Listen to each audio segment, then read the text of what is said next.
The Senate will come to order. Chaplain Dr. Black will open the Senate with prayer.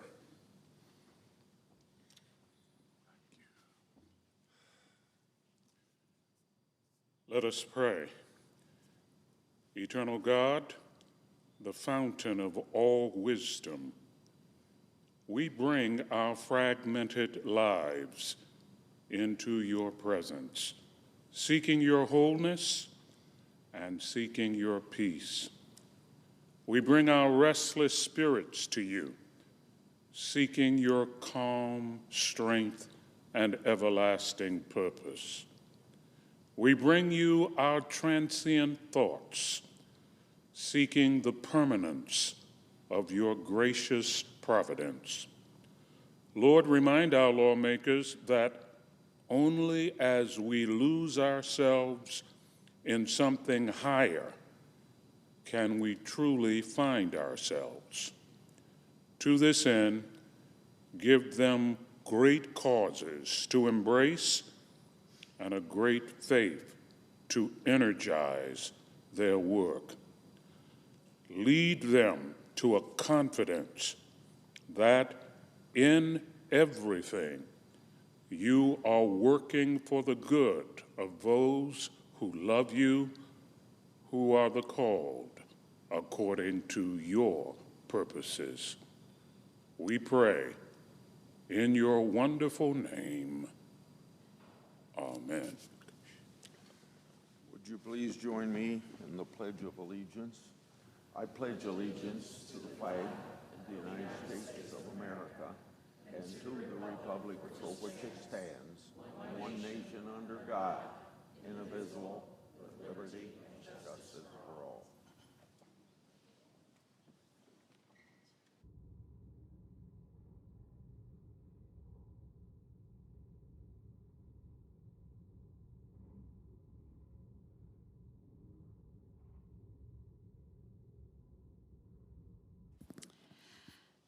Under the previous order, the leadership time is reserved.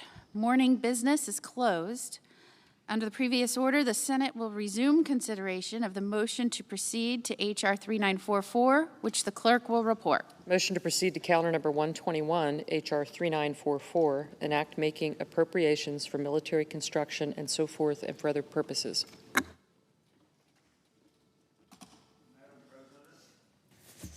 Senator from Iowa. Every year, we get what's called a Medicare trustee report.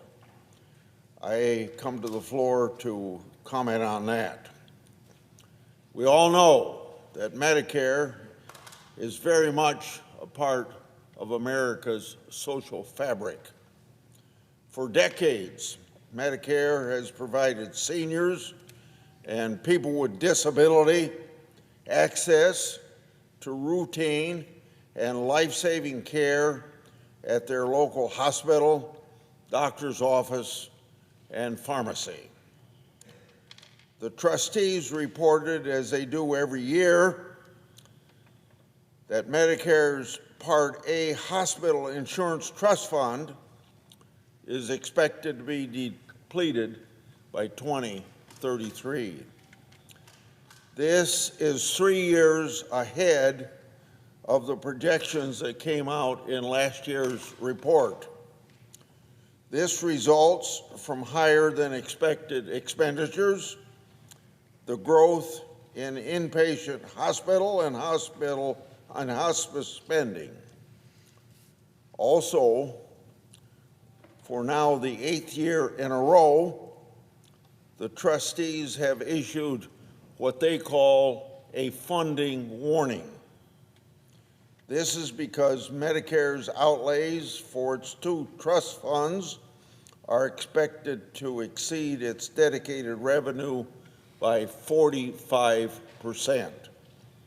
When Congress established this combined funding warning report in the 2003 Medicare Modernization Act, we intended, here in the Senate, for Congress and the President to respond with solutions.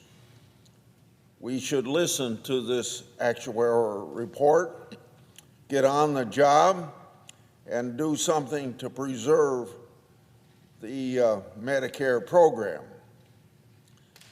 Now, we all know that we talk more often about Social Security running out of money.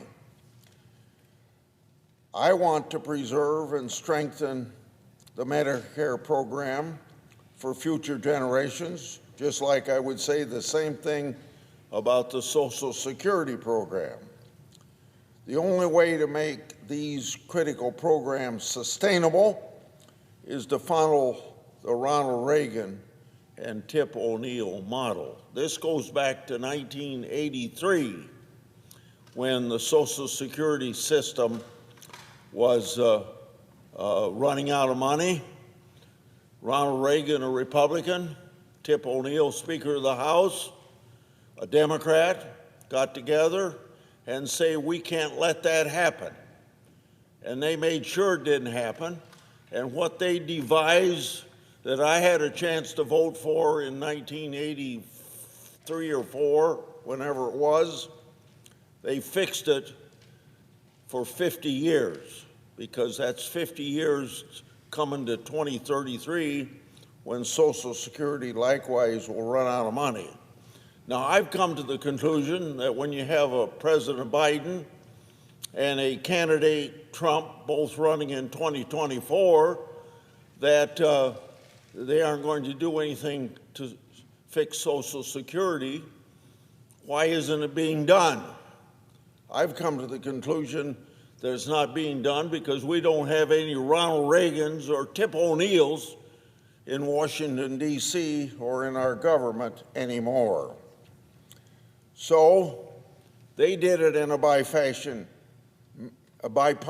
way, and Congress should step up the same way to deal with this Medicare issue that I'm talking about, but there's no reason to leave Social Security out of that debate as well. So I get back to some role that I played in the Medicare issues of 2003, when I led the effort to modernize Medicare by establishing the prescription drug program. Because prior to 2003, since 1965, Medicare never covered prescription drugs. So since 2003, we've had a prescription drug program under Medicare. In the first decade of the Medicare Part D program, the federal government spent, can you believe it, 36% less than what was projected to be spent as we wrote this legislation. And it also improved access to prescription drugs for millions of seniors. Separately, Senate Republicans, through the One Big Beautiful Bill, strengthened Medicare. We did that by ensuring that Medicare resources are going to Americans instead of illegal immigrants and those not here permanently. The Nonpartisan Congressional Budget Office estimates that we will save the Medicare system $5 billion. Now, that's a spit in the ocean compared to what we face with this 45% overrun that the trustees talked about. A step in the right direction, of course it is, but it's no substitute for what's really needed in this town, a bipartisan cooperation and presidential leadership, either Republican or Democrat, that is needed to address our long-term Medicare funding challenges. I yield the floor, suggest the absence of a quorum. Clerk will call the roll. Ms. Alsobrooks.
I ask unanimous consent that quorum call be suspended. Without objection. Madam President, during the month of June, U.S. Customs and Border Protection recorded a total of 9,306 encounters at our southern border. 9,306 for the entire month of June. It's difficult to overstate just how much progress this reflects. Under President Biden, monthly encounters at our southern border were often well over 200,000 per month. During December of 2023, Customs and Border Protection recorded a staggering 301,981 encounters at our southern border, or 32 times as many as were encountered last month. The previous 3 Junes under President Biden saw more than 130,000, more than 140,000, and more than 200,000 encounters. And now we're at 9,306. 9,306. Fewer individuals than the Biden administration sometimes saw in a day. It's really incredible, Madam President. And this isn't a one-off. During President Trump's first full 5 months in office, monthly numbers at the southern border have never exceeded 12,500 encounters. What we're seeing here is a president committed to fulfilling his responsibilities, namely, enforcing the law. It's too bad the previous administration didn't see fit to try it. But it's a new day, Madam President, and Republicans in Congress are committed to supporting and continuing the administration's good work. And that starts with the generational investment in border security that we made this July in the One Big Beautiful Bill. That includes funding for border barriers and technology, including finishing the border wall. It includes funding for additional Border Patrol agents, for additional detention space, for additional immigration and customs enforcement agents. The acting ICE director was on Face the Nation the other day, and he had this to say, and I quote, "Our ranks have really shrunk, and we really don't have enough to do the law enforcement mission. One of the big hampers for us is with the increase in sanctuary cities and sanctuary policies, we have to send more officers and agents out into the community, out on the street. Where it would only take us 2 agents, say, going into a secure facility or a police station, county jail to arrest a public safety threat, well, now we have to send out 4 to 5 agents. And with the increase of assaults on officers, we sometimes have to send out 8 to 10 just to provide security for those officers that are making the arrest," end quote. Madam President, leaving aside the intolerable fact that ICE agents are facing such hostility for carrying out their essential public safety mission, it is not acceptable that we don't have enough ICE officers to do the job that they need to be doing. And our bill goes a long way toward ending that problem. We also included Department of Justice funding to hire more immigration judges to address the massive backlog in immigration cases, a backlog made exponentially worse by the Biden administration's policies. Immigration cases should be cited in weeks, not months or years, and our bill will help move toward that goal.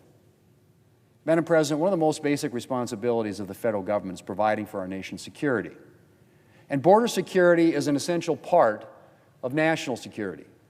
The chaos at our southern border under the Biden administration was an invitation to terrorists, criminals, and other dangerous individuals to enter our country. It placed an incredible burden on our Border Patrol agents, many of whom were pulled off the essential work of guarding the border to process the flood of illegal immigrants. And it placed a big burden on border cities and non-border cities as well, who struggled to deal with an influx of migrants. President Trump has turned the situation around. And the One Big Beautiful Bill will ensure that his administration has the resources it needs to continue its work of enforcing the law and protecting our country. It will also ensure permanent improvements in our immigration system and border enforcement that will, I hope, last for long after President Trump leaves office. Madam President, I yield the floor, and I suggest the absence of a quorum. Clerk will call the roll. Ms. Alster Brooks.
Madam President, Democrat leader. I ask unanimous consent that quorum be dispensed with. Without objection. Now, Madam President, we have a little over 20 legislative days left for Republicans to get serious about funding the government. That's not very much time. As always, the best way forward is this: bipartisan cooperation. Senate Democrats, for our part, are working in good faith to counter the devastating actions of the Trump administration on the American people. And in this case, the bill reverses DOGE cuts to veterans. That's a very good thing. These DOGE cuts were so cruel to our veterans. Ultimately, Senate Republicans will have to join us to save all of our constituents from the proposals we have seen from the administration and from the House Republicans. Now, yesterday, the Senate took the first vote on the Milcon VA bill. This bill is not perfect, but it's a good step forward. It reverses some of the terrible cuts from DOGE against our veterans who defend us, who risk their lives for us, who volunteer to serve their country, and then, when they need help, to cut, cruel, mean, un-American. The Senate version, thank God, is significantly stronger than the House version in protecting our members. And my colleague from Georgia has done good work shepherding this legislation on the Democratic side. We hope to have a good process for this bill on the floor. Republicans should allow amendments and a robust floor process. This bill shows the process can still work, but much, much more needs to be considered. But Senate Democrats know we can't take anything for granted, and will expect our colleagues to show their commitment to bipartisanship on all future appropriations bills, because for weeks, they have tainted the Senate with their partisan reconciliation tax bill and the rescissions package. This process won't work if they listen more to Donald Trump and Russell Vought than to the needs of the American people back home. Now, meanwhile, yesterday was truly a sorry sight in the House of Representatives.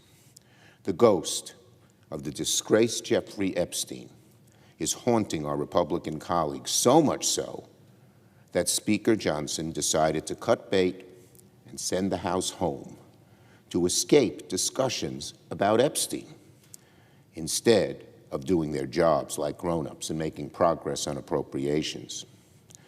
By shutting Congress down early, Speaker Johnson has assured that August has become the Epstein recess, because this issue is going to grow and grow and grow the longer House Republicans dodge this issue. Now, maybe they declared the Epstein recess to give Trump time to prepare papers for the pardon of Ghislaine Maxwell. Speaker Johnson shouldn't be skedaddling out of town early. If the Speaker thinks he can make the Epstein escapade disappear by sending folks home early, he's got another thing coming. So again, the Speaker should not send people home early to avoid dealing with the Epstein issue.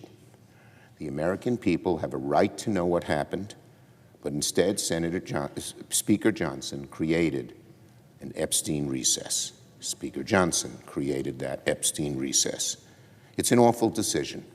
It's derelict of their job in terms of keeping the government funding. Now on FEMA. After the heartbreaking tragedy in Texas, I called for accountability to determine if Donald Trump's cuts played any role in hindering the rescue effort. The White House reacted by calling us liars. They said it was a depraved lie, Trump's words, to question if Donald Trump's actions harmed rescue efforts. But sadly, the more we learn, the more we see that Donald Trump and Kristi Noem are the liars.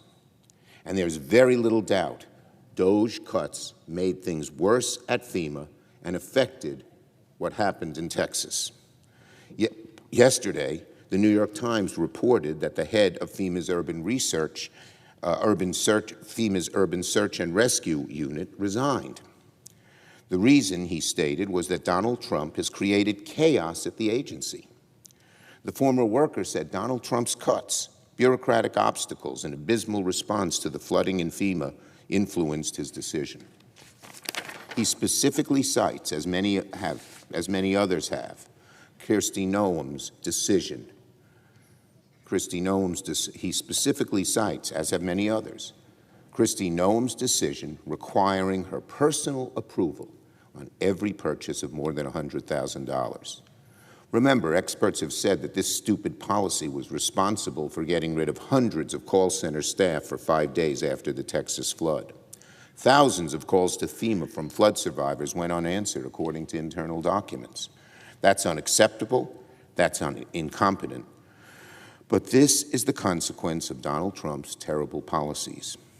So Donald Trump may have called those of us who criticized FEMA's DOJ cuts and their effect in Texas, he may have called those of us who did that liars to avoid responsibility, but in fact, he's the liar here. His actions at FEMA have caused chaos, staff shortages, delayed response. It put people's lives in danger moving forward. And unfortunately, these DOJ cuts are going to have many other dire consequences for the American people. Donald Trump may try to deflect blame, but he's the one who implemented these horrible cuts across the board. And let's get to a more general subject about how Trump operates. By now, it's obvious that what Donald Trump uses as his MO, whenever he points the finger, whenever he launches insults at others, what he is really doing is deflecting from something he knows he is guilty of himself. I just said Donald Trump called us liars for asking about his role in cutting FEMA funding. Turns out he's the liar here. And yesterday, Donald Trump accused President Obama for treason without any evidence, saying he tried to steal the 2016 election and tried to use the issue of Russia to smear him. This is delusional. Trump sounds unwell when he accuses Obama of treason. But not only that, who was the one who we know tried to blackmail a foreign head of state to gain dirt against a political opponent? Who was the one? Donald Trump. Who incited the violent insurrection against the U.S. Capitol to try and prevent the certification of the 2020 election? Donald Trump. So when Donald Trump says President Obama tried to steal an election, we know Trump's lying. We know Trump is the one guilty of the crime. And he is trying to deflect from his own lawlessness by inciting a violent insurrection in the Capitol. To accuse others of what he is guilty of doing is how Donald Trump operates. He has for decades. But the American people are seeing through it now that he's in the high position of president. What he did with President Obama is not an isolated example. As I mentioned, Donald Trump recently called some of us liars for demanding transparency after the tragedy in Texas. But who spent months calling for the elimination of FEMA? Who has run thousands of FEMA staffers out of the door? Who cut FEMA call center staff in the name of DOJ cuts? Donald Trump. Donald Trump even recently called a Democratic member of this chamber a fraud and a crook and has threatened him with prosecution without any merit. But who was it that was found in court to have unlawfully inflated the value of his own properties? Who was the fraud? Who was the crook? Who launched a fake university that was accused in multiple states of defrauding students with false claims about educational services? Who has built a reputation as a liar, a swindler, someone who always talks a big game but never seems to follow through? That is, of course, Donald Trump. So we know the game here. When Trump points the finger, he is telling on himself for something he has been guilty of. That's his MO. This meritless accusation against President Obama is just another pathetic example. And on tariffs. Last night, President Trump announced another trade deal, this time with Japan. Like most of the deals announced over the past month, it was big on promises, short on detail, and crucially, provided zero relief for American families and small businesses. Whether it's this agreement with Japan, where tariffs are increasing to 15%, or earlier ones with Indonesia or Vietnam, where tariffs are increasing to 19% and 20%, The Trump tariff taxes are going up, not down. That means one thing: higher costs for the American family. Ask an American family if increasing their costs by only, quote unquote, 15% is okay. In the meantime, and by the way, the media, they say, well, there's a great deal because it wasn't as bad as Trump originally proposed, but is still very bad for the American people and raises costs 15%. American people aren't going to buy that this is a good deal at all.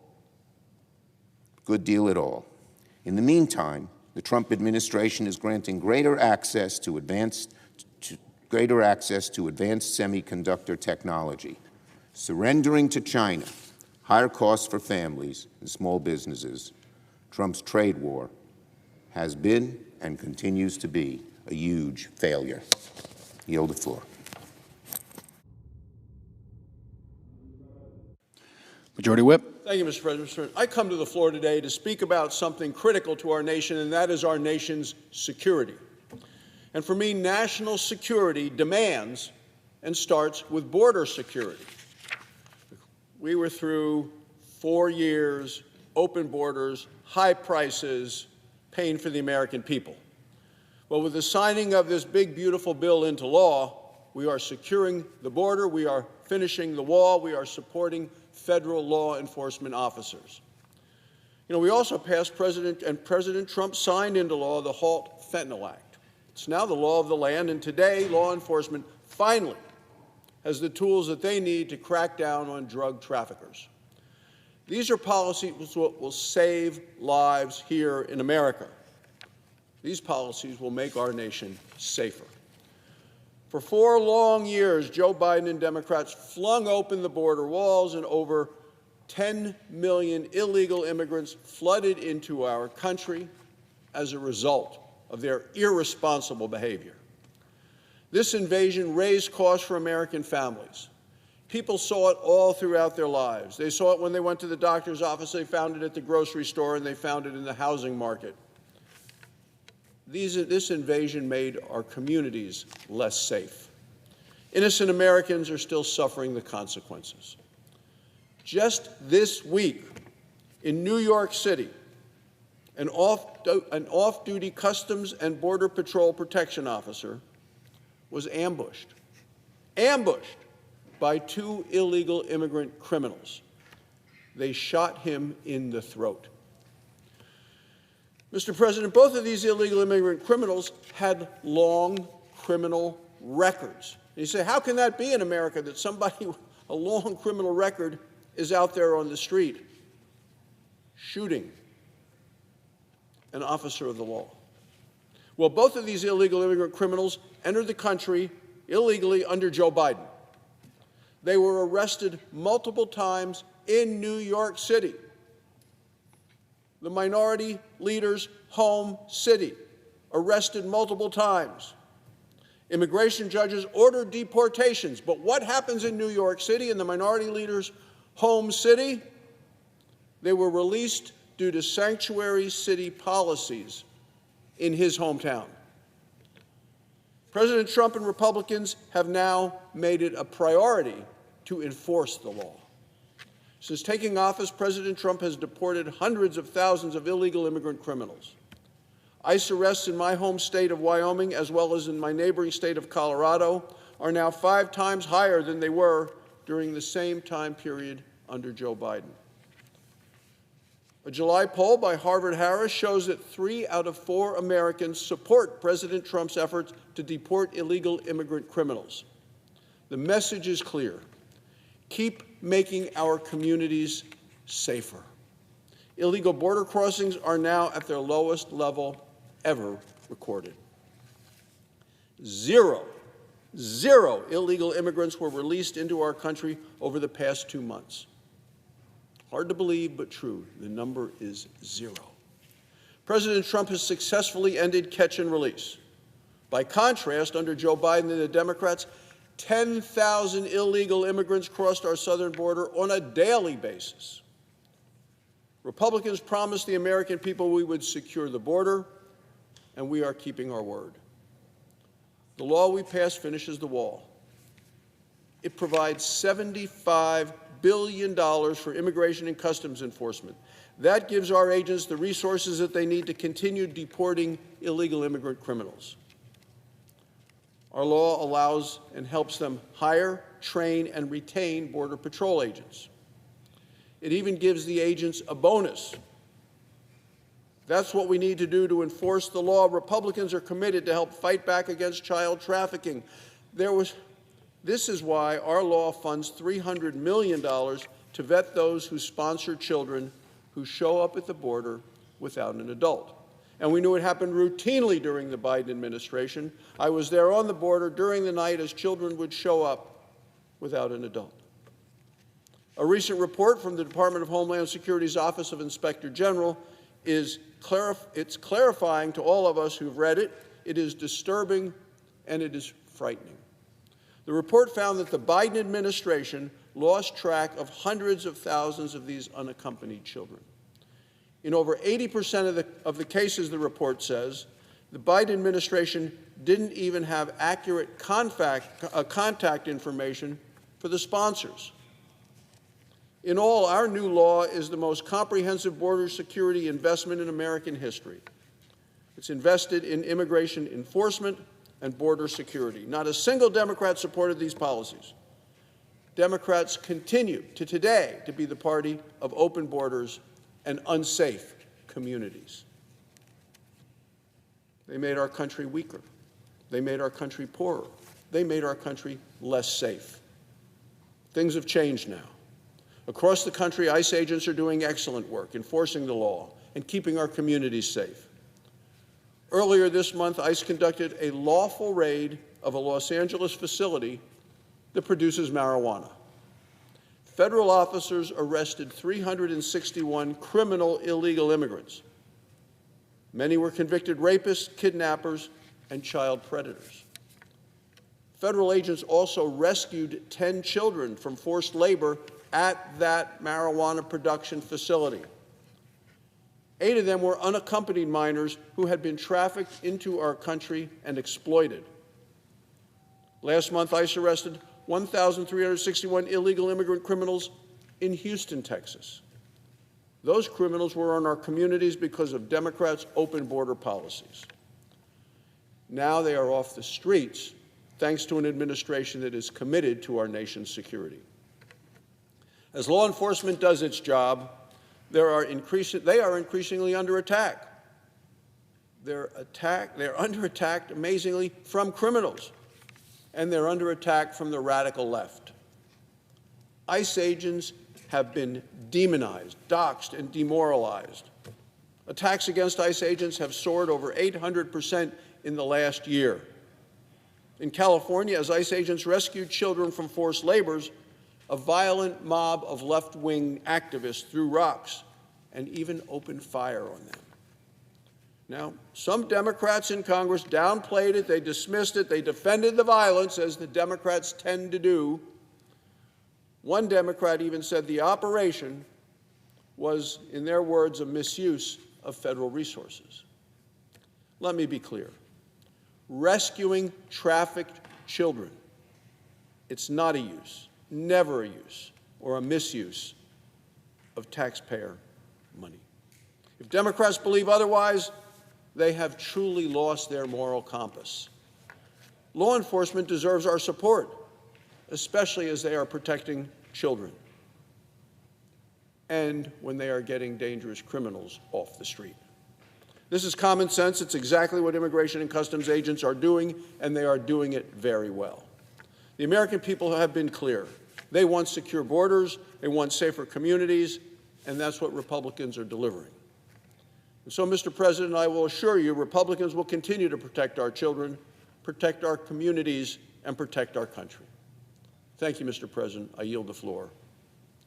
Suggest the absence of a quorum. Clerk will call the roll. Ms. Alston-Brooks.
Senator from Kansas. Mr. President, I ask unanimous consent the quorum call be lifted.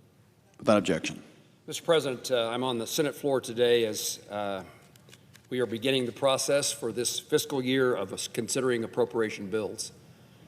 As this process works, there are 12 subcommittees in the Appropriation Committee. We report out 12 bills, presumably, and we're doing that. And the first 4 are potentially being considered this week for consideration by the full Senate. Sometimes there's criticism about the appropriations process, and people who are not members of the committee feel left out. I'm pleased that we're on the Senate floor today where every member, all 100 senators, have the opportunity to add their thoughts by offering amendments, certainly making comments, offering amendments, that taking votes, and we ought to make certain that every senator has the sense that they are engaged in the process of determining how taxpayer dollars are spent. Mr. President, I commend the Majority Leader, Senator Thune, for his commitment and his keeping of a commitment that appropriation bills would be considered on the Senate floor in his tenure as the Majority Leader. And we're off to a start today, and I'm pleased that that is happening. The subcommittee report, the appropriation bills that I want to speak just a moment about before we commence a vote at 11, is the Commerce, Justice, Science Appropriation Bill. It's one of the bills that fund a number of segments of the federal government. As the name of the subcommittee suggests, it funds the Department of Commerce, the Department of Justice, and it has the word science in its title, Commerce, Justice, Science. Science is generally thought of as NASA, NOAA, and NSF, National Science Foundation. And our legislation that has been reported out of the subcommittee and reported now out of the full committee, passed with every member of the committee on the Republican side voting in favor of it, and about 4, and I think the number is 4, members of the minority party, Democrats, voting for this bill as well. The attempt has been made to, as it takes 60 votes to pass a piece of legislation on the Senate floor by our rules, the attempt has been made to make certain that this is a bill that has bipartisan support, and it does. This legislation is important to the country for a number of reasons, but I would highlight a few. The Department of Justice in particular is where law enforcement, our battle against fentanyl, for example, our battle against crime that is rampant in many cities across the country, and our efforts to defeat our efforts to defeat the battle against violence in our country is directed at the federal level by the Department of Justice. They do so with the various federal agencies, the DEA, the ATF, the U.S. Marshals, and the FBI, but they often work, and I'm glad they do, in conjunction with our local sheriffs and police departments across the country. And this bill funds law enforcement at the federal level and continues to encourage and provide resources for law enforcement, police departments in our local communities, sheriff's departments in our local counties, for their efforts to work together with the federal agencies, the DEA, the FBI. That is the way that we fight crime and have success in this country, is state, local, and federal law enforcement working together. This bill also funds the efforts at the Department of Commerce, particularly in this case related to trade, as President Trump is negotiating with various countries for resolution of tariff issues. The Department of Commerce, and we know that Secretary Lutnick has been engaged in those negotiations, but the Department of Commerce houses the agencies that are responsible for trade policy and trade legislation in this country, including the actual trade ambassador who negotiates trade agreements on an ongoing basis. So this bill funds the Department of Commerce in a number of ways, but I highlight for my colleagues the importance of trade. Learning just this morning, yesterday, that the United States, President Trump and Japan have come together in agreement in regard to tariffs. It also invests in science. This helps us meet our mission to get to the moon, the Artemis program. We have a goal of making certain that the United States of America is on the moon before the Chinese, returns to the moon before the Chinese, and this legislation funds NASA in a way to continue the efforts to support the Artemis program and then reach further, as the President has indicated his desire to see the United States travel to Mars and explore further regions of outer space. This legislation also, I highlight and offer my concerns and condolences to my colleagues from Texas in particular, but across the country who've had weather-related circumstances that has caused tragedy across our nation. This Commerce, Justice, Science bill in the science category funds NOAA, and we're making certain they have the resources to make certain we preserve and save life. This all was done in a way that was designed to make certain that we met our responsibilities to the American taxpayer and we were fiscally responsible. Overall, the budget authority, the ability to obligate funds from the general fund to the Treasury, what most Americans would consider federal spending, because of offsetting credits and fee collections and rescissions, which would have, if they were not there, we removed those. If they were there, we would have been able to spend at higher levels, but because we rescinded those opportunities, the decline let me say it differently. Accordingly, as a result of those things being the case, the real increase in spending power at the Commerce, Justice, Science-funded agencies is only $270 million increase, or a 0.037% above the FY25 levels. Almost all of the increase went to the census. Commerce, Justice, Science is responsible. The Department of Commerce is responsible for the decennial census, and we began our process gearing up for the next census to take place, and so we had to appropriate money for the census. And in addition to that, we found savings, reduced spending, by reducing bureaucratic and workforce funding at both the Department of Commerce and the Department of Justice.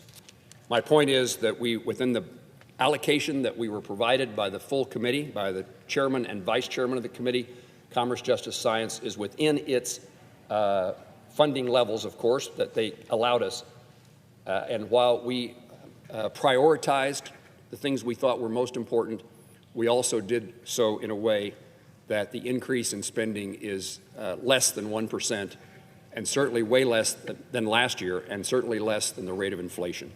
Mr. President, I know that the 11 o'clock hour has come. I'm pleased to have conversations with my colleagues about moving this bill forward, and I yield the floor.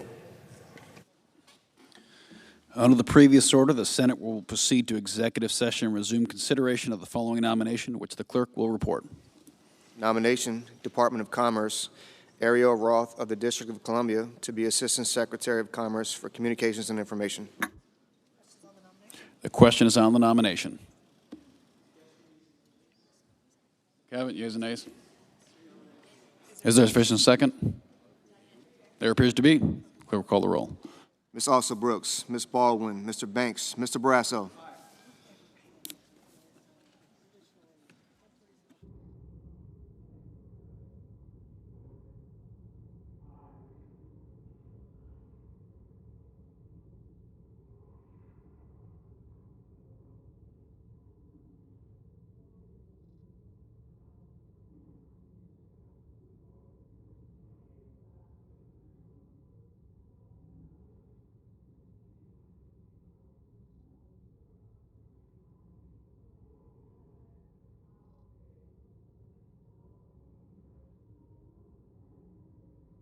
Mr. Bennett.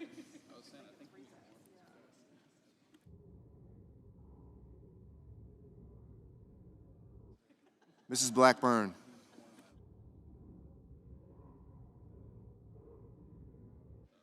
Mr. Blumenthal.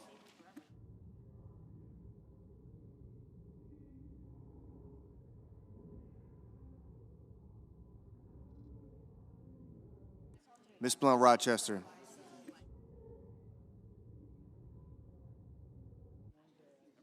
Mr. Booker.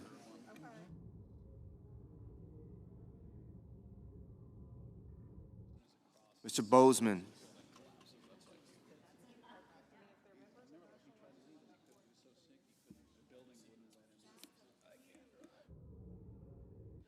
Mrs. Britt. Mr. Budd. Ms. Cantwell. Mrs. Capito. Mr. Cassidy. Ms. Collins. Mr. Coons. Mr. Cornyn.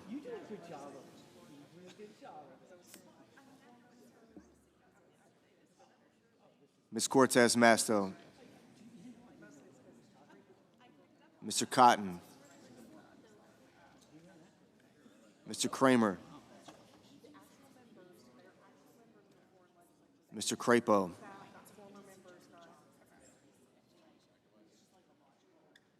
Mr. Cruz.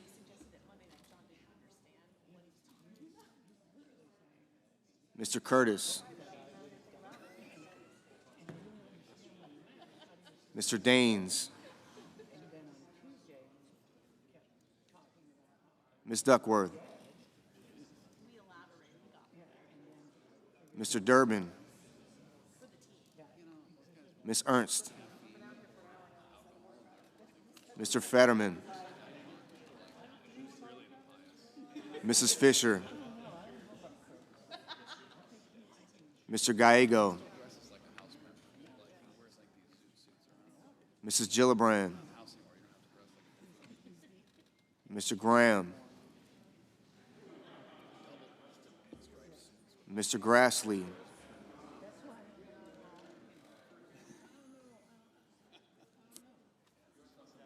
Mr. Haggerty.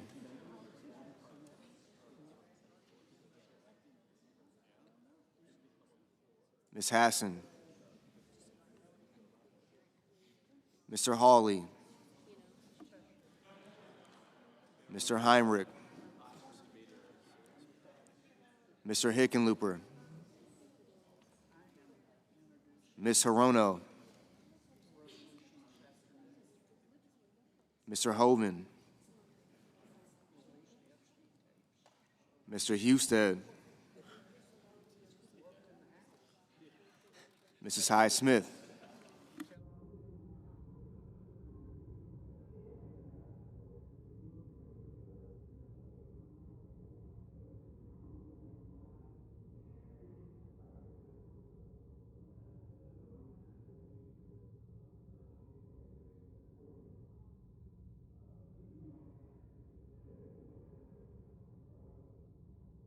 Mr. Johnson.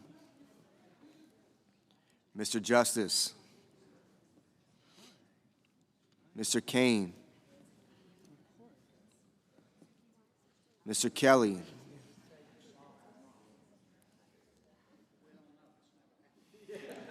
Mr. Kennedy. Mr. Kim. Mr. King. Ms. Klobuchar. Mr. Langford. Mr. Lee. Mr. Lujan. Ms. Lummis. Mr. Markey. Mr. Marshall. Mr. McConnell. Mr. McCormick. Mr. Merkley. Mrs. Moody. Mr. Moran. Mr. Moreno. Mr. Mullen. Ms. Murkowski. Mr. Murphy.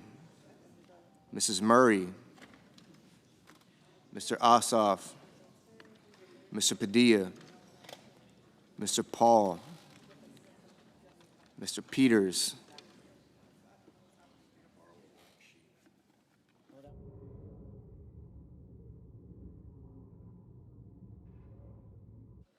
Mr. Reed. Mr. Ricketts. Mr. Risch.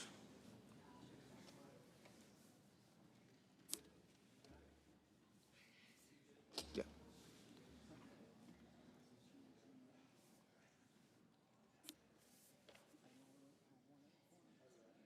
Ms. Rosen. Mr. Rounds.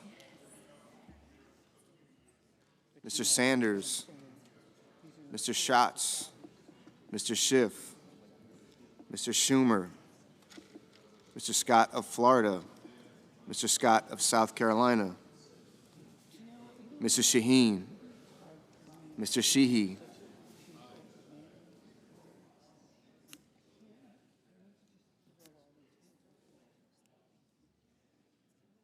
Ms. Slotkin, Ms. Smith, Mr. Sullivan, Mr. Thune, Mr. Tillis, Mr. Tuberville, Mr. Van Hollen, Mr. Warner,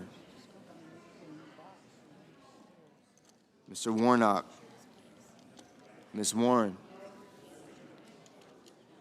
Mr. Welch, Mr. Whitehouse, Mr. Wicker, Mr. Wyden, Mr. Young.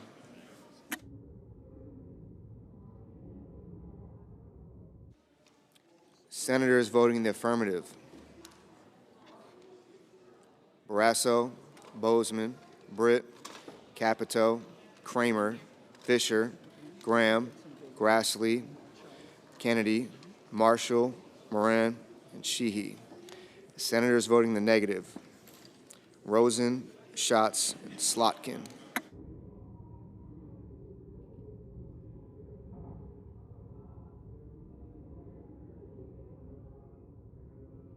Mr. Whitehouse. Mr. Whitehouse, no.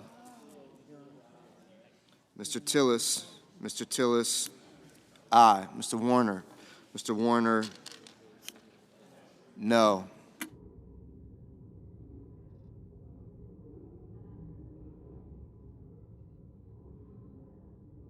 Ms. Blunt Rochester. Ms. Blunt Rochester, no.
Mr. Durbin. Mr. Durbin, no.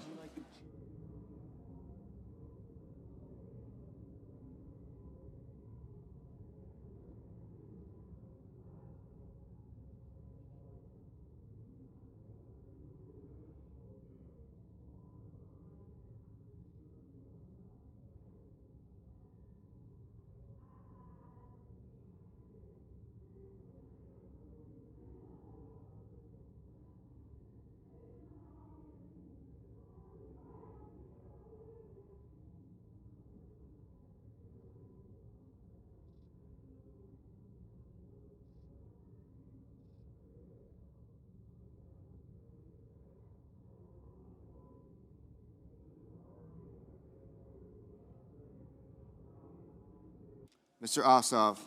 Mr. Ossoff, no. Mrs. Moody. Mrs. Moody, aye.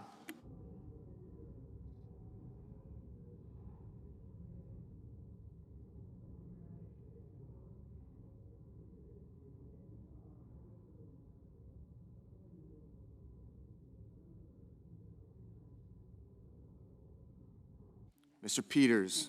Mr. Peters, no. Mrs. Blackburn. Mrs. Blackburn, aye. Mr. Kane.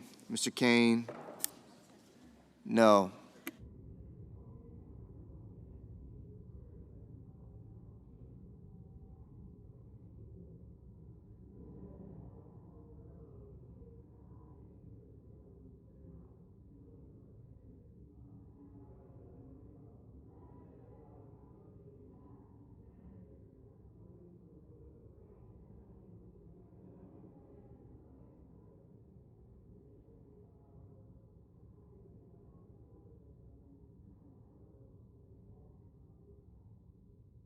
Mrs. Murray. Mrs. Murray, no.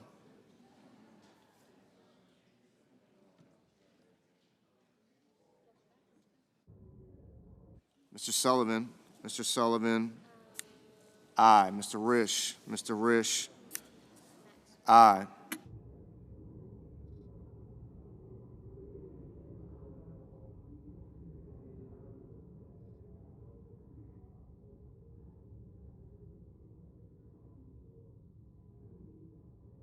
Mr. Kelly. Mr. Kelly, no.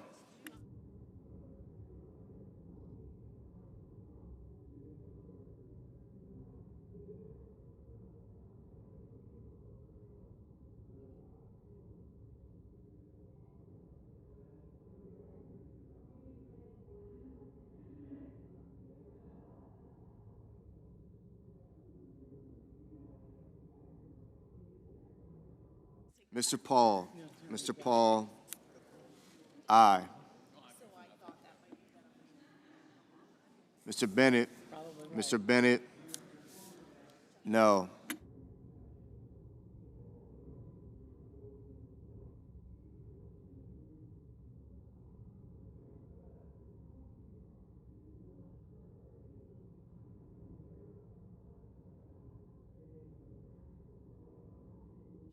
Mr. Scott.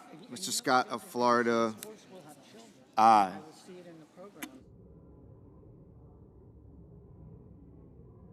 Mrs. Hyde Smith. Mrs. Hyde Smith, aye. Mr. Markey. Mr. Markey, no.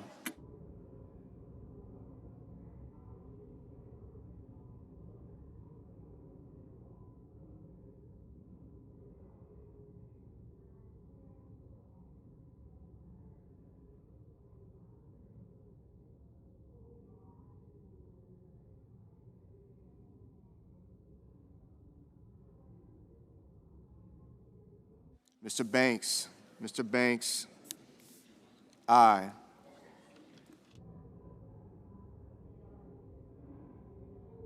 Mrs. Gillibrand. Mrs. Gillibrand, no.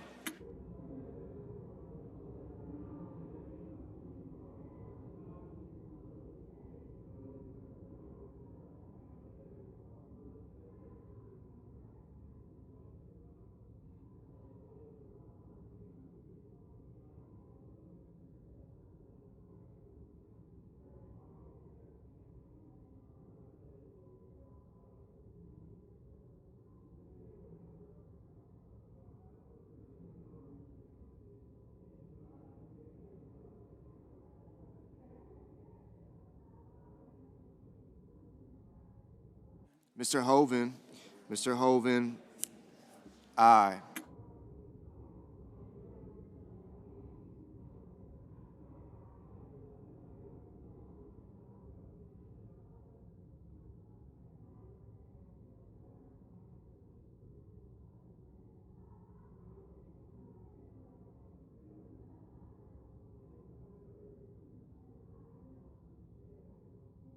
Mr. Kim. Mr. Kim, no.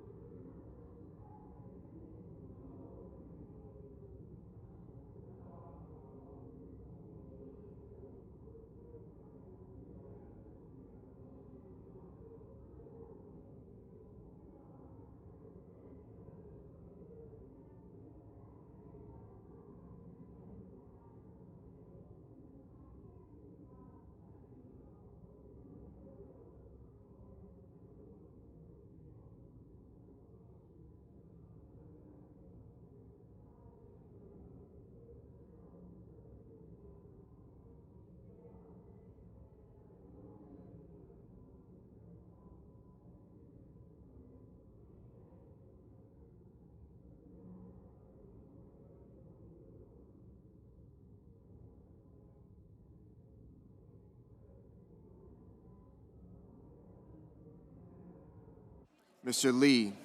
Mr. Lee, aye.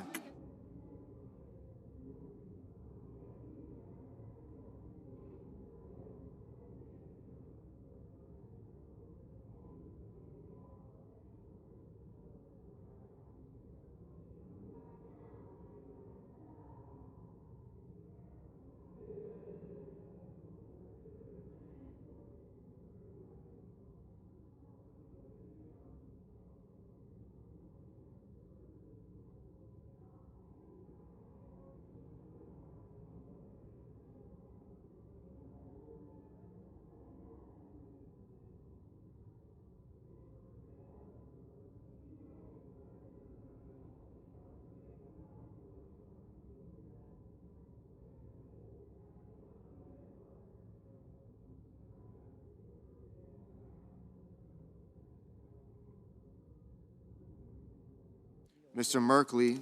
Mr. Merkley, no. Mr. Justice. Mr. Justice, aye. Ms. Hassan. Ms. Hassan, no.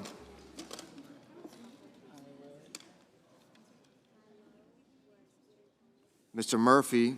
Mr. Murphy, no. Mr. Coons. Mr. Coons, no.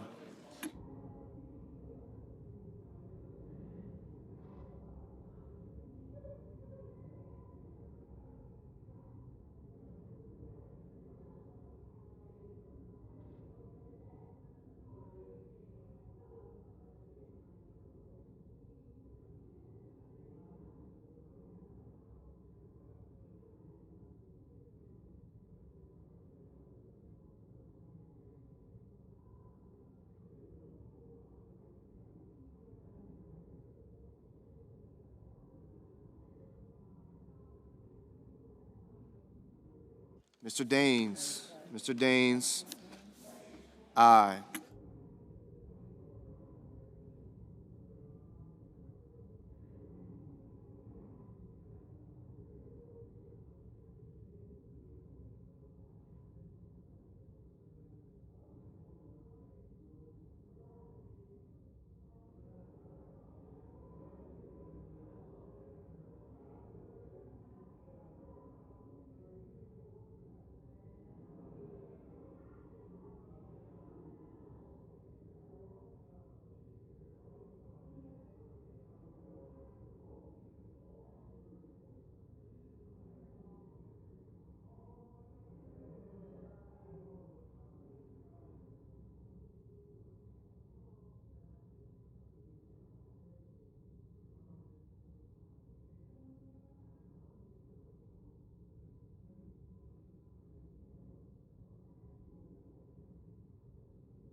Mr. Johnson. Mr. Johnson, aye. Mr. Cornyn. Mr. Cornyn, aye.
Ms. Cantwell. Ms. Cantwell, no. Mr. Cassidy. Mr. Cassidy, aye. Mr. Tuberville. Mr. Tuberville, aye.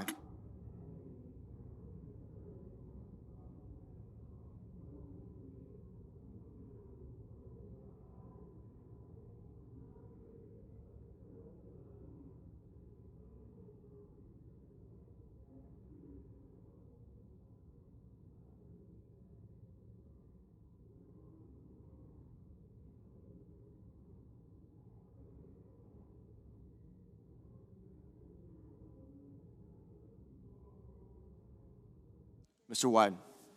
Mr. Wyden, no.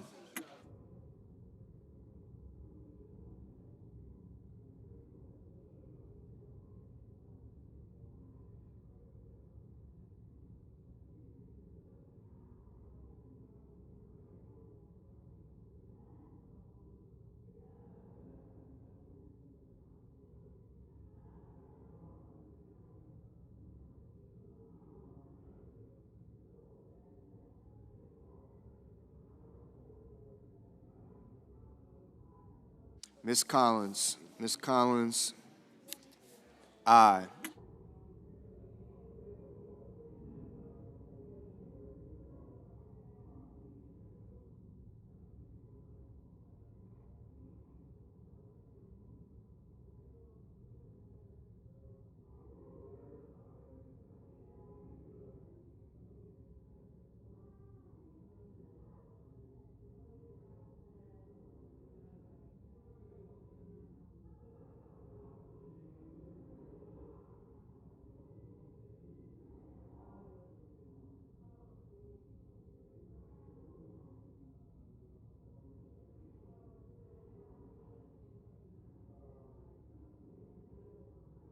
Ms. Hirono.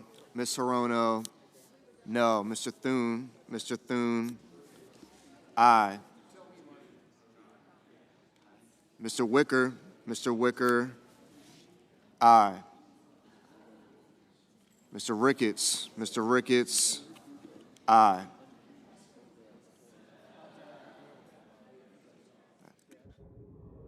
Ms. Baldwin. Ms. Baldwin, no.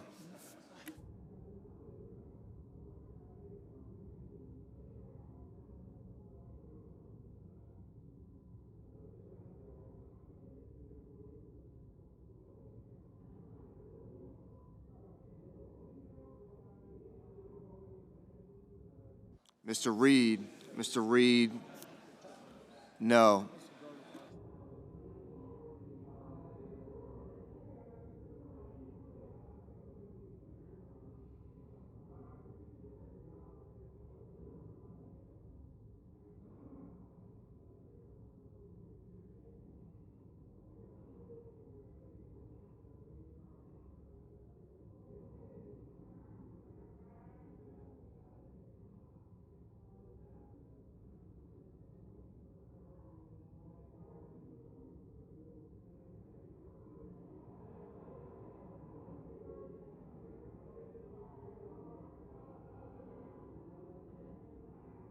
Mr. Warnock.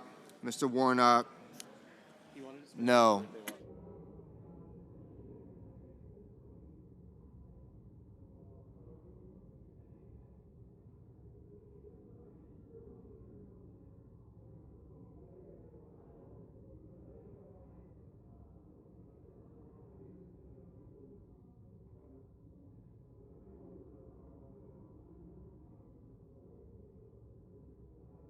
Mr. Welch. Mr. Welch, no. Mr. Rounds. Mr. Rounds, aye. Mr. Schumer. Mr. Schumer, no.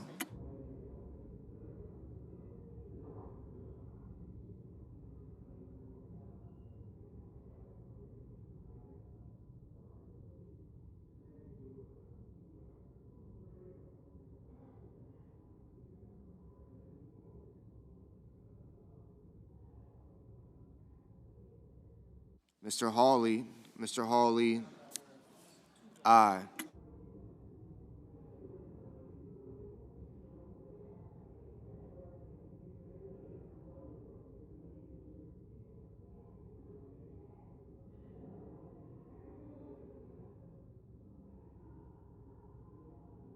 Ms. Ernst. Ms. Ernst. Aye.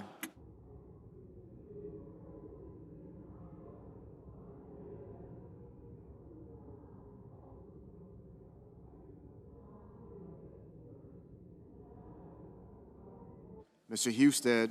Mr. Husted. Aye. Mrs. Shaheen. Mrs. Shaheen.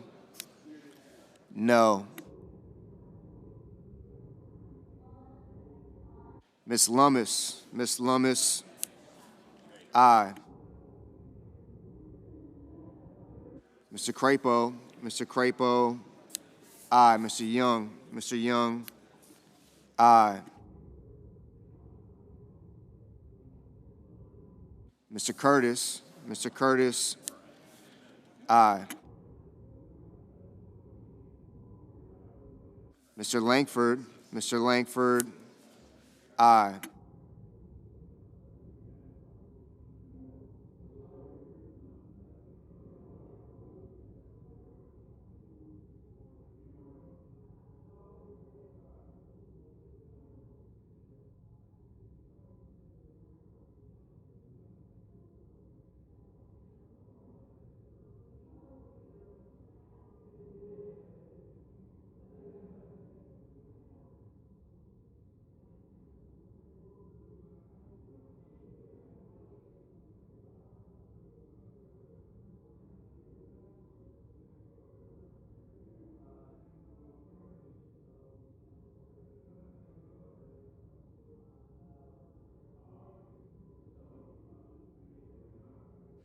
Mr. Budd.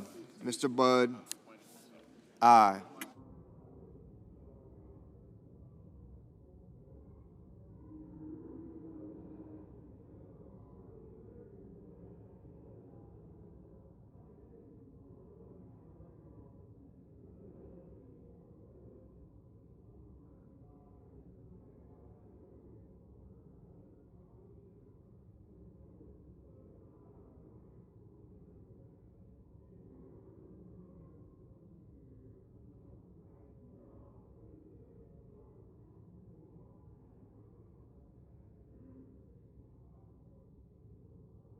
Mr. Haggerty.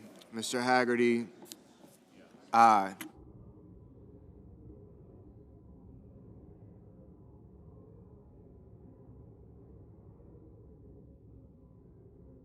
Ms. Duckworth. Ms. Duckworth. No.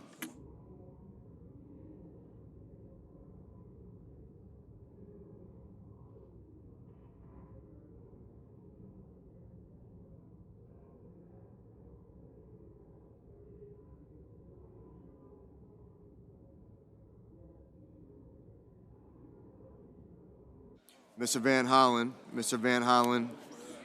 No. Mr. Moreno. Mr. Moreno. Aye. Ms. Smith. Ms. Smith. No. Mr. Padilla. Mr. Padilla. No. Mr. McCormick. Mr. McCormick. Aye. Ms. Cortez Masto. Ms. Cortez Masto. No.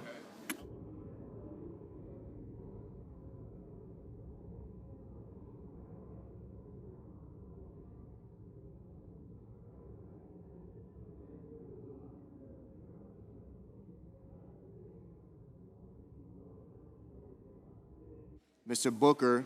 Mr. Booker. No. Mr. Cotton. Mr. Cotton. Aye. Mr. Schiff. Mr. Schiff. No.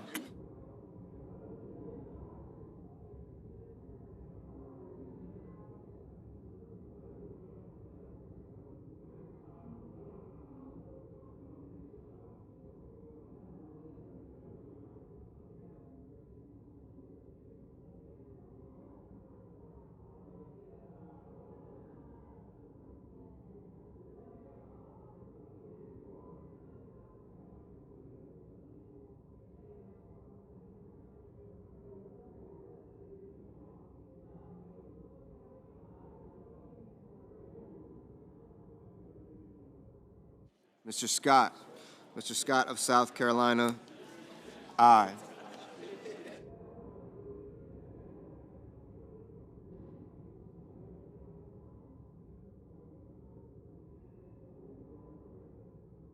Mr. Blumenthal.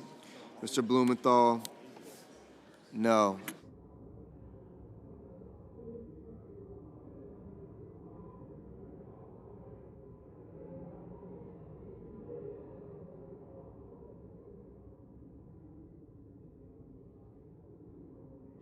Mr. Cruz. Mr. Cruz, aye.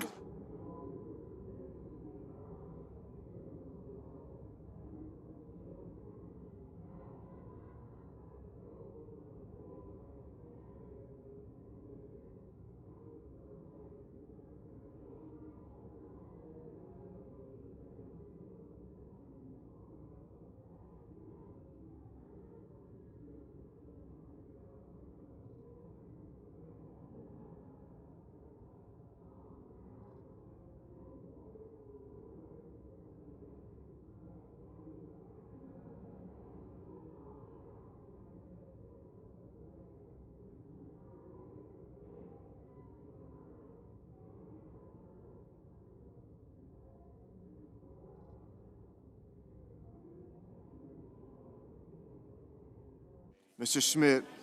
Mr. Schmidt, aye.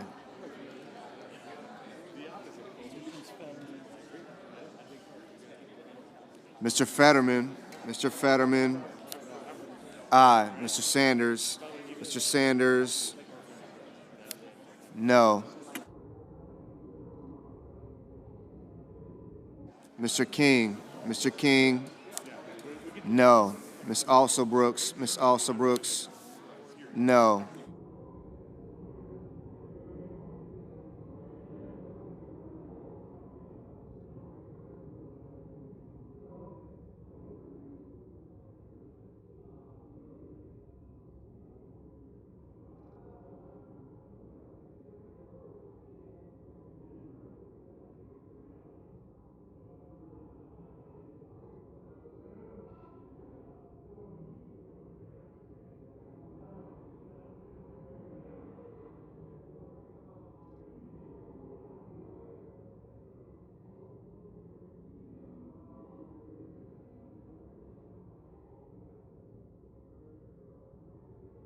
Ms. Klobuchar. Ms. Klobuchar, no.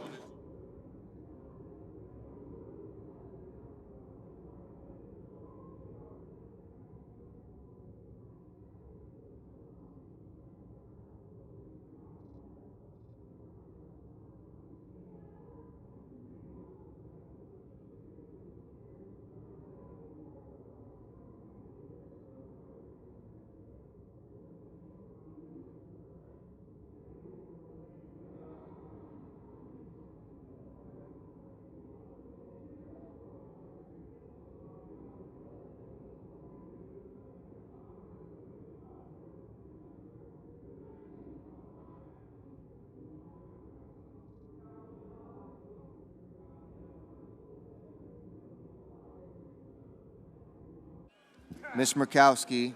Ms. Murkowski, aye.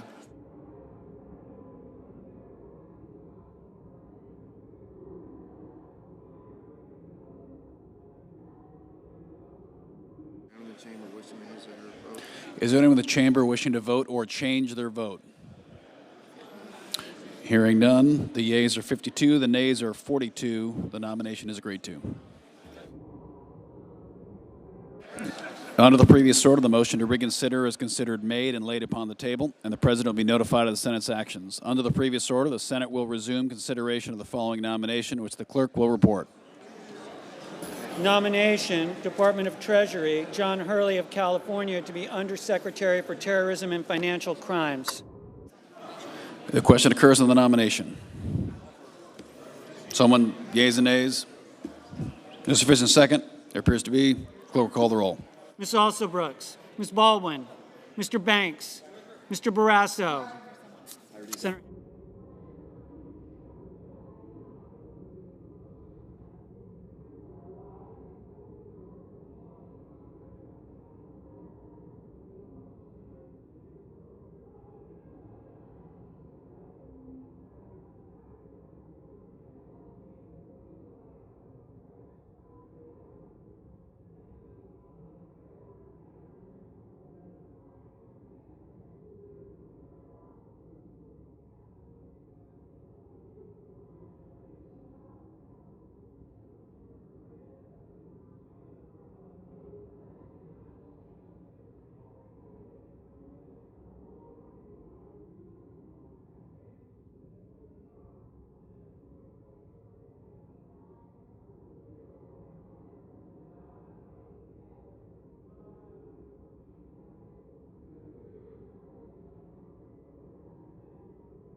Mr. Bennett, Mrs. Blackburn, Mr. Blumenthal, Ms. Blunt-Rochester, Mr. Booker, Mr. Bozeman, Mrs. Britt, Mr. Budd, Ms. Cantwell,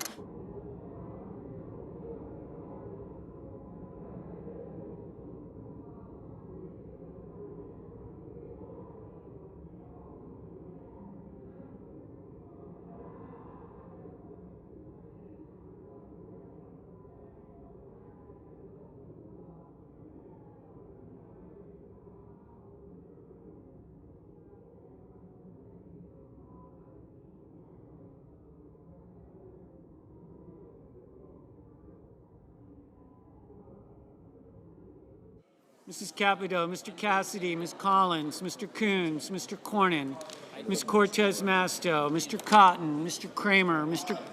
Crapo, Mr. Cruz, Mr. Curtis, Mr. Daines, Ms. Duckworth, Mr. Durbin, Ms. Ernst, Mr. Fetterman, Mrs. Fisher, Mr. Gallego, Mrs. Gillibrand, Mr. Graham, Mr. Grassley, Mr. Haggerty, Ms. Hassan, Mr. Hawley,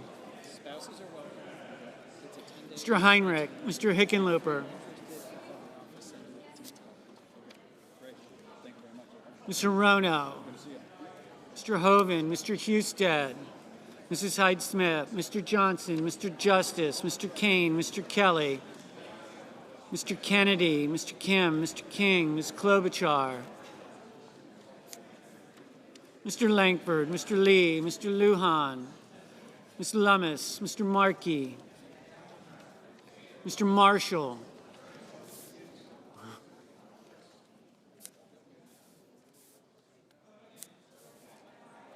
Mr. McConnell, Mr. McCormick, Mr. Merkley, Mrs. Moody, Mr. Moran, Mr. Moreno, Mr. Mullen, Ms. Murkowski, Mr. Murphy, Mrs. Murray, Mr. Ossoff, Mr. Padilla, Mr. Paul,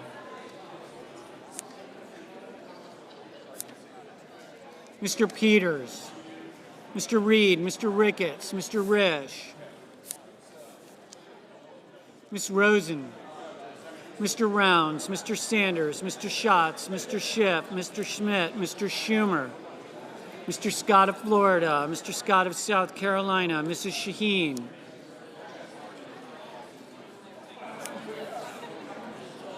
Mr. Sheehy,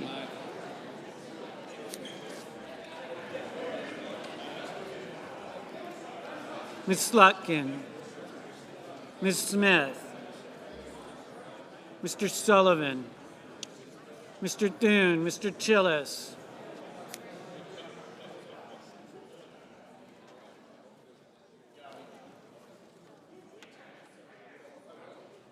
Mr. Tuberville, Mr. Van Hollen,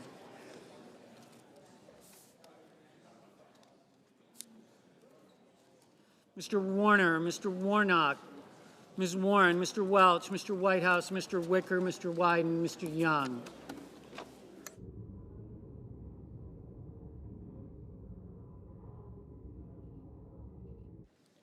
Senators voting in the affirmative: Barrasso, Blackburn, Bozeman, Britt, Budd, Cotton, Kramer, Crapo, Cruz, Curtis, Ernst, Graham, Haggerty, Hawley, Hoven, Hyde-Smith, Johnson, Kennedy, Langford, McCormick, Moody, Moreno, Murkowski, Rounds, Schmidt, Scott of South Carolina, Sheehy, Thune, Tillis, Tuberville, Wicker, Young.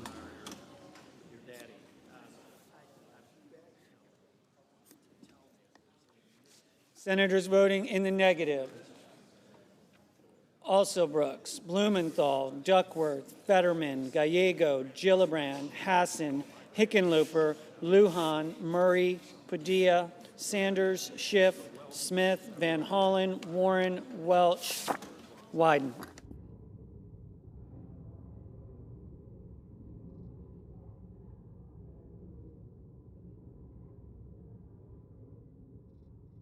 Mrs. Shaheen. Mrs. Shaheen, no. Ms. Lummis, aye.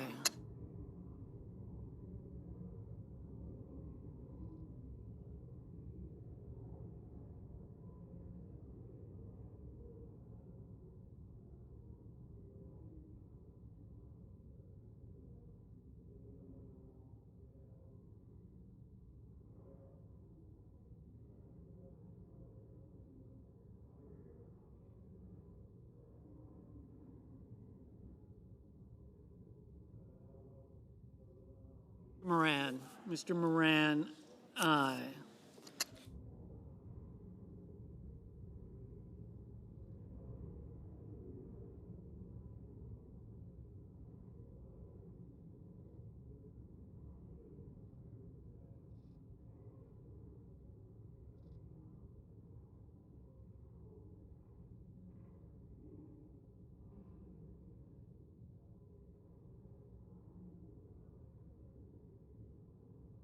Mr. Kim, no.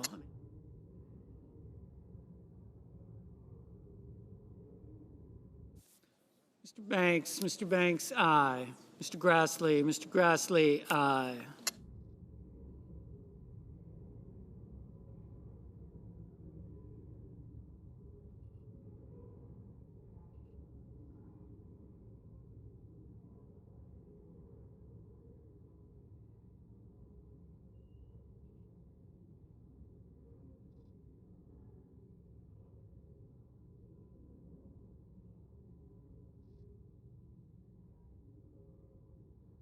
Mr. Murphy, no.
Ms. Blunt Rochester, no.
Mr. Peters, no.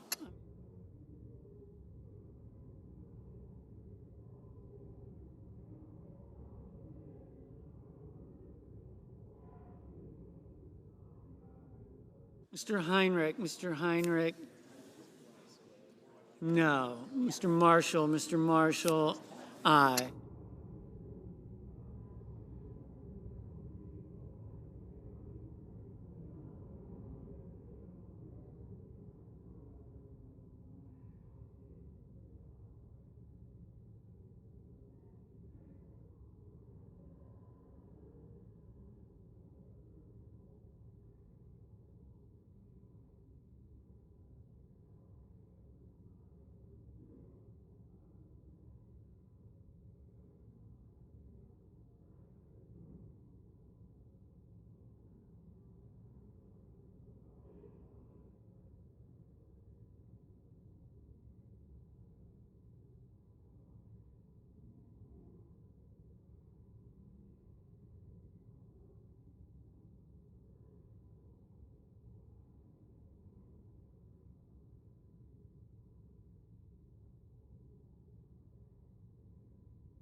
Mr. Warner, aye.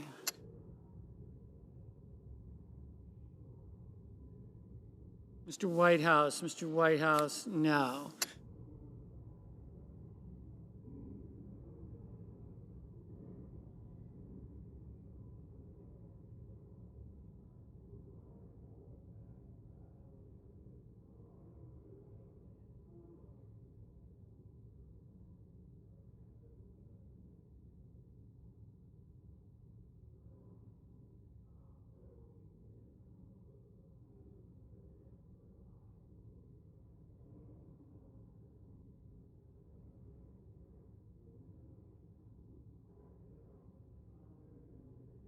Mr. Warner, no.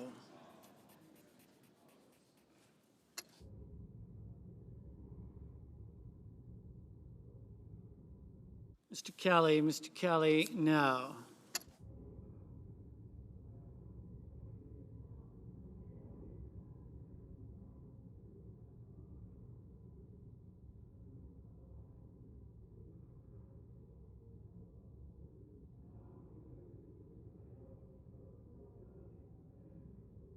Mr. King, no.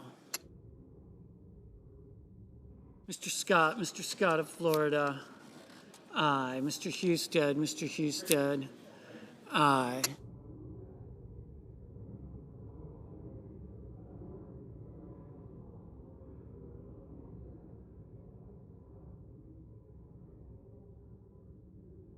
Mr. Markey, no. Mr. Cornyn, aye.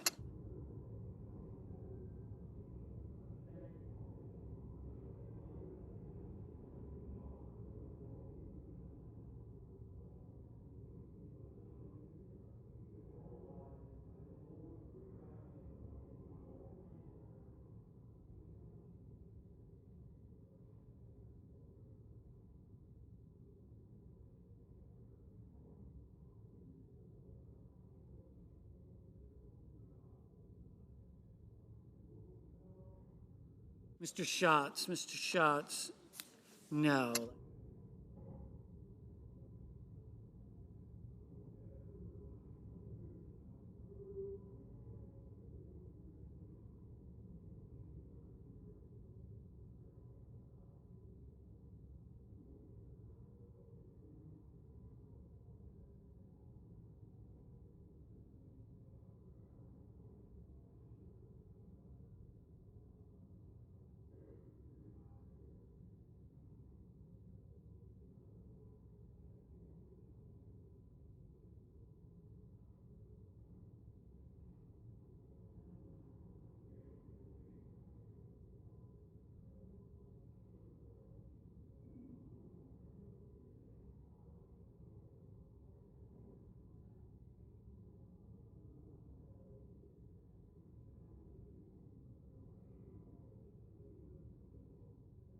Ms. Hirono, no.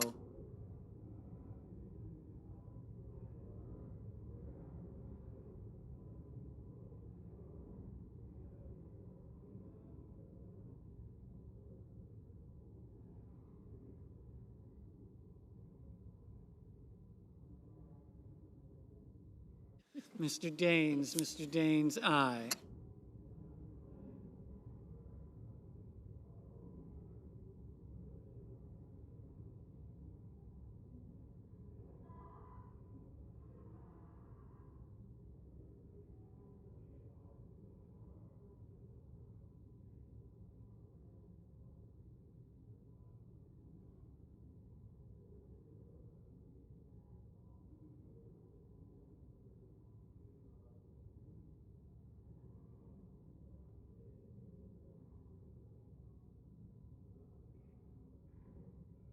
Mr. Paul, aye.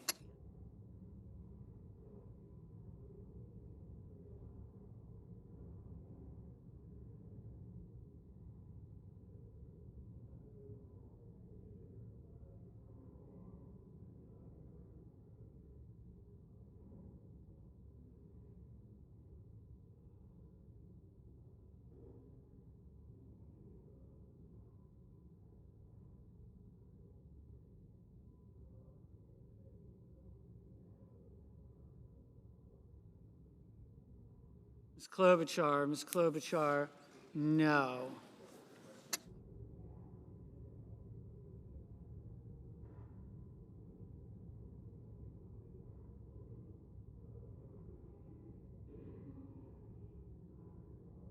Mr. Schumer, no. Mr. Ricketts, aye. Mr. Coons, no.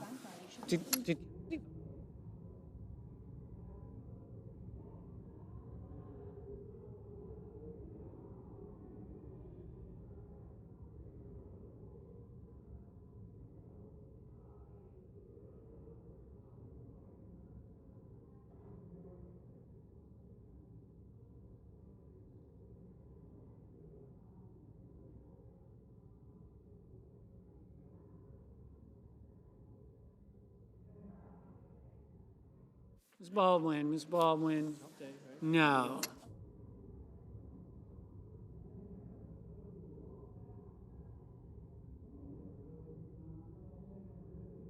Mr. Cassidy, aye.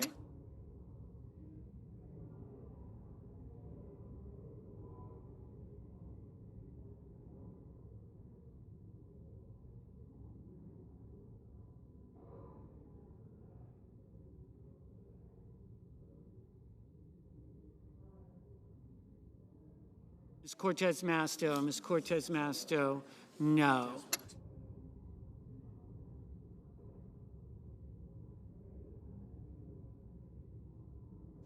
Mr. Justice, aye.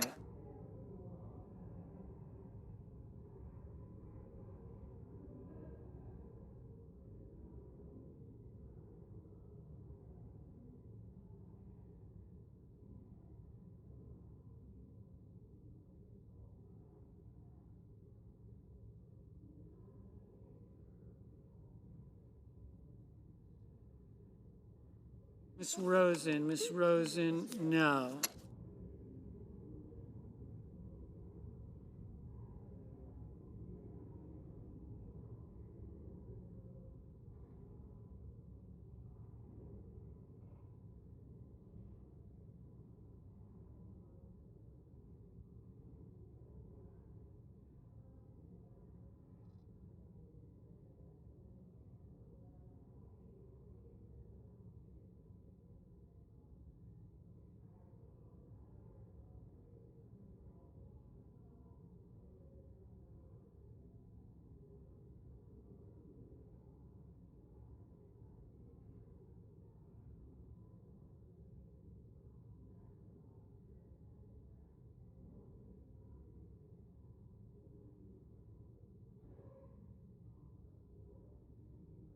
Ms. Slotkin, no.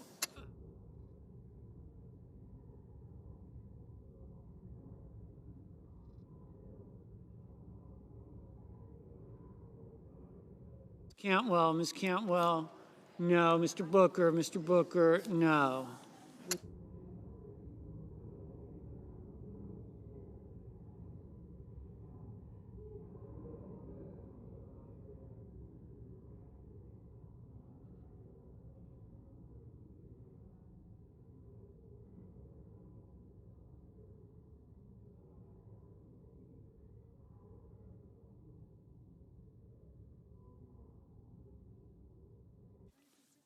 Mr. Ossoff, no.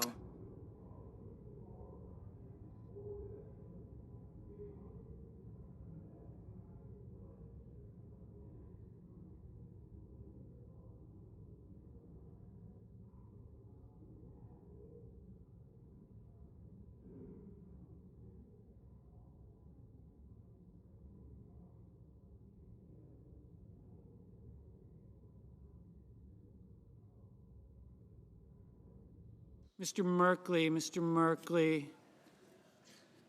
no.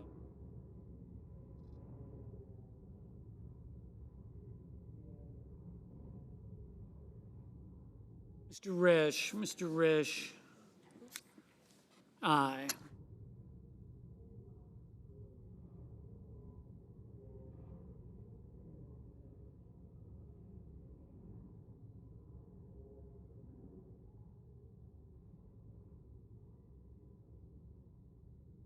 Mrs.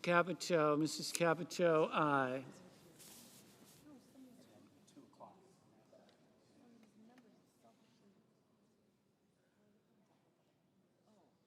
Mr. Kane, no.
Ms. Collins, aye.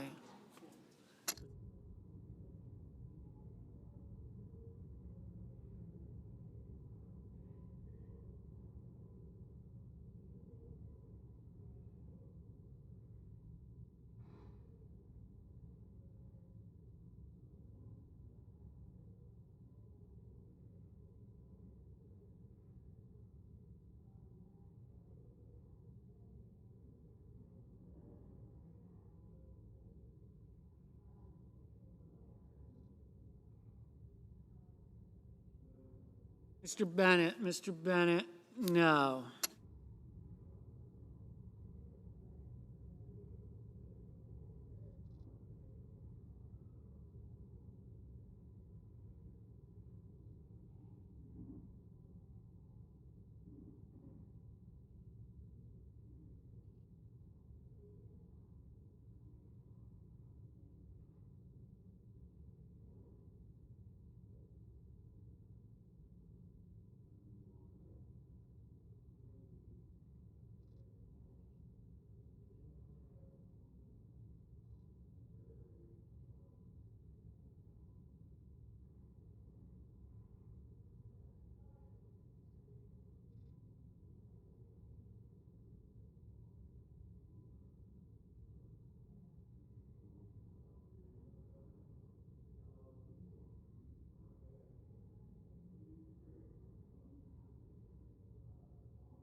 Mr. Durbin, no.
Mrs. Fisher,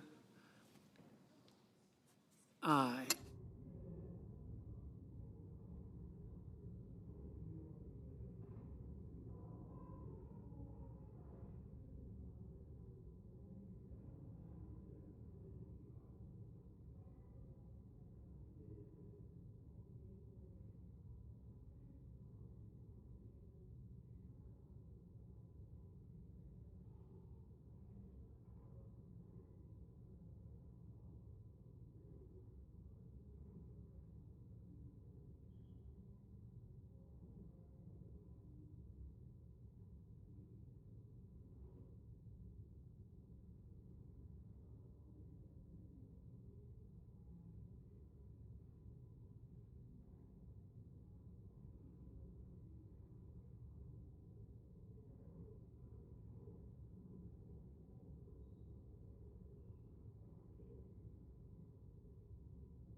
Mr. Warnock, no.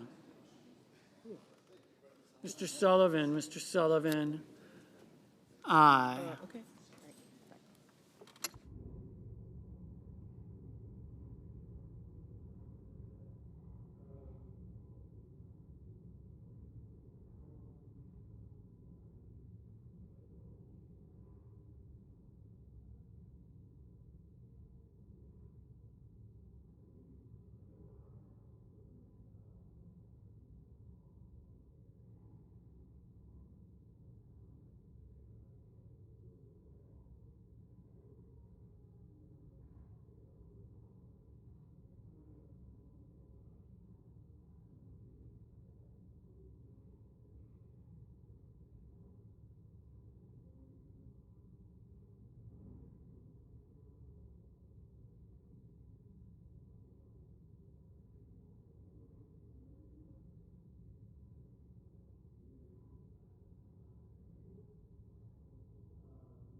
Mr. Lee, aye.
Mr.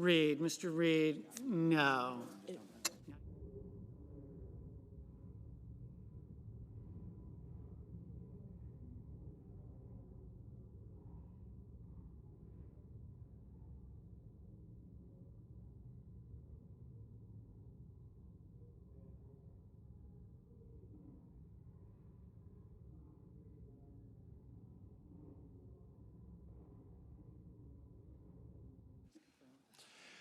On this vote, the yeas are 51, the nays are 47. The confirmation is confirmed. Under the previous order, the motion to reconsider is considered made and laid upon the table, and the President will be immediately notified of the Senate's actions.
President. Senator from Texas. Mr. President, I understand we are not in a quorum call. Is that correct? That is correct.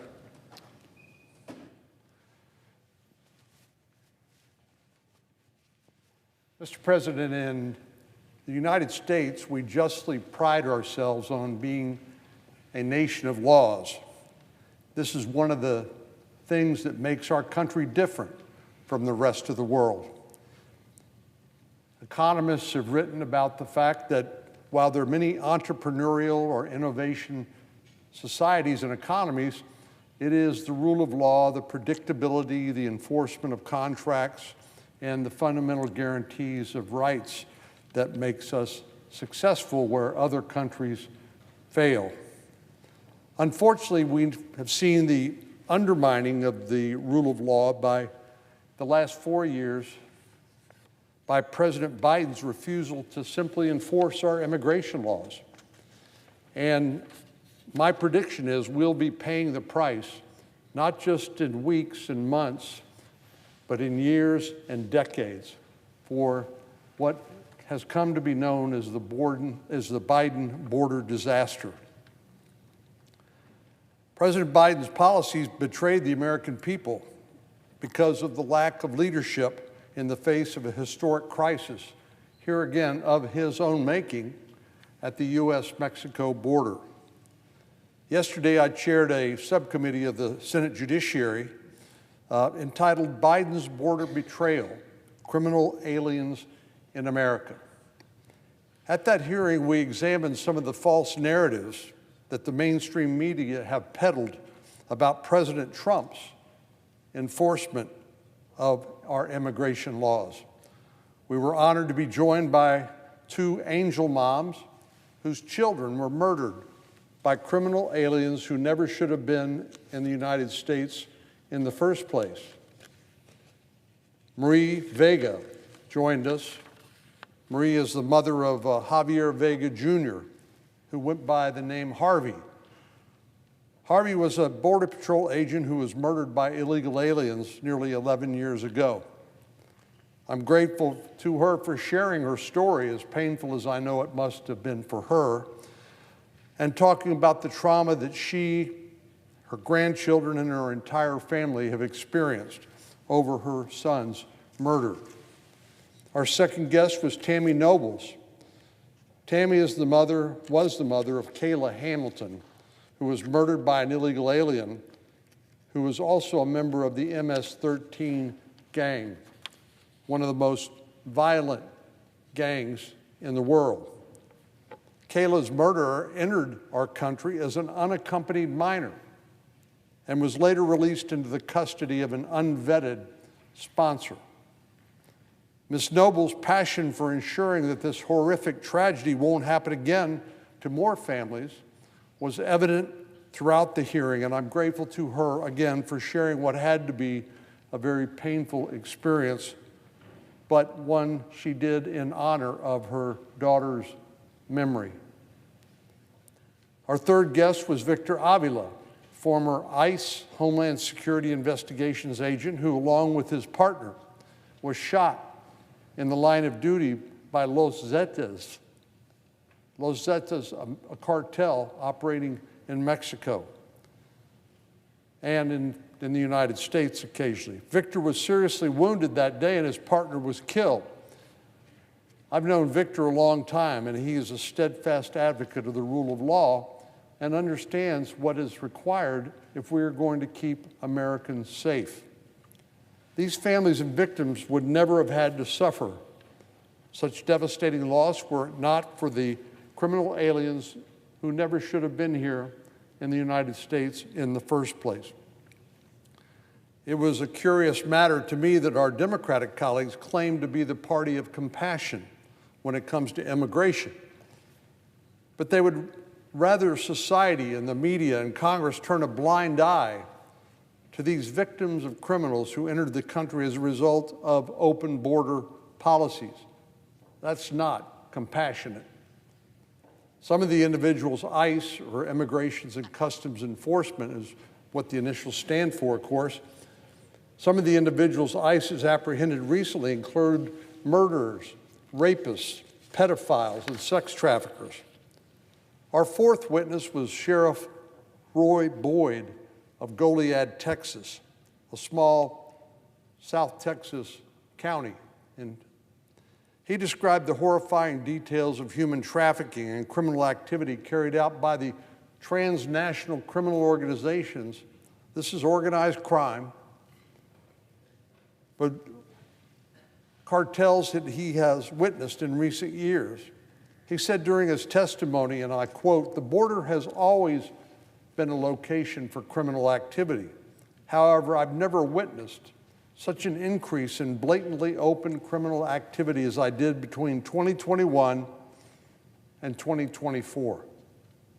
It's truly shocking to think about the sheer number of illegal criminal aliens who are currently roaming free in the United States." Now, you would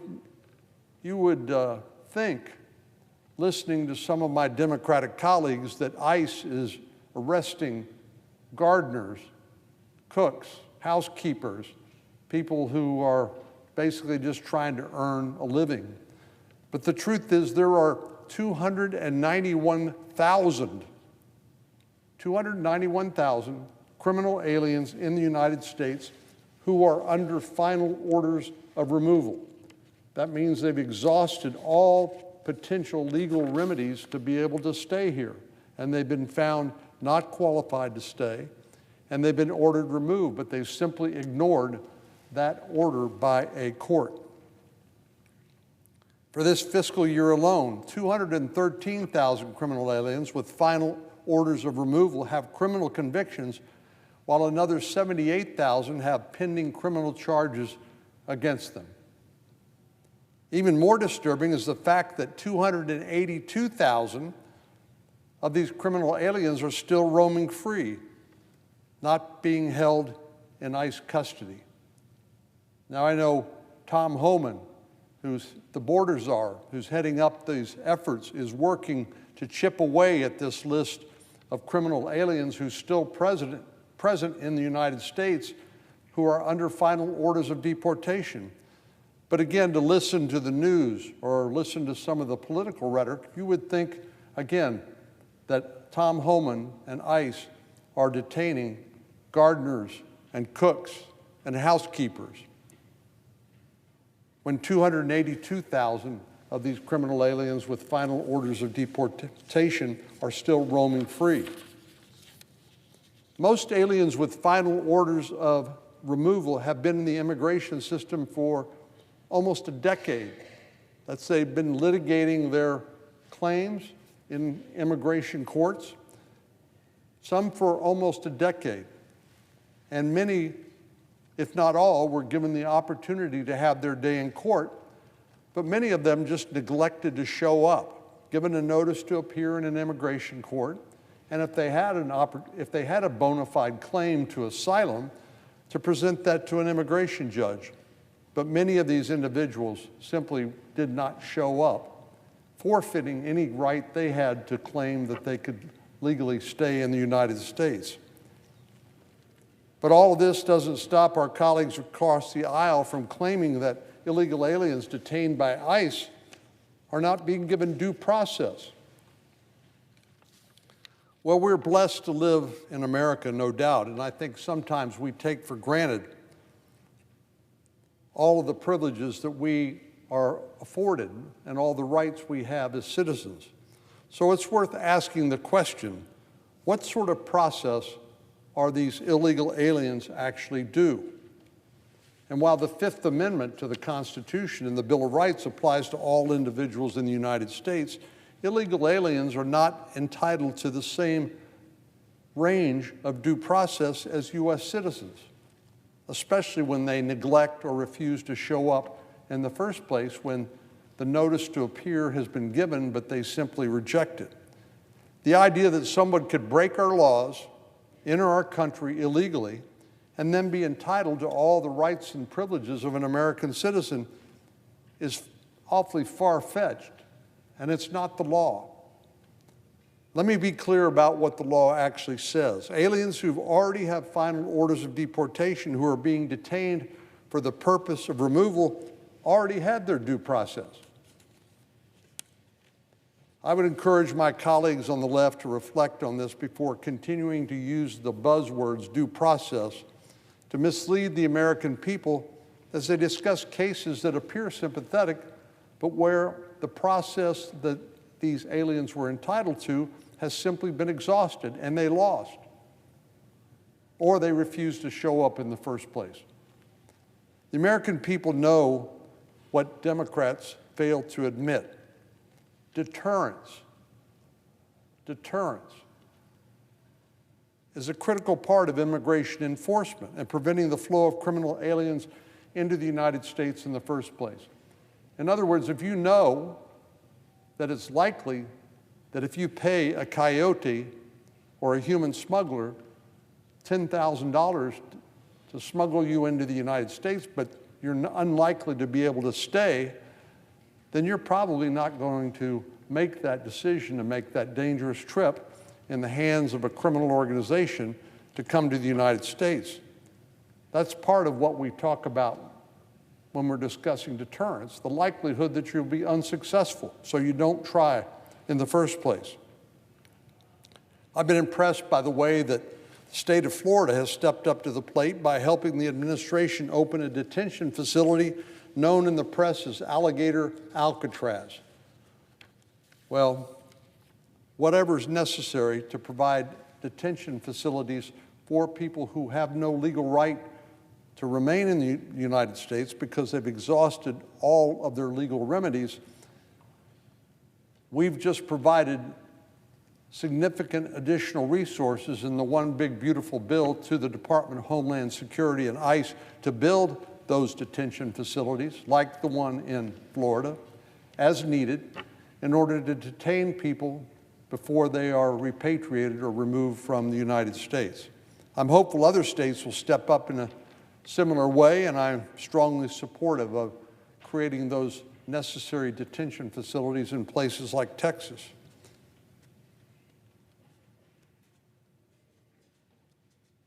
The American people voted overwhelmingly on November the 5th for a president who promised to enforce our immigration laws. And so it's only right that our states would work together with the federal government to facilitate the enforcement of those laws that the American people voted for. I know they are thankful to President Trump for keeping his promises, and I look forward to continuing to work with him and Governor Abbott to ensure that this work continues in my home state of Texas. Together, we are making our communities safe again.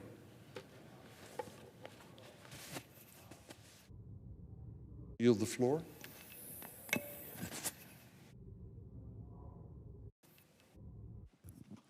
Clerk will call the roll. Ms. Alster-Brooks.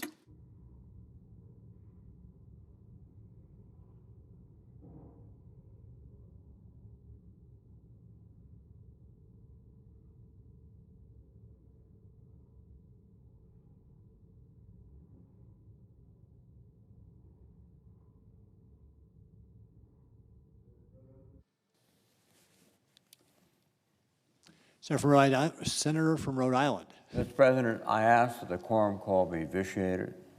Without objection. Thank you, Mr. President.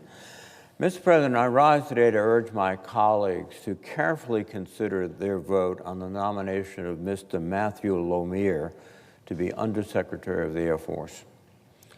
The Undersecretary is the second highest ranking official in the Air Force. This position is responsible for running the day-to-day operations of the department and assisting the Secretary in leading the largest fleet of aircraft and space assets in the world. Most importantly, they are responsible for managing the hundreds of thousands of men and women who make up the Air Force and the Space Force. And I have deep concerns about Mr. Lomere's fitness to represent these men and women. While I appreciate his past military service, his record of troubling conduct in uniform, extreme partisanship, and animosity towards military members with whom he disagrees politically is, in my view, completely disqualifying to be undersecretary. His record of alarming behavior and statements is well documented. In 2021, while serving as an active duty Space Force officer in command of a large formation, he self-published a book titled Irresistible Revolution: Marxism's Goal of Conquest and the Unmaking of the American Military. The book argues that Marxism is rampant within the ranks and is leading to the collapse of our military and our society. As he wrote, quote, "To be perfectly clear, the path we are on as a country leads us to fratricidal and genocidal warfare." While still on active duty in command, he went on a far-right podcast, which was known for spreading misinformation and conspiracy theories to advertise his book. All of this was done without the knowledge or approval of the Department of Defense. Mr. Lohmeyer was immediately relieved of command when his book and podcast were discovered. After leaving the Space Force, he has continued to write and speak about his extreme beliefs. Among his controversial statements, Mr. Lohmeyer called the January 6th attack a government-led false flag and hoax at the Capitol. I would ask all my colleagues who were there that day and who were in danger if it was a hoax and a false flag operation. And I think, honestly, they would admit no. It was an attack upon the constitutional responsibilities of Congress to certify the election of the President of the United States. And in that hoax, police officers were injured and killed, and many of us were terribly concerned about our safety and the safeties of our staffs. So if you believe it was a hoax, then you agree with Mr. Lohmeyer.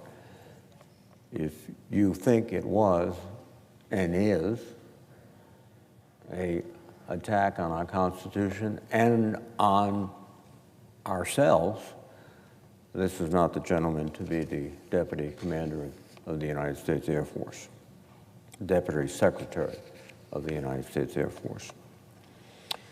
He's appeared on dozens of podcasts and made hundreds of social media posts about his distrust of American service members. As he wrote in his book, quote, "In one respect, U.S. military service members are no different than members of the People's Liberation Army." That's an interesting comparison, equating American soldiers with the Chinese members of the People's Liberation Army. He went on to say, each is comprised of humans, U.S. Army, PLA, humans who share a common nature. Because we share the same nature, what Marxist ideology does to the Chinese military service member, it will do to the American. Now, that is absolutely absurd. I don't think anyone in the United States or in the United States military will believe that our military will be transformed into a Marxist fighting organization equivalent to the Chinese People's Liberation Army. And yet that's what he's talking about. And I've read a great deal of his writing. I had the opportunity and the privilege not only to attend West Point, but to teach at West Point. And I would question his understanding of Marxism and his understanding, frankly, of the character of the American soldier, sailor, airman, space guardian. It is profoundly not only deficient, but insulting. Let me make one point clear. I am concerned that he is a deeply misguided and biased opinion of American military service members and their leaders.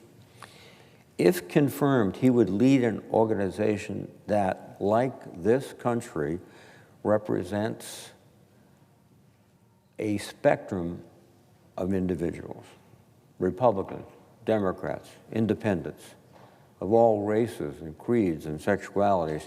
Yet his language suggests that he regards many of these men and women as adversaries to be rooted out and purged from the force. I am very skeptical that service members and civilians who do not share his political opinions can trust that they will not be targeted under Mr. Lohmeyer's tenure.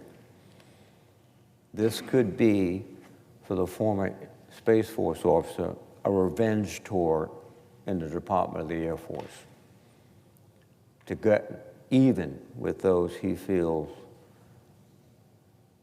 did not treat him fairly. That is not the type of individual you want in a position of Deputy Secretary of the Air Force. And during his confirmation hearing before the Armed Services Committee, my colleagues and I pressed him to explain his extreme positions. In particular, I urged him to pledge to not seek retribution against any military members or civilians with whom he has publicly criticized in the past, especially as many of them would serve under him if he is confirmed. He refused to make such a commitment. That failure significantly increases my concerns that he will be out to purge, to seek revenge, not to serve the interest of the United States Air Force and the United States of America, but to work his own personal animosities out against those he feels, those he distrusts. Ultimately, the Undersecretary of the Air Force is a position that demands wisdom, composure, and character. Our military personnel, and indeed the American people, deserve nothing less. And I do not believe that Mr. Lohmeyer is qualified for this position, and I urge my colleagues to vote against the nominee. With that, I would yield the floor, Mr. President, and note the absence of a quorum. Clerk will call the roll. Ms. Alsobrooks.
Mr. President. Senator from Georgia. Thank you, Mr. President. As the Senate turns The now, Senate's in a quorum call I ask unanimous consent that the quorum call be vitiated. without objection. Thank you, Mr. President. Mr. President, as the Senate turns now to debate the bipartisan appropriations bill resourcing military construction and the VA that Senator Boozman and I have assembled along with all of our colleagues on the Appropriations Committee, I'd like to highlight what's included in this legislation. This bill represents bipartisan support for our military service members and veterans and their families. It enhances our military readiness and the quality of life for service members while funding the delivery of care and benefits for our nation's veterans.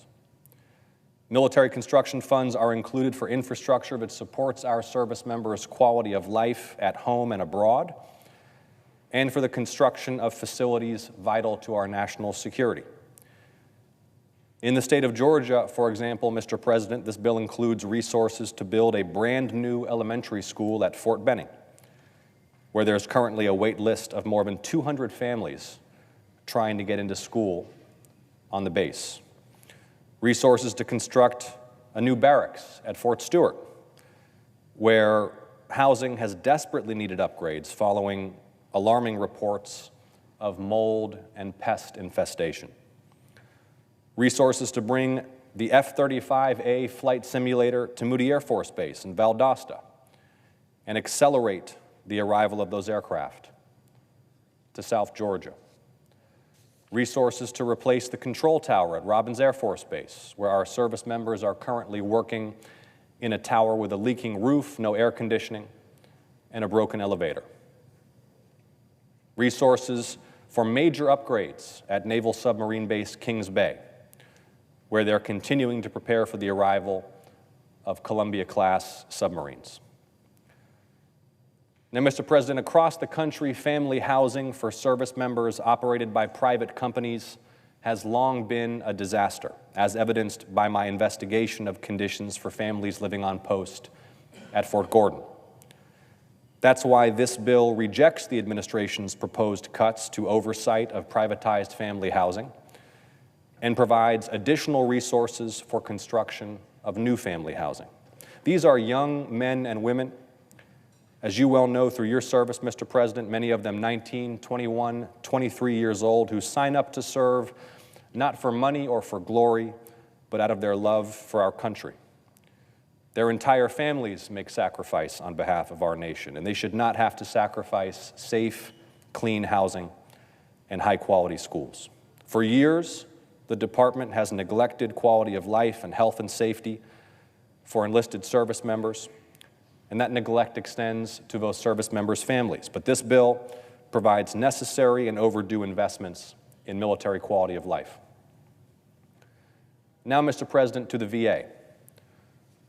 Let's be clear that these programs, services, and benefits are not a giveaway. They are the nation's obligation to those who have put their lives and their health on the line and made tremendous sacrifices and family sacrifices in defense of the United States. For the VA, this bill provides resources to support health care for more than 9.2 million veterans and disability benefits to nearly 7 million veterans, survivors, and their families. And instead of continuing senseless mass firings of VA personnel, this bill provides funding so that the VA can recruit and hire to fill long-term clinical vacancies that are contributing to long wait times for care in Georgia and across the country. Asserting our constitutional power of the purse, this bill mandates specific funding levels for rural health, women's health, caregivers, research, and veteran homelessness prevention programs. In some cases, including required spending levels for those programs for the first time in legislative history. It also provides funding for the VA to address the claims backlog related to toxic exposures and the implementation of the PACT Act, to continue providing education benefits to veterans, and to help secure VA home loans. All of these critical resources, Mr. President, will better ensure that our nation's veterans receive the care and benefits they've earned through their service. This bill also provides necessary funding for the American Battle Monuments Commission, the U.S. Court of Veterans Appeals, and the Armed Forces Retirement Homes, as well as Arlington National Cemetery. As ranking member of the subcommittee, I was pleased to work closely with Chairman Boozman to build a strong bipartisan bill that reflects input from colleagues on both sides of the aisle, not just on the Appropriations Committee, but across the entire Senate. And I thank Senator Boozman for his collaboration, for his bipartisan work in good faith, and I extend that gratitude to Senators Collins and Murray. Every senator in both parties has had the opportunity to advocate for their state's interests and priorities. And Chairman Boozman and I worked together to address, to the best of our ability, every senator's needs and concerns. Now, this bill earned bipartisan support in the Appropriations Committee because it equips the VA to make good on America's sacred promise that our service members and veterans will have the resources and support they've earned through their service to our country. I encourage colleagues to come and speak with me directly about any questions or concerns about this legislation so that we can set up votes and get this bill passed in the Senate as swiftly as possible and ultimately enacted into law. This is a bipartisan bill that was built through thoughtful deliberation, hard work, and compromise. That is how the appropriations process should work, not on the basis of party line, but in the spirit of bipartisan collaboration in the national interest. So let's deliver for the American people, the people of Georgia, our service members, military families, and veterans with the resources they need on time, responsibly, and on a bipartisan basis. I urge a yes vote to proceed to the bill. Thank you, Mr. President. I yield the floor and note the absence of a quorum. Clerk will call the roll. Ms. Alsa Brooks.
Mr. President, Senator from Florida. I ask unanimous consent to vitiate the quorum call. Without objection. Mr. President, today I rise to announce a resolution commending and congratulating the Florida Panthers on winning the 2025 Stanley Cup Final. Last month, our state, the great state of Florida, along with loyal fans nationwide, came together to cheer on the Florida Panthers as they fought hard to secure a victory and bring home the cup to Florida. And they cemented their place as back-to-back champions. This incredible effort marks the second cup won by the Panthers in franchise history, and our Sunshine State is so very proud. The whole Panthers roster obviously contributed to this win, but we wanted to thank the staff and the coaches and all of those that supported the team on and off the ice. The success could not have been achieved without everybody that contributed. We watched that team compete with resilience and grit to keep the Stanley Cup where it belongs, which is, of course, in the great free state of Florida. Our entire South Florida community celebrates with the entire state who all kept faith in this team. Everyone's encouragement throughout the season ensured our Panthers were ready to bring home the championship when the time came. The win was well-deserved, and it was a great end to an amazing year. So with that, Mr. President, I thank you for accommodating my request to pass a resolution on behalf of the Florida Panthers. Notwithstanding Rule 22, I ask unanimous consent the Senate proceed to consideration of Senate Resolution 333, which is at the desk. The clerk will report. Senate Resolution 333, commending and congratulating the Florida Panthers on winning the 2025 Stanley Cup Final. Is there objection to proceeding with the measure? Without objection, the Senate will proceed. I ask unanimous consent the resolution be agreed to, the preamble be agreed to, and that the motion to reconsider be considered made and laid upon the table with no intervening action or debate. Without objection. Thank you, Mr. President.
Mr. President. Senator from Arkansas. Thank you, Mr. President.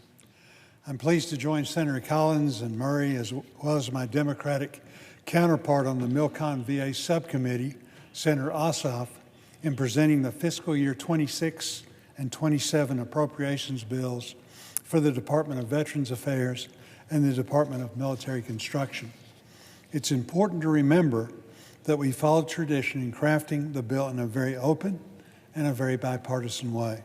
So it's built on a strong foundation and deserves the support of our colleagues. This bill takes into consideration the needs of our veterans, their families, and our service members. And within that framework, we have created a thoughtful path, a path forward for both departments and our related agencies. This bill provides $153.5 billion in discretionary spending. Of that amount, the Department of Veterans Affairs has provided $133.3 billion in discretionary funding. When combined with the $49.8 billion from the Toxic Exposures Fund, veterans' medical care will be funded at a total of $163.6 billion in fiscal year 2026. Our bill funds priority accounts to prevent veteran suicide, as well as increase rural access to health care through significant investments for the Office of Rural Health. Additionally, we allocate approximately $23 billion to support critical mental health issues and programs, prevent veterans' homelessness, and provide funding for innovative medical research. The bill also funds mandatory veterans benefits, which are earned benefits that include disability pensions, employment training programs, and educational benefits. We also make advance appropriations for fiscal year 2027 for certain accounts, including $122.3 billion for veterans medical care and $262.1 billion for mandatory veterans benefits. In addition, we are delivering $19.8 billion to support military construction and family housing needs, which are important to both readiness and morale. Our bill would give the Department of Defense the resources it needs to project power globally, enhance our warfighting capabilities, and train our forces. Importantly, we provide $1.9 billion to improve housing and quality of life for service members and their families. I also want to note that the bill includes robust funding for our related agencies, which include the American Battle Monuments Commission, the U.S.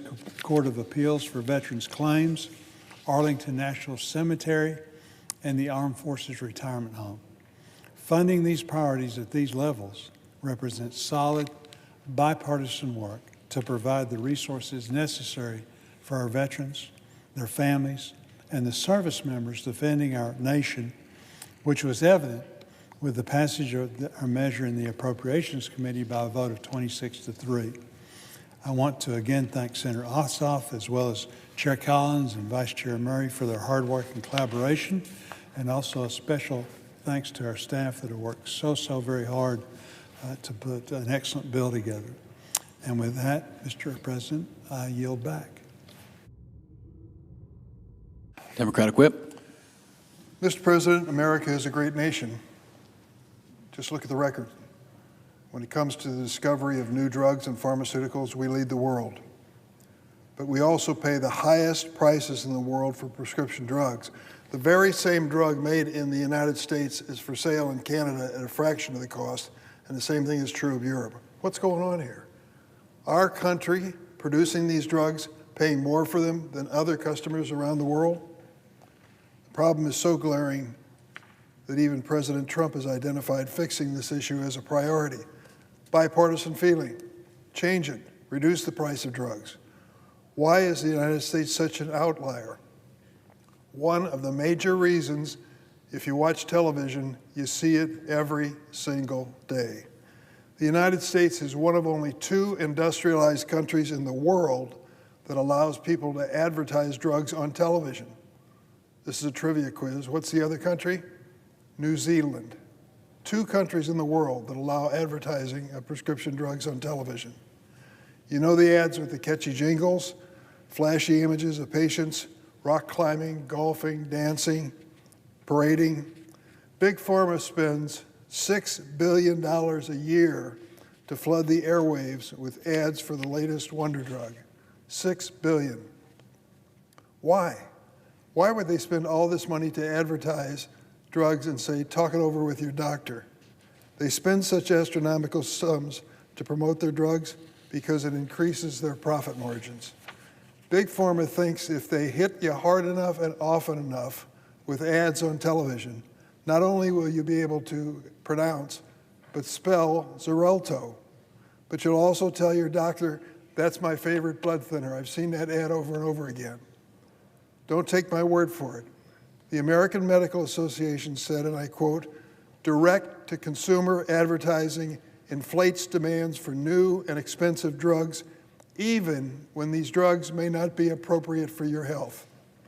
When President Biden announced 15 drugs that Medicare would negotiate for discounts, most Americans knew the names, maybe even knew the jingle. Ozempic, Trelegy, Ibrance, Otezla. Sound familiar? Pharma spends hundreds of millions of dollars each year so that you are supposed to, quote, ask your doctor about these drugs. The result? Medicare spent $22 billion last year alone on these 4 heavily advertised medications. $22 billion. With these advertisements, Big Pharma is betting they can squeeze every penny out of you and our healthcare system.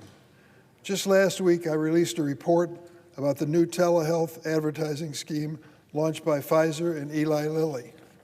With online promotions and new websites, Pharma is urging patients to click here if you want to speak with a doctor. But those telehealth doctors are handpicked. They've been recruited and paid for by the drug companies. Pharma is funneling patients to their chosen healthcare providers to influence prescriptions for costly drugs. This raises concerns about conflicts of interest and inappropriate prescribing of drugs. All of this is a result of Pharma's rampant advertising spree. Since 2017, I've introduced bipartisan legislation to crack down on this TV advertising. Republican Senator Chuck Grassley, now on the floor to join me, has been my partner in this effort. When you turn on the evening news, 1/3, 1 out of every 3 commercials you see are for drugs from prescription drug companies. It's the same when you stream your favorite show or scroll on social media. Americans see an average of 9 pharmaceutical ads every single day. With billions in targeted spending, patients are bombarded with information, often at a rapid machine gun pace, but kept in the dark about one crucial fact that is essential to this conversation. The drug companies want to tell you everything, including the warnings, as fast as they can say them, but they don't want you to know one thing. They don't want you to know the price. Because of outrageous drug prices, millions of Americans are faced to ration doses, skip refills, making cost transparency absolutely essential. I want to put an ad up here that some of you may recognize.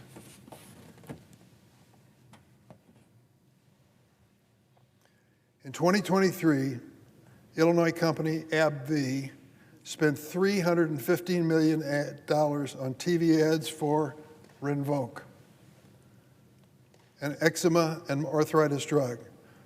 Nowhere in the commercial did they tell you the cost, as publicized and released by the drug company. $6,100 a month for this drug. A lot of good news if you're going to go out canoeing and whitewater rafting, but they won't tell you it's $6,100 a month for Rinvoq. It's time to end Big Pharma's secrecy. If they're going to advertise a drug, they need to also declare to the public, to the American public, how much it costs. It's basic. No gimmicks, no tricks, just the truth by advertising the very same drug that the drug companies publish as the official price. Our common sense plan to require price disclosures in direct-to-consumer drug ads has already passed the Senate one time before. Senator Grassley and I worked together in 2018 because we knew that 88% of the American people support what we're doing, disclosure of price and reduction of the cost of drugs to consumers. In fact, because of our work, President Donald Trump made a statement which I'm going to quote. Big announcement, the president said. Drug companies have to come clean about their prices in TV ads. Historic transparency for American patients is here. If drug companies are ashamed of those prices, lower them. That's what the president said on May 8th, 2019.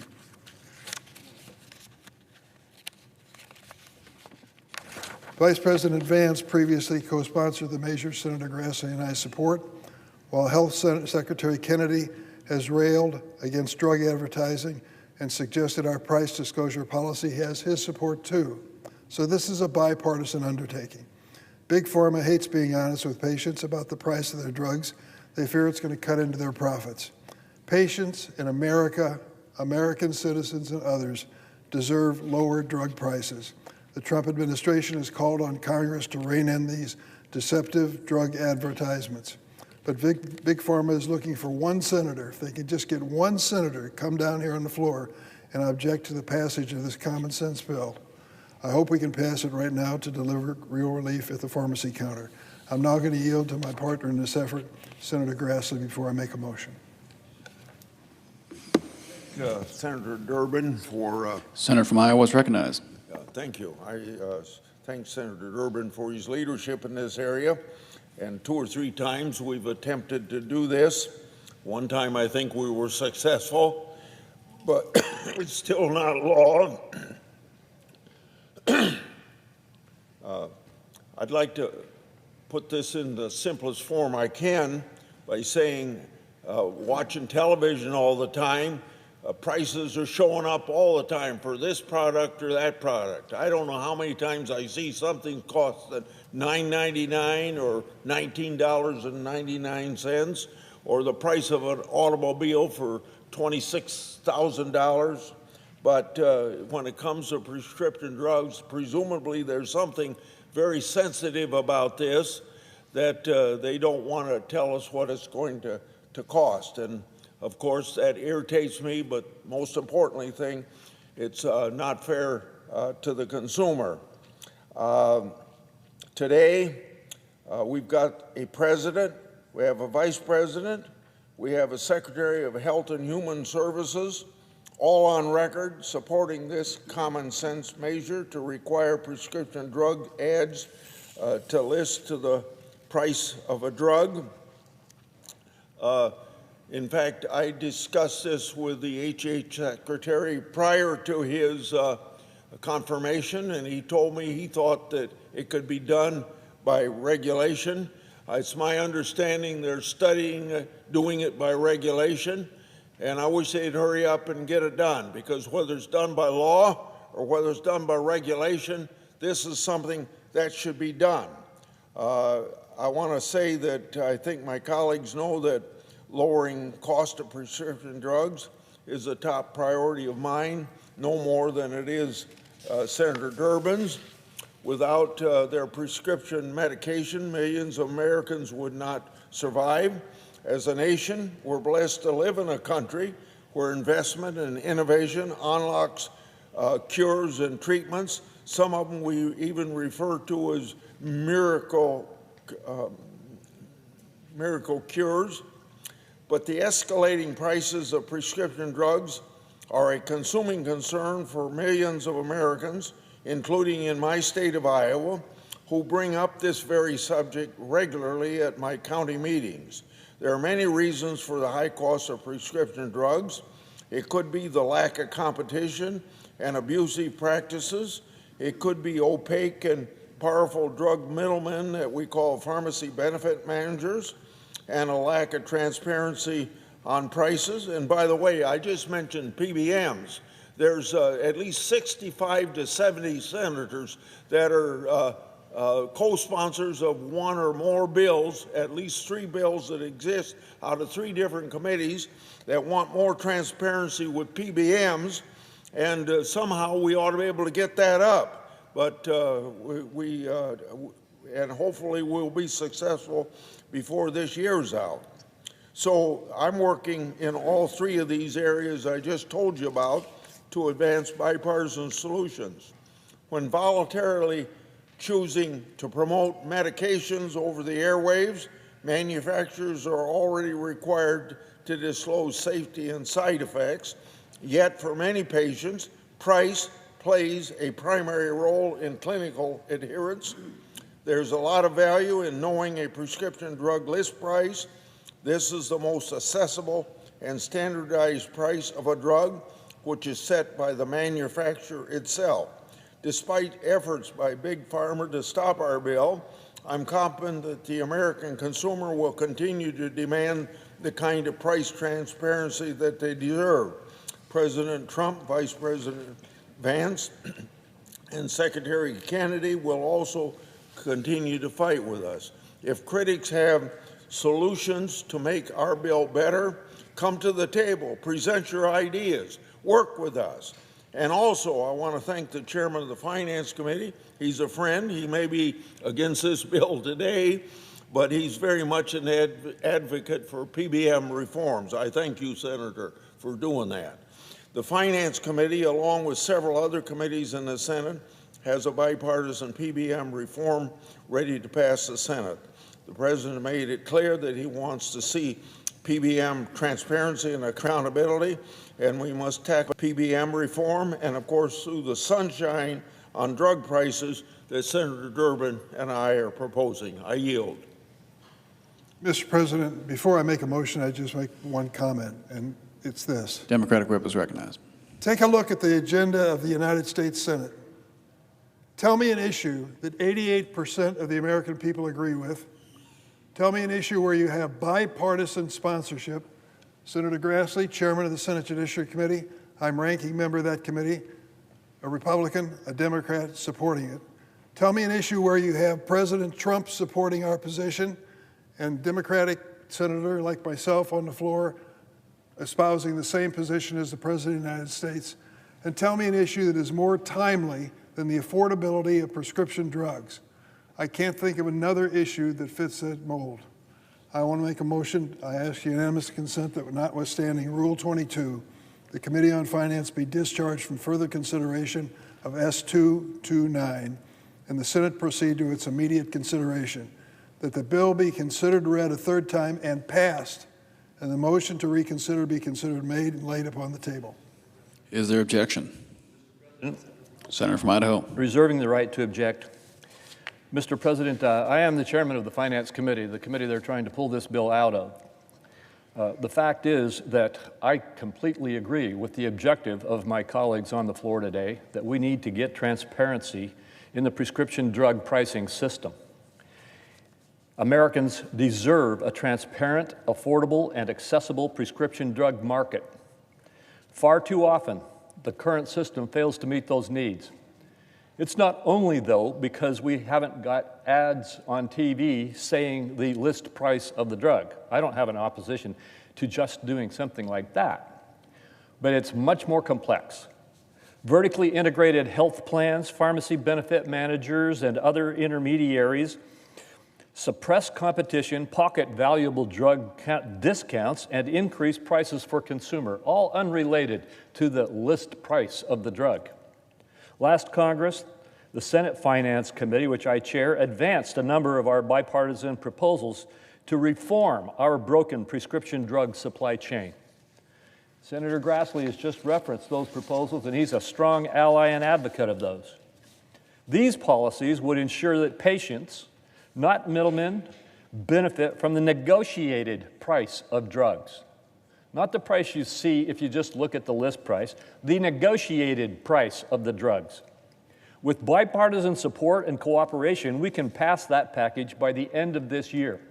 But we need bipartisan support to move forward and do it.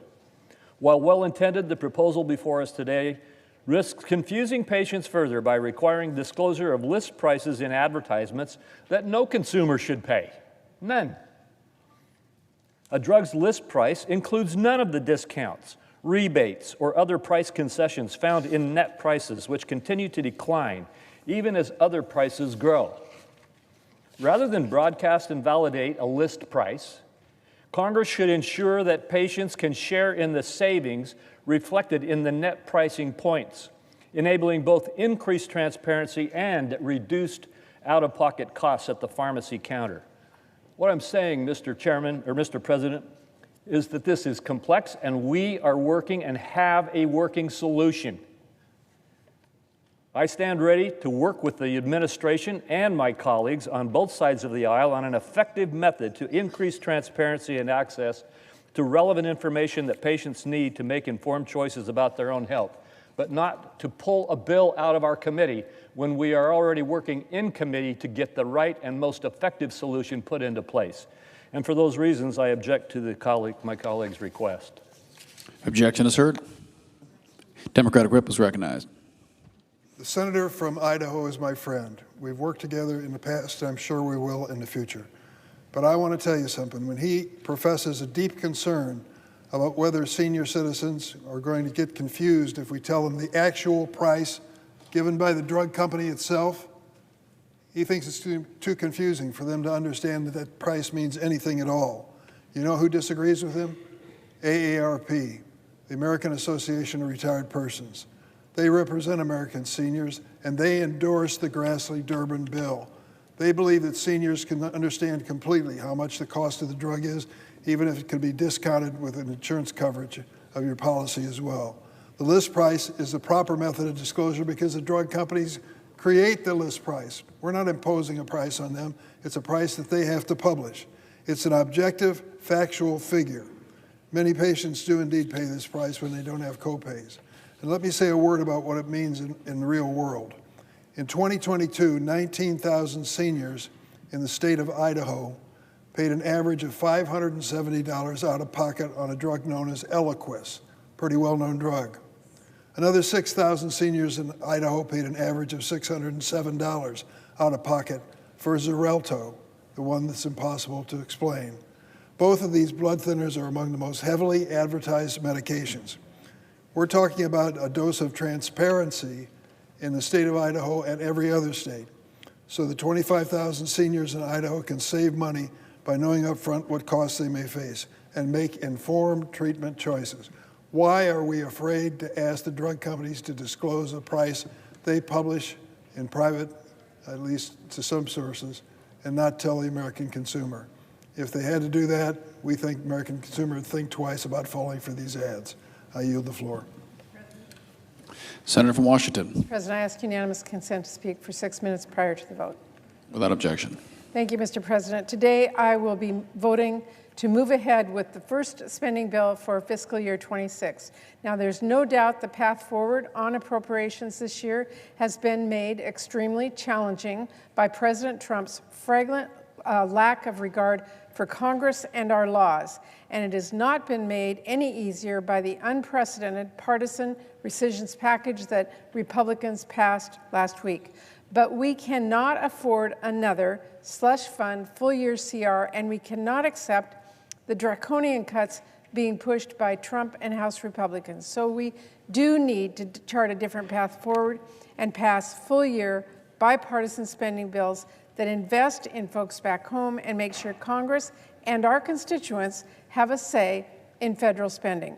And the way, of course, is to ensure that happens is through a bipartisan appropriations process. So I'm very glad that the senior senator from Georgia, working across the aisle with his partner, the senior senator from Arkansas, were able to negotiate and report out of committee a good bill to fund our military construction needs and the Department of Affairs in fiscal year 26. As the daughter of a World War II veteran, the programs we fund in the Milcon VA bill are very personal to me. Doing right by our vets and getting them the care they need and the support they were promised is a moral obligation, which is why I'm pleased to say the Milcon VA bill we are voting on delivers the funding needed to live up to our nation's commitments to our veterans and makes crucial investments to support our service members and our national security. The bill includes essential funds for VA care, including rural health, women's health, medical research, and the Caregivers Program I have long championed, and for the first time, it puts funding levels for those important programs in statute.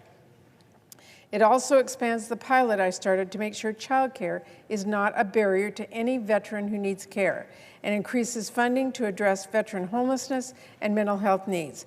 When it comes to supporting our service members and their families, there are investments for nearly 300 construction projects, including new family housing construction and child development centers. There are also investments to bolster our footprint in the Pacific and support our NATO projects. These are incredibly important to our soldiers, to our veterans, and to our national security. No doubt there's more I'd like to see done in this bill. It is not, of course, the bill any of us would have written on our own, but I do hope Republicans will work with us now to consider critical amendments to improve the bill and make sure the administration actually delivers for veterans, something I think it has sorely failed to do on many fronts over the last few months. Mr. President, there's also some discussion of adding 2 other funding bills that we have negotiated and reported out of committee to make this a minibus package. These are solid, compromise bills that reject the truly draconian cuts proposed by President Trump and House Republicans, and I would like to see them considered by the full Senate. Now, for that to happen, I hope Republicans will work with us to ensure once again that there's an opportunity to debate and amend all 3 bills. So I am a yes vote on moving forward today with the debate of the Milcon VA bill, and I hope we can keep this process moving. Because passing our appropriations bills is the best way we can make sure federal spending reflects the needs we are hearing about in our states and actually solves problems for people at home. No one wants a shutdown, and the way we avoid that shutdown is by working together. That's not a secret, not a surprise. It's a reality we all know. As the majority leader noted recently, the math tells us that it takes 60. It takes bipartisan cooperation. Unfortunately, Republicans have been chipping away at that cooperation, especially with the rescissions vote last week. But to be clear, if Republicans continue cutting bipartisan deals with more rescissions, that's not cooperation. If Republicans try and jam through another slush fund CR, that's not cooperation. So for anyone considering the partisan route, you cannot write a bill without talking to Democrats and then act surprised when Democrats don't support it. You want our votes? You work with us. And this bill today that we're considering shows that is possible. So I want to applaud the bipartisan work of the senior senators from Georgia and Arkansas to get us to this point, and I hope all of our colleagues can take that lesson to heart as we move forward with the consideration of this bill and our work on bipartisan bills to fund the government and avoid a shutdown. Let's stay focused on that instead of embracing Russ Vought's vision for a Congress that is more partisan, less powerful, and less able to make life better for the people we represent at home. Thank you, Mr. President. I yield the floor. Under the previous order, all post-cloture time is expired. The question occurs on the motion to proceed. Is there a sufficient second? There appears to be. The clerk will call the roll. Ms. Alsterbrooks, Ms. Baldwin, Mr. Banks, Mr. Barrasso, Mr. Bennett, Mrs. Blackburn, Mr. Blumenthal, Ms. Blunt Rochester,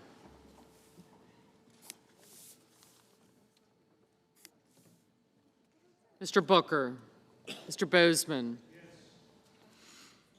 Mrs. Britt, Mr. Budd, Ms. Cantwell,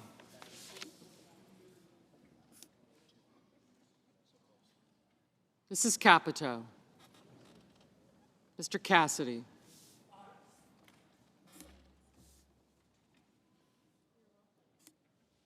Ms. Collins, Mr. Coons, Mr. Cornyn, Ms. Cortez Masto, Mr. Cotton, Mr. Kramer, Mr. Crapo, Mr. Cruz, Mr. Curtis, Mr. Daines, thanks, Ms. Duckworth, Mr. Durbin, Ms. Ernst. Mr. Fetterman. Mrs. Fisher. Mr. Gallego. Mrs. Gillibrand. Mr. Graham.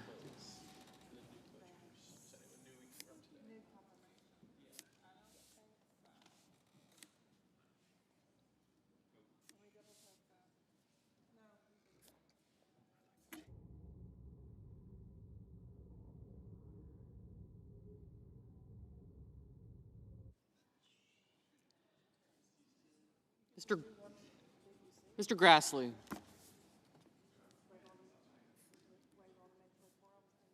Mr. Haggerty. Ms. Hassan. Mr. Hawley. Mr. Heinrich. Mr. Hickenlooper. Ms. Hirono. Mr. Hoven. Mr. Husted. Mrs. Hyde-Smith. Mr. Johnson. Mr. Justice. Mr. Kane. Mr. Kelly. Mr. Kennedy. Mr. Kim. Mr. King. Ms. Klobuchar. Mr. Langford. Mr. Lee. Mr. Lujan. Ms. Lummis. Mr. Markey. Mr. Marshall. Mr. McConnell. Mr. McCormick. Mr. Merkley.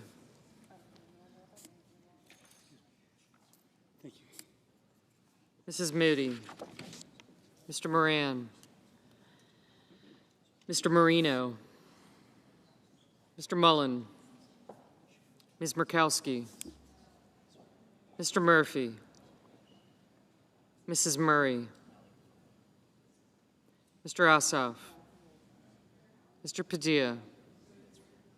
Mr. Paul. Mr. Peters. Mr. Reed. Mr. Ricketts. Mr. Risch. Ms. Rosen. Mr. Rounds. Mr. Sanders. Mr. Schatz. Mr. Schiff. Mr. Schmidt. Mr. Schumer. Mr. Scott of Florida. Mr. Scott of South Carolina. Mrs. Shaheen. Mr. Sheehy. Ms. Slotkin. Ms. Smith. Mr. Sullivan.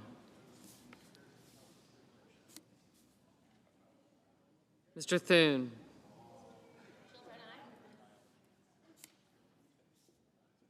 Mr. Tillis.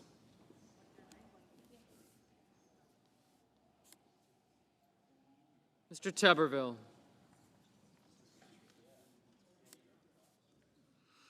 Mr. Van Hollen. Mr. Warner. Mr. Warnock.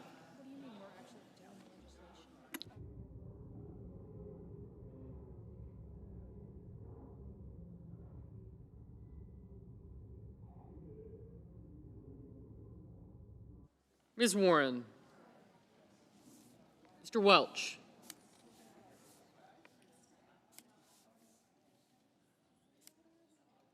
Gotcha. Mr. Whitehouse.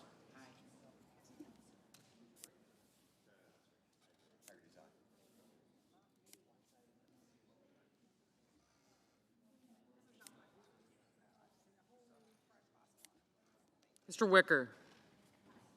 Mr. Wyden.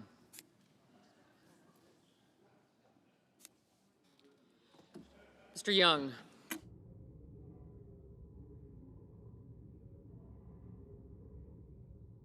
Senators voting in the affirmative: Alsobrooks, Banks, Barrasso, Blumenthal, Blunt Rochester, Booker, Bozeman, Cantwell, Cassidy, Cornyn, Curtis, Duckworth, Durbin, Ernst, Gillibrand, Graham, Haggerty, Hassan, Husted, Kim, Klobuchar, McCormick, Merkley, Moody, Marino, Murkowski, Paul, Reed, Schmidt, Shaheen, Sheehy, Tuberville, and Wyden.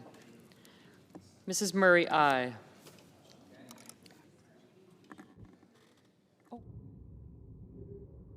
Mrs. Blackburn, aye. Senators voting in the negative: Markey, Padilla, and Warren.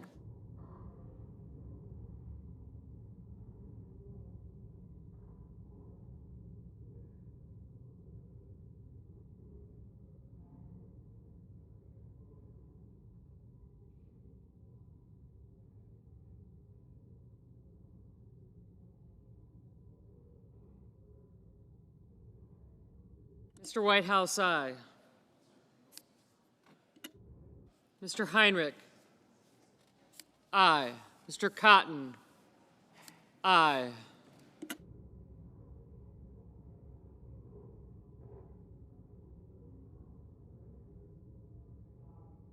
Mr. Schatz, aye. Mr. Kelly, aye.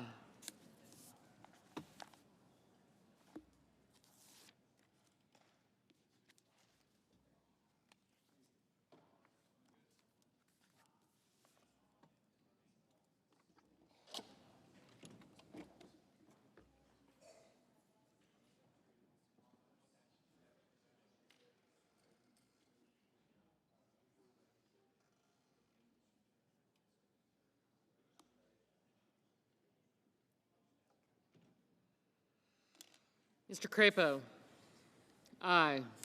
Mr. Kramer, aye.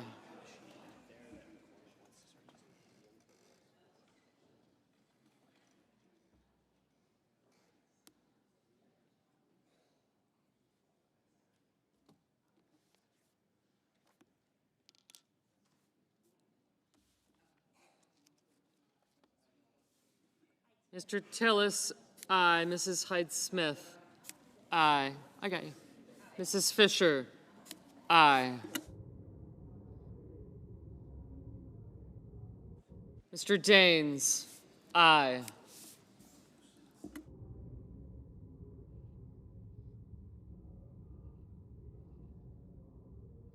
Mrs. Capito, aye.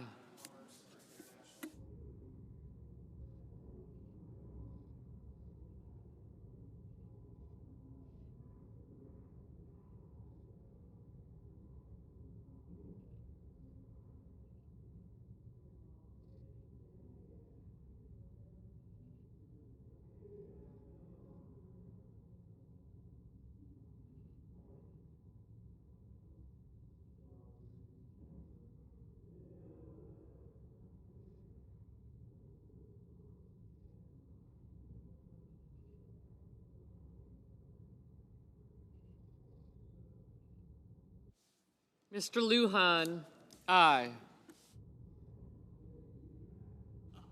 Mr. Gallego, aye.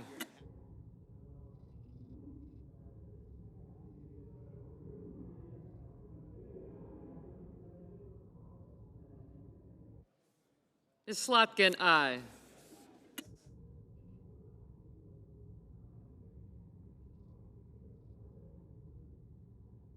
Mr. Scott of South Carolina, aye.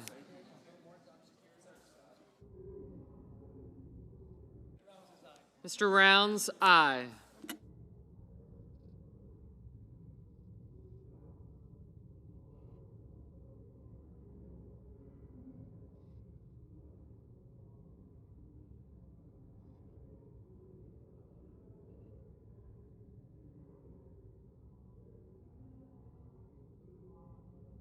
Mr. Johnson, aye.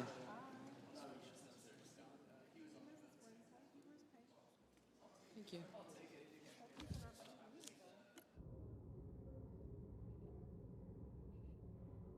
Mr. Langford, aye. Mr. Thune, aye.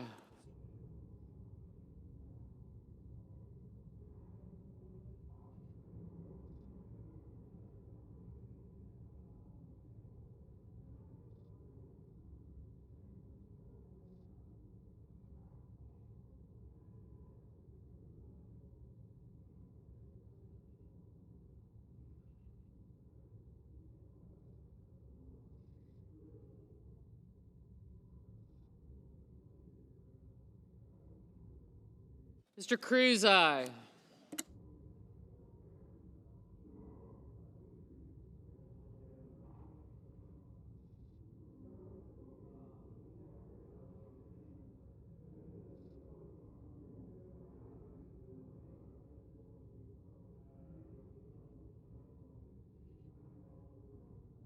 Mr. Lee, aye.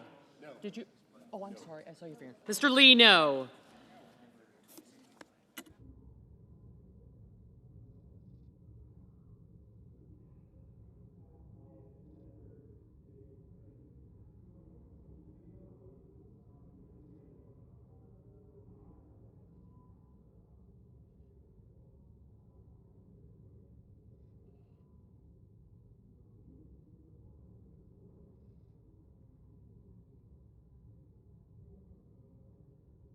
Mrs. Britt, aye. Mr. Marshall, aye.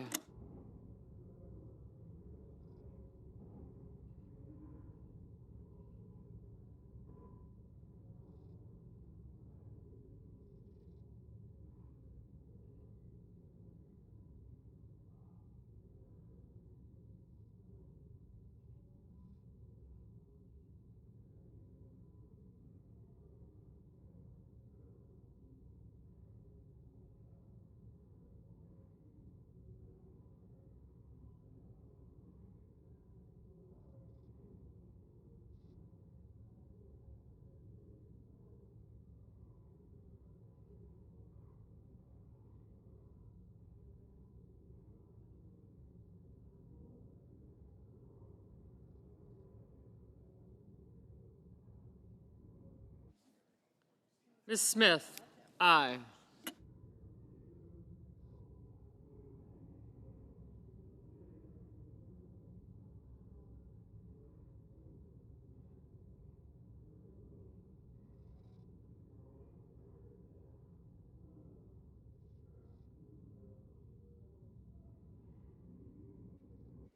Mr. Hoven, aye.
Mr. Grassley, aye.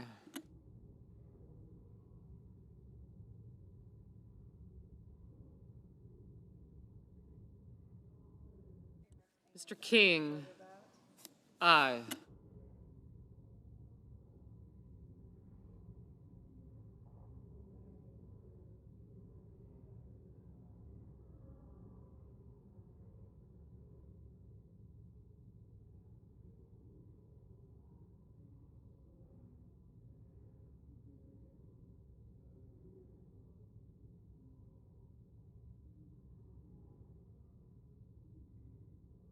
Mr. Kane, aye.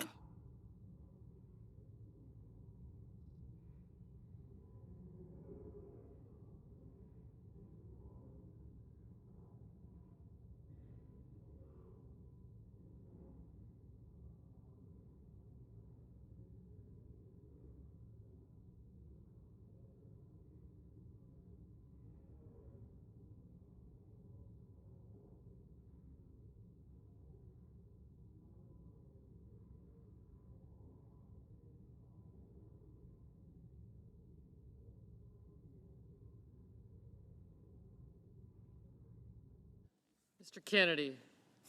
Aye.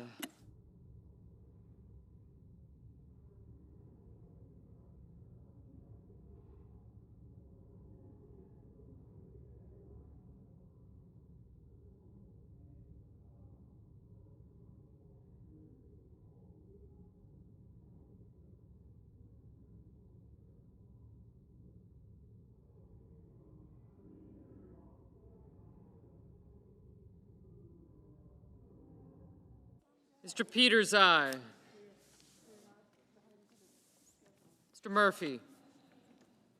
Aye. Mr. Sullivan. Aye.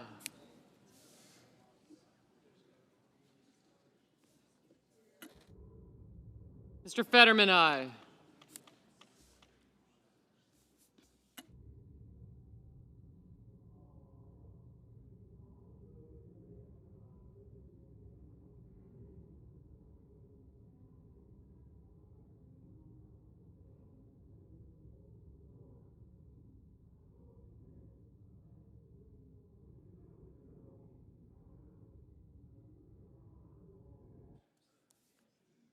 Mr.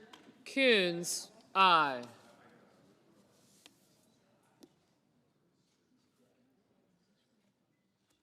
Mr. Schiff, no.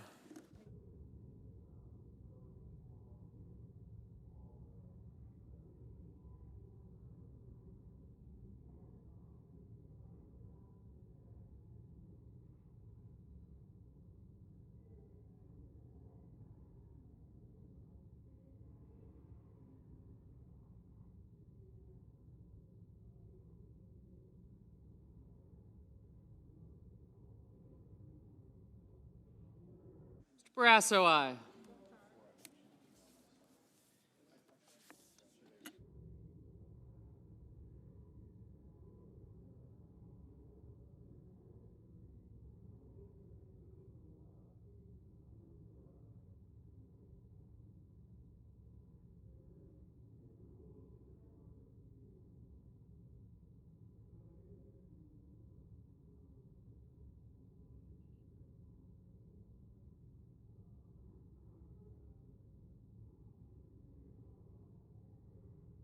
Ms. Rosen, aye.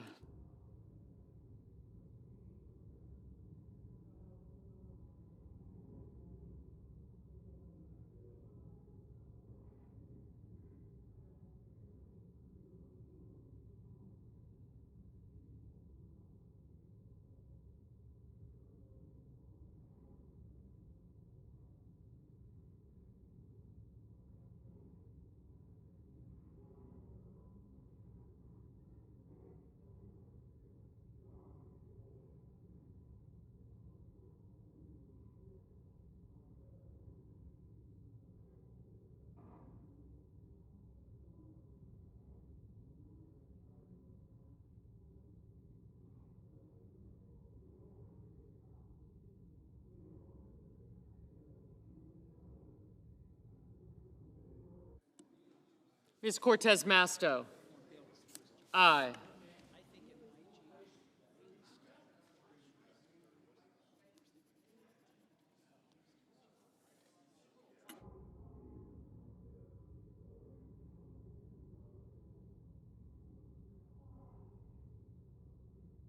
Mr. Moran, aye. Mr. Welch, aye. Mr. Warner, aye.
Ms. Hirono, aye. Mr. Bennett, aye.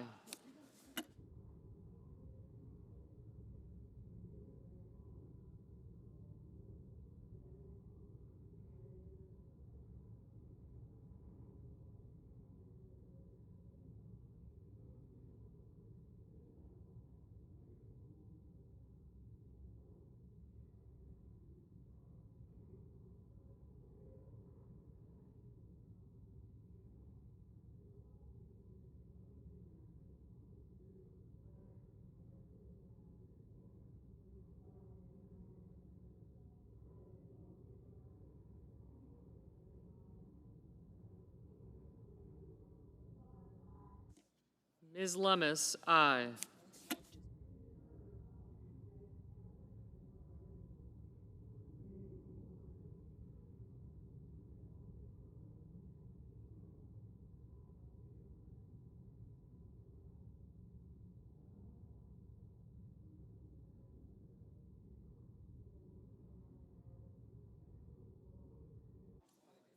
Mr. Ricketts, aye.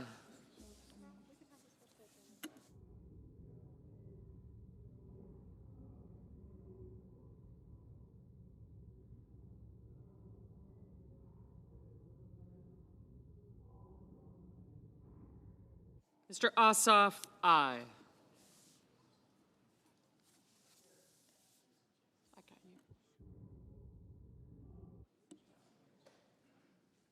Mr. Hickenlooper, aye.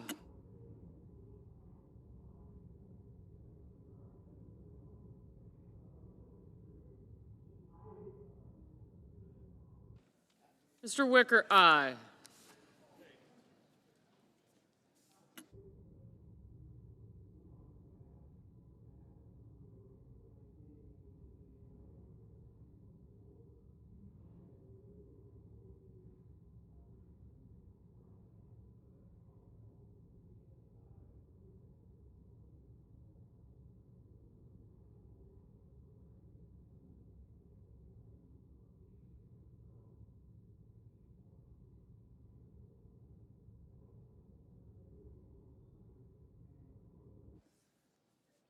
Mr. Scott of Florida, aye.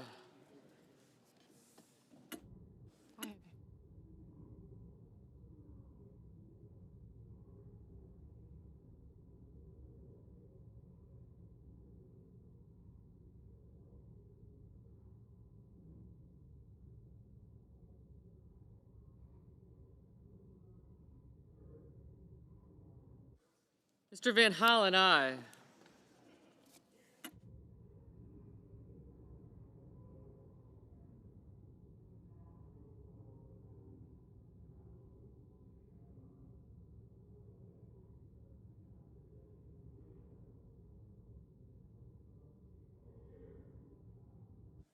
Mr. Schumer, aye.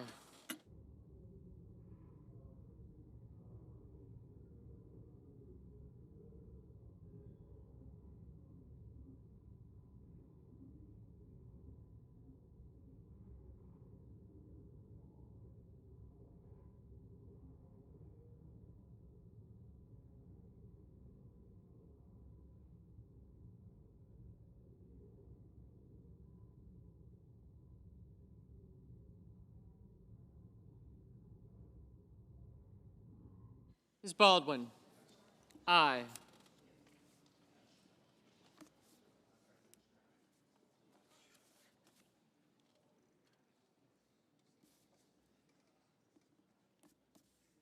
Mr. Budd, aye.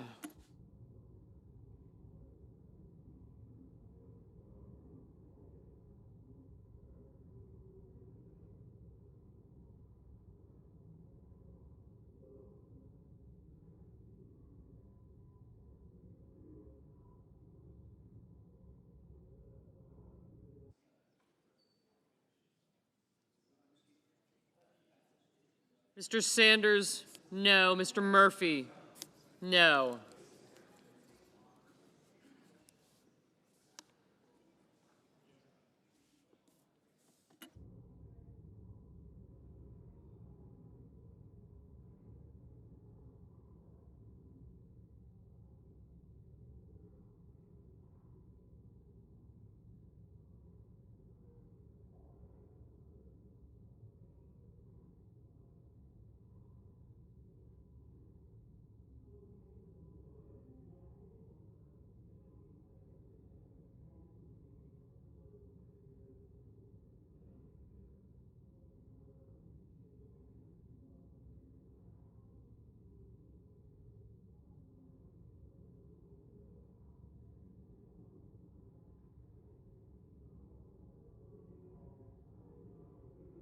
Ms. Collins?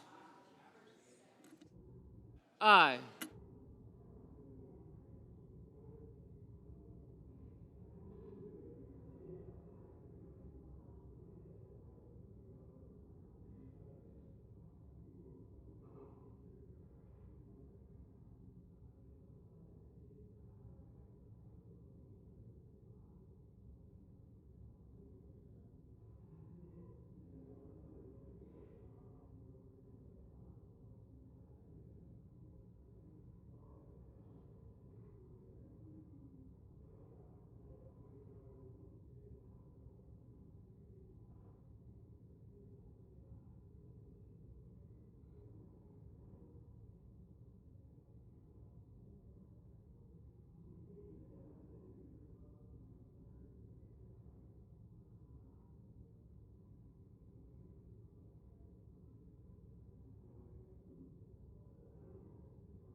Mr. Young, aye.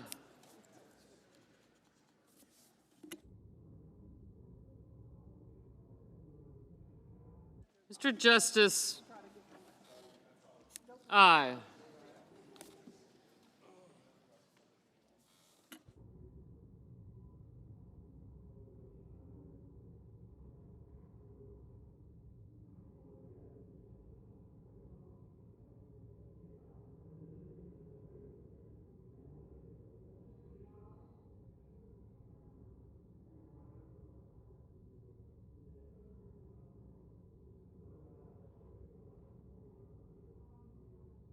Mr. Warnock, aye.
Mr. Hawley, no.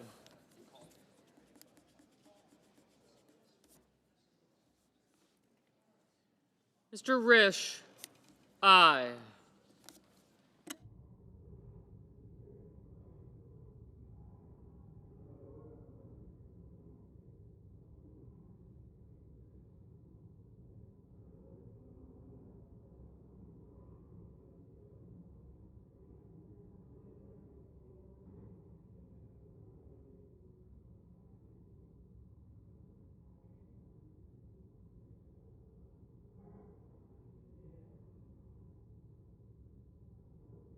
On this vote, the yeas are 90, the nays are 8. The motion is agreed to. The clerk will report the bill. Calendar number 121, H.R. 3944, an act making appropriations for military construction and so forth and for other purposes. Mr. President. The senator from Missouri. Thank you, Mr. President. I ask for unanimous consent to waive the mandatory quorum calls with respect to the Bluestone, Szabo, Lohmeyer, and Topping nominations. Further, that if any of the nominations are confirmed, the motions to reconsider be considered made, laid upon the table, and the President be immediately notified of the Senate's action. Without objection. The clerk will report the motion to invoke cloture. Cloture motion. We, the undersigned senators, in accordance with the provisions of Rule 22 of the Standing Rules of the Senate, do hereby move to bring to a close debate on the nomination of Zachary M. Bluestone of Missouri to be United States District Judge for the Eastern District of Missouri, signed by 17 senators. Under the previous order, the mandatory quorum call under Rule 22 has been waived. The question is it the sense of the Senate that debate on the nomination of Zachary M. Bluestone of Missouri to be the United States District Judge for the Eastern District of Missouri shall be brought to a close? The yeas and nays are mandatory under the rule. The clerk will call the roll. Ms. Alsterbrooks, Ms. Baldwin, Mr. Banks. Aye. Gotcha.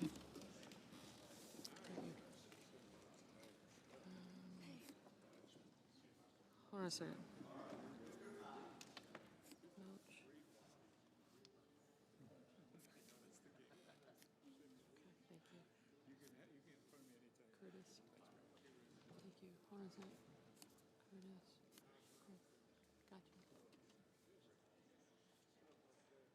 Mr. Barrasso.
Mr. Bennett, Mrs. Blackburn.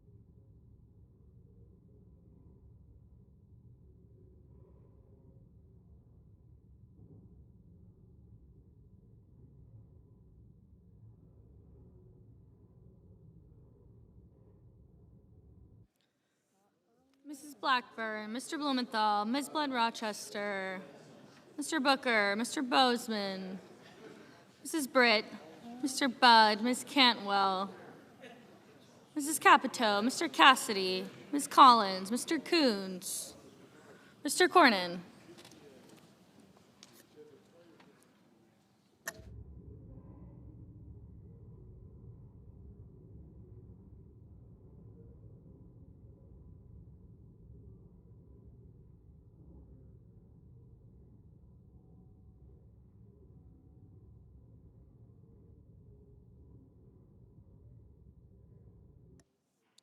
Ms. Cortez Masto, Mr. Cotton, Mr. Kramer, Mr. Crapo, Mr. Cruz, Mr. Curtis, Mr. Daines, Ms. Duckworth, Mr. Durbin,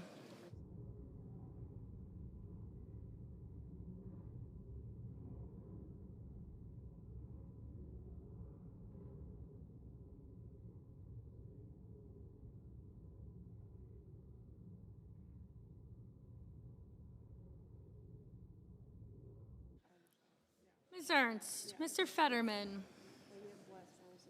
Mrs. Fisher, Mr. Gallego, Mrs. Gillibrand,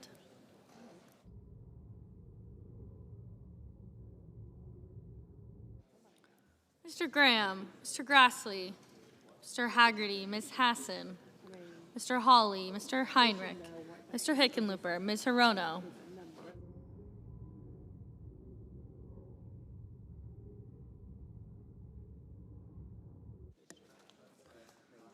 Mr. Hoven, Mr. Husted, Mrs. Hyde-Smith, Mr. Johnson, Mr. Justice, Mr. Kane, Mr. Kelly, Mr. Kennedy, Mr. Kim,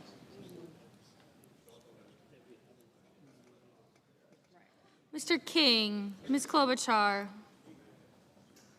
Mr. Langford, Mr. Lee, Mr. Lujan, Ms. Lummis, Mr. Markey, Mr. Marshall, Mr. McConnell, Mr. McCormick, Mr. Merkley, Mrs. Moody, Mr. Moran, Mr. Marino, Mr. Mullen, Ms. Murkowski.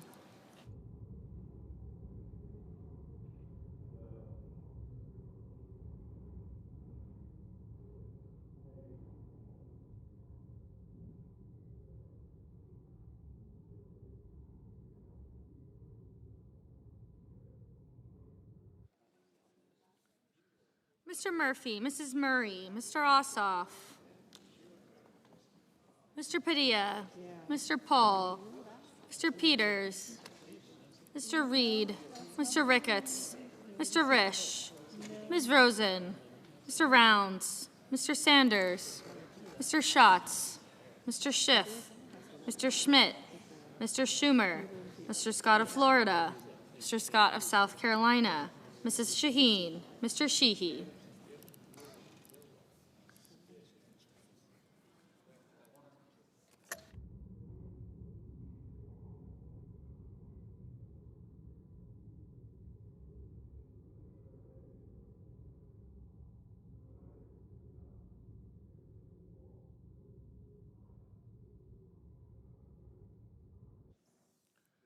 Ms. Slotkin, Ms. Smith, Mr. Sullivan, Mr. Thune, Mr. Tillis, Mr. Tuberville, Mr. Van Hollen, Mr. Warner,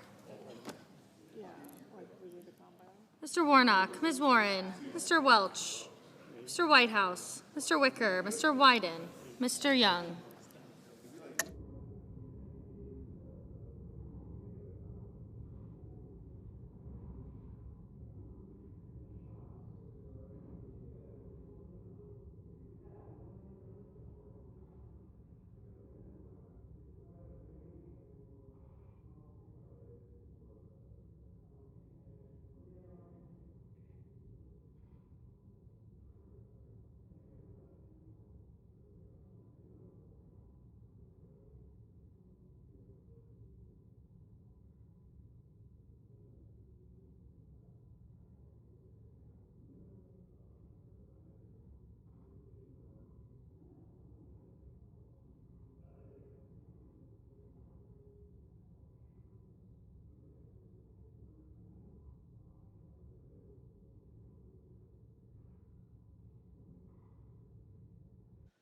Senators voting in the affirmative: Banks, Budd, Cornyn, Cotton, Kramer, Cruz, Curtis, Grassley, Hawley, Hyde-Smith, Johnson, Justice, Langford, Lee, Lummis, McCormick, Marino, Ricketts, Risch, Schmidt, Scott of Florida, Scott of South Carolina, Tillis, Wicker, and Young.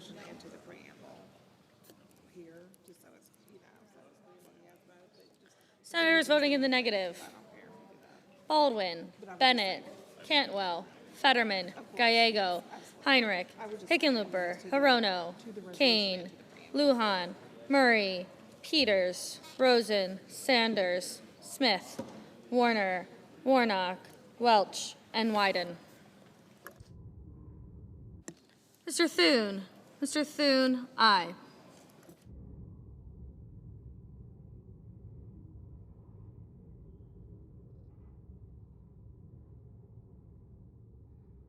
Mr. Haggerty. Mr. Haggerty, aye.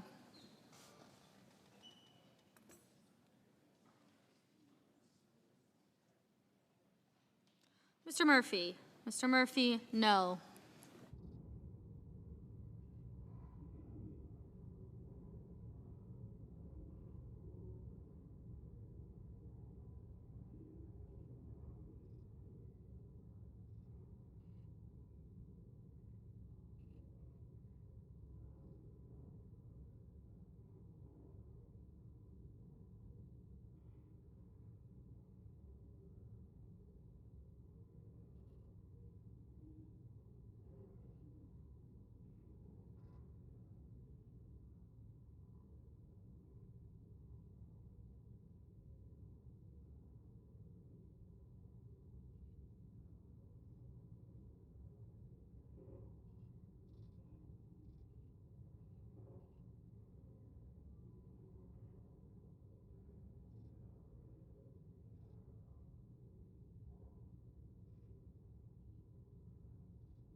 Mr. Van Hollen. Mr. Van Hollen, no. Mr. Ossoff.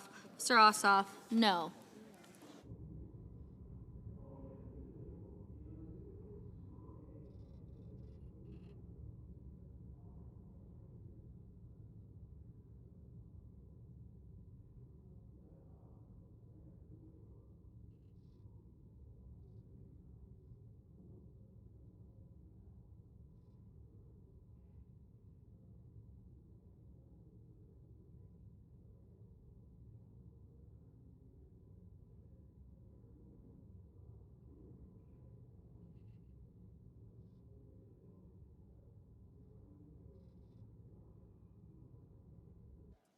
Mr. Marshall. Mr. Marshall, aye. Mr. Crapo. Mr. Crapo, aye. Mrs. Blackburn. Mrs. Blackburn, aye.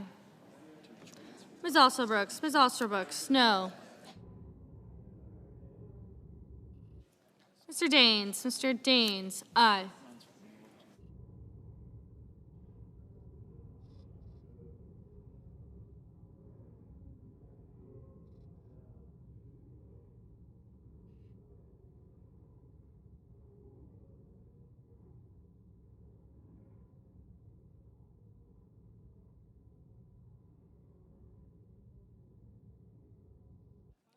Mr. Barrasso. Mr. Barrasso, aye. Mr. Merkley. Mr. Merkley, no.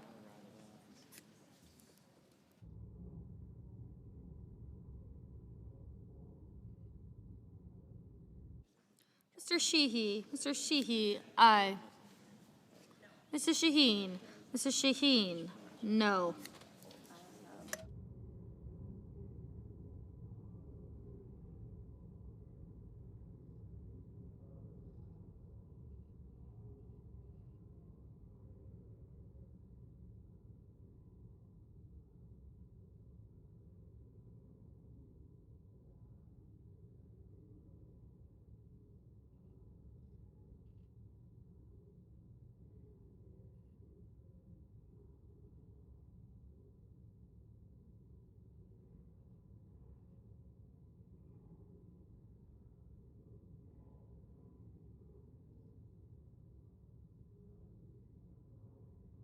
Mr. Kim. Mr. Kim, no.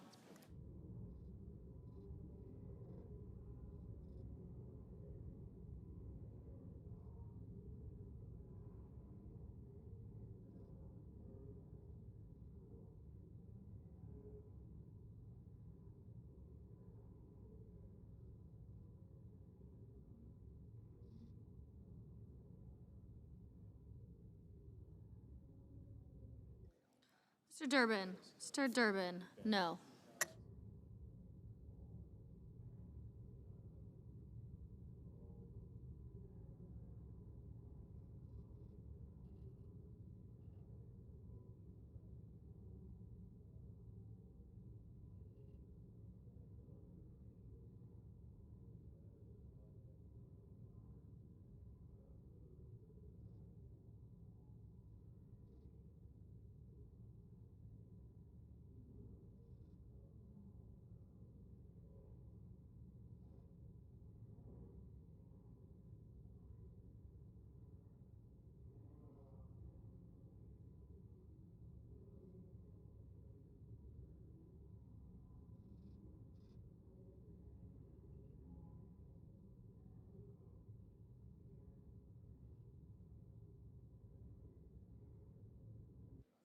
Ms. Cortez Masto. Ms. Cortez Masto, no.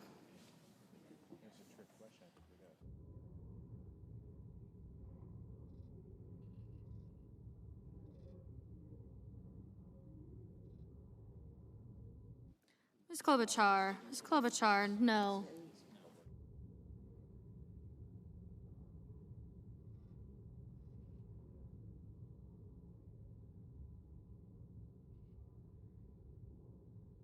Mr. Schiff. Mr. Schiff, no.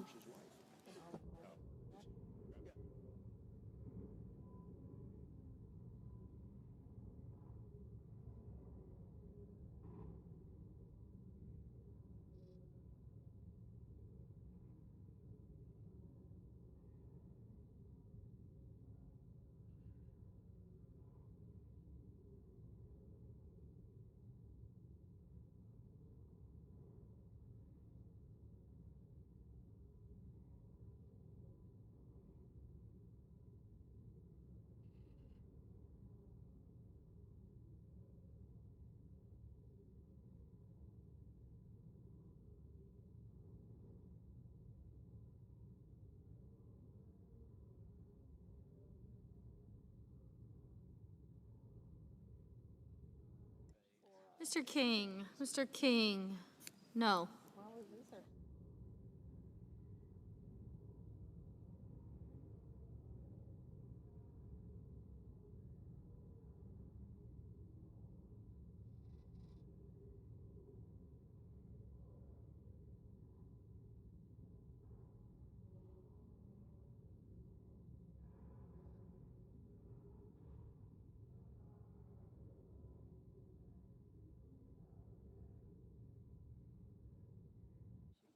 Mr. Markey. Mr. Markey, no. Mr. Reed. Mr. Reed, no.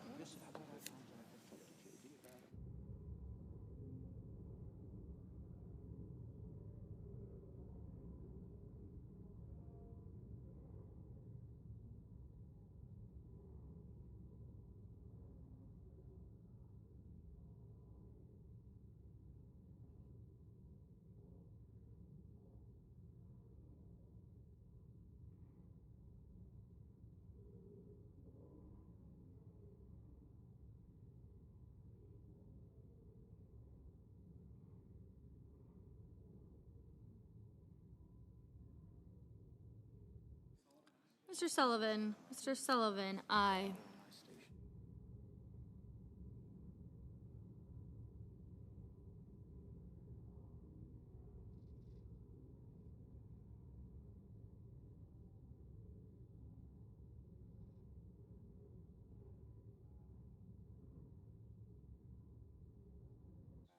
Mr. Bozeman. Mr. Bozeman, aye.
Ms. Warren. Ms. Warren, no.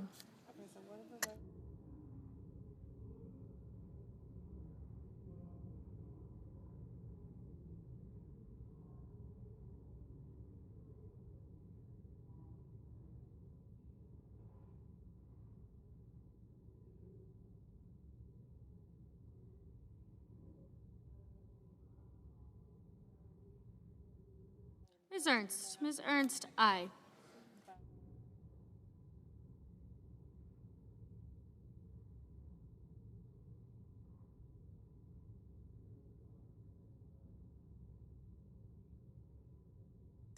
Mrs. Capito. Mrs. Capito, aye. Mr. Graham. Mr. Graham, aye.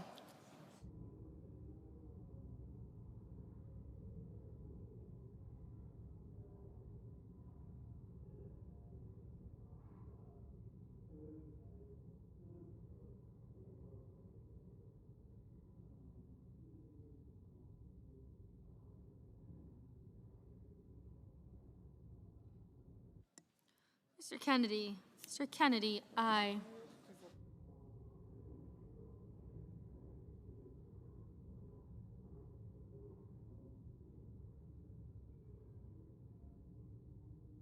Mr. Cassidy. Mr. Cassidy, aye.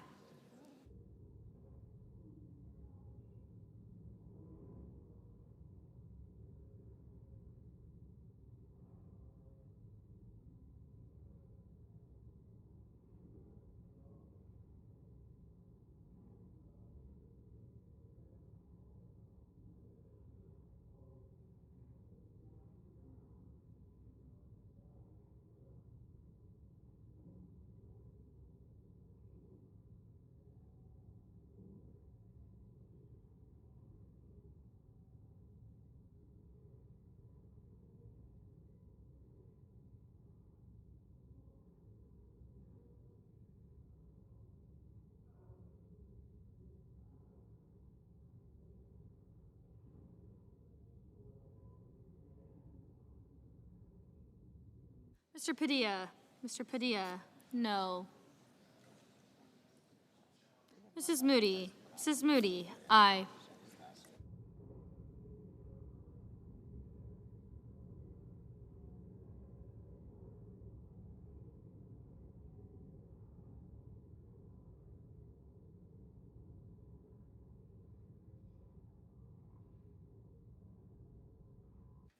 Mrs. Fisher. Mrs. Fisher, aye.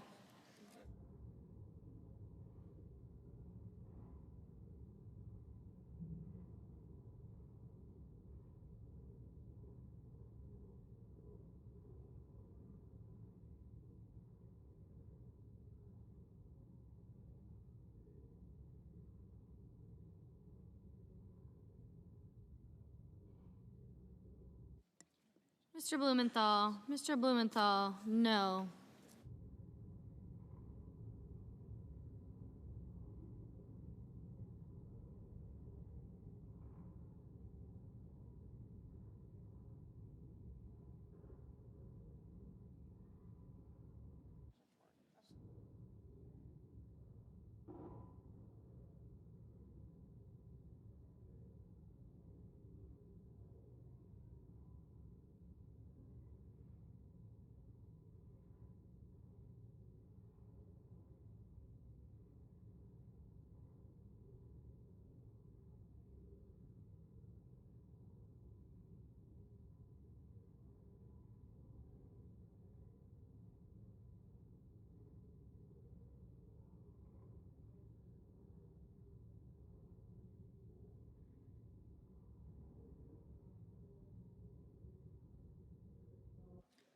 Mr. Schatz. Mr. Schatz, no.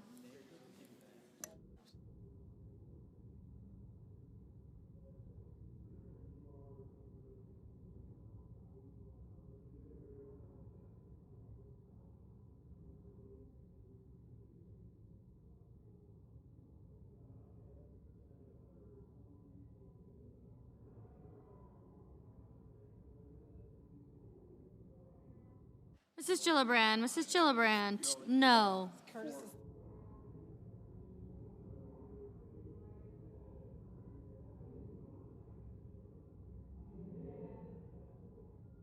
Mr. Kelly. Mr. Kelly, no. Mrs. Britt. Mrs. Britt, aye. Ms. Collins. Ms. Collins, aye.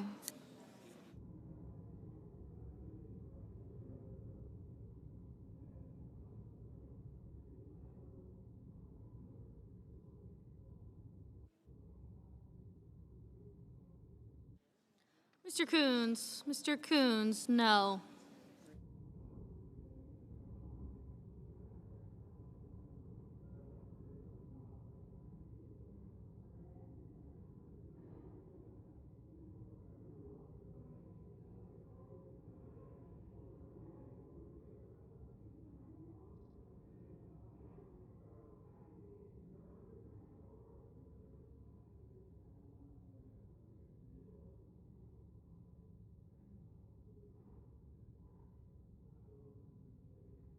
Mr. Moran. Mr. Moran, aye.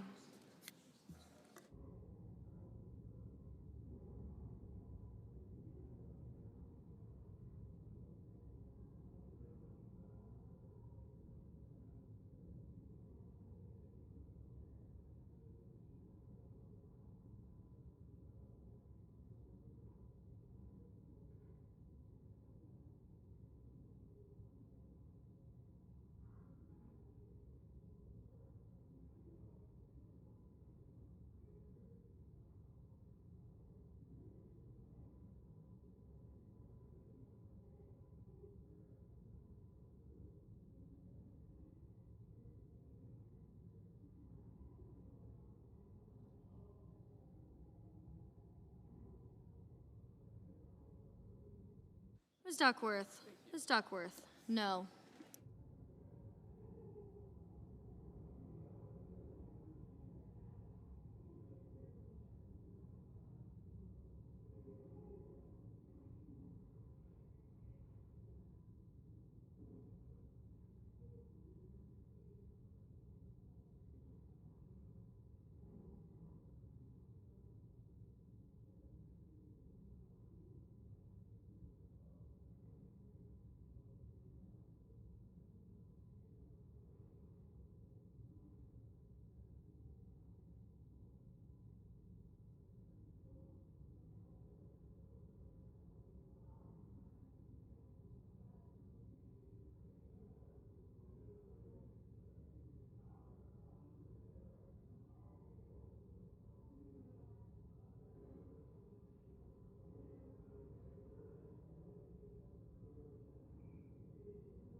Mr. Booker. Mr. Booker, no. Mr. Whitehouse. Mr. Whitehouse, no. Ms. Hassan. Ms. Hassan, no. Mr. Schumer.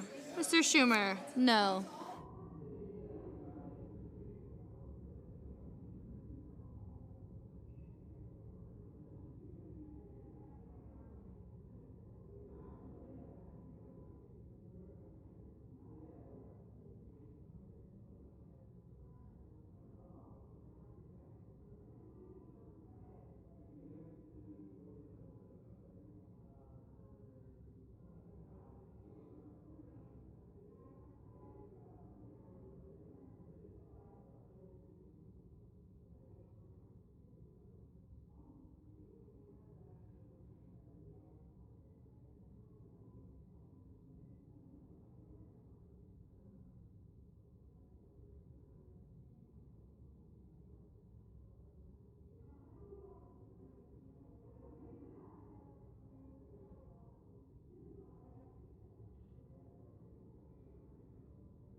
Ms. Murkowski.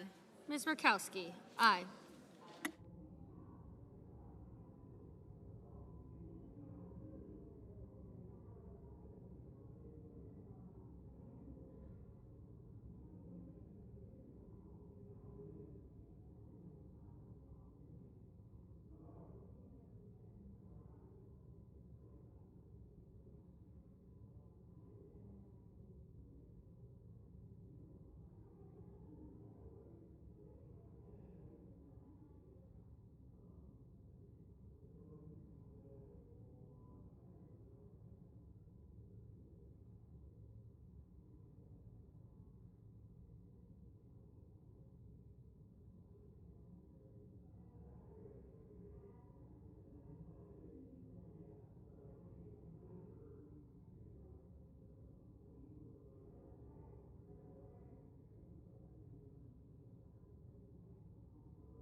Mr. Husted. Mr. Husted, aye.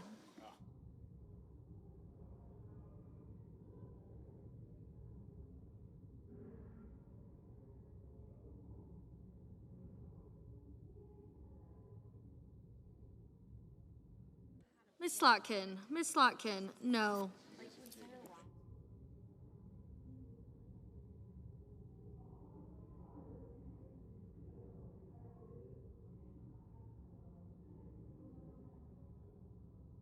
Mr. Rounds. Mr. Rounds. Aye.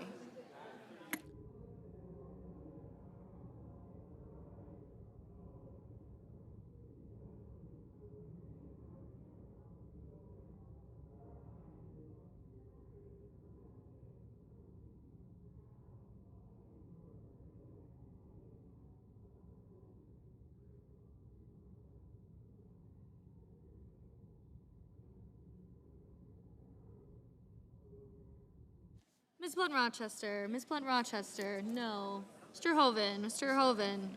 Aye.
On this vote, the yeas are 49, the nays are 47. The motion is agreed to. The clerk will report the nomination. Nomination, the judiciary, Zachary M. Bluestone of Missouri to be United States District Judge for the Eastern District of Missouri.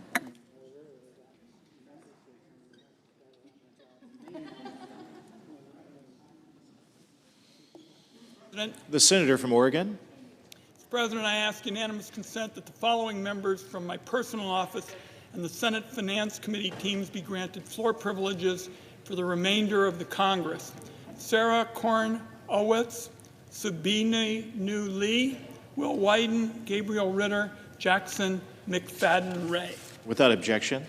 Mr. President, I rise today to highlight a true example of what we at home call the Oregon Way. At a recent open-to-all town hall meeting, I've held more than 1,100 of them, and this one was in Union County, and I was pleased to run into my friend Tim Cook. He's the president of Clackamas Community College, over 250 miles away on the other side of our state from my hometown in Portland. I was glad to see him, and still my curiosity got the better of me, and I had to ask why he was so far from home. Here's Tim's story.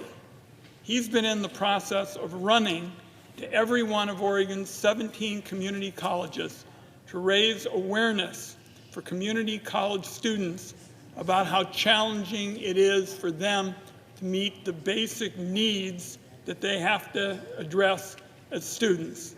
Tim kicked off his Running for Oregon Community College Students campaign at Treasure Valley Community College in Ontario on the Idaho border.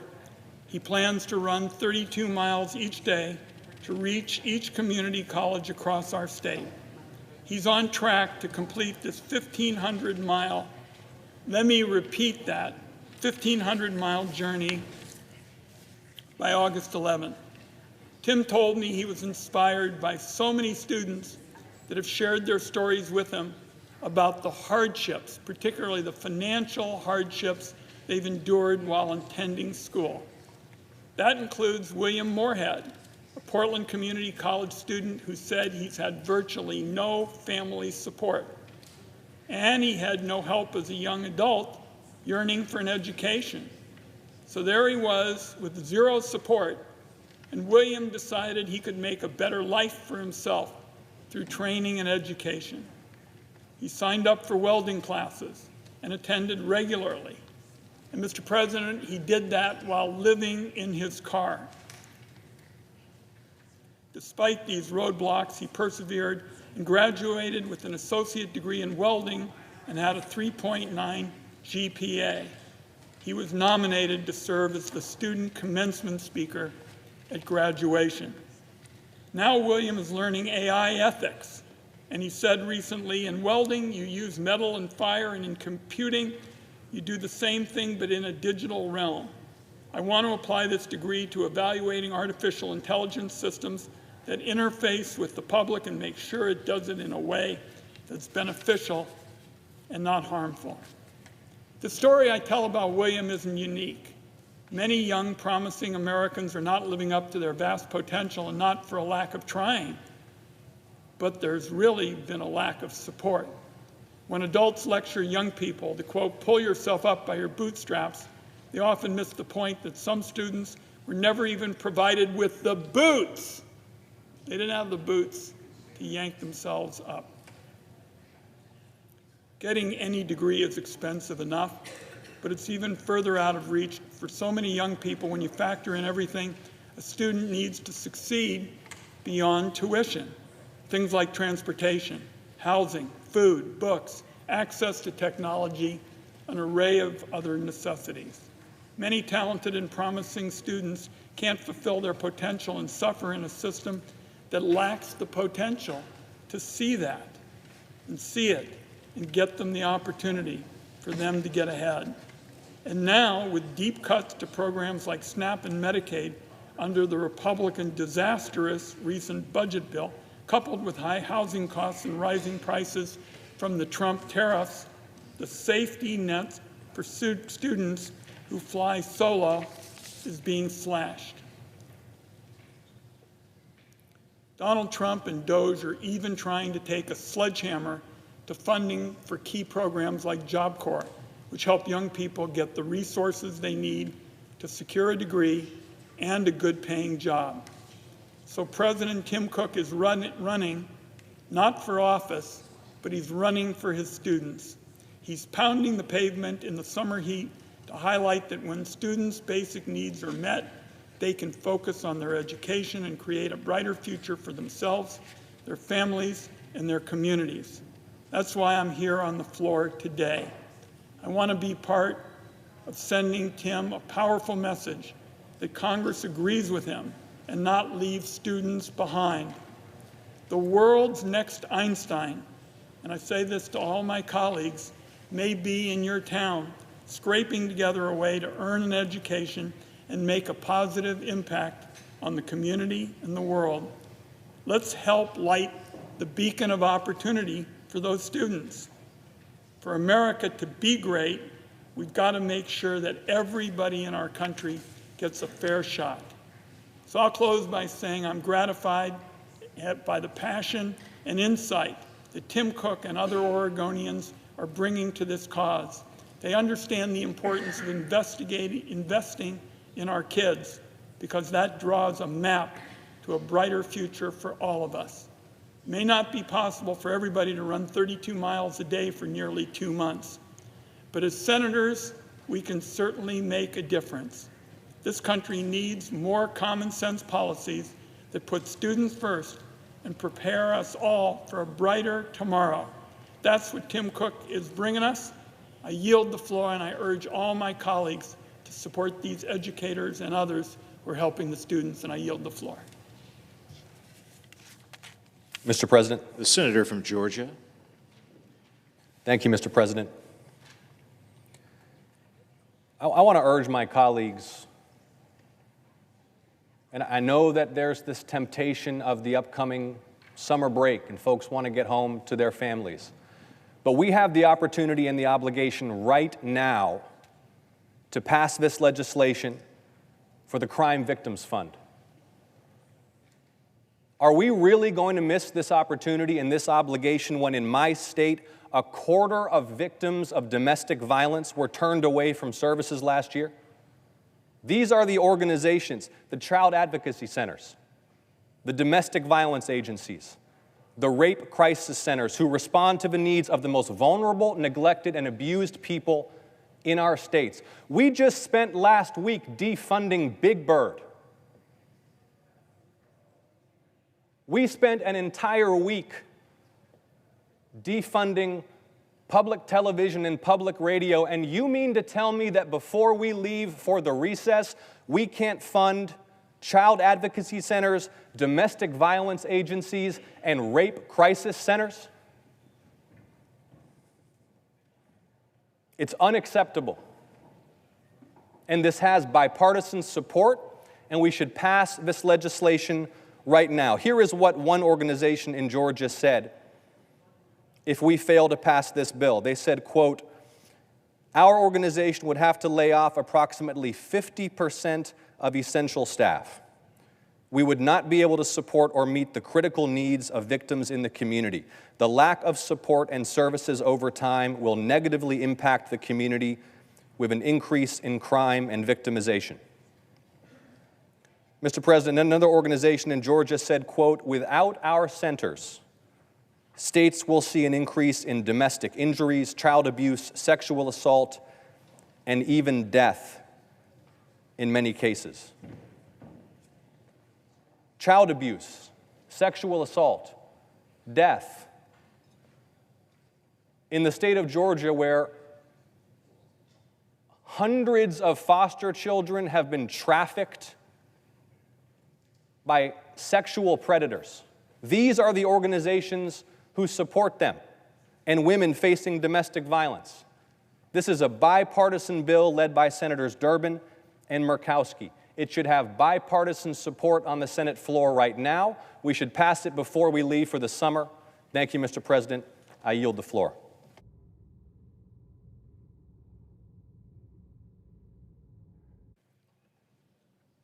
Mr. President. The senator from Michigan. Mr. President, I rise today to deliver my maiden speech. This is a proud and personal moment for me to represent my home state of Michigan as a junior senator alongside Gary Peters, and to follow in the footsteps of legendary senators like Debbie Stabenow and Carl Levin. This maiden speech has been a long-standing tradition in the Senate. Every junior member gets to deliver in their freshman year their vision for their state and what they plan to do in their time in office. Thank you to my colleagues from both sides of the aisle who have joined me, and to my great staff and my interns, even my niece who came in. If you remember nothing else, I want you to remember two things. First, nothing is more important to me than the state of Michigan. I'm a third-generation Michigander. For me, Michigan is where it all started. Everything I've done in my life, everywhere I've gone, everything I've done, everyone I've met, it all started in Michigan. It's where I learned the values that still shape me today. Community, putting your head down and working hard, taking care of your neighbors when they are in need. Nothing matters more than my home state. So this speech is my love letter to the state of Michigan. To stand here and represent the state that I love on the floor of the U.S. Senate is the greatest privilege of my life. Second, my goal for my time in office is to address what I believe to be the existential threat of our time, to my state and to all Americans, the threat of a shrinking middle class. Now, I'm a national security person by training. I'm what's called a 9/11 baby. I happened to be in New York City on my second day of graduate school when 9/11 happened. I was recruited into the CIA right out of grad school, and I served 3 tours in Iraq alongside our military before serving at the Pentagon. I served proudly under presidents, both Democrat and Republican.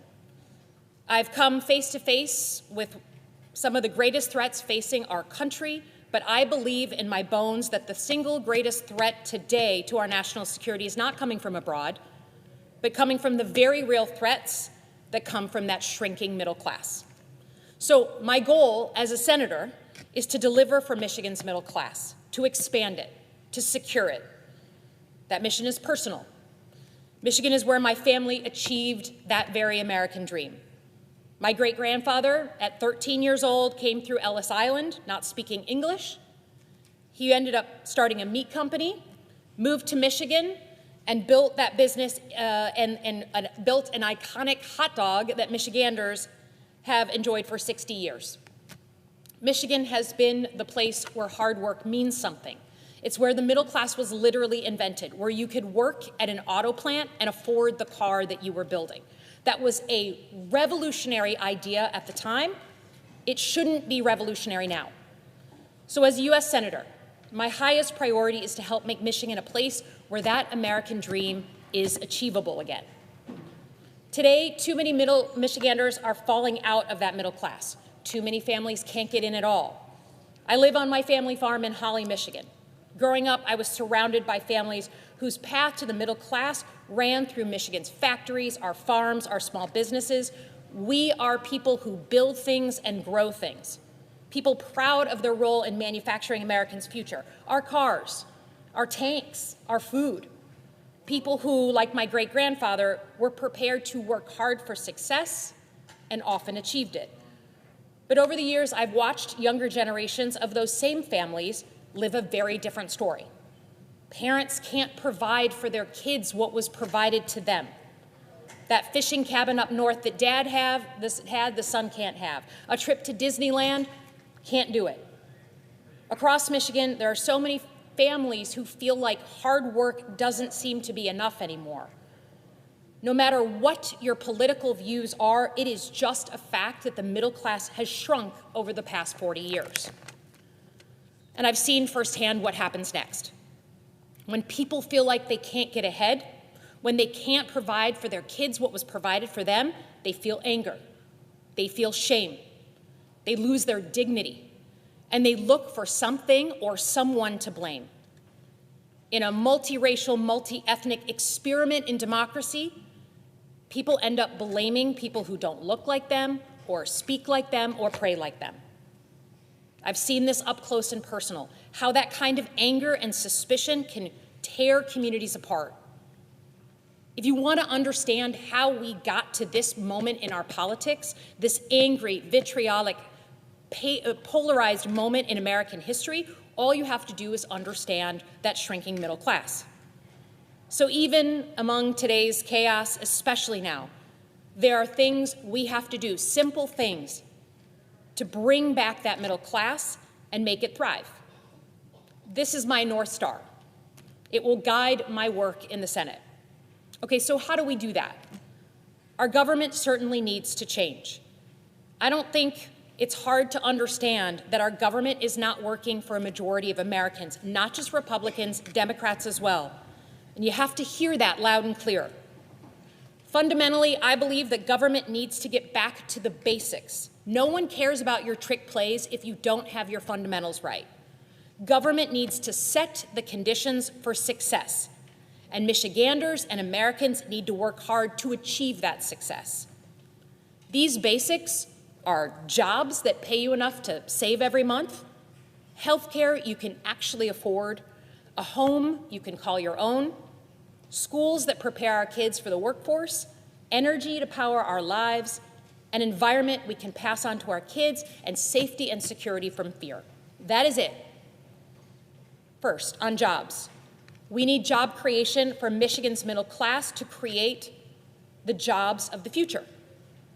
Imagine that the middle class is basically a ship at sea. For the better part of 40 years, it's been taking on water, and now we're about to hit a Category 5 hurricane in the form of artificial intelligence. Artificial intelligence has the potential to change our economy more than the internet did. Think about that. Productivity will go up, jobs will be gained, but jobs will also be lost. Maybe not Michigan jobs at first. Entry-level college jobs like paralegals or accountants are probably first on the list, but change is coming and we need to be ready. Job creation in the era of artificial intelligence means supporting our small businesses. Small businesses employ half of all Americans. They are intrinsic to the American dream. It's about betting on yourself. And we need to own the fact that it is hard to start and succeed as a small business. We need to make life easier for Michigan small businesses. Second, we need to bring critical industries and critical supply chains back home to the United States. Michiganders understand this better than most because of what we do, our manufacturing. No foreign country should ever have a veto on our economic security. We should always make critical items here in the United States, and I want to bring as many of those jobs and industries back to Michigan. And finally, let us say it very clearly. We need an immigration system that actually works and is keyed to our economy. Immigrants are critical for our labor shortages, in our factories, in our hospitals, in our firms. More than that, we are a nation of immigrants. I'm standing here today because my great-grandfather left fear of persecution and death at 13 years old and found a place in America. So we need an immigration plan that brings legal, vetted immigrants into our countries, keyed to our economy, sometimes more, sometimes less, and we need to have border security that literally makes sense. Without immigrants, there is no America, and without immigrants, our economy will not thrive. Second, on health care. Is there anyone in America who thinks health care is working? Is there anyone in America who thinks we are paying too little for health care? Is there anyone in America who is missing the groundswell of anger because we cannot provide the health care we need to our parents and to our children? Few things are as fundamental. There are just, in my mind, few systems as broken as health care in America in 2025, and we all know it. This is, again, extremely personal to me. It's why I ran for office in the first place. Of all my time spent in war zones, in dangerous places, nothing was harder than my mom being diagnosed with stage 4 ovarian cancer when she did not have insurance. There is nothing worse than that desperate feeling when your parent, that first parent to get sick, needs emergency tests and emergency surgery. And the same moment that you are fighting to get those things, you are struggling just to fill out the paperwork so she won't go bankrupt. We are at a breaking point. We must change our health care, and this is as good a time as any. Every American deserves access to health care they can afford, regardless of your job, regardless of your income or your age. So I support a nationwide public insurance plan at a reasonable price for every American. Second, we got to be able to afford the medicines that we are prescribed. Is there anyone who thinks that we are paying too little for our drug prices? We need, in every part of our healthcare system, to be able to negotiate the price of our drugs. It's like Costco. You buy in bulk, you get a lower per unit price, and we are prohibited from doing that across the country. Why? Because I have never seen an issue in Washington more polluted by lobbyists and corporate PAC donations than this issue. I have never seen an industry with more control over elected leaders than on the issue of health care. Right now, I am one of 6 senators who doesn't take corporate PAC money, 6 out of 100. It should be 100 out of 100. The middle class does not have a lobbyist, but they sure have the leaders that they elected. On housing, there's nothing more foundational to the American dream than having a home of your own. It is as fundamental to us as Americans as apple pie. Right now, the average age of a first-time homeowner in America is 40 years old, completely different than in generations before us. This is not a good story. Today, we could declare in this body a housing state of emergency. We need 4 million units of housing built in our country. That's a national strategy, yes, but I want Michigan to be ground zero for responding to the urgency of that need. On education, we need schools that actually prepare our kids for the future. So much of what we were able to do as a middle class was because people could afford the education in front of them. If you wanted to go to college, you could. But in Michigan, you wanted to work with your hands, succeed, go on, become rich. Only if you had a high school diploma, you could do that. There were job options for you.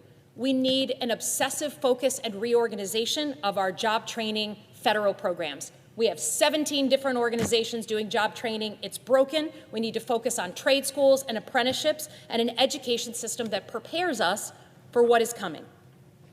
On energy, we all know we're using more energy. Every single one of us in this room right now are using more energy than we did 10 years ago. Modern life is demanding it.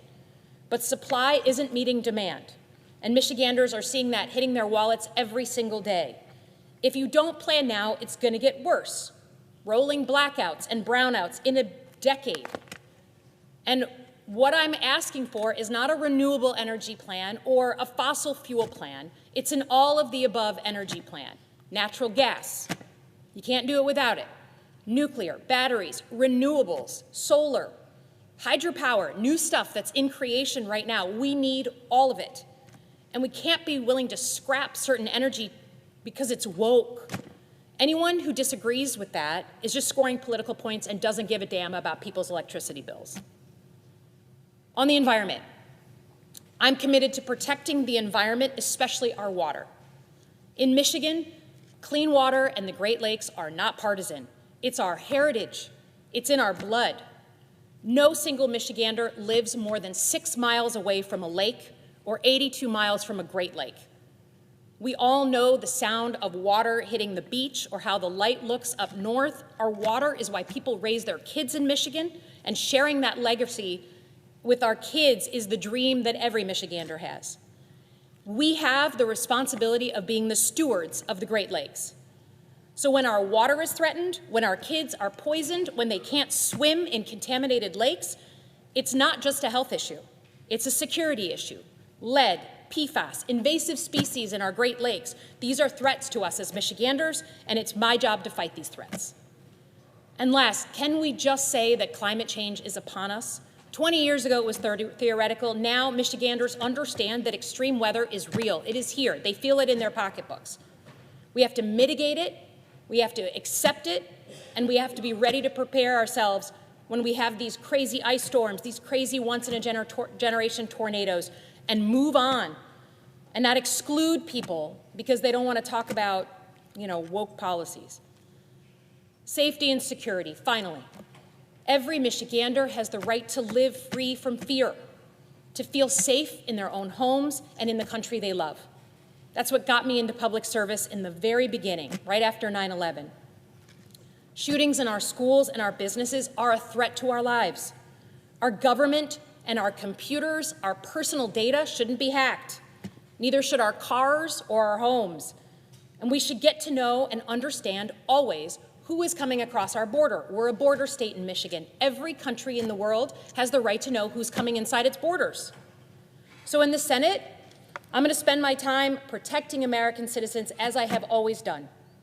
For that, we need the best military in the world, one that understands the threats that are coming around the corner, not just the threats of the past. We need to be able to control our own fate. That means not letting our national debt be controlled by countries like China. And we need to understand that to make people safe in America, we need a strong leadership role in the world. Because the next 100 years are either going to be dominated by the United States of America or by China. And while we make mistakes every single day, and I will own that, I served in Iraq and I saw it close up, I will take American leadership over Chinese leadership any day of the week. So, in conclusion, let me just say that we all know, everyone here knows, that we're going through an extremely tough time in American politics. We know that when people look back on this period in history, they are going to say that was the moment that Americans were turned against each other, when neighbors turned against each other. But it is not the end, and it is not always going to be this way. As Michiganders, we understand how to survive bad times by rallying together, by helping one another, by living up to our Midwestern values, and getting back into the fight. As elected leaders, and certainly as a senator, I have a responsibility to chart the path through the dark tunnel and into the light, not by just complaining and whinging that it's all bad, but by charting a strategy from beginning to end on how we get through this moment. And we will. For God's sakes, people, the Detroit Lions are going to win the national championship and the Super Bowl, and they were in the toilet for years. So, it is my privilege to stand on behalf of my state here. It is the most important thing I've ever done. It is the most impactful thing I will ever do. It is my job as that next generation of leader to change the course of this place and this country, and I commit to you I will not let you down. Thank you very much, and I yield back.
Mr. President. Senator from Hawaii. Mr. President, when it comes to one of the most basic necessities in life for people, housing, both political parties have failed. Both political parties have failed. Housing costs more than ever today, with the median home costing 5 times as much as the median income for your average American. First-time home buyers are fewer and older than ever. 1 in 4 renters are being forced to spend more than half of their income on rent, and homelessness is plaguing more people than ever before. This crisis was not inevitable. It is a problem that the government has created. There is not enough housing in this country because we have made it virtually impossible to build housing. Ask anyone who has tried to build anything, a shed, a patio, an accessory dwelling unit for their in-laws. They will tell you that the moment you try to do something, there are endless procedural hurdles and regulatory barriers that immediately get in the way. Exclusionary zoning, minimum lot sizes, height restrictions, requirements for multiple staircases, environmental reviews, dozens of public meetings where the grouchiest people in your neighborhood can stop the most virtuous project in your neighborhood. Extensive permitting paperwork, years-long battles with community organizations and boards, and if you want to expedite your permit, you can pay a permit expediter. If you've got 10 grand, they'll put your thing on the top of the pile. Nobody should like this system. I cannot think of something so essential to American life, housing, whether you rent or you want to own, so essential to American life, where the government has created the shortage on purpose and then it strokes its chin confused as to why there is a shortage. There is a shortage because of us. There is a shortage because of the government itself making it hard to construct the thing that we all say we want. But the good news is this: if the government got us into this mess in the first place, it can help to get us out. And mainly, that means getting out of our own way and not preventing the very things that we say that we like. A lot of progressives in my own party like to say, we're for housing, we're for clean energy, we're for transit and infrastructure. But you can't be for something if you don't want it near you. If you're for housing, you got to see the housing. If you're for clean energy, you're going to see a windmill or a wind farm or a nuclear power plant somewhere. As we envision a just and sustainable and wealthy country, we have to actually make the things that make us more sustainable and wealthy. There is nothing progressive about preventing a nurse or a firefighter or a teacher or a small business owner from actually living in the community in which they work. There is nothing progressive about making people drive an hour to work, or in Hawaii, forcing people to leave the state. Lawn sizes and building heights don't make neighborhoods. People do. And yet, you'll often hear people who oppose new housing say things like, well, we want to preserve the unique character of the neighborhood. And this is something that I'm embarrassed to say I didn't know until I came to the United States Senate. Understand what those words mean and where they came from. They are echoing a dark time in American history of the Jim Crow era. It was a time when communities specifically codified into law language that prohibited black people and other racial minorities from moving into certain neighborhoods. The racial covenants would literally say, quote, "No lot covered by this indenture or any part thereof shall ever be sold, resold, conveyed, granted, devised, leased, or rented to or occupied by or in any way used by any person or persons not of the Caucasian race. That's from a covenant in St. Louis from 1949, and there were contracts just like that one in neighborhoods all across the country. And then racial covenants were outlawed. But their legacy continues today, because what happened was the racists, after this was outlawed, figured out a proxy for race, figured out a way to keep people separated, figured out a way to keep people out of their neighborhoods, figured out a way to make housing more constrained. And that's exclusionary zoning. That's minimum lot sizes. That means you need interior staircases. All of these things that sound virtuous: safety, sanitation, environmental review, historic preservation, all of those things actually matter, but understand that they are being weaponized against the working class. They are being weaponized against the working class, and I'm not sure if this is permissible under the rules, but I'm looking at a bunch of Senate pages, all 16 years old, trying to figure out, where am I going to live when I get a job? Do I have to live with my folks? And for how long? Am I going to be able to move to a suburb or a city or stay in my hometown? Where am I going to live? So how do we fix it? First of all, government has a role that is not just getting out of the way. On the financing side, on the public housing stock side, on vouchers, on Section 8, on HUD-VASH, there are lots of programs that work. On the low-income housing tax credit, a lot of government things that we do that have helped and can help more. But the truth is that the throughput capacity of the system is being constrained by the government itself. We could allocate $3 trillion to affordable housing. And if it's still hard to build a house in an individual neighborhood, all that money would get stuck. Actually, the state of California tried that. They allocated an enormous amount of money to housing, and they didn't get very much built. County of Maui many years ago said, no new housing unless it's affordable, which kind of like lands on the ears in a wonderful way, right? No new housing unless it's affordable. You know what happened? There was no new housing at all for a full decade.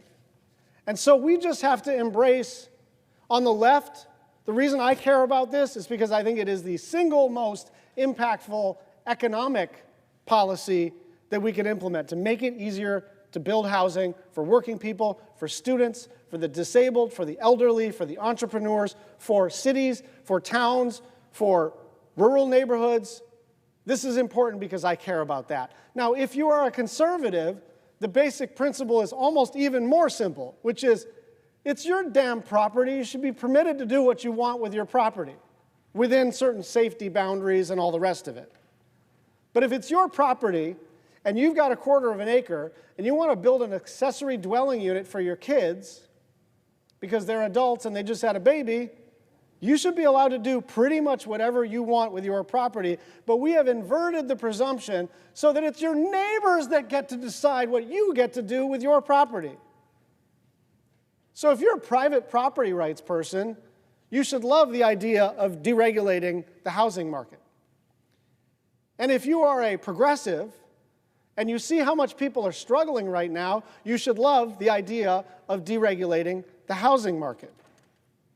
We need to reform land use laws for upzoning to allow higher density, reducing minimum lot sizes, deploying manufactured homes, enabling single-room occupancy development wherever multifamily housing is allowed. And we know all of this works because it's working in certain places. It's hard to keep any issue out of the partisan crossfire. It really is. Hard to keep anything out of the partisan crossfire, where everyone retreats to their own corner and starts talking past each other and trying to light the algorithm on fire. Our ability to come together, use common sense, and find a way forward will affect how people live and succeed for generations to come. Just this week, Senator Banks and I introduced legislation to incentivize local governments to build more housing near federally funded transit projects. Senator Young and I introduced the YIMBY Act, the Yes in My Backyard Act, which encourages localities to cut onerous regulations and adopt pro-housing policies. We can and we do disagree about almost everything, but on this, we should all be able to agree. In the richest country in the history of the world, people should not have to worry about having a roof over their heads. We can fix this, and we must. I yield the floor.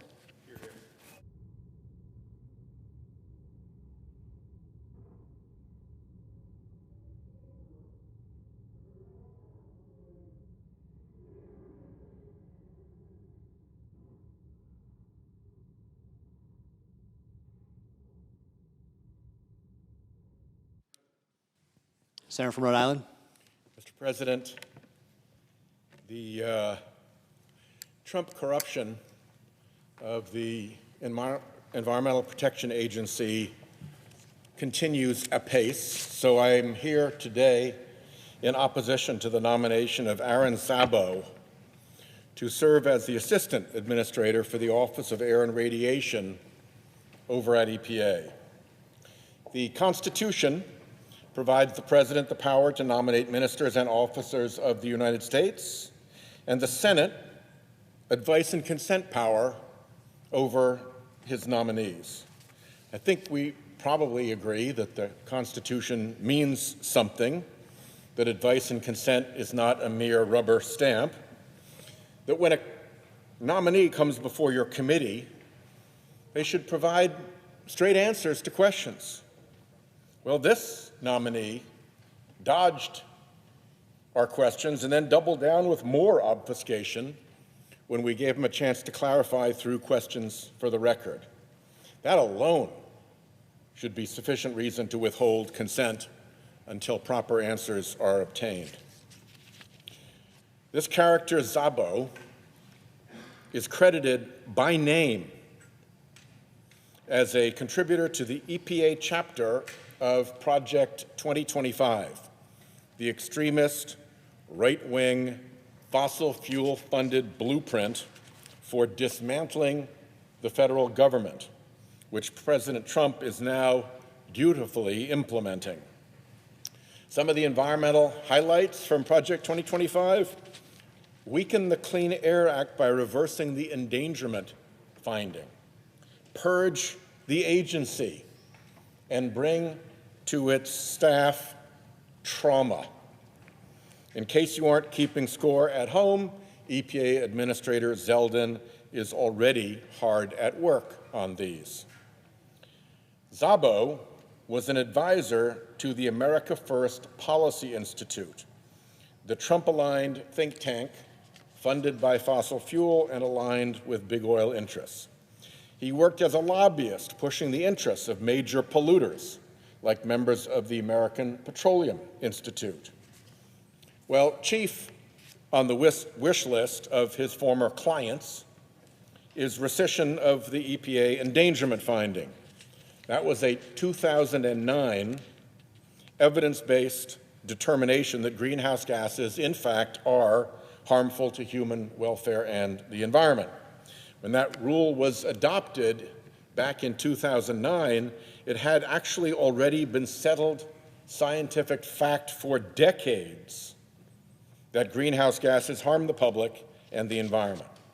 Now, 16 years later, the evidence has only gotten stronger, and the looming economic dangers of climate collapse have only gotten more evident. The only people who benefit from repealing the endangerment finding are the planet's biggest polluters, Mr. Szabo's former clients. To me, Mr. Szabo's recent work and professional affiliations should also render him unfit for the role to which he has been nominated. Is this really what we want for the EPA? Is this really how we protect clean air, by helping polluters rule the roost? It gets worse.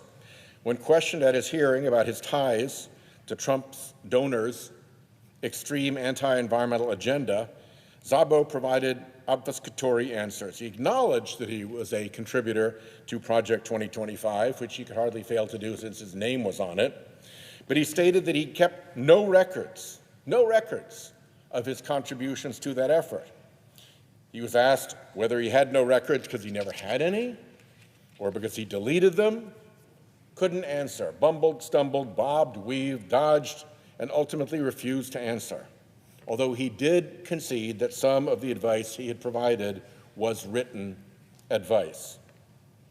Following up with subsequent QFRs on the topic, we got from Mr. Szabo a sudden response, albeit one that does not seem credible, particularly in light of his previous inability to answer the question. He wrote, "Like millions of other Americans, I've been the subject of attempts to steal personal information through electronic means. I, like many federal government employees, had the completed standard Form 86, titled Questionnaire for National Security Positions, stolen in 2015. That included sensitive information.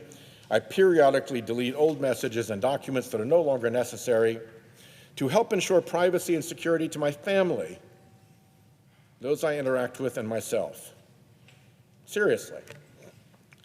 Szabo had plenty of time to provide that response during his confirmation hearing, but he never mentioned anything of the sort. And to be clear, his contribution to the anti-environmental portion of Project 2025 is hard to connect with any issues of family, privacy, and security. To be clear, this is not entirely about whether you approve or disapprove of Project 2025. What's relevant here is the extreme degree of evasiveness in answering, or more exactly, not answering our questions. Senators are constitutionally obligated to provide advice and consent on the president's nominees, so we should demand better than this in the people we confirm to serve in the most senior positions in our government. The current status of dodgem in our nominations hearings is a disgrace.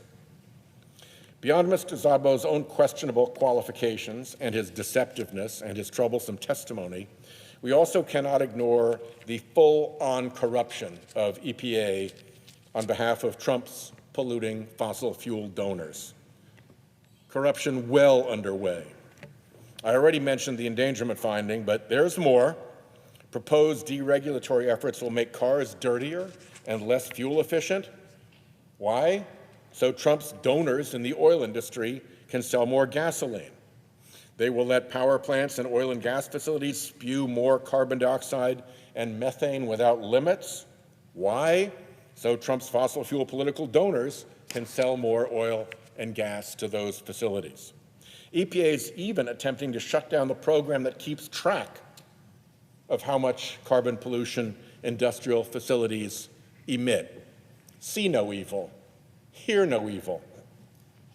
The Trump corruption train rolls on, and to allow one of the architects of the EPA section of that fossil fuel-funded Project 2025 free rein to dismantle an office that is so central to the agency's core mission and to the protection of all our constituents will do nothing to help anyone except the interests of the polluters who fund President Trump and, I may add, the Republican Party.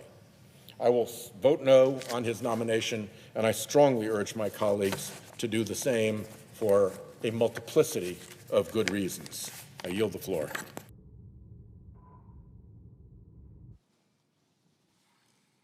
Mr. President. Senator from Tennessee. Thank you, Mr. President. In November, President Trump and Republicans really received a very powerful mandate from the American people.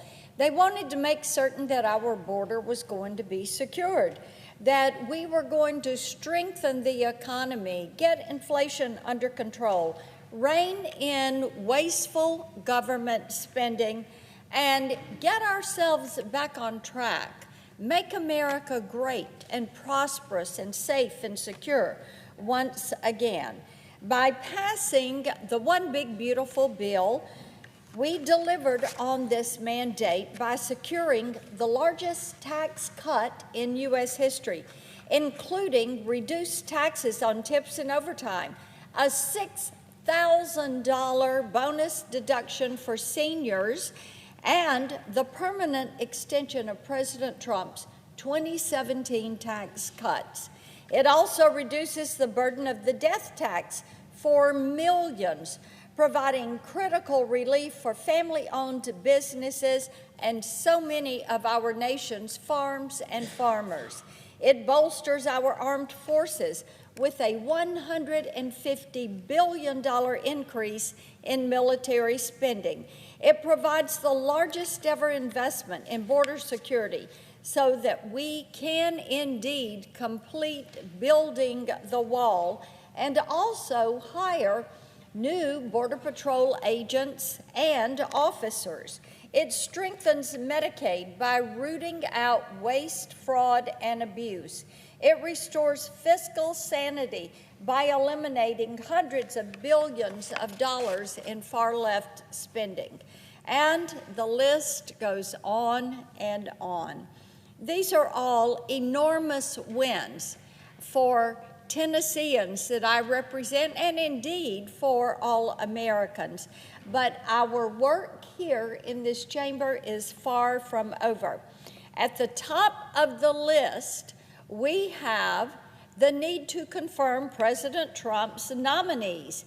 The president deserves to have his team in place to enact his agenda. But instead of working with us to carry out the will of the American people, our colleagues across the aisle have chosen to obstruct at any cost. Right now, we have 130 pending nominations. People that have been through committee, their paperwork is in, their questions are answered. Mr. President, all they need is a vote in this chamber, and there is absolutely no reason that we should have this backlog, especially when you look at the importance of these nominations. U.S. ambassadorships to the Vatican, Netherlands, Chile, Greece, and the European Union. 7 federal judgeships, U.S. attorneys, undersecretaries for the Departments of Veterans Affairs and the Navy, the Commissioner of the Securities and Exchange Commission. That's just a brief, partial list. Now, our Democratic friends are trying to slow down the process on these nominees as much as they possibly can. They lost at the ballot box. They have lost in the halls of Congress. They've tried the courts, and they've lost in the courts. So obstruction and stalling is what they have left as they try to spite the president. They might think that they are hurting just the Republicans or just the president, but you know, Mr. President, what they are doing is hurting the people that they are elected to represent. Every single day that goes by without these nominees being approved and getting to work on the job, then those nominees are not able to work on behalf of the American people. And unfortunately, it is the people that suffer because agencies are not fully staffed and can't make responses. You have individuals that need help with VA benefits or help with an agency with an item of concern. And at this point, they are understaffed. With the recent disclosures from D&I Gabbard, we're learning even more about how President Obama and the Democrats manufactured the Russia hoax to try to derail President Trump's first term. And I bring this up because their obstruction is nothing new. When they run out of different roadway and different avenues and different opportunities, they've got one thing left. And as I said, they've lost at the ballot box. Here in Congress, they've lost at the courts. So now what they do is try to obstruct. And we know from the documents that have been released concerning the Russia hoax that the Democrats were hard at work on this in 2016 and 2017 with President Trump's first term.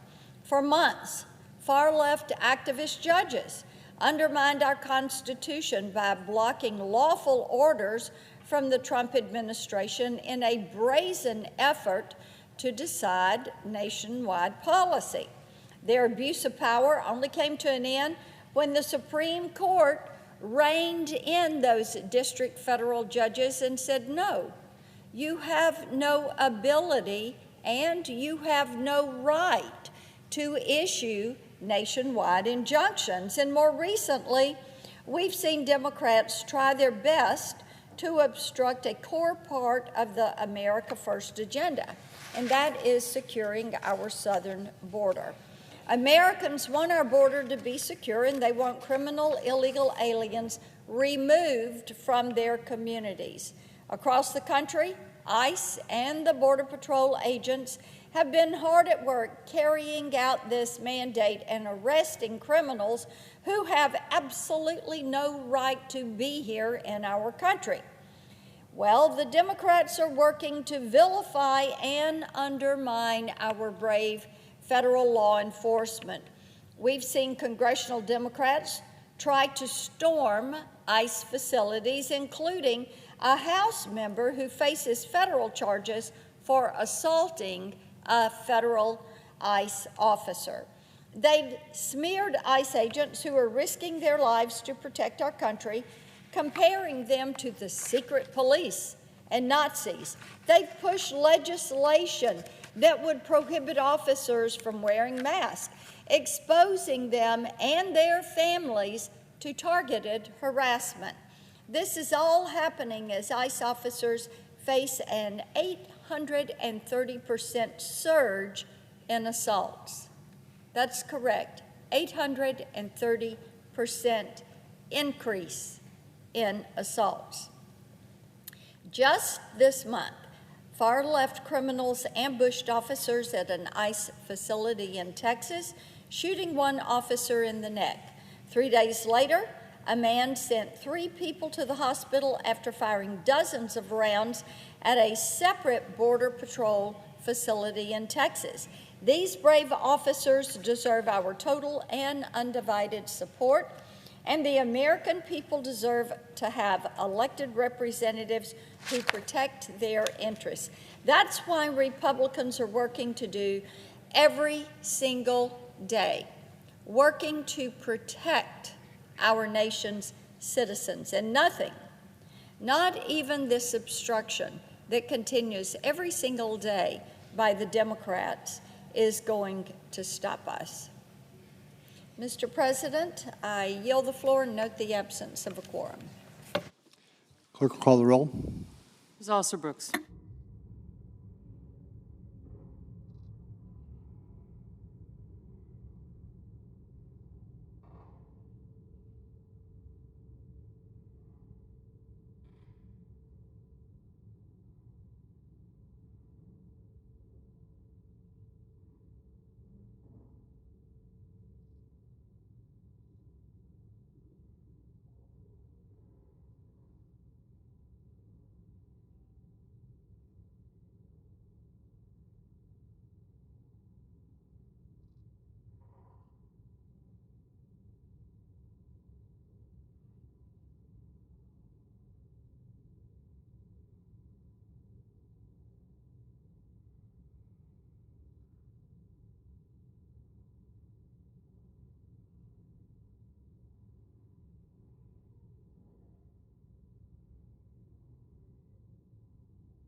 Senator from Nebraska. Thank you, Madam President. Iran cannot be allowed to have a nuclear weapon. The senator will I'm sorry. suspend. The Senate is in a quorum call. Oh, thank you, Madam President. Ask consent May I have unanimous consent to get out of the quorum call, please? without objection. Thank you, Madam President.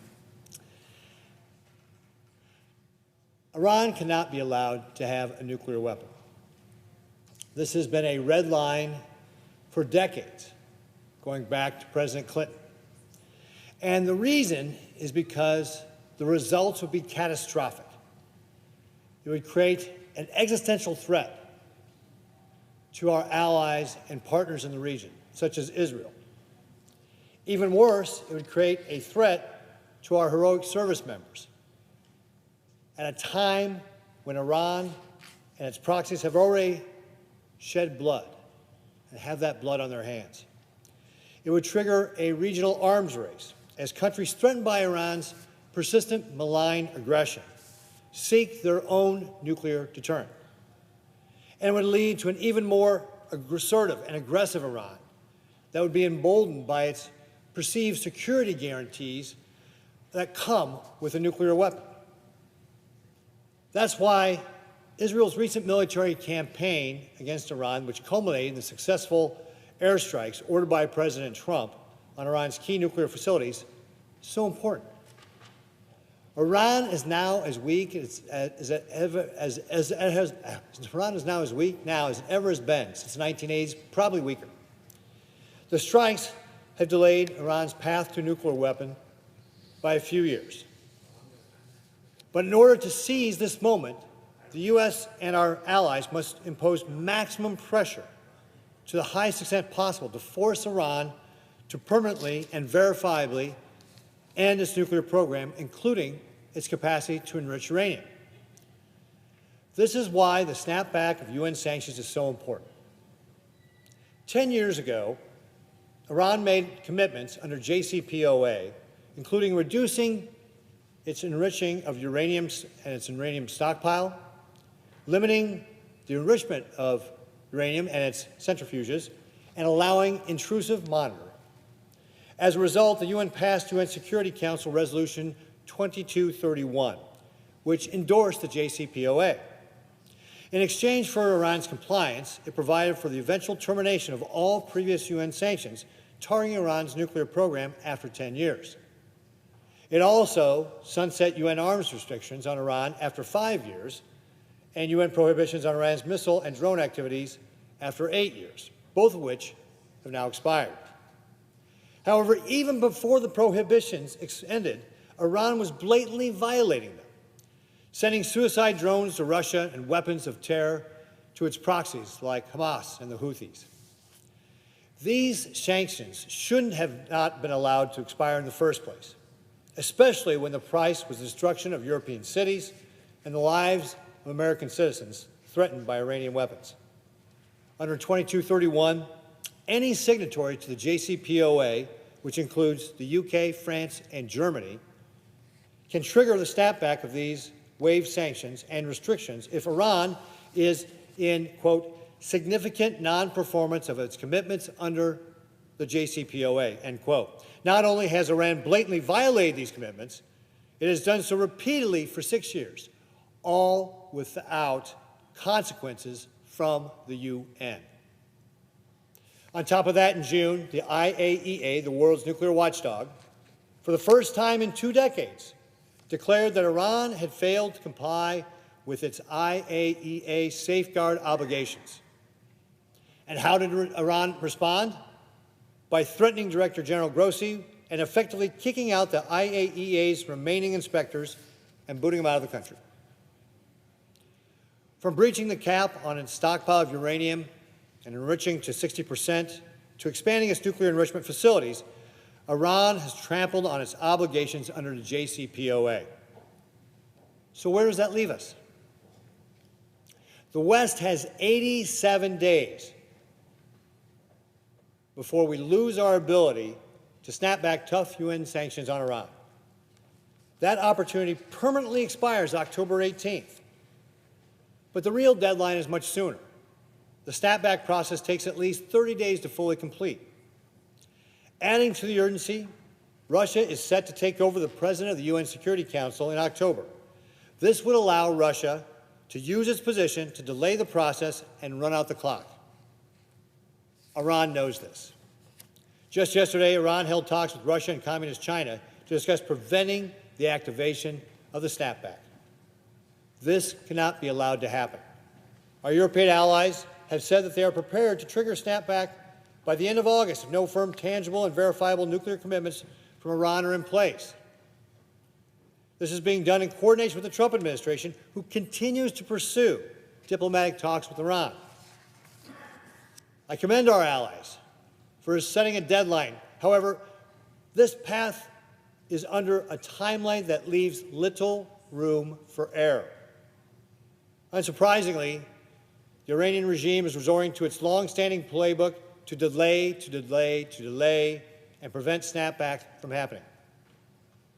Later this week, the Iranians are scheduled to meet with the E3 in Istanbul.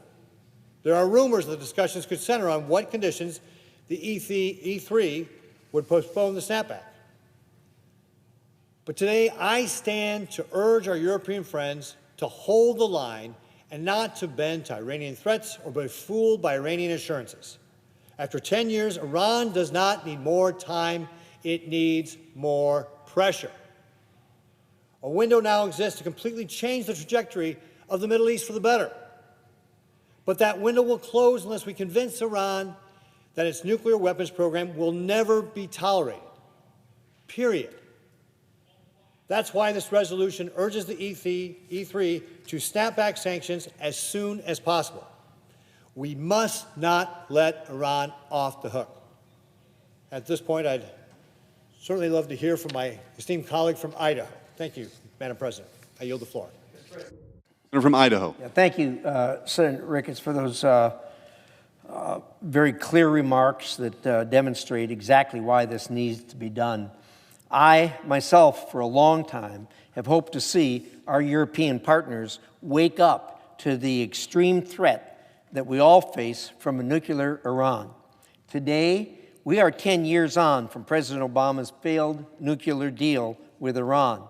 And over the last 10 years, Iran has enjoyed unwarranted sanctions relief, and time is short before the opportunity expires to snap back sanctions, as has been described by my colleague from Nebraska. This resolution would make it clear that the U.S. Senate understands the threats we face from a nuclear Iran and urges our UK, French, and German partners to immediately trigger snapback sanctions pursuant to UN Security Council Resolution 2231. We cannot afford to wait until the end of August. Initiating the snapback process would be the right and long overdue move and would deny Iran the resources it uses for its terror agenda. The 2015 deal flooded Iran with cash while allowing it low-level enrichment, a clock to simply wait out, no limitations on ballistic missiles, and nothing to rein in terror proxies. Years down the line, the sanctions relief Iran received from this deal directly funded Iran's terror proxies and led to Hamas's October 7th attack on Israel. Iran's ejection of the International Atomic Energy Agency from its facilities marked the latest in a long chain of violations of Iran's nuclear commitments. These actions confirmed what we have known all along. The Iran nuclear program is not civilian, as they claim. It is the pursuit of a bomb to destroy Israel and threaten U.S. national security interests in the region. The international community must not tolerate this activity any longer. The decision to initiate the snapback process is only the beginning. The UN Security Council must fully process and formally reinstate UN sanctions without delay. Furthermore, once sanctions are back in place, we must commit to their enforcement. Chinese purchases of Iranian oil and illicit oil smuggling through third countries have long violated existing UN sanctions. Once UN sanctions return, all member countries will have a duty to crack down on this illegal activity. President Trump has once again instituted a maximum pressure policy to bring Iran to the negotiating table. I hope our European friends will also take the necessary and the next step to counter Iran's threat to regional and global security for good. This resolution will communicate with our European friends. That is the intent of this body to do so. With that, I'll yield back to Senator Ricketts. From Nebraska. Thank you, Mr. President. I would appreciate my colleague from Idaho's remarks because they are spot on with regard to what is going on here. Under previous administrations like the Obama administration and the Biden administration, the strategy was to try to buy off Iran, to try to give them enough money to be our friend. And that is a failed policy. It's been demonstrated by failed policy. Under the Trump administration's first term, where they applied maximum sanctions, they were able to take Iran's foreign reserves down from $122.5 billion to under $14 billion. And when that happened, Iran did not have the money to be able to fund terrorist organizations like the Houthis or Hamas or Hezbollah. When the Biden administration came in and opened up the valves for them to get their oil money again, that's when we saw this problem reoccurring. And to my colleague's point, if you look at what's going on, the enrichment they're doing right now is not for a civilian nuclear program. 23 countries in this world today have civilian nuclear energy programs. And what they do is they get their enriched uranium from other sources. They don't enrich it themselves. This allows them to have a civilian program. This is what Iran needs to go to. They cannot be allowed to have an enrichment program. Maximum pressure is what works. It's been demonstrated to work in the first Trump administration. The appeasement of the Biden administration only encouraged them to fund terrorism around the world. Iran is the largest state sponsor of terrorism. And so I believe that the European countries need to snap back these sanctions. This will help us in the negotiations with Iran right now. As I mentioned, they're their weakest state since the 1980s, maybe weaker. So we must snap back these sanctions. This resolution will encourage our European allies to do that. And therefore, I ask unanimous consent that notwithstanding Rule 22, and as if in legislative session, the Foreign Relations Committee be discharged from further consideration and the Senate now proceed to S-Res 81. I further ask the resolution be agreed to, the Ricketts Amendment at the desk be considered and agreed to, the preamble as amended be agreed to, and that the motions to reconsider be considered made and laid upon the table. Is there an objection? Senator from Kentucky. Object. Diplomacy cannot be all stick and no carrot. There is no question that the recent U.S. strikes dealt significant damage to Iran's nuclear program. Yet it is still unknown whether the use of military force will induce the Iranians to come to the table. Instead, our attack may lead to the opposite effect, hardening the regime's opposition to U.S. demands. From the perspective of Iran's leader, Ayatollah Khamenei, submitting to U.S. demands now would be perceived by Iranians as surrender. It is unknown yet whether the combined U.S. and Israeli bombing of Iran's nuclear facilities will lead to an end to their nuclear program or a sprint to the completion of a weapon. In fact, our attack on Iran may turn out to be a disaster. It's unknown. It may turn out, though, to be the final catalyst for Tehran to double down on an effort to secure a nuclear deterrent to ensure that their country cannot be attacked with impunity again. Now, we hear from the same voices in the establishment who were adamant that the war would be a panacea, that the imposition of more sanctions is the solution. The Washington establishment doesn't seem to be familiar with Einstein's famous definition of insanity. Sanctions have been consistently ineffective at altering Iran's behavior in a manner favorable to U.S. interests. Repeatedly, as we put sanctions on, there's been no change in Iran's behavior. Sanctions are often counterproductive. Sanctions immiserate the civilian population to such an extent that they rally around the regime in opposition to foreign interference. Some in this body maintain that sanctions will prompt the Iranian people to rise up and overthrow the despotic regime that rules over them. That would be great, but history suggests otherwise. Instead, we may stoke the flames of nationalism by directing the ire of the people away from the Ayatollah and towards the United States. Additionally, this resolution's purpose to urge the United Kingdom, France, and Germany to invoke sanctions is rich, given that it was the United States that unilaterally withdrew from the Joint Comprehensive Plan of Action. So it is a bit inconsistent for us to be arguing that Europe should, by all means, apply and adhere to the JCPOA, which we no longer participate in. If the United States is no longer a member of the JCPOA, what gives Washington the right to advise those who remain in it to invoke certain mechanisms within the agreement? Washington's determination to worsen relations with Iran risks further military confrontation and diverts finite U.S. resources from other more pressing domestic and international concerns. That's why I'm offering a substitute amendment to Senate Resolution 81 that makes clear the futility of sanctions and the needless risk of further escalation. My amendment leaves room for President Trump to find a diplomatic solution.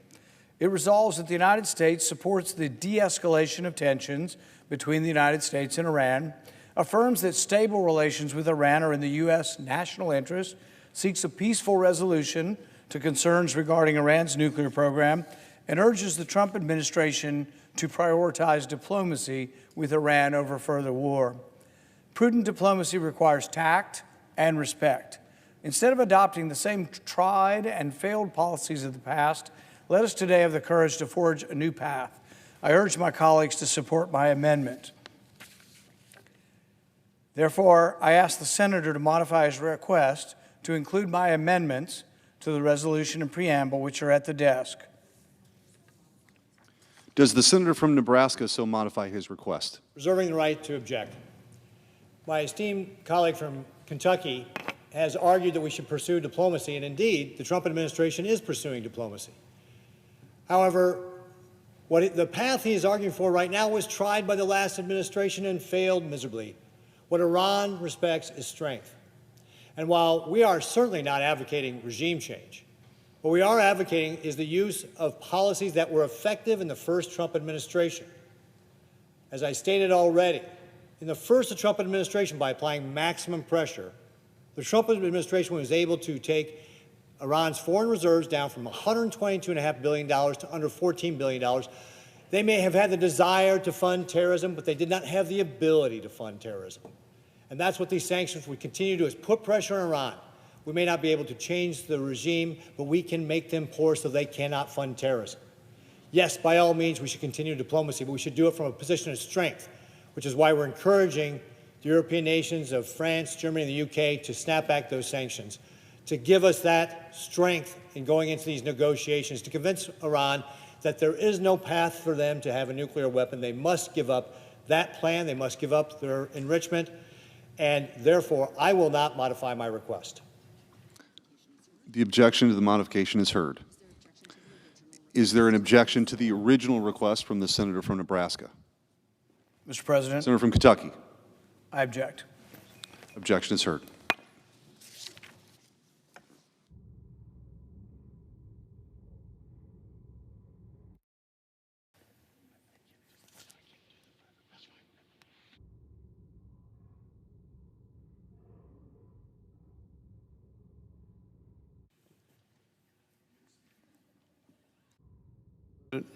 I recognize the Majority Whip. I notice no further debate on the nomination. Wish request that we move to the vote. Is there further debate? If not, the question occurs on the Bluestone nomination. Is there sufficient second? There appears to be. The clerk will call the roll. Ms. Alsop Brooks, Ms. Baldwin, Mr. Banks, Mr. Barrasso.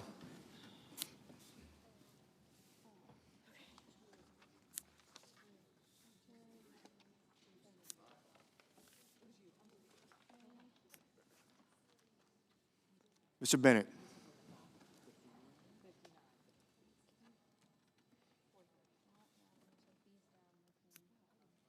Mrs. Blackburn. Mr. Blumenthal. Ms. Blunt Rochester. Mr. Booker. Mr. Bozeman. Mrs. Britt. Mr. Budd. Ms. Cantwell. Mrs. Capito. Mr. Cassidy. Ms. Collins. Mr. Coons. Mr. Cornyn. Ms. Cortez Masto. Mr. Cotton.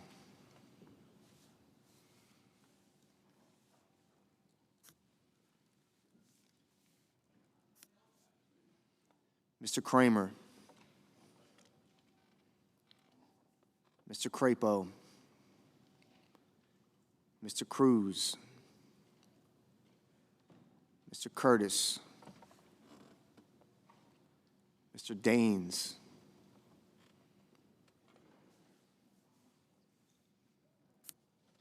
Ms. Duckworth. Mr. Durbin.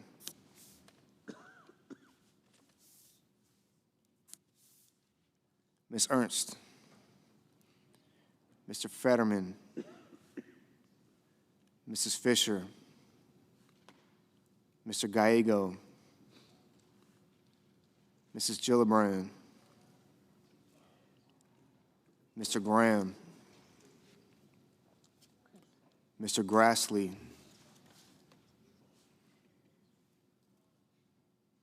Mr. Haggerty.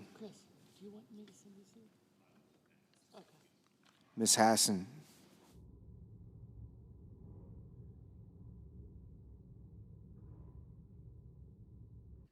Mr. Hawley. Mr. Heinrich. Mr. Hickenlooper. Ms. Hirono.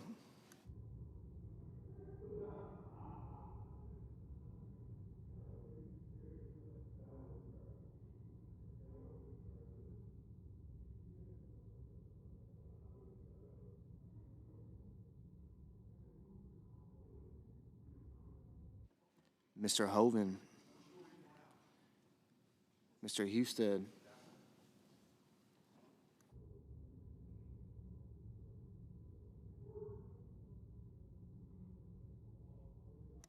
Mrs. Hyde-Smith. Mr. Johnson.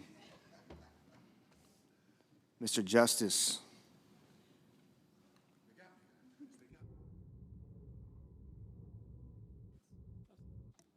Mr. Kane. Mr. Kelly.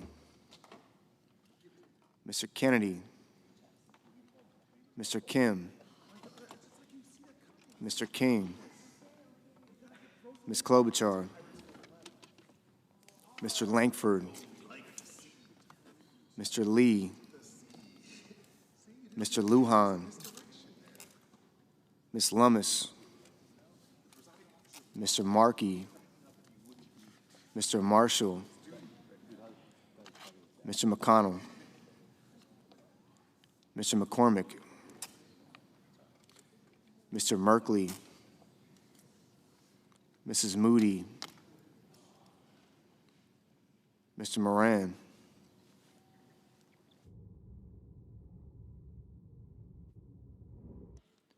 Mr. Moreno. Mr. Mullen. Ms. Murkowski. Mr. Murphy. Mrs. Murray. Mr. Ossoff. Mr. Padilla. Mr. Paul. Mr. Peters. Mr. Reed. Mr. Ricketts. Mr. Risch. Ms. Rosen. Mr. Rounds. Mr. Sanders. Mr. Schatz. Mr. Schiff. Mr. Schmidt.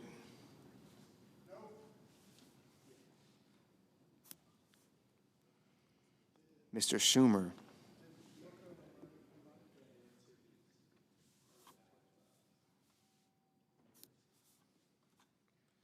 Mr. Scott of Florida. Mr. Scott of South Carolina. Mrs. Shaheen.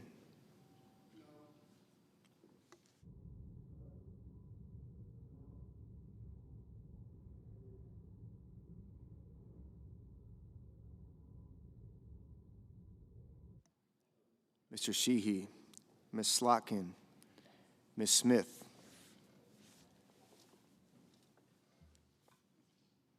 Mr. Sullivan,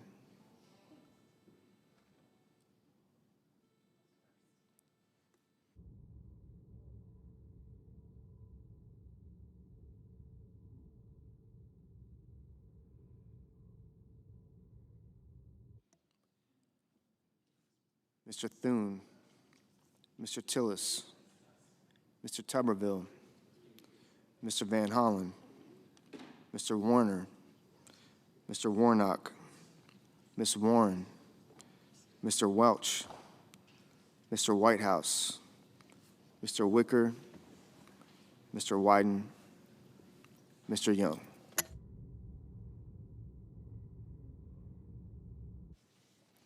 Senators voting in the affirmative: Barrasso, Budd, Cotton, Curtis, Husted, Moody, Moreno, Ricketts, Schmidt, and Sheehy. Senators voting in the negative: Blumenthal, Booker, Durbin, Hassan, Merkley, Murray, Padilla, Schatz, Slotkin, and Smith.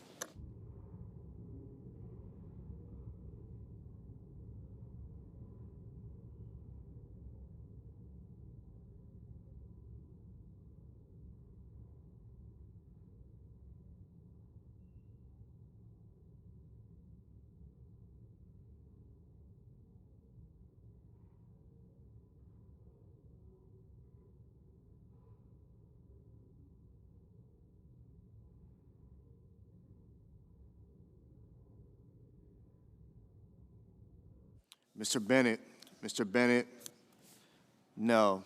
Mr. Johnson, aye. Mr. Banks, aye.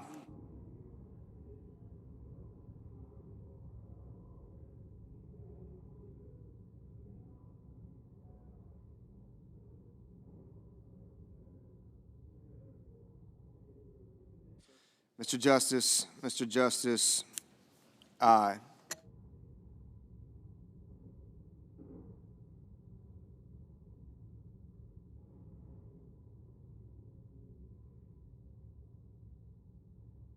Mr. Cornyn, aye. Mr. Bozeman, aye.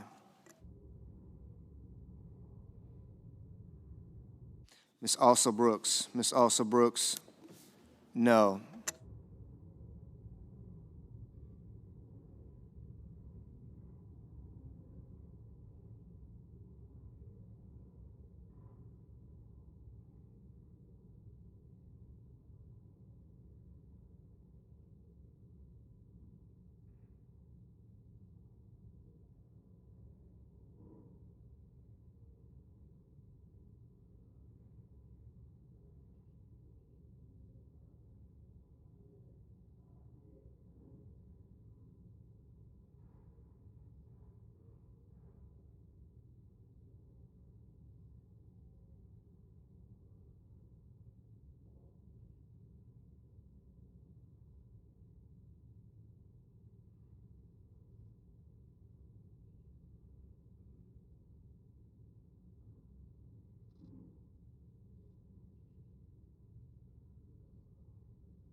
Mr. Ossoff, No.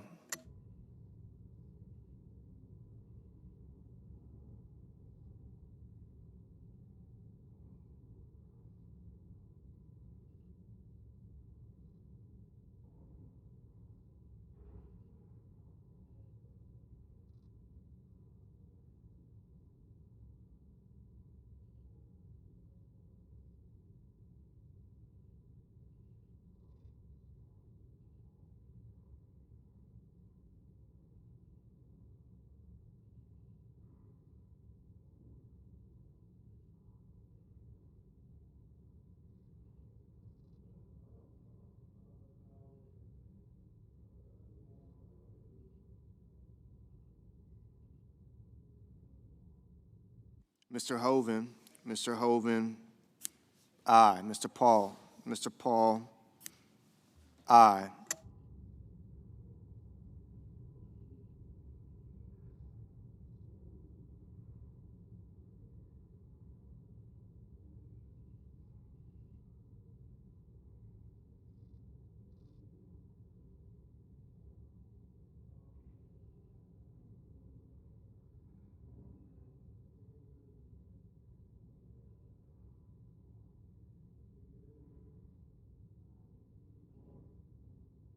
Mr. Welch, Mr. Welch, no.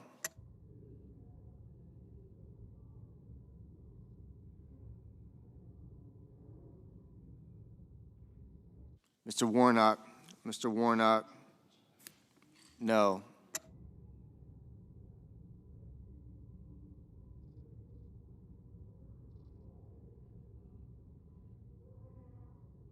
Mrs. Gillibrand, Mrs. Gillibrand, no.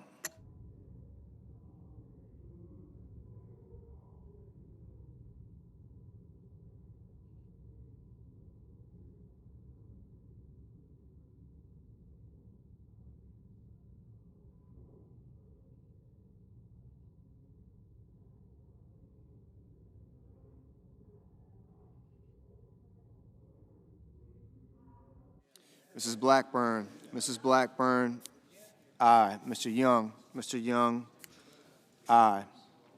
Mrs. Fisher, aye.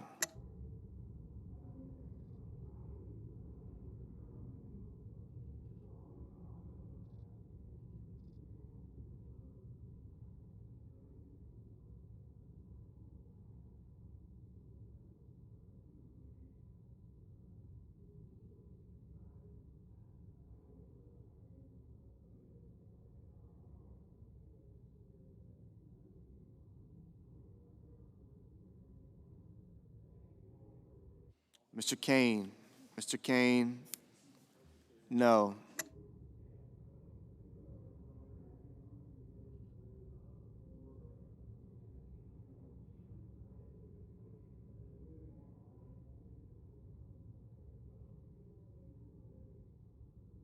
Mr. Whitehouse, no. Mr. Coons, no.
Mrs. Hyde-Smith. Mrs. Hyde-Smith, aye. Mr. Daines. Mr. Daines, aye.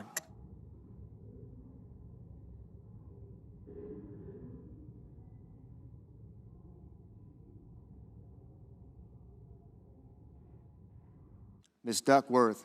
Ms. Duckworth, no. Mr. Lujan. Mr. Lujan, no.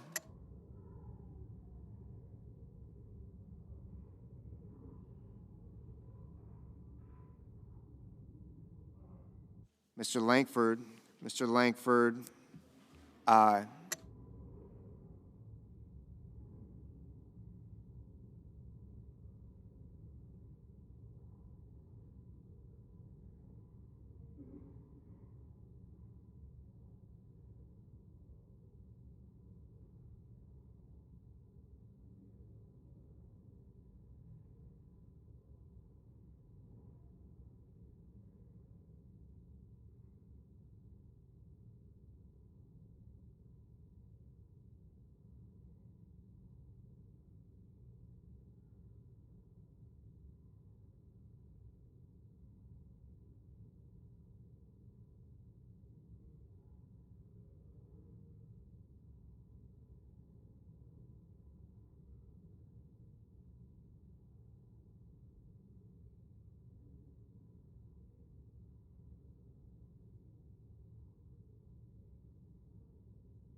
Mr. Wyden. Mr. Wyden, no. Mr. Peters. Mr. Peters, no.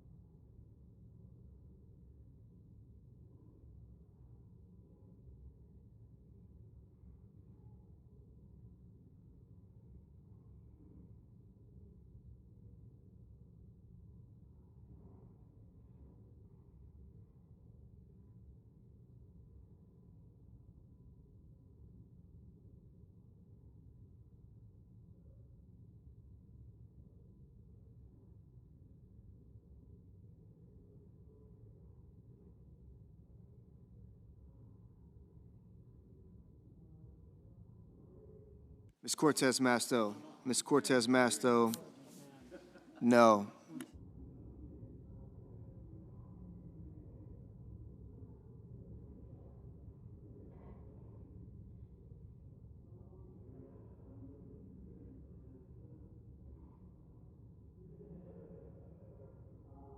Mr. Wicker. Mr. Wicker, aye.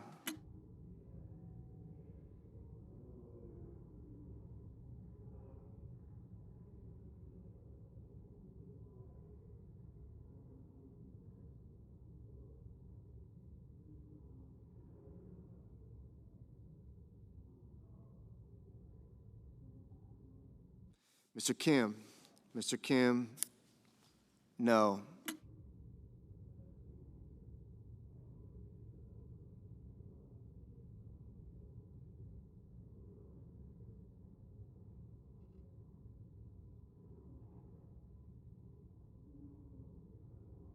Ms. Murkowski. Ms. Murkowski, aye. Mr. McCormick. Mr. McCormick, aye. Mr. Reed. Mr. Reed, no.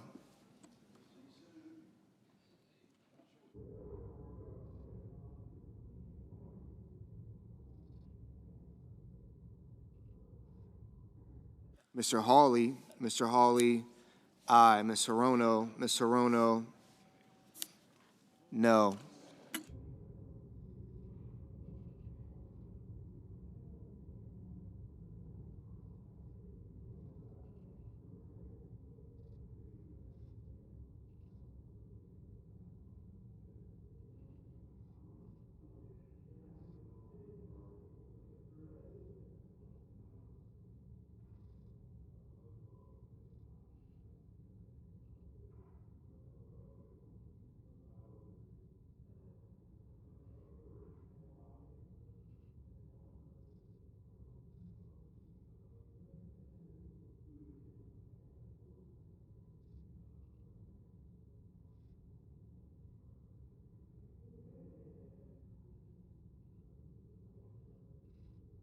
Mr. Tuberville.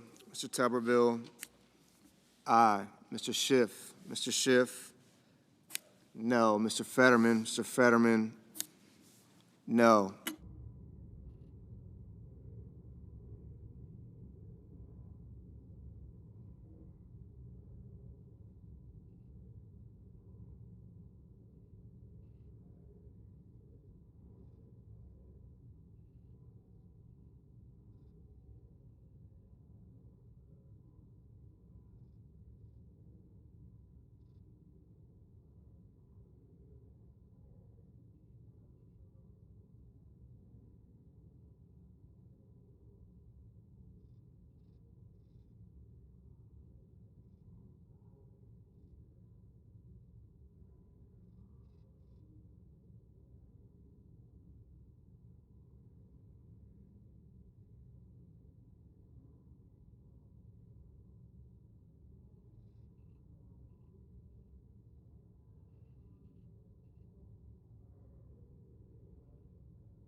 Mr. Kennedy. Mr. Kennedy, aye.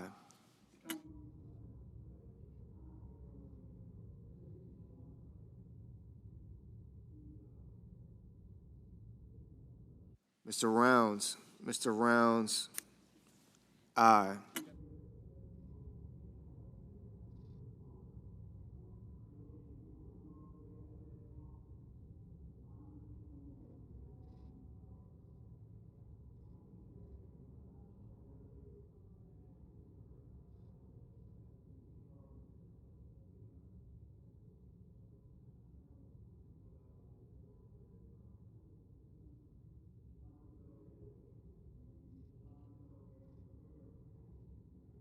Ms. Cantwell. Ms. Cantwell, no. Mr. Warner. Mr. Warner, no.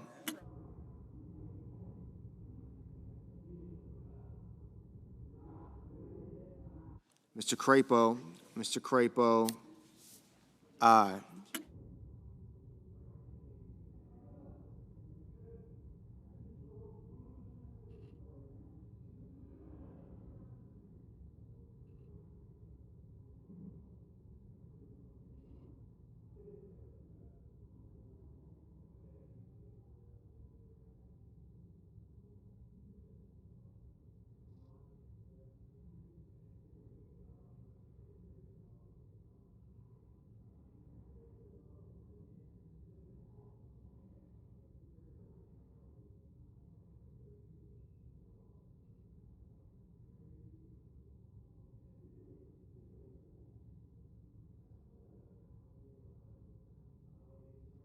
Mr. Tillis. Mr. Tillis, aye.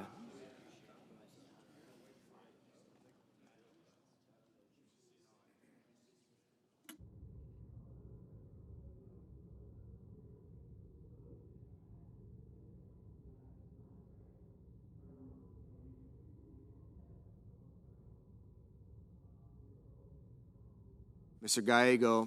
Mr. Gallego, no.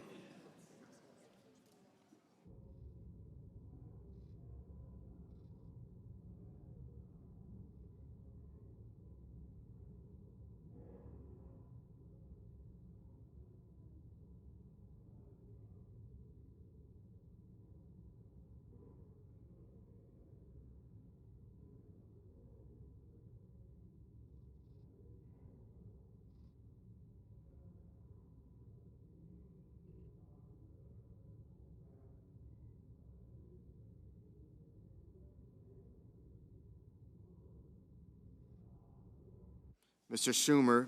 Mr. Schumer, no.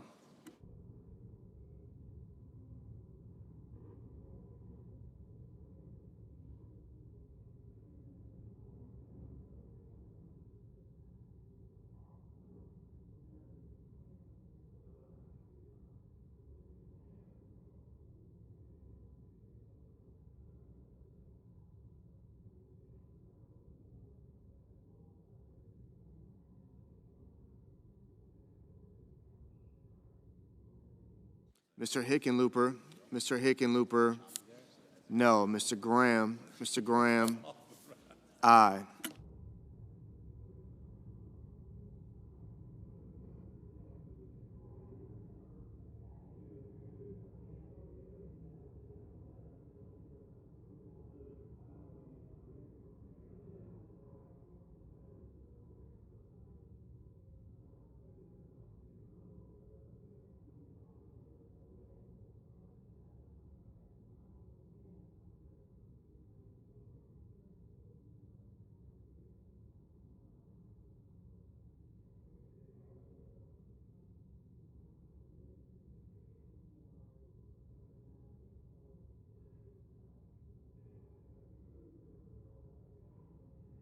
Ms. Collins, aye. Mr. Marshall, aye. Mr. Sullivan, aye. Mr. Moran, aye.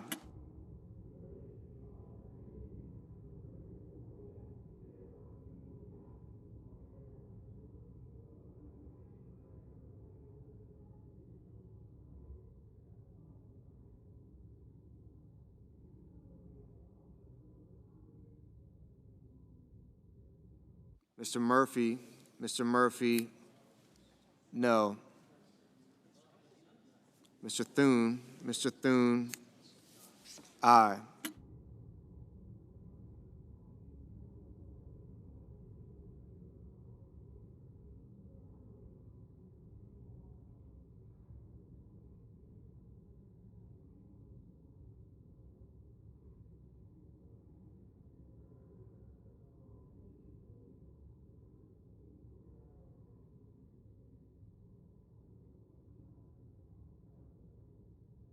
Ms. Ernst, aye. Mr. Scott of Florida, aye. Mr. King, no.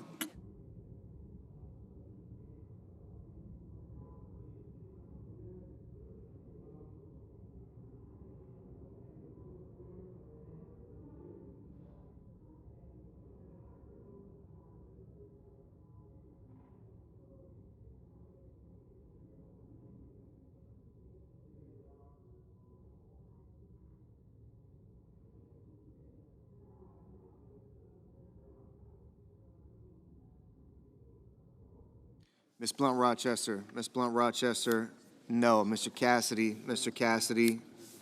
aye.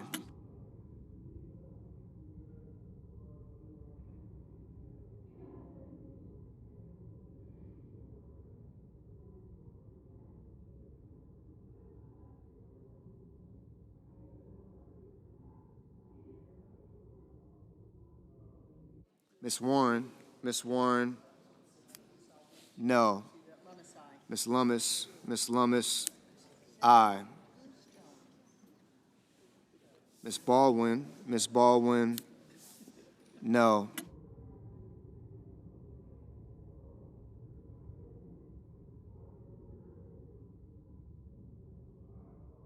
Mr. Scott of South Carolina, aye. Mrs. Capito, aye.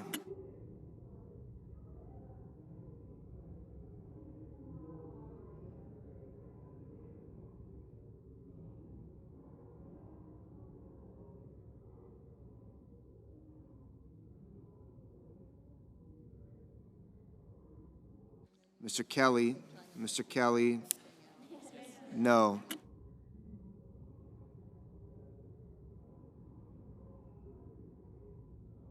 Mr. Haggerty, aye.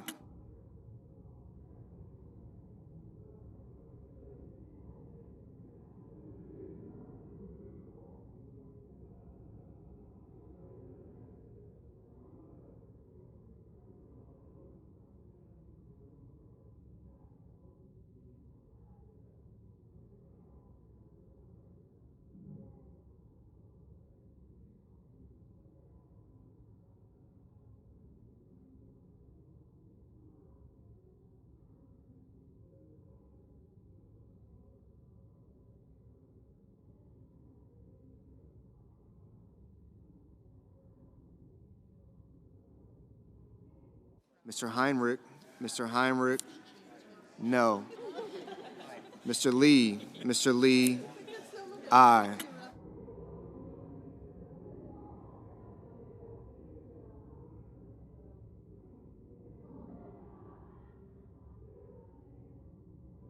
Mr. Shaheen, no.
Ms. Klobuchar, no.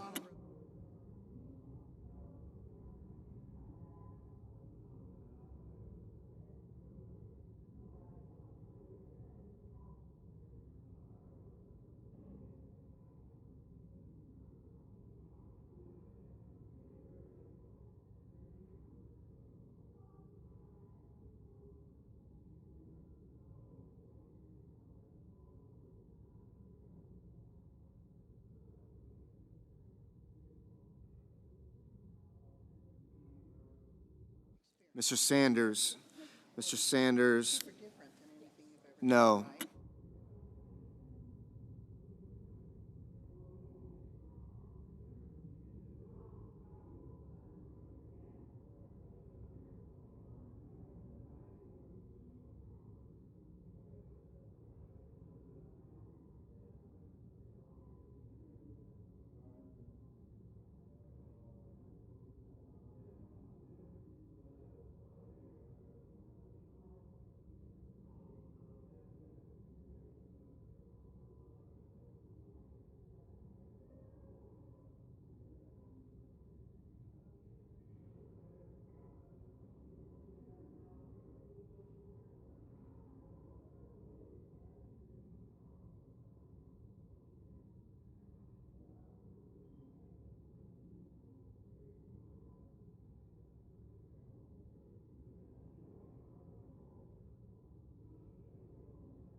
Mr. Risch, aye.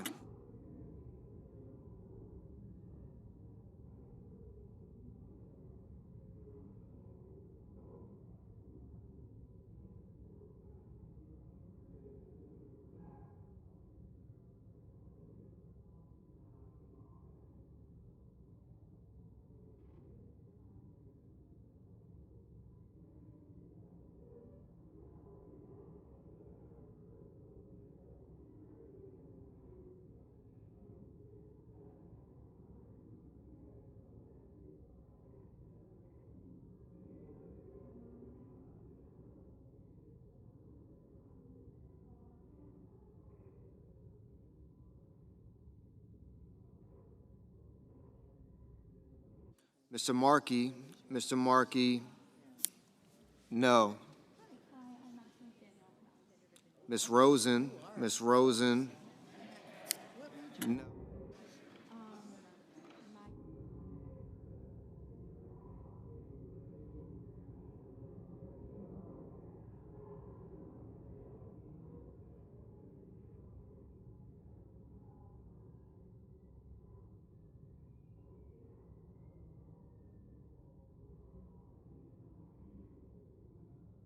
Mr. Van Hollen. Mr. Van Hollen, no.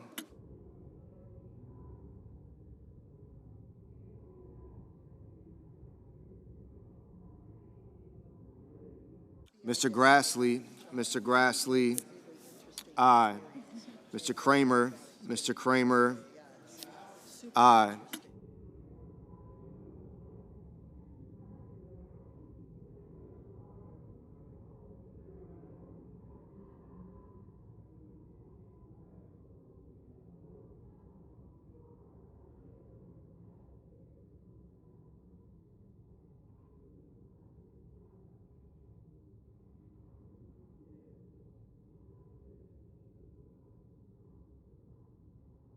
On this vote, the yeas are 49, the nays are 47. The nomination is confirmed. Under the previous order, the motion to reconsider is considered made and laid upon the table, and the President will be immediately notified of the Senate's actions. The clerk will report the motion to invoke cloture. Cloture motion.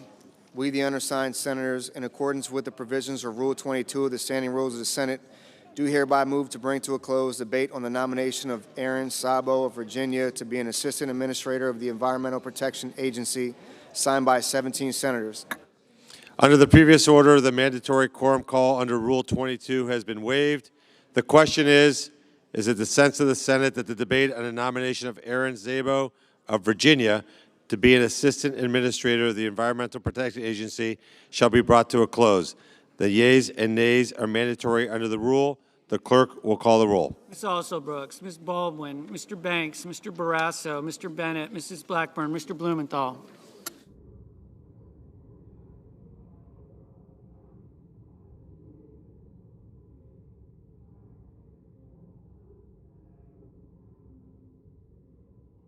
Ms. Blunt Rochester.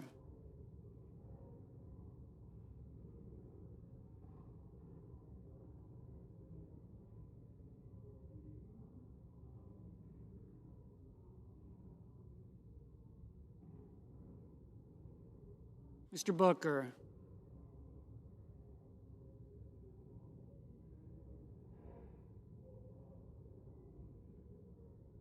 Mr. Bozeman. Mrs. Britt. Mr. Budd. Ms. Cantwell. Mrs. Capito. Mr. Cassidy. Ms. Collins. Mr. Coons. Mr. Cornyn.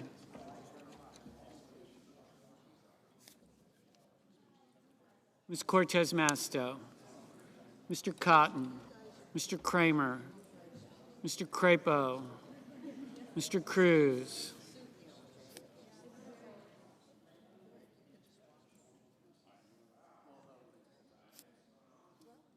Mr. Curtis, Mr. Daines, Ms. Duckworth, Mr. Durbin, Ms. Ernst, Mr. Fetterman, Mrs. Fisher, Mr. Gallego, Mrs. Gillibrand, Mr. Graham, Mr. Grassley, Mr. Haggerty, Ms. Hassan, Mr. Hawley, Mr. Heinrich, Mr. Hickenlooper, Mr. Rono, Mr. Hoven, Mr. Husted, Mrs. Hyde-Smith,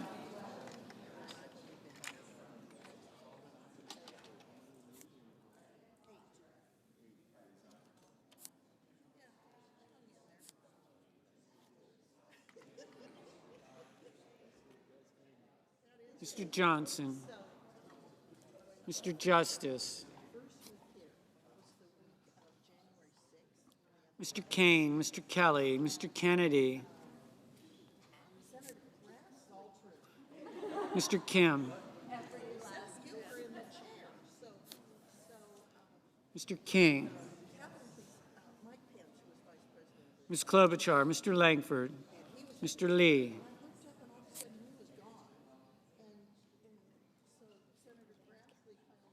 Mr. Lujan, Ms. Lummis,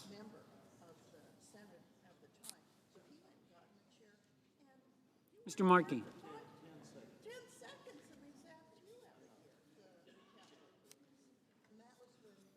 Mr. Marshall, Mr. McConnell, Mr. McCormick, Mr. Merkley, Mrs. Moody, Mr. Moran,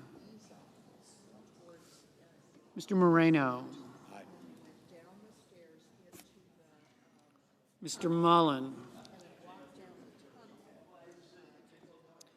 Ms. Murkowski,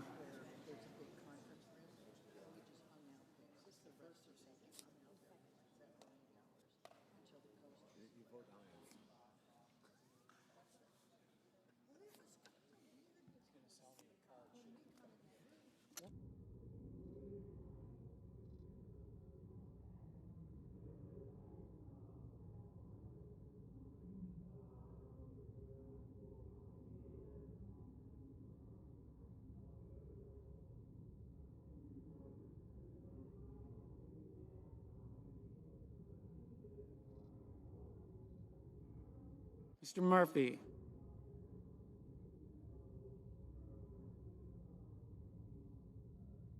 Mrs. Murray,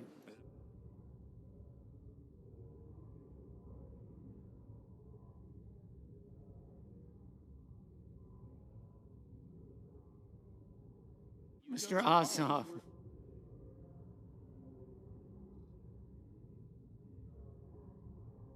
Mr. Padilla,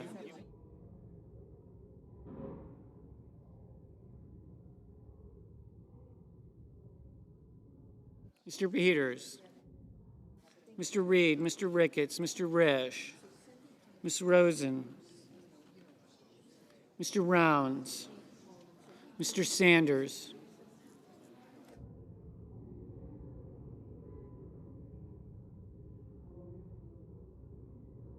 Mr. Schatz, Mr. Schiff, Mr. Schmidt, Mr. Schumer, Mr. Scott of Florida, Mr. Scott of South Carolina, Mrs. Shaheen, Mr. Sheehy, Ms. Slotkin, Ms. Smith, Mr. Sullivan,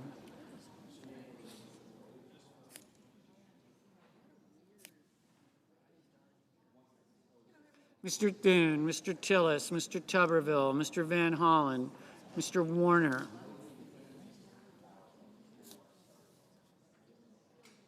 Mr. Warnock, Ms. Warren, Mr. Welch, Mr. Whitehouse, Mr. Wicker, Mr. Wyden, Mr. Young.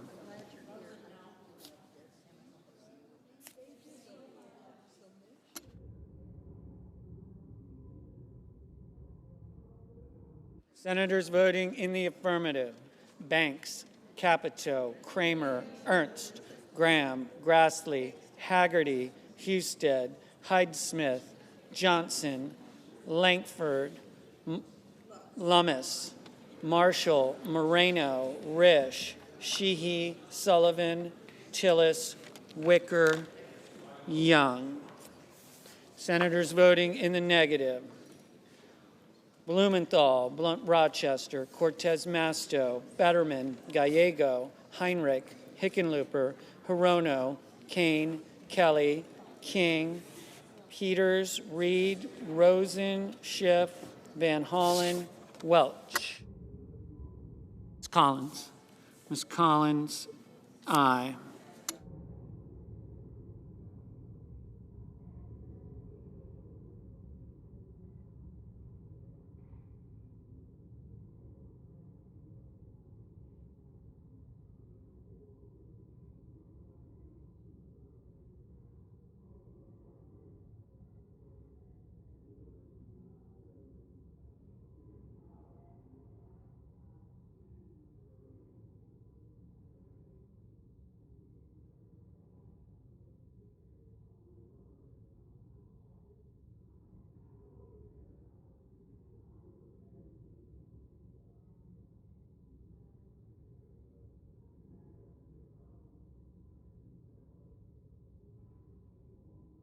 Mr. Crapo, aye.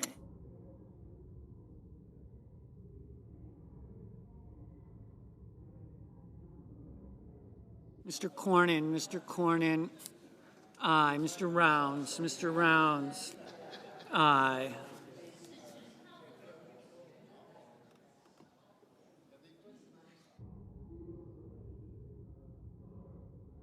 Mr. Scott of Florida, aye. Mr. Merkley, no.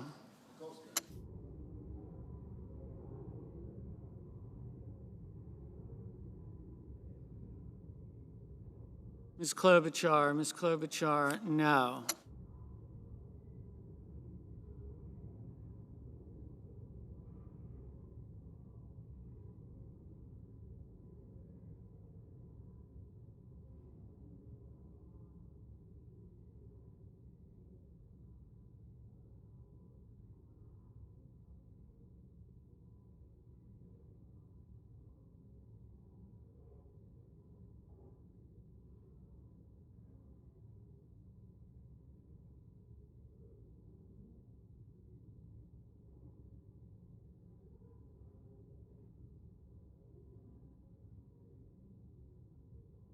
Mr. Lujan, no.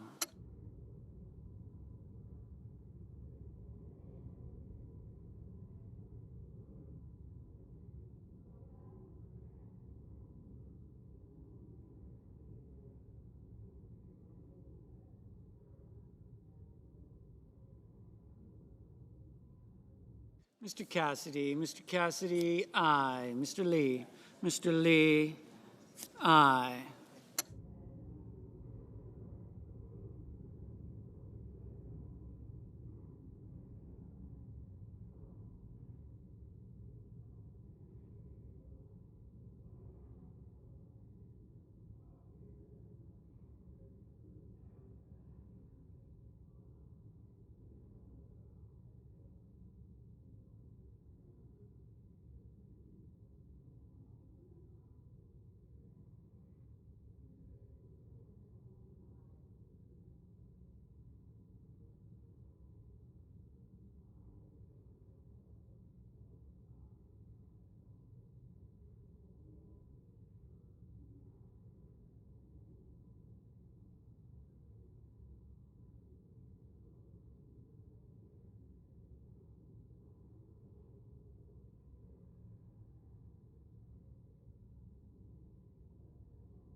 Mrs.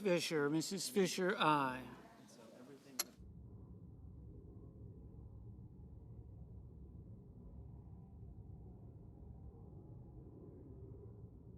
Ms. Duckworth, no.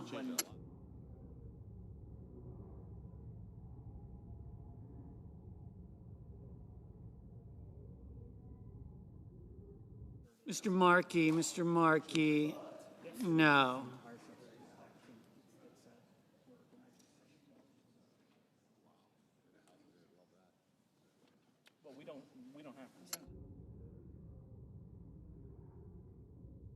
Mr. Budd, aye.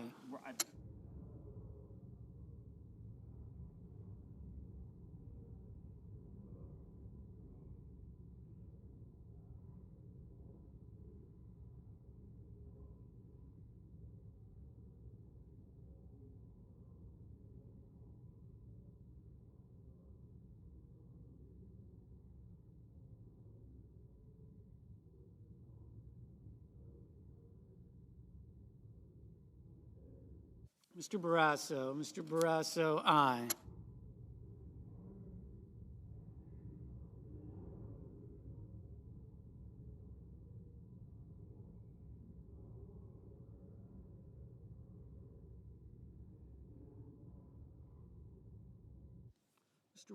Mr. Warner, no.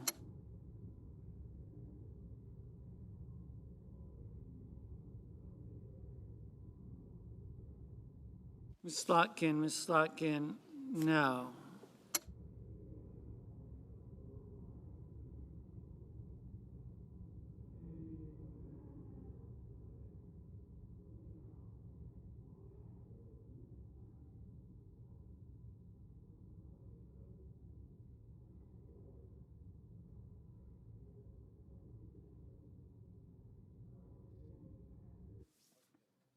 Ms. Also Brooks, Ms. Also Brooks, no. Ms. Warren, no.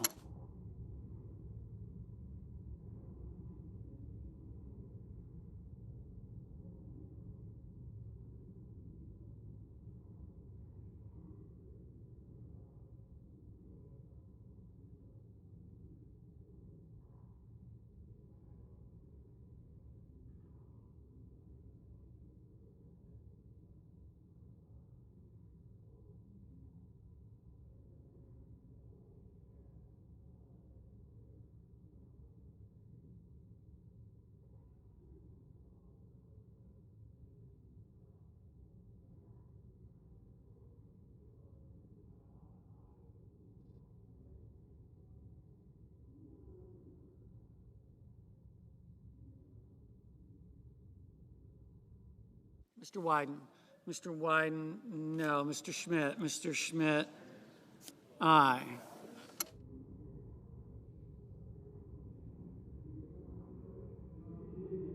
Mr. Kennedy, aye.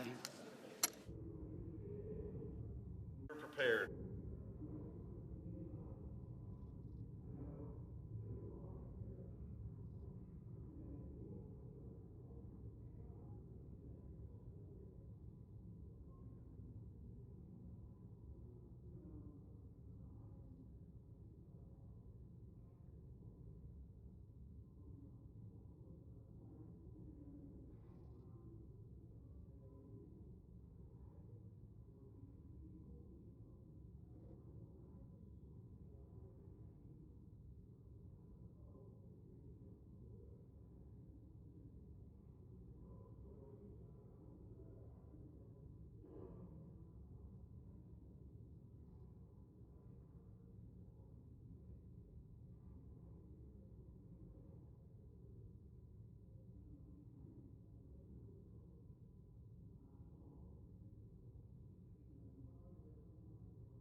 Ms. Hassan, no. Mr. Sanders, no. Mr. Ossoff, no.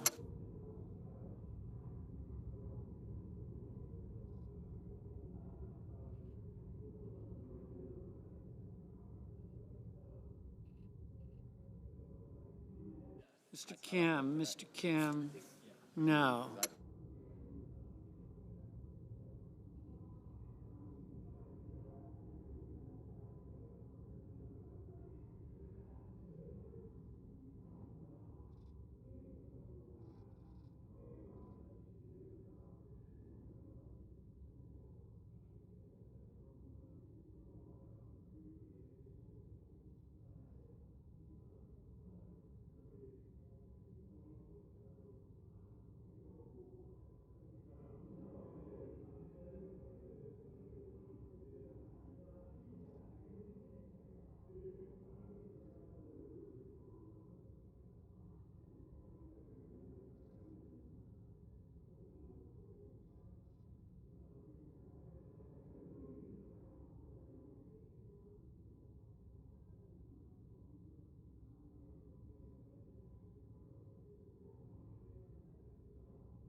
Mr. Cotton, Mr. Cotton, aye.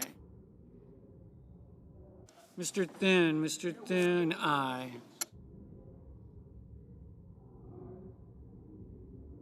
Mr.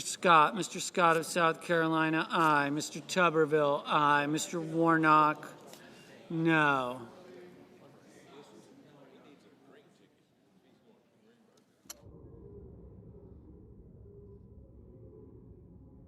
Mr. McCormick, aye.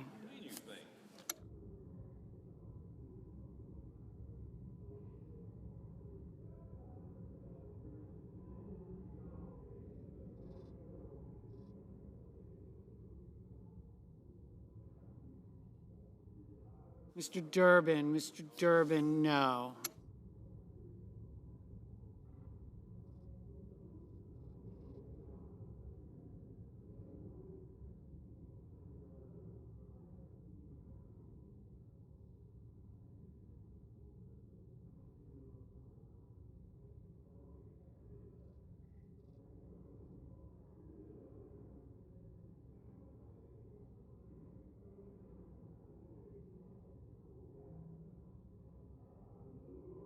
Ms. Cantwell, no. Mr. Justice, aye.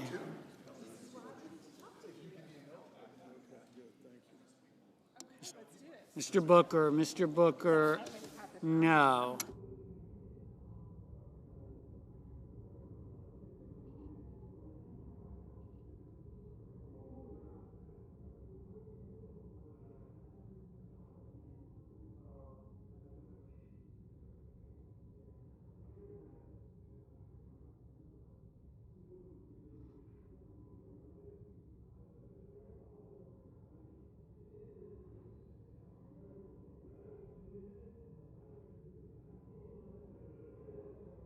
Mrs. Murray, no.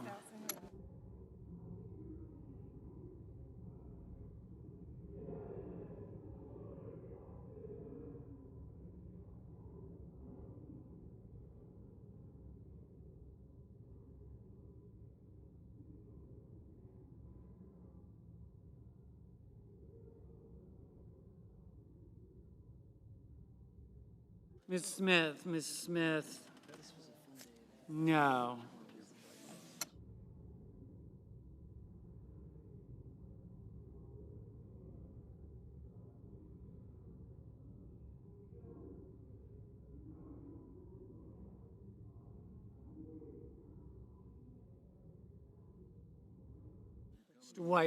Mr. Whitehouse, no.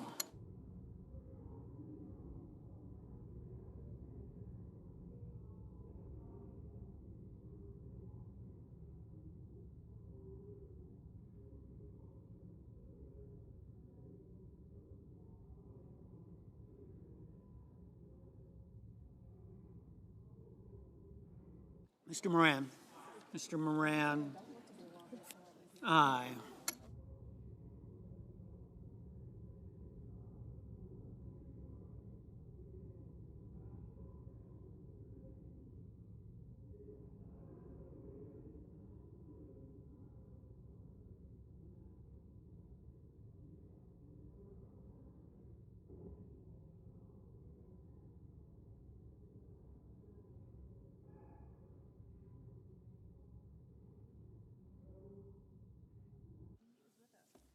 Mr. Schatz, no.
Mr. Curtis, aye.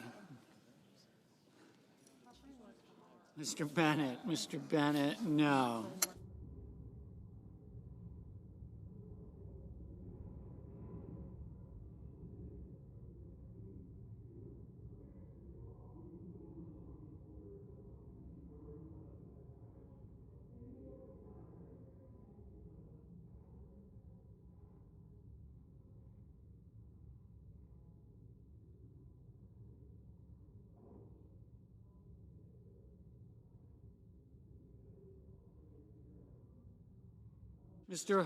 Mr. Hoven, aye.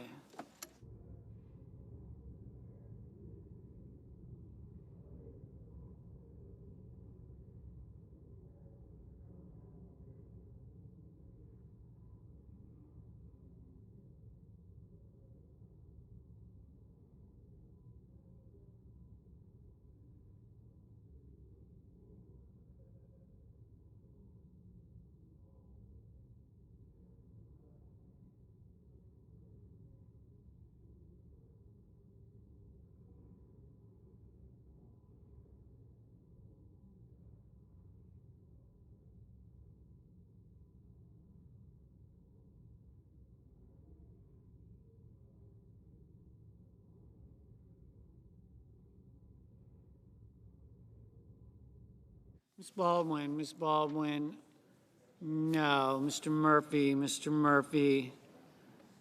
no.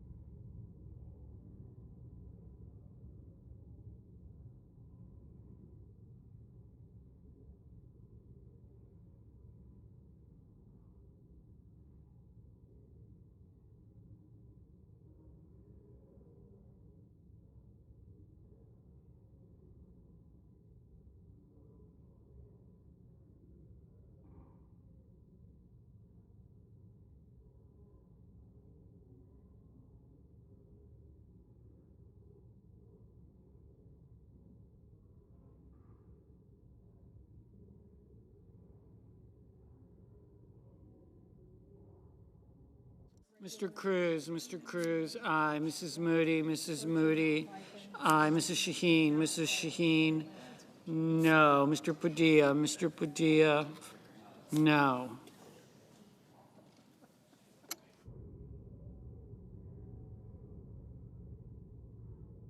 Mrs. Blackburn, aye.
Mr. Bozeman, Mr. Bozeman. Aye. Mr. Coons, Mr. Coons. No.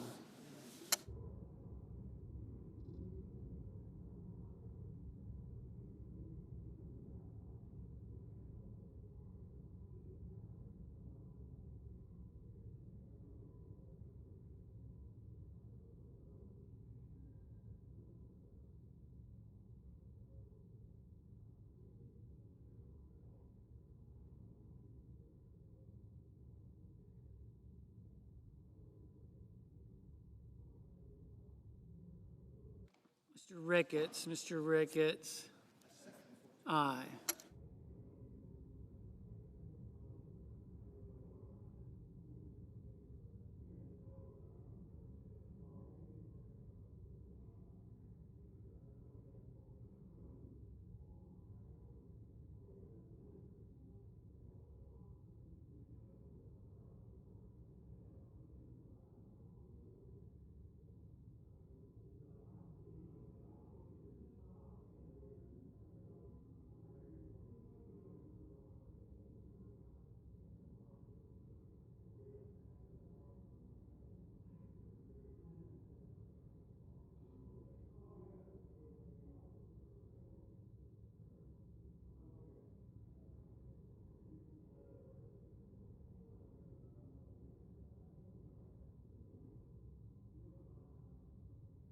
Mr. Schumer, Mr. Schumer. No. Mr. Daines, Mr. Daines. Aye.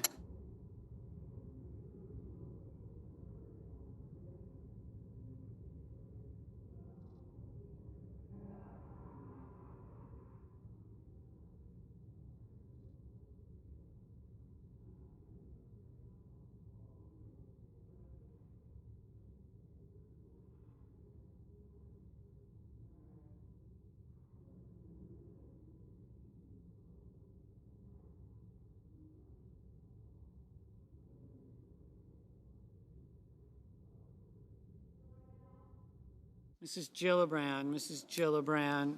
No.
Mr. Hawley, Mr. Hawley. Aye.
The yeas are 48, nays 47. The motion's agreed to. The clerk will report the nomination. Nomination, Environmental Protection Agency, Aaron Szabo of Virginia to be an assistant administrator.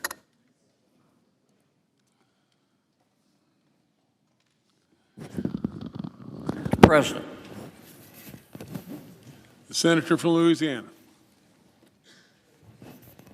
Mr. President, are we in a quorum call? No. Okay.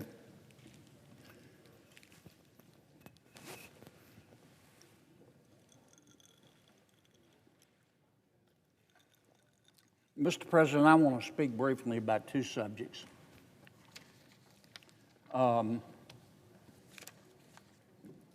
They're different. They're both important, but they're different.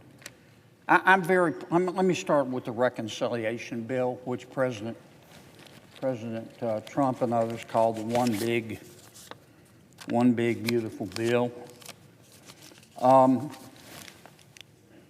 continue to go through the bill, and every time I do, I'm impressed. This is a breathtaking bill in the sense that it covers so many subjects. I think each of us could spend hours talking about this bill. I'll just hit the highlights. This is one of the most far-reaching pieces of legislation that this body will never pass. We extended the 2017 tax cuts, no small feat in itself. Had we not done that, the American people would have suffered under a $4.3 trillion tax increase. So we stopped that tax increase. And some of my friends and colleagues talk about, well, all you did was stop a tax increase on the billionaires. That is nonsense. That is nonsense on a stick. Unless your soup of the day is gin, you know that is a lie. Half of that tax increase would have hit working men and working women and working families in this country. The other half would have hit our small businesses and, yes, some of our large businesses. We stopped that. We made some of those tax cuts permanent. We cut taxes on tips. In this bill, we cut taxes on overtime. We cut taxes on Social Security. We cut taxes on car loans. We expanded a tax credit for child care to help moms and dads pay for the child care so they can work. We increased the child tax credit. We increased the standard deduction.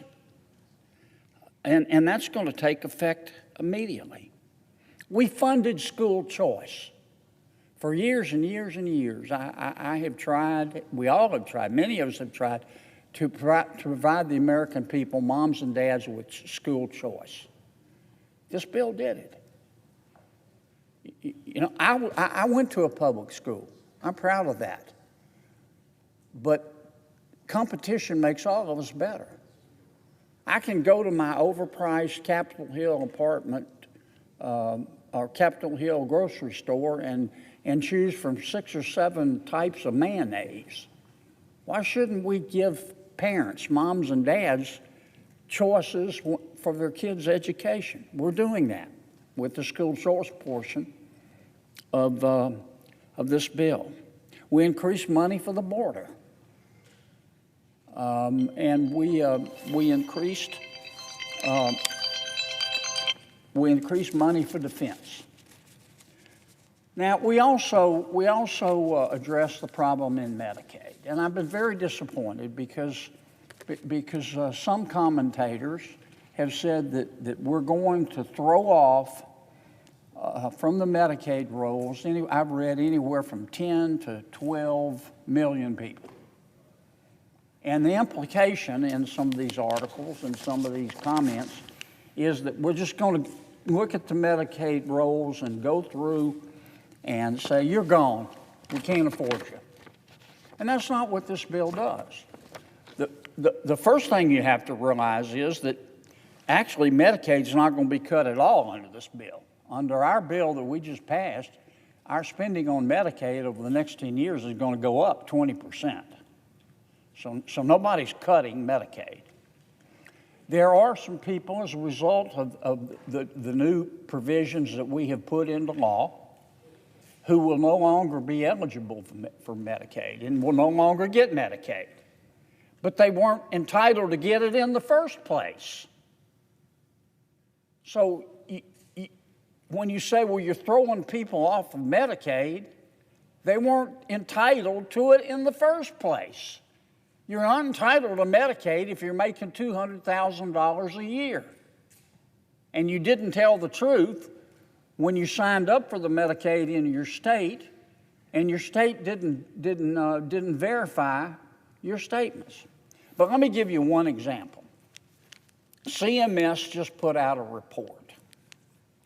Our bill is going to change the law so that 2.8 million Americans.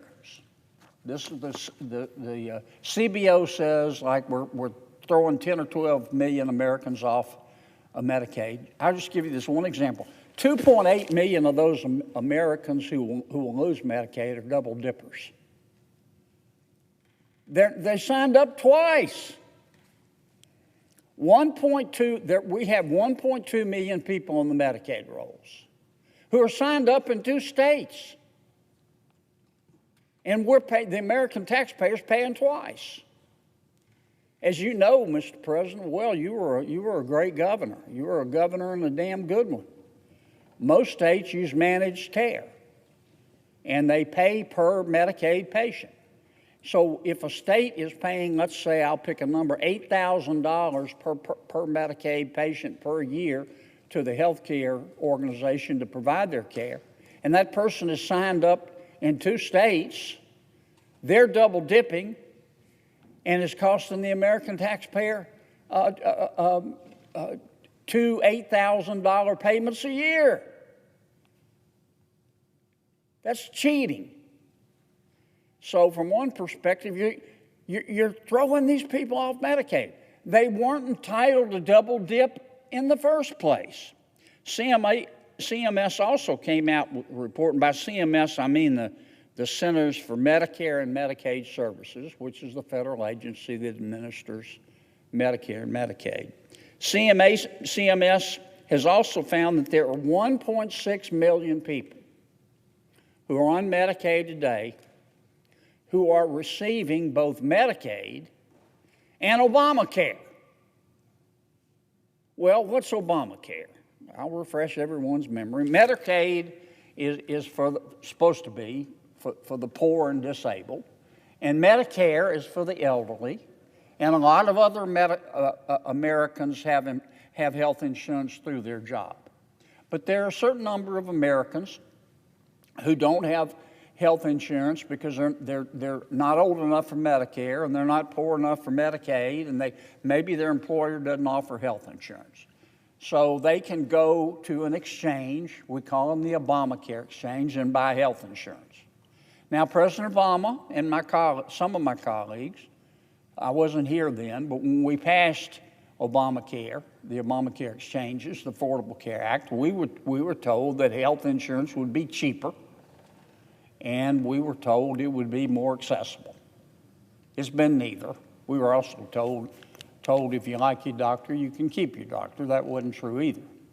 But the point is that we have a number of Americans who, if they don't qualify for Medicare, they don't qualify for Medicaid, they don't get insurance through their employer, they go to the Obamacare exchanges. But CMS found we've got 1.6 million people who are getting both health insurance through the Obamacare exchanges, which we subsidize, taxpayers do, and through Medicaid. That's called double dipping.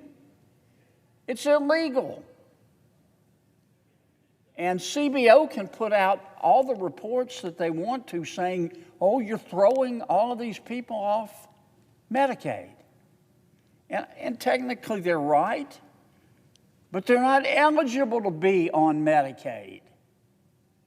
I just gave you an example. 2.8 million people who are double dipping. It's illegal to double dip. It's immoral to double dip. It's unfair to taxpayers to double dip. All our bill does is say you can't double dip. Cheating is wrong. Is that throwing people off Medicaid?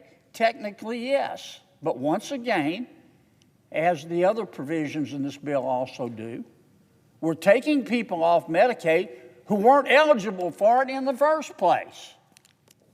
As a result of these 2.8 million people, I think CMS, I'm looking for their figure, I think that the cost, it costs the American taxpayer, because of these 2.8 million folks who are double dipping, $14 billion a year. $14 billion a year over a 10-year window, which is the horizon that we use.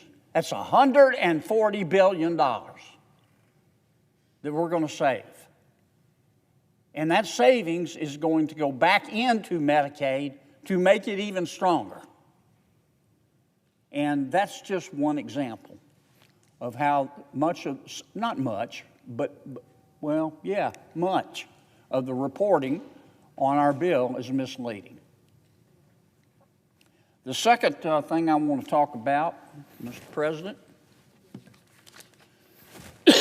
excuse me, I just want to briefly thank Jimmy Graham. Who's Jimmy Graham? I know, Mr. President, you know who Jimmy Graham is. He was one of the best tight ends who ever played the game. Now, he was a New Orleans Saint, I think, for 6, 7 seasons. He played elsewhere. I looked it up. He played for the Seahawks. He played for the Packers. He played for the Bears. But he was a total beast, in the best sense of the word, playing for the New Orleans Saints. And he's retired. After 13 years in the NFL, Jimmy has decided to retire. He was a big boy. He is a big boy. But he started out as a basketball player. Didn't play football, he played basketball. And he transformed himself. The numbers that Jimmy put up are just out of this world. They're otherworldly. He is clearly one of the most prolific pass-catching tight ends in the history of the game. And as you know, Mr. President, many tight ends just block. That's their job. Jimmy not only blocked, but he caught passes, and he caught a bunch of them. He is number 7th in NFL history in receptions at 719. He ranks number 8 in receiving yards at 8,545. He ranks 4th in touchdowns at 89. When he was with the Saints, I was looking at this afternoon. In 6 seasons, Jimmy Graham caught 392 passes for 4,791 yards and 55 touchdowns, and he was a tight end. He was a tight end. His first job was to block. He also caught a few balls. And he gave my people in Louisiana a lot of joy at a time they really needed it. And I just wanted to thank Mr. Graham for the joy that he brought to anybody and everybody who watched him play football, but especially when he played for the New Orleans Saints. And I want to wish him well. And I wanted to end on some good news tonight. Thank you, Mr. President, for your attention. I will yield to my colleague or colleagues if they would like to speak. If not, Senator Durbin Well, if not, I'll just Senator Blumenthal, my good friend Senator Blumenthal would like to speak, so I will yield to my legal eagle friend, Senator Blumenthal. The senator from Connecticut. Thank you, Mr. President. I'm here with a number of colleagues on probably one of the most important decisions we're going to make with respect to the future of justice in America. The nomination of Imo Bove to be a judge on the Court of Appeals for the Third Circuit, the second highest panel in our judiciary. And he is about as unfit and unqualified as any judicial nominee to come before this body in my 15 years here. And I say that with sadness as well as anger, as someone who still proudly would call myself a litigator, a trial lawyer, and a member of the Judiciary Committee, where I'm proud to serve with my great colleague, the ranking member now, Senator Durbin, and others from that committee will come before us tonight.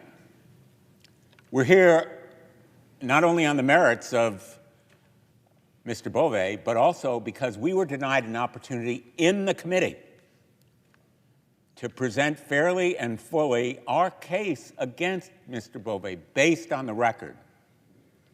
And we were denied an opportunity to elicit from the Department of Justice and the administration the facts that are necessary to evaluate his nomination.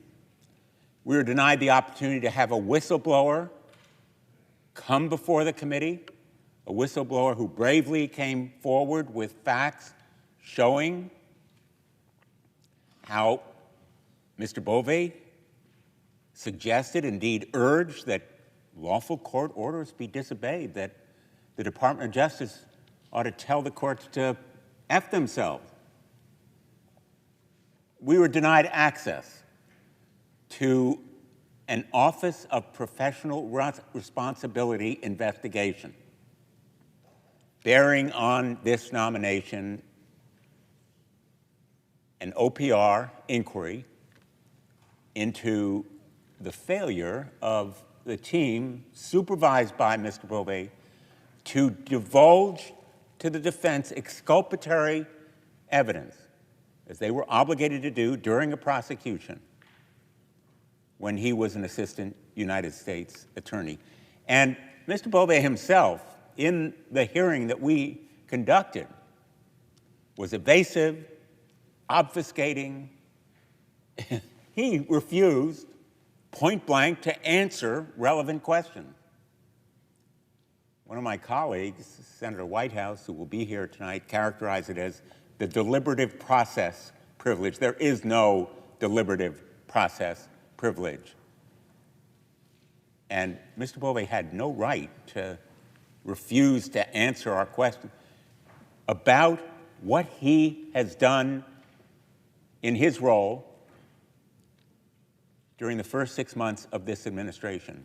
The fact is, he has been involved in a pattern of lawlessness and recklessness, a violation of individual rights and liberties, a pattern of corruption, unprecedented in the history of the United States Department of Justice, and he has been integral to it, participating actively in it.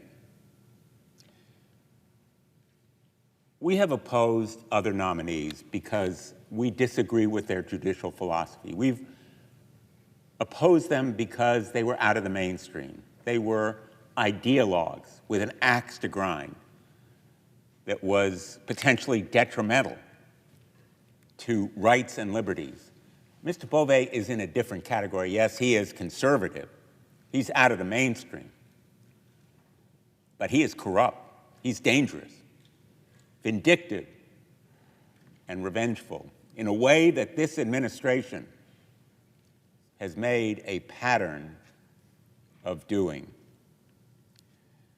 So I'm here to urge my colleagues to stand with us and oppose this nomination. I know that the strong dynamic, we've seen it again and again and again, no matter how many doubts my colleagues may have, to toe the line in thrall of President Trump or in fear of him. But the record here speaks powerfully, or it should, to our conscience and conviction. This nominee epitomizes the Trump demand for loyalty and fealty above all else to him. A sense that he has the power to do what no ordinary American can expect from judges or from prosecutors, that they will, in fact, rig the system in his favor, as Mr. Bove has done while representing, supposedly, the Department of Justice, because he was, like Pam Bondi and others who have taken senior positions, a lawyer, in fact, for President Trump, his personal lawyer, defending him against claims in his personal capacity before he took this role in the Department of Justice. A lot has been made of Mr. Bove's role in dismissing the case against Eric Adams, the mayor of New York. I'm not going to go through all the details except to say that Danielle Sassoon refused to make the argument in favor of dismissing those charges in exchange for concessions on immigration policy. She said it was quote, an improper offer of immigration enforcement assistance in exchange for a dismissal. The lead prosecutor on the Adams case resigned rather than take Mr. Bove's order, and he too said that it would be a violation of conscience and conviction, and that anyone who is enough of a fool, and I'm quoting, or enough of a coward to file your motion, end quote, should not do so. The judge in the case said, quote, everything here smacks of a bargain, dismissal of the indictment in exchange for immigration policy concessions. He called Mr. Bove's position, quote, fundamentally incompatible with the basic promise of equal justice under law. A quid pro quo deal, but Mr. Bove said it was fine. Even more disgracefully, he said a court cannot review at all a dismissal of this kind. This attitude toward the law alone should disqualify him, but he went further. In a March meeting, according to the whistleblower, he said essentially that lawful court orders should be obeyed. That's the nominee for a judgeship, saying that judges ought to be defied. He should not be under consideration for this lifetime appointment for these reasons and others that my colleagues who are coming to the floor tonight will describe in detail. The short-circuiting and straitjacketing of consideration of Mr. Bove will be a stain on the United States Senate. And make no mistake, we will rue the day, my colleagues will, if they vote for this nominee. And we should not in any way turn a blind eye towards the other nominees that will be before us for the district court. Josh Devine, Maria Lanahan, Jordan Pratt, all nominated to serve as trial lawyers on the federal bench. They've made careers of crusading against reproductive rights. Judge Pratt wrote an amicus brief supporting Florida's 15-week abortion ban. He called the procedure, quote, barbaric and, quote, one of the most severe invasions of personal rights imaginable, end quote. Judge Pratt went so far as to raise questions not put before the court by parties and invite the Florida Attorney General to intervene and weigh on these questions. He wrote an opinion upholding holding unconstitutional a Florida law that allows minors to seek abortions without parental consent through judicial waivers. The case didn't require a court to rule on the law's constitutionality, but Judge Pratt took it upon himself to do so, and Mr. Devine led and Ms. Lanahan worked on Missouri's legal challenge against mifepristone.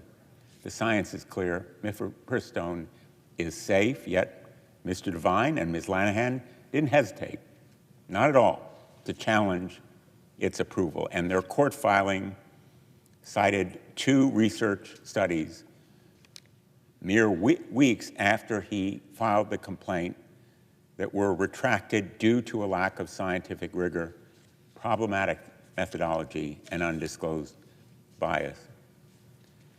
Edward Artow, nominated for the Southern District of Florida. The ethical lapses on his part were undeniable when he failed to recognize the obvious conflict and recuse himself from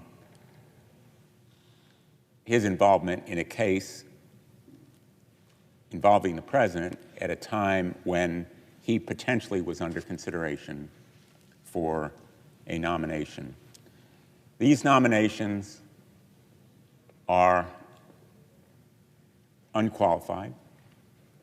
They've revealed themselves to be incapable to meet basic standards of ethical conduct, judicial independence, and if confirmed, they'd extend the administration in its reach into the courts, in effect co-signing the president's most destructive and dangerous impulses, regardless of legality. I urge my colleagues to join us in opposing these nominees. Mr. Bove should not be before this body.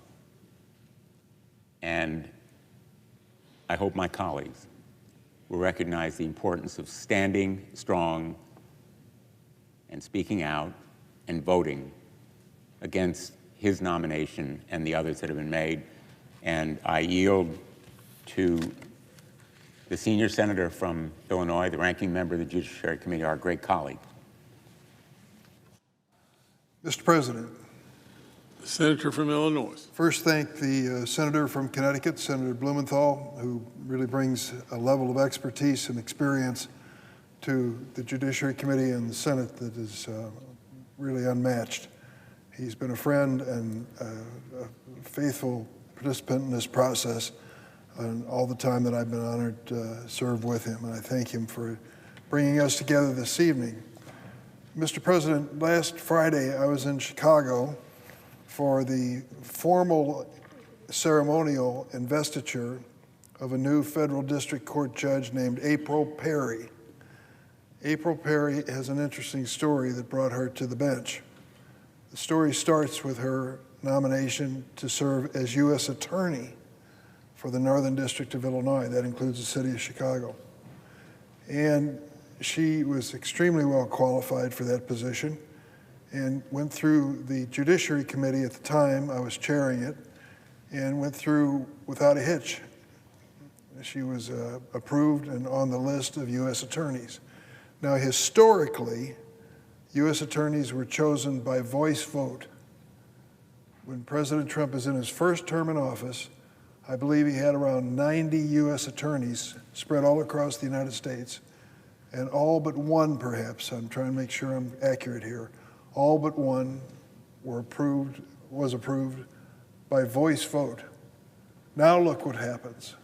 To bring U.S. attorney before us is a much different process today. What happened?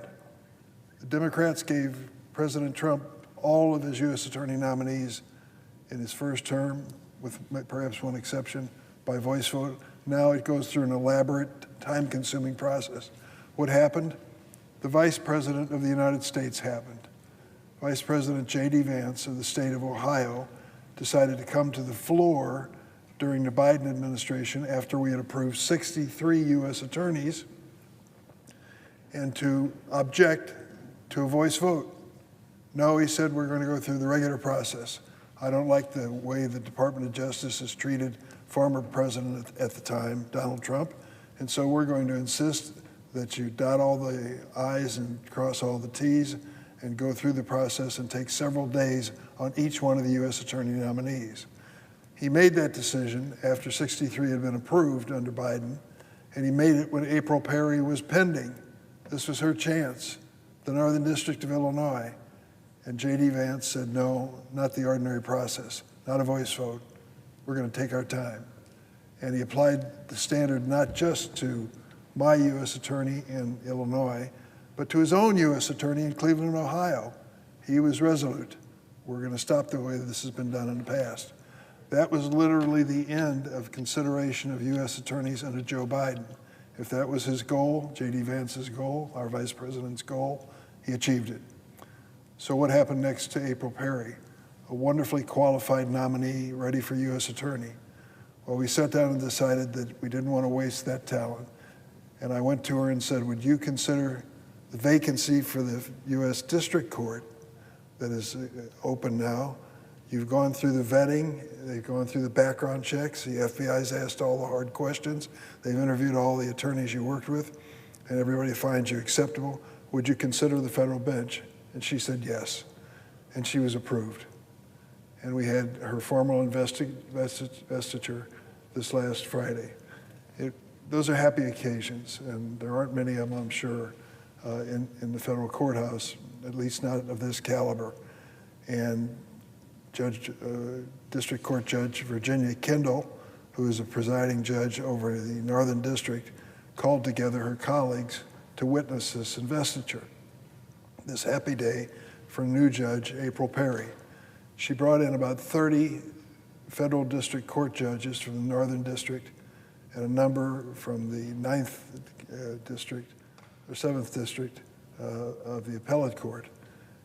And it dawned on me as I attended this ceremony for April Perry that this has turned out to be an important part of my Senate career. If you'd asked me when I ran for the Senate, what about the appointment of judges? I'd say, well, that's fairly routine. Turns out it's not. It's more than routine. It's one of the more important things you do, because the men and women chosen to serve in the federal court system, Article III judges, are appointed for life. For life.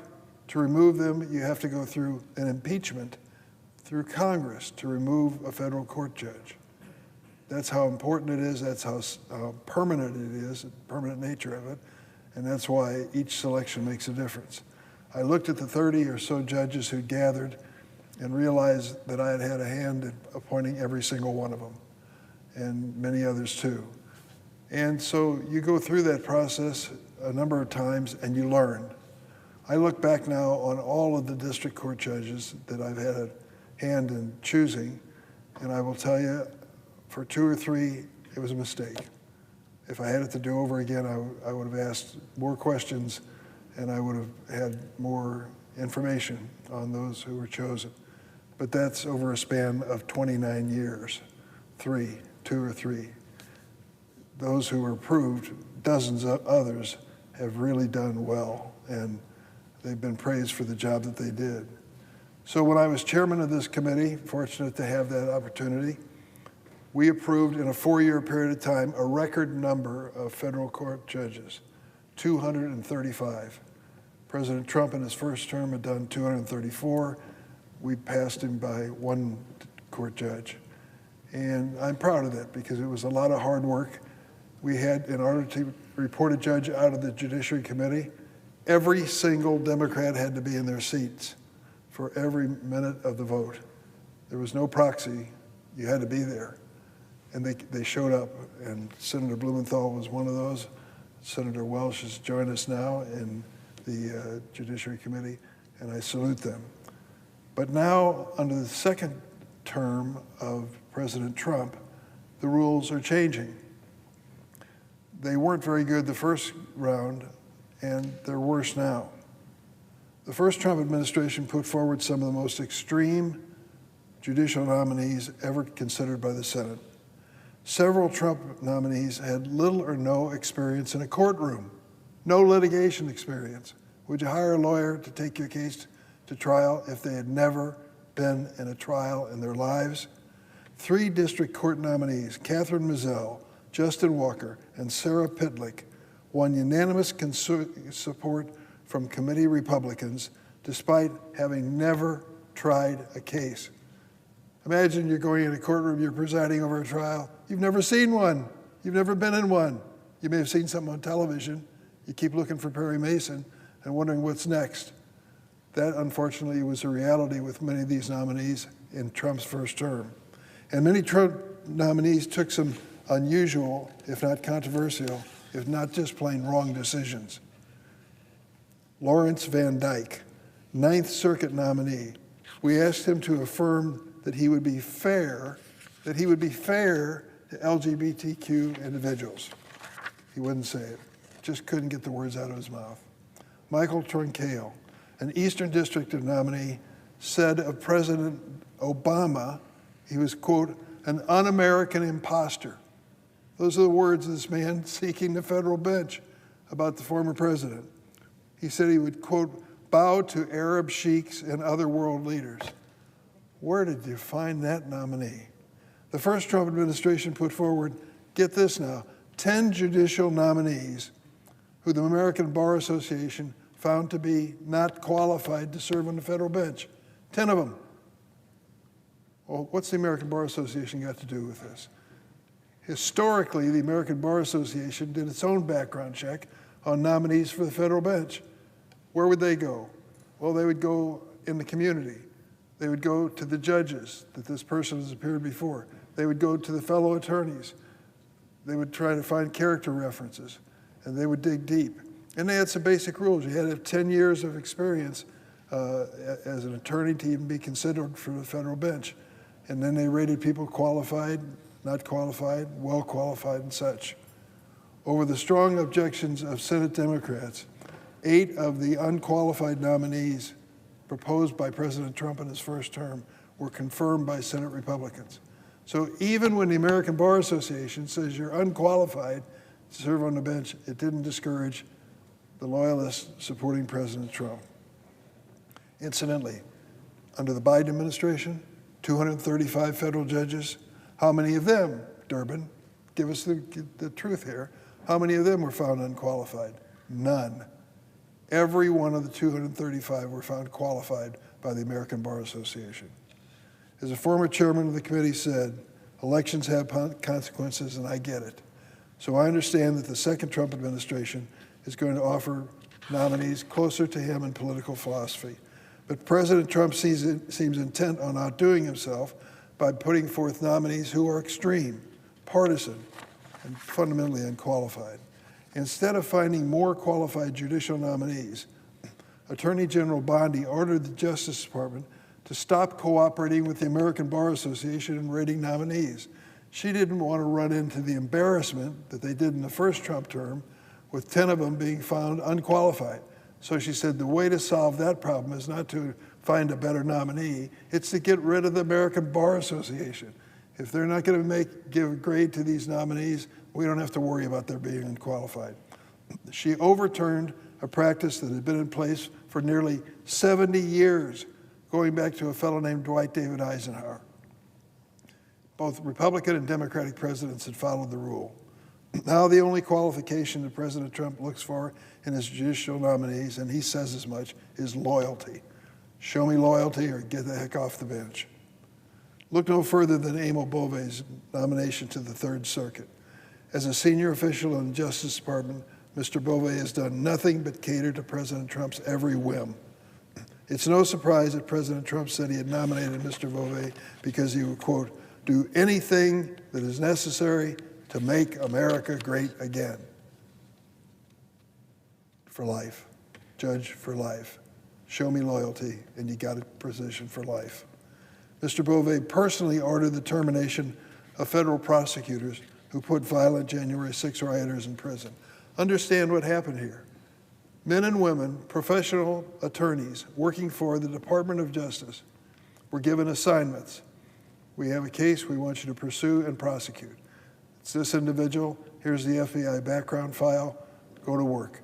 Turns out these people are the ones that stormed through that door and went rifled through our desk and aped for photographs sitting in your chair, Mr. President, on January 6th. As a result of their entering this building, 5 Capitol policemen died and 140 were assaulted. Should they have been prosecuted? You bet. Beat up on a cop, you should face the consequences. And they did it on January 6th in the name of stopping the election the American people had been involved in just weeks before. I was here sitting in this chair as the head of the Capitol Police stood where you're sitting, Mr. President, and told us all, stay calm, stay in your chairs, we're going to stay in this room, this is a safe room, and just stay in your seats. They grabbed the Vice President Pence, took him right out that door, and spirited him off somewhere, but they left us here. 10 minutes later, the same policeman stood up and said, new announcement, leave as quickly as possible. We can't keep this room secure. The Senate of the United States of America, the capital of the United States of America, was being run over by demonstrators and insurrectionists.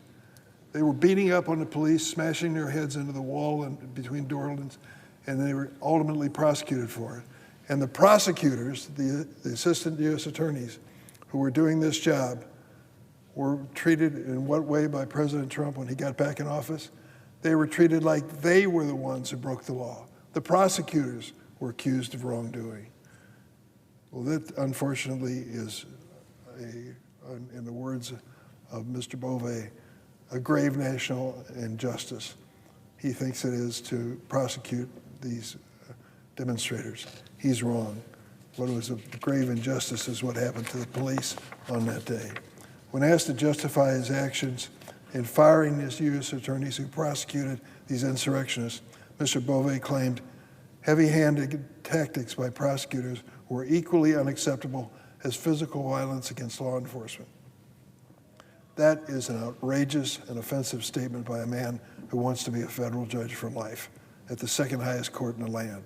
Since January 7th, 2021, there's been an effort by MAGA faithful to rewrite the history of January 6th, but I witnessed it, and many others did as well.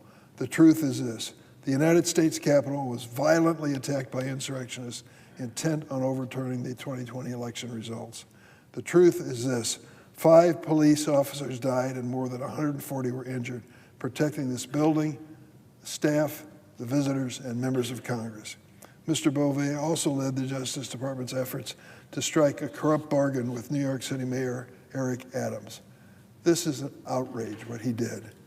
Mr. Bove stated that the charges would be dropped against Mayor Adams without prejudice so that Adams could, quote, devote full attention and resources to illegal immigration and violent crime.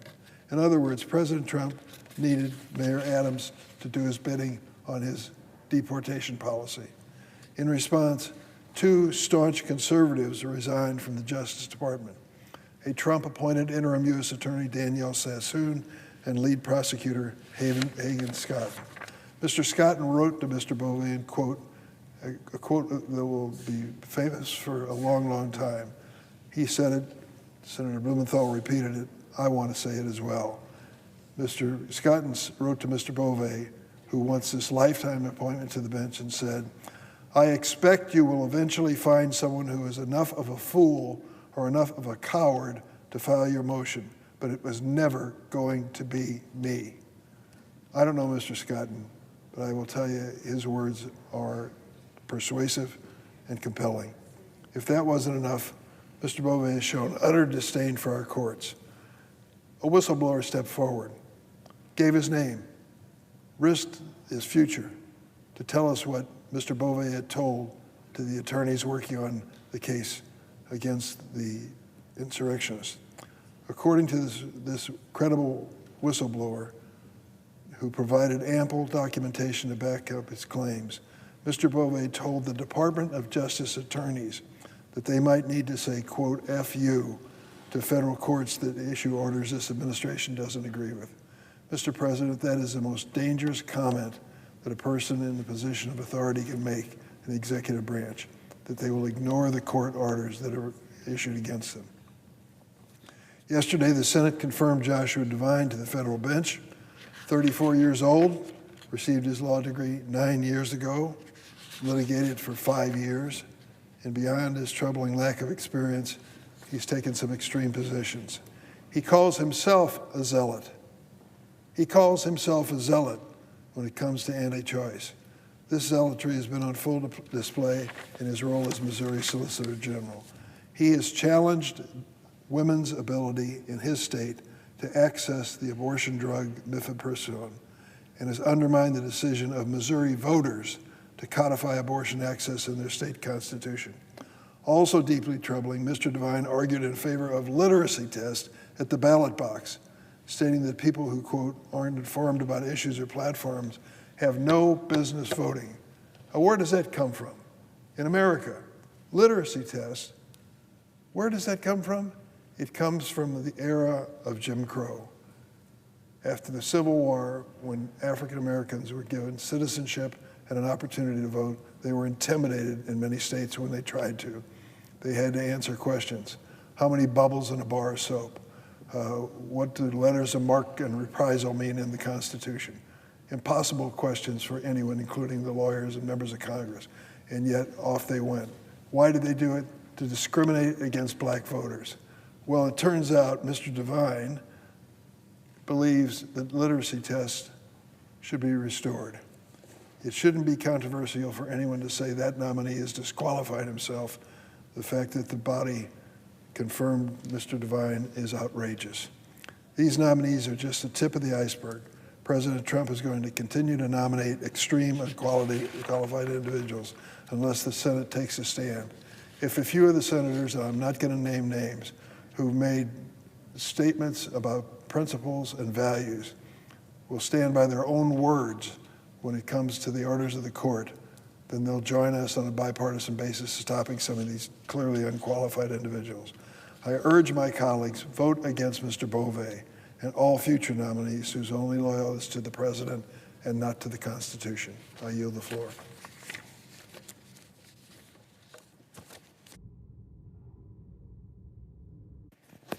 Mr. President. The senator from New Jersey.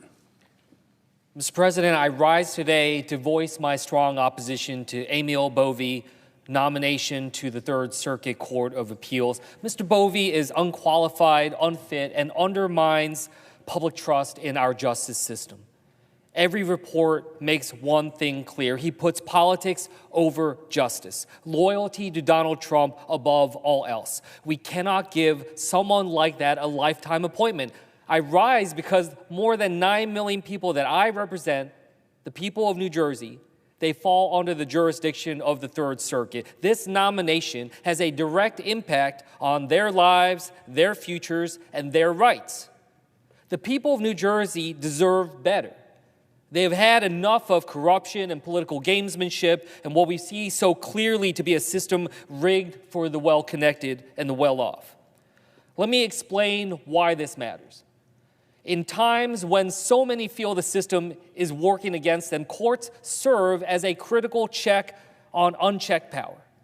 Judges matter because their decisions expand or restrict basic rights. They shape the fate of immigrants seeking a better life, influence our economy, and they determine our safety and future. The courts should reflect the promise of America, a nation where the rules apply equally, no matter your wealth or connections, where fairness guides justice. Emil Bovee represents the opposite. He is part of a broken system where loyalty to politics and political power trumps fairness and the law, where connections and corruption undermine justice. Mr. Bovee's resume includes work as an assistant U.S. attorney, prestigious clerkships, experience in some of the world's most powerful law firms, but that is not why he was nominated. He was chosen for one singular reason, which is his unwavering loyalty to Donald Trump. And throughout his career, Mr. Bovee has shown he is ethically unfit to be a public servant. He fired career prosecutors, including those working on January 6 investigations, simply because they would not follow politically motivated orders. He openly instructed subordinates to defy court rulings to continue deporting people without due process, and threatened, fired, and publicly disparaged those who refused. This is not public service. This is corruption disguised as loyalty. The pillars of our judicial system are objectively and independence. They ensure that justice is blind to politics. But Mr. Bovee has shown contempt for those pillars. Over 900 former DOJ attorneys have signed a letter urging this Senate to reject his nomination, calling him unfit and unethical. The Department of Justice must stand for law, not partisan agenda. And now we're asked to trust a nominee who has proven willingly to defy the law and undermine the courts themselves. The answer must be no. And let me address a particularly troubling experience that underscores the corruption that Mr. Bovee represents when he sought to dismiss the case regarding New York Mayor Adams. This is not just politics as usual. This is corruption that threatens the integrity of the very justice system Mr. Bovee seeks to join. The kind of deal-making, backroom, political gamesmanship that the people of New Jersey are sick and tired of.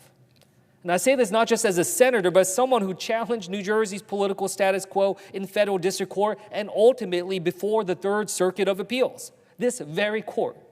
Approving this nomination sends a message that corruption and loyalty to power trumps qualifications and fairness. That is not the future I want for my children, my state, or this country. Mr. President, it doesn't have to be this way. That future is in the hands of this very body, the U.S. Senate. New Jersey and this country deserves better than Emil Bovee. America deserves a justice system it can trust. Let us vote no on Bovee's nomination to the Third Circuit Court of Appeals. And with that, I'll yield back.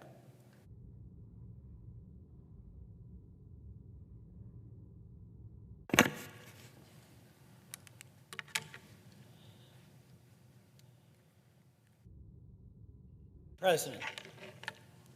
The senator from Vermont. Thank you. I oppose the appointment of Emil Bovee to serve on the federal court. You know, there's two issues. One for any judge is temperament. Absolutely essential, where that judge has to step back and not be partisan, has to be fair to all litigants.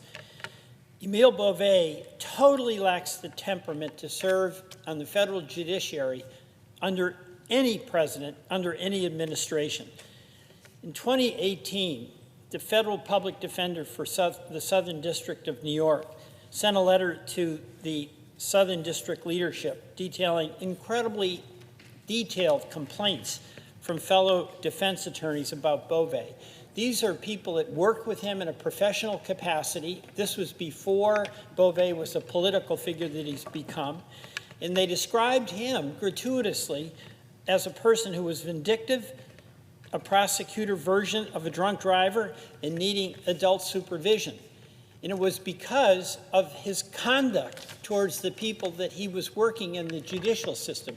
And the reality that we all know is that in the judicial system, fierce as you may be as a prosecutor, determined as you may be as a defense attorney, impartial as you want to be as a judge, everyone has to cooperate to do their job, not interfere with others, and to be supportive of those who are doing the work with you, your fellow prosecutors, your fellow defense attorneys. And Bovee couldn't do that. He does not have the temperament to serve in a high judicial position. Second, and really most importantly, Bovee does not have respect for the rule of law. If you're in a litigation situation, as prosecutors are, as trial attorneys are, as public defense attorneys are, you have an obligation to serve your client fiercely, energetically. But what you have as a shared responsibility, no matter which role you have in the litigation process, the judicial process, is a respect for the rule of law and an obligation to act in accordance with the ethics that apply to you in your service. On June 24th, Erez Ravini, who was a well-respected supervisor, and this is about the Bovee character, who had defended Trump policies in his first administration. This is a person who was supportive of many of the policies that the then President Trump was advocating. He came forward with a very credible whistleblower claim that Beauvais advocated for violating court orders. Beauvais reportedly said that the Department of Justice should be prepared to tell courts that whose decisions they did not like to F off. He said that, and he meant it. That's the truth. And that was gratuitous, but very reflective of the orientation that Mr. Beauvais has towards the law. And the law is incidental. His goals, or the goals of his now client, President Trump, are the only thing that matters. That also happened subsequently, just very recently, with the transfer of individuals to El Salvador in violation of Chief Judge Boasberg's oral order in JGG versus Trump.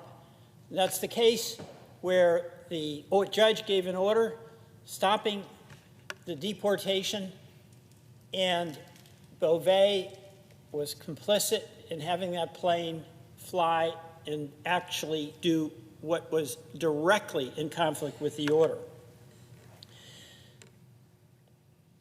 He also, as we know, instructed prosecutors to drop the criminal case against the New York City mayor, Mr. Adams. It was a blatant quid pro quo. Beauvais has been an active participant in political payback against the January 6th prosecutors and FBI agents who were simply doing their job. By the way, this is so appalling to me. You're a prosecutor. You know that if a prosecutor is assigned a case in a large office like the Southern District of New York or in the Washington District, the prosecutor's job is to prosecute that case. Well, there were a number of prosecutors who were assigned to prosecute the January 6 cases, and as you know, Mr. President, that included people who came in here and started beating up on cops. That's what they did. And those prosecutors did their job and were then fired by Beauvais. No loyalty to people who had the same job and the same responsibility as he did. He also, Mr. Beauvais, sought the names of all FBI employees who worked on investigations into January 6. You know, he stated that was part of an investigation about the weaponization of the FBI against the January 6 rioters. So he's part of the rewriting, the whitewashing of the history of January 6 that is the favored narrative of President Trump. But bottom line, Beauvais has made it clear that he works for his political boss, and that's the president. And the question is not just about Beauvais. The question is for us on the Senate, who have this real responsibility. We have our partisan differences. We have our honest policy differences. But we have a shared responsibility when it comes to the nomination of a person for a federal judicial position to evaluate their qualifications for the job. And first and foremost among the qualifications is that that individual has to be someone who sees as his or her client the Constitution of the United States and the statutory rights and obligations that citizens and companies in this country have. And what President Trump has made very clear, uncomfortable as this may be to acknowledge for many of us many of my colleagues on the Republican side who have to deal with the wrath of a president who doesn't get everything that he wants when he wants it. The reality is that President Trump himself has made it clear that the people he wants appointed, that he will appoint to the court, are people who will put him first, not the Constitution, to put his political whims, his political desires first. He's got the right person in Beauvais, but that's the wrong person for us to confirm. Mr. President, I yield back. Mr. President. The senator from Rhode Island. Mr. President, there's a legend about a woman who finds an injured snake by the side of the path, and she picks it up to take care of it. She brings it home. She cares for it. She feeds it. She nurtures it. It heals. She takes it back to put it back into where she found it, and as she does so, it bites her. And as its venom goes through her veins and she's dying, she asks the snake, "Why did you bite me? I cared for you, I fed you, I nurtured you, I saved your life when you were wounded." And the snake said, "It's my nature. You knew that when you saved me." For many of us, to our colleagues, this is a mark my words moment about an individual who will continue to disgrace himself and the rule of law if we put him on the bench. We know that because in 6 short months at the Department of Justice, he has been involved in 3 significant instances of prosecutorial misconduct. Not little technical violations of a rule, but truly grotesque abuse of a prosecutor's powers. Not long ago, my Republican colleagues would have prevented even the nomination of a character like this, somebody with a lawless character for the bench. The mad dash to jam through this nominee, first in the Judiciary Committee and now on the floor of the United States, is a new low for the way this body handles its responsibility to vet these lifetime appointments. Let's go through the prosecutorial misconduct instances. This is a nominee who told a room full of DOJ lawyers that if the courts didn't back off on restricting unlawful deportations, they'd have to tell courts, I won't use the word on the Senate floor, F you. We know he said it. We know he said it because it is abundantly corroborated in real-time communications among the lawyers present who heard him say it. They talk about the FU comment in contemporaneous texts in that very matter. You really don't get, I'm looking at a bunch of lawyers around here, you really don't get better corroboration than that. That's the kind of corroboration that you take to the defense counsel and say, maybe we should think about pleading this case out. Why would colleagues think someone who would tell courts, F you, someone who does not believe a judge's rulings need to be followed, is fit to be a judge? We're also on solid ground concluding that this character lied to us about it in committee. He said he didn't recall.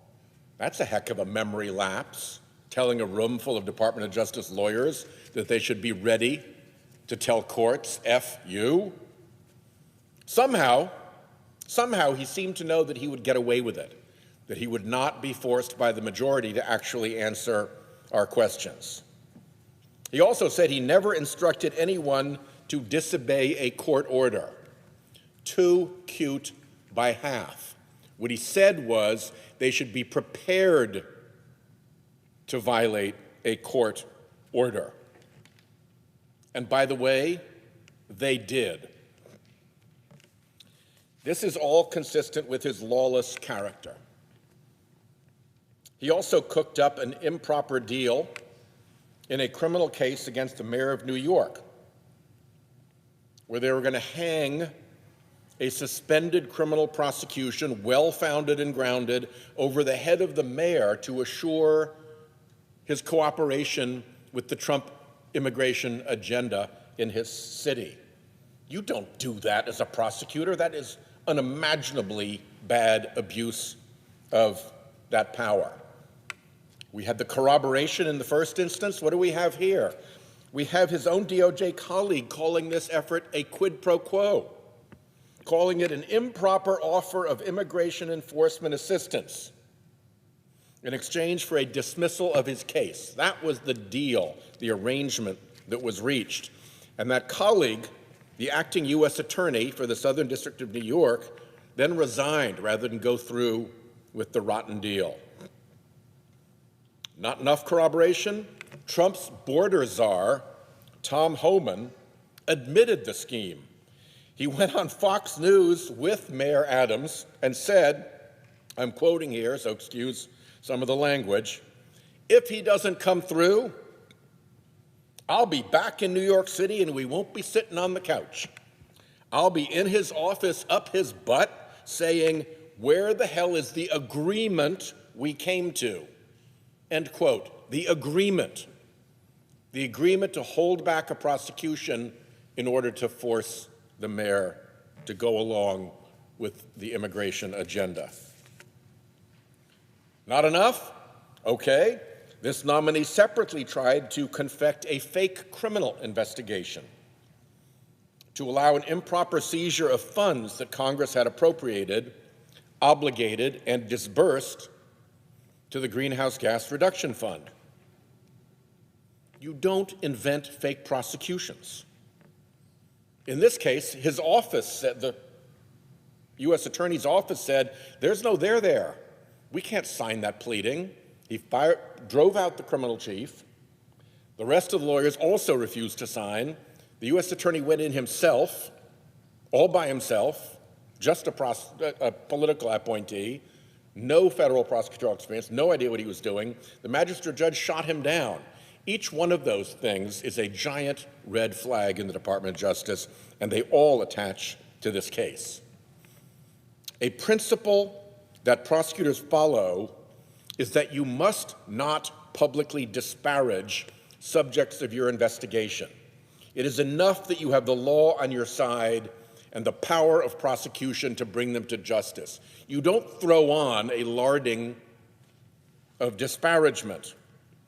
Bovey's client in that matter, the EPA administrator, made repeated public statements accusing the fund and its administrators of being corrupt, criminal, engaging in kickbacks, theft, and graft.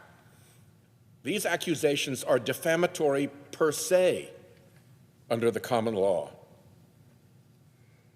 This person led these truly evil abuses of DOJ's powers. It is his nature. Those are the problems with the nominee. Now let's look at the problems with the process that got him here. First, in the Judiciary Committee, he was pre-licensed to refuse to answer questions. The committee, the majority, conceded something that Congress has never conceded before, that deliberative process and attorney-client privilege overcome our constitutional powers of oversight and advice and consent.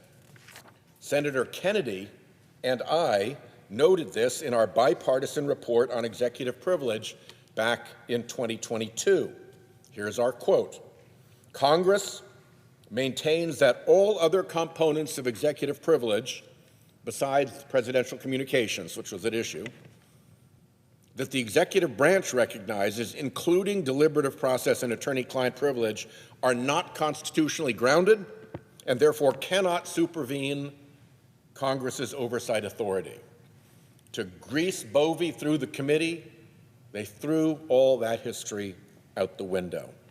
And having made that astounding concession, they then didn't even follow the rules for assertions of these supposed privileges, neither as to their scope, where they apply and don't apply, nor as to what it takes to actually claim them. These privileges need to be asserted, and the witness never actually asserted them. He probably didn't actually assert them because as a lawyer he knows they didn't actually pertain, and he would have been mocked and criticized for asserting those privileges in this circumstance. He knew from the free pass he'd been given not to answer questions that he didn't have to answer, and he didn't have to make the assertions. With his non-answers blessed in advance, he hid behind vague claims of inappropriateness. That is not a privilege. That is not a defense. Attorney-client privilege and deliberative process privilege, even if they pertained here, don't apply to administrative decisions within a department. And deliberative process, indeed any executive privilege, does not apply where the allegation is misconduct. We just went through the 3 instances of prosecutorial misconduct. Again, from my report with Senator Kennedy, quoting the D.C. Circuit here, The privilege disappears altogether when there is any reason to believe government misconduct occurred. The only executive privilege that Congress does recognize also requires proximity to the president. It is not applicable in ordinary agency administration, and the president must invoke it, and he didn't. The Attorney General and the Deputy Attorney General even showed up at the hearing to give committee Republicans the eyeball. The result was a hearing that more resembled a rackets hearing from The Godfather than a nominations hearing for a Circuit Court of Appeals judgeship. One last point. While this mischief is going on in the Judicial Committee and on the Senate floor, something else is going on. This is a two-ring circus, and the second ring is over at the D.C. Circuit Court of Appeals, where Trump judges Rayo and Katsas, over objection, stopped the court hearing into Bovey's potential contempt in the deportation cases. Obviously there, in court under oath, real answers would be achieved. The administrative stay procedure those Trump judges used usually only lasts days. Justice Barrett recently chided a court for an administrative stay that lasted 2 weeks. These two Trump judges have blocked Bovey's contempt hearing for 3 months. If my colleagues keep rubber stamping Trump's lawless nominees, he will just continue lowering the bar, further degrading the judicial system. This has the earmarks of a coordinated play, and I suspect very much that we have not heard the end of this as facts continue to come out in future Judiciary Committee investigations and in the contempt hearing of Judge Boasberg. I yield the floor.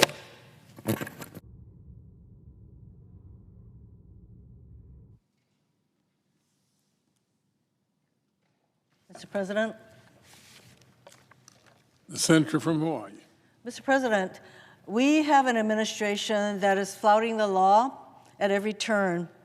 Since being sworn into office, Donald Trump has signed dozens of executive orders attempting to do everything from ending birthright citizenship and eliminating the Department of Education to invoking the Alien Enemies Act to deport individuals without due process. In the months since, lawyers defending these lawless actions in court have been rebuffed time and again by judges across the country, including judges nominated by Donald Trump himself. Note that even Donald Trump's nominated judges have said, you can't keep making these kinds of arguments before me.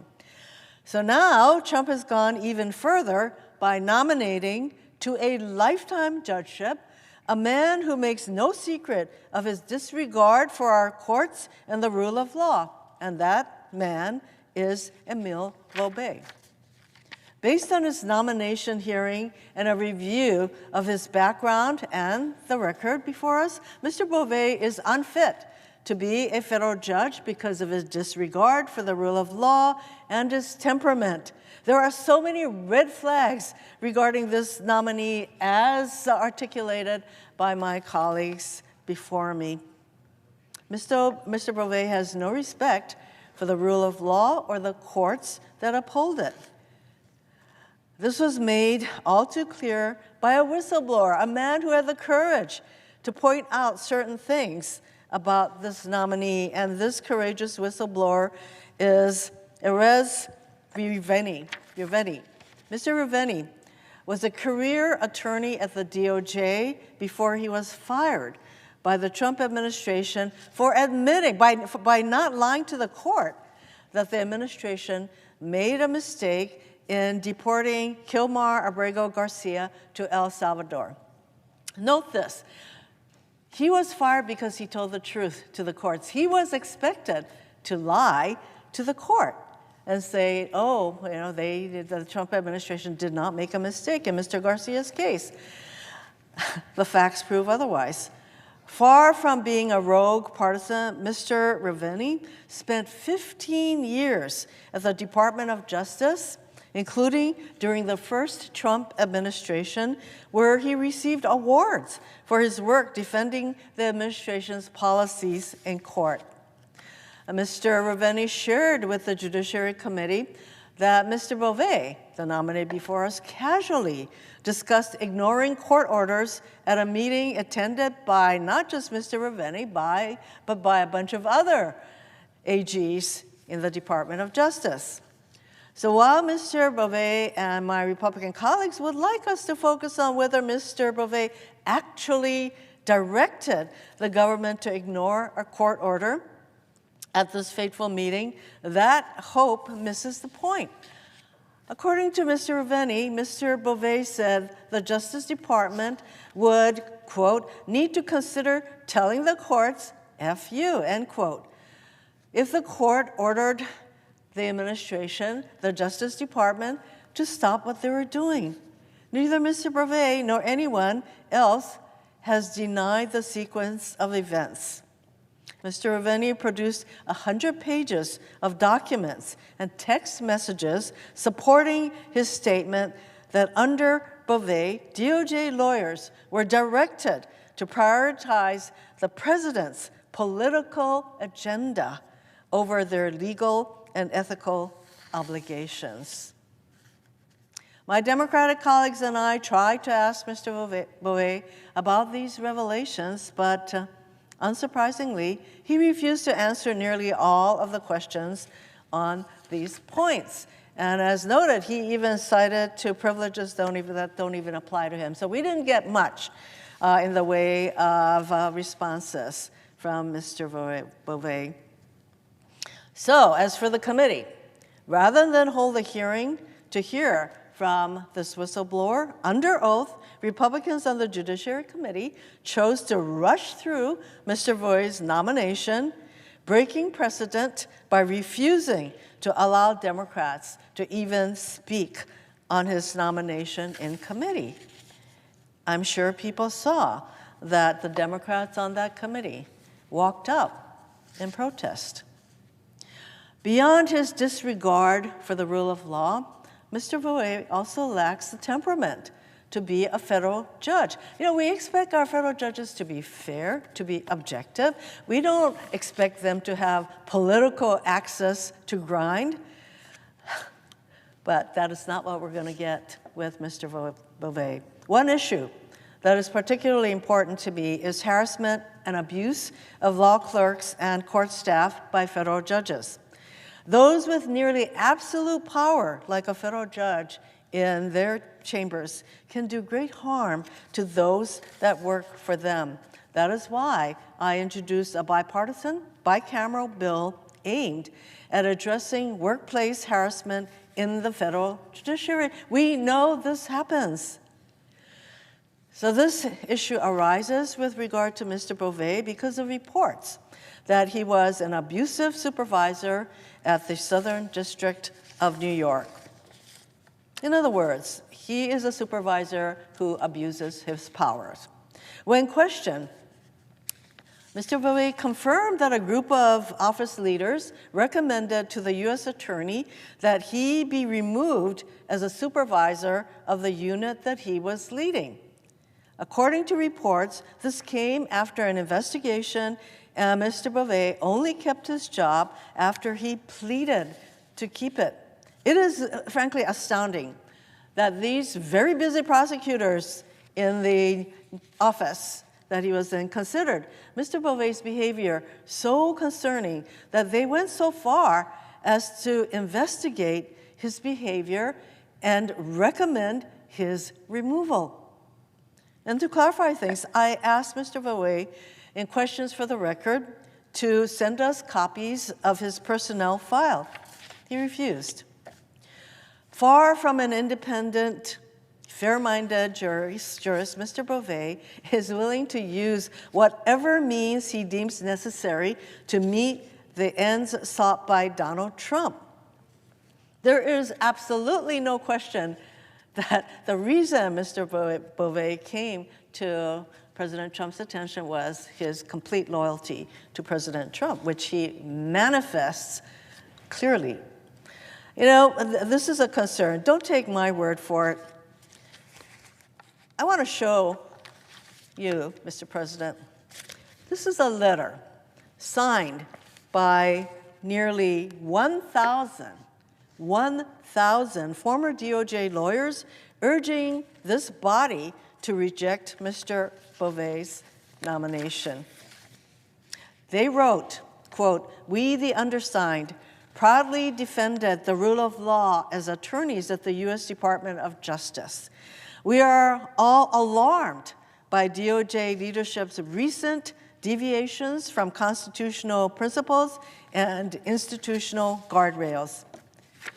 These almost 1,000 letter writers continue, quote, "Emile Beauvais has been a leader in this assault. Despite that, he now stands before you as a nominee for a lifetime seat on the U.S. Court of Appeals for the Third Circuit. It is intolerable to us that anyone who disgraces the Justice Department will be promoted to one of the highest courts in the land, as it should be intolerable to anyone committed to maintaining our ordered system of justice."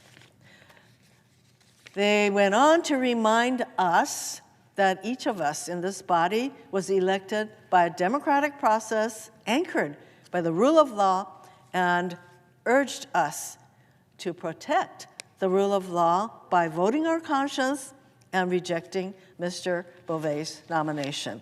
Mr. President, I ask unanimous consent that the letter I referred to be included in the record.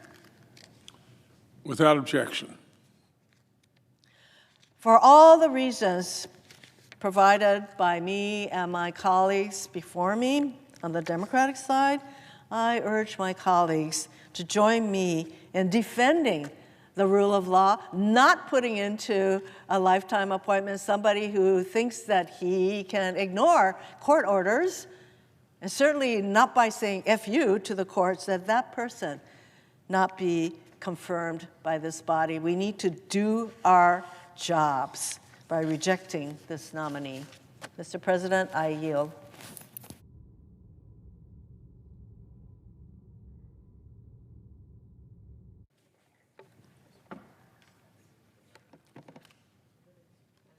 Mr. President. The senator from California. Mr. President, the Senate this week is considering a nominee so patently unfit to be a federal judge, so lacking in the temperament, integrity, and judgment to serve as an arbiter of the nation's laws, that the chorus of opposition has grown deafening, and the facts revealing his unfitness for office are too voluminous to be ignored.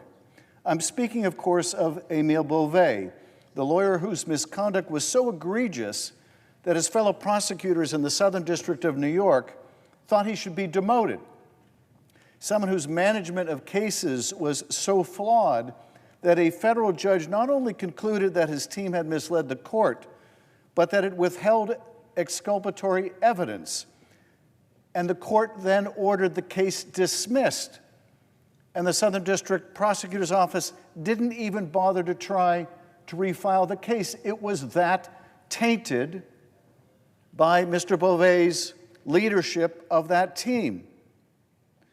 After Beauvais left the U.S. Attorney's Office under the threat of demotion, he became one of Donald Trump's criminal defense lawyers, losing the hush money payment to a porn star case in which Donald Trump was convicted of dozens of felonies. Beauvais, though, turned that loss and his blind obedience to Trump into a top position at the Department of Justice. And now for the past 6 months, it seems like every time there's been an abuse of power at the Justice Department, Emile Beauvais either directed it, supervised it, or carried it out himself. When Donald Trump wanted to purge the Justice Department of prosecutors who worked diligently to investigate the January 6th insurrection, Beauvais was the instrument of his vengeance. When Trump wanted to purge the Department of Prosecutors who proved to juries beyond a reasonable doubt that the violent offenders who attacked police officers that day did so to interfere with the peaceful transfer of power, Emile Beauvais was there to punish not the criminals, but the prosecutors. When Stephen Miller and then FBI Director Kash Patel worked to carry out an additional purge of career FBI officials who worked on the January 6th investigations, Emile Beauvais was there too. Earlier this year, when the Trump administration wanted a justification to freeze grants already approved from the Greenhouse Gas Reduction Fund, and they wanted to trump up some justification, some rationale for trying to prevent the distribution of these funds, who did they turn to? Well, of course, they turned to Emile Beauvais. He and then U.S. Attorney Ed Martin pressured the head of the criminal division for the D.C. U.S. Attorney's Office to open a criminal investigation into the fund. But there was a problem. There was no evidence of criminal activity. There was no probable cause. There was no predication. And how do we know this? How do we know the opening of this case or the threat of opening this case was bogus? Because the chief of the criminal division in that office resigned rather than comply with this unethical edict. When Trump's DOJ sought to dismiss a serious and credible corruption case against the mayor of New York, Eric Adams, who was the one who ordered career prosecutors to drop the case? That's right, Emile Beauvais. Time after time, we have seen career public servants stand up to abuses of power like this and refuse to obey, leaving careers they loved at the Justice Department rather than be part of Beauvais' perversion of justice. I served for almost 6 years in the Justice Department. I know the sense of mission that the lawyers in that department feel and how much they love serving and appearing before a court and introducing themselves as on behalf of the United States. It is not a job that people give up easily or for no reason. But I also know that when put in the position of choosing to follow their ethics in the law or choosing to obey a dishonorable and dishonest instruction from a supervisor, yes, they will resign their post, and so many have.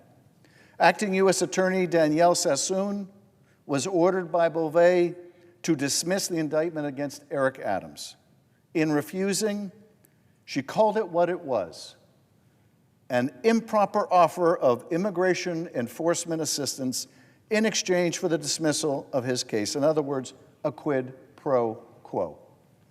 Now, I just want to underscore for people what this means and how astonishingly abnormal, unethical this action was. The Justice Department intervened in a criminal case in New York over the objection of the prosecutors handling the case, including the acting U.S. attorney, to dismiss that corruption case against a public official, not because there was a lack of evidence. They didn't even try to claim that. Not because there was any prosecutorial misconduct. They didn't even try to argue that. But because he was useful to the president on his immigration policy. It is an edict from Beauvais that says, if you do the president's bidding, we've got your back. We'll make your corruption case go away. Quid pro quo. Now, interestingly, they didn't want it to go away completely. They wanted it to go away without prejudice. That is, so they could bring it back if he didn't do exactly what the president wanted. Anyone who's ever served in the Justice Department could tell you just how unethical that is. And rather than obey those orders from Beauvais, the acting U.S. Attorney, Sassoon, resigned, and many others followed. One of them said, quote, "I expect you will eventually find someone who is enough of a fool or a coward to file your motion. But it was never going to be me." No, it didn't have to be him because it was Eric. It was enough for Emile Beauvais. He is there whenever Donald Trump needs someone to carry out his will, regardless of ethical or even legal considerations. And dedicated public servants, career prosecutors are standing up to him, willing to risk their jobs, willing to risk retaliation by a vindictive president. Some of those brave attorneys have come to our committee as whistleblowers. In one case, Erv Raveni, a 15-year veteran at the department who worked in both Republican and Democratic administrations, shared with our committee that Emile Beauvais told DOJ lawyers that they would need to consider telling the courts, F you, and ignore any such court order that might get in the way of the Trump administration's strategy of rapid deportation without due process. And in fact, Beauvais' lawyers at DOJ would go on to lie to the judge and violate court orders, prompting the judge to issue an order to show cause why they should not be held in contempt. And Senator Whitehouse is exactly right. The Court of Appeals has delayed that hearing on the order to show cause why those lawyers under Beauvais' supervision should not be held in contempt.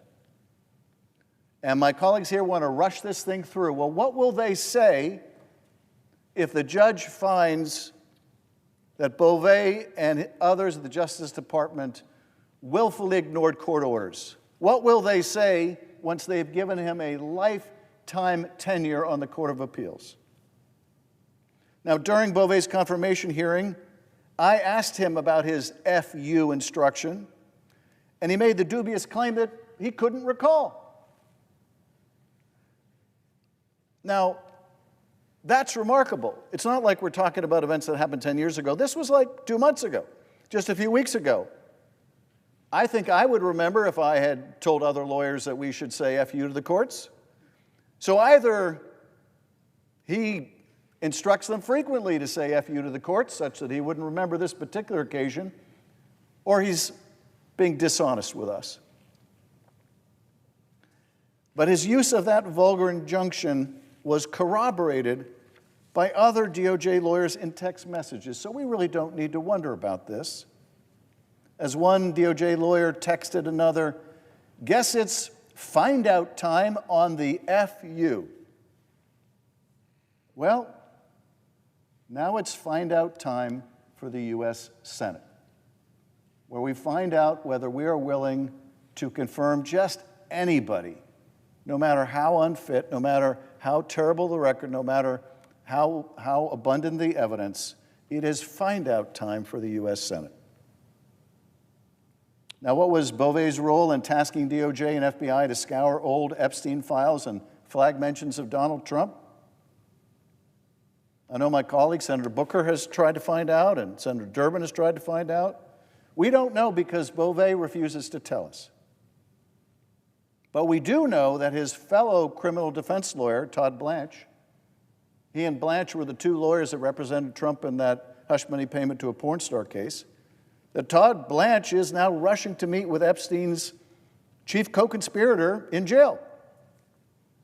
It is self-evident that Blanche is there to represent the president's personal interests, not the public interest.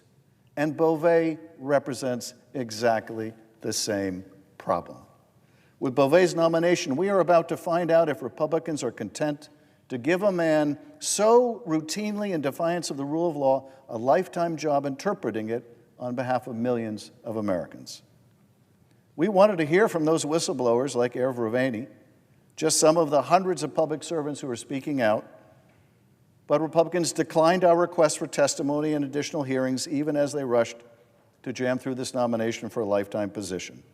And sadly, we will all have a lifetime to regret it. Like so many of his unfit cabinet nominees, Donald Trump is daring Senate Republicans to oppose him. I hope and pray they will, because the pattern is clear. Emile Beauvais takes orders from Donald Trump, and that is it. His only merit is blind obedience, not to the law, but to the president. And not just any president, but to one who is also a convicted felon. And so I urge my colleagues, look at Beauvais' record of disrespect for the law and reject this dangerous nominee. Mr. President, I yield back.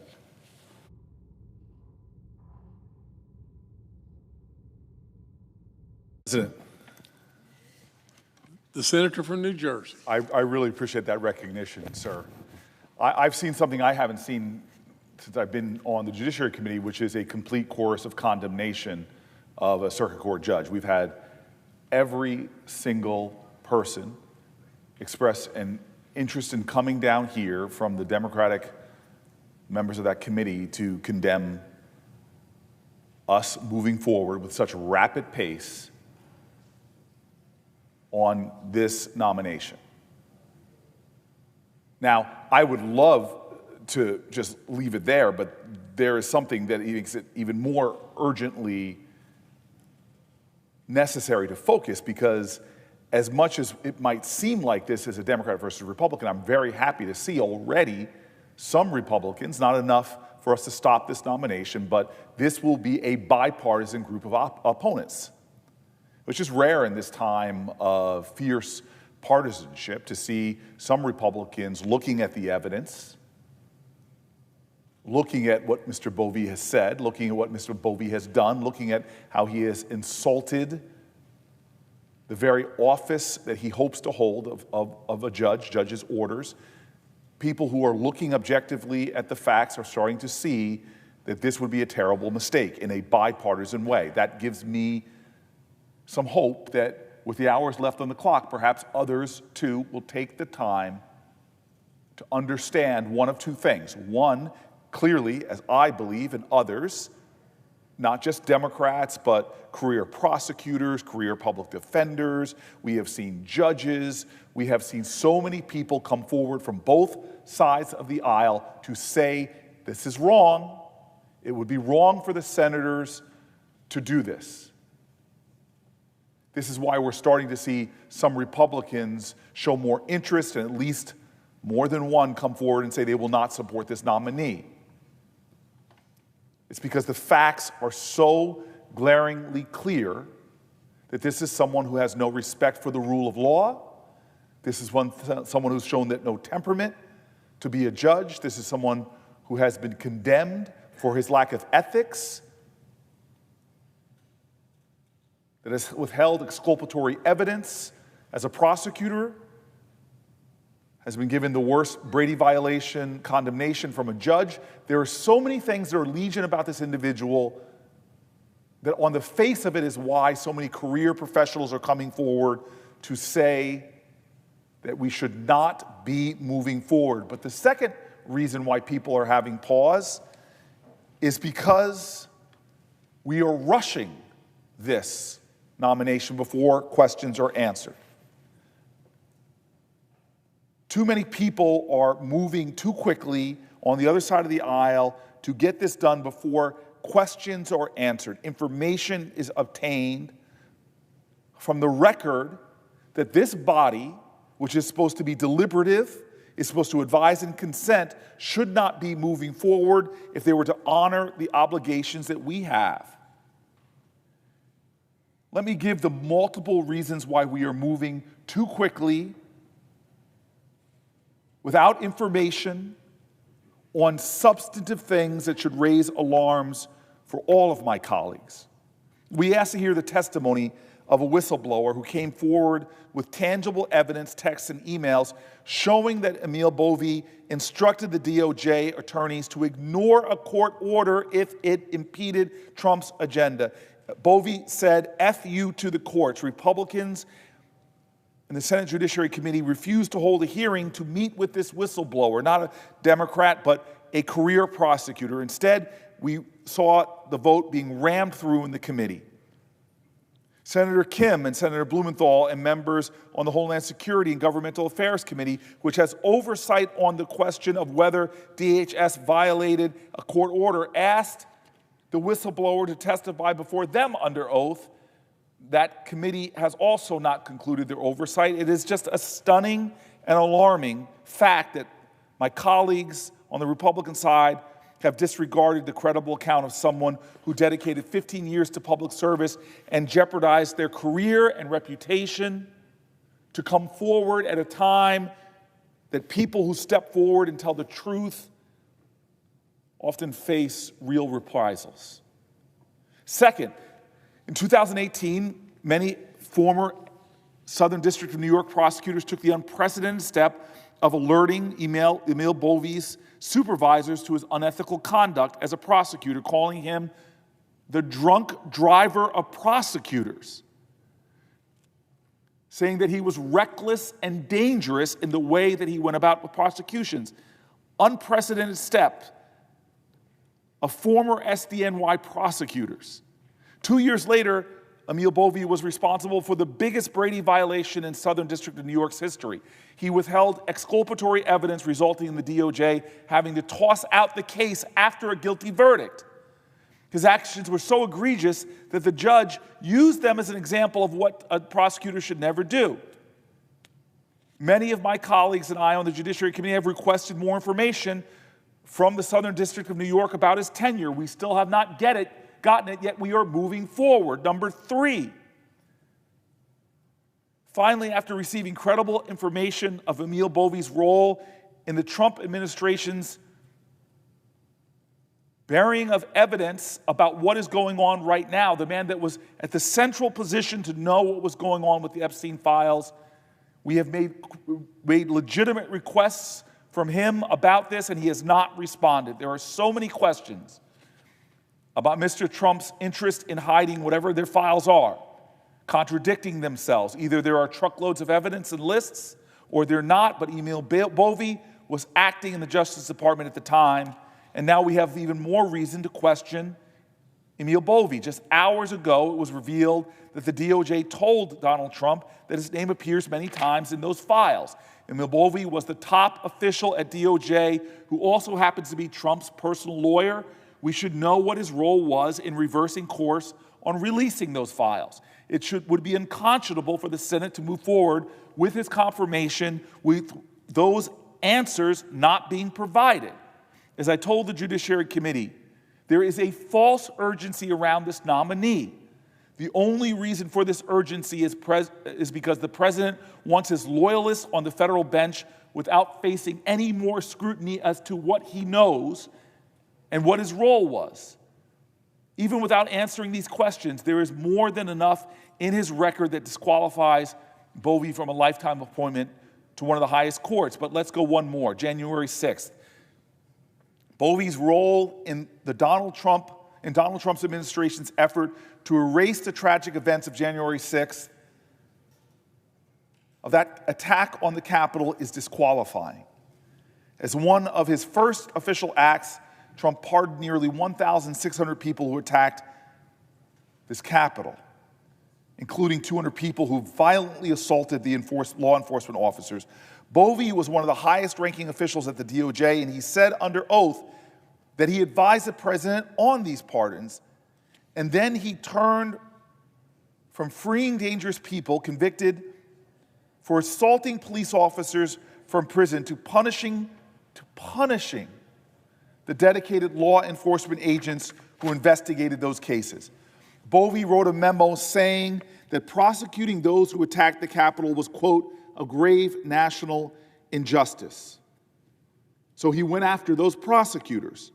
He fired those federal prosecutors and FBI agents who worked on the January 6th investigations.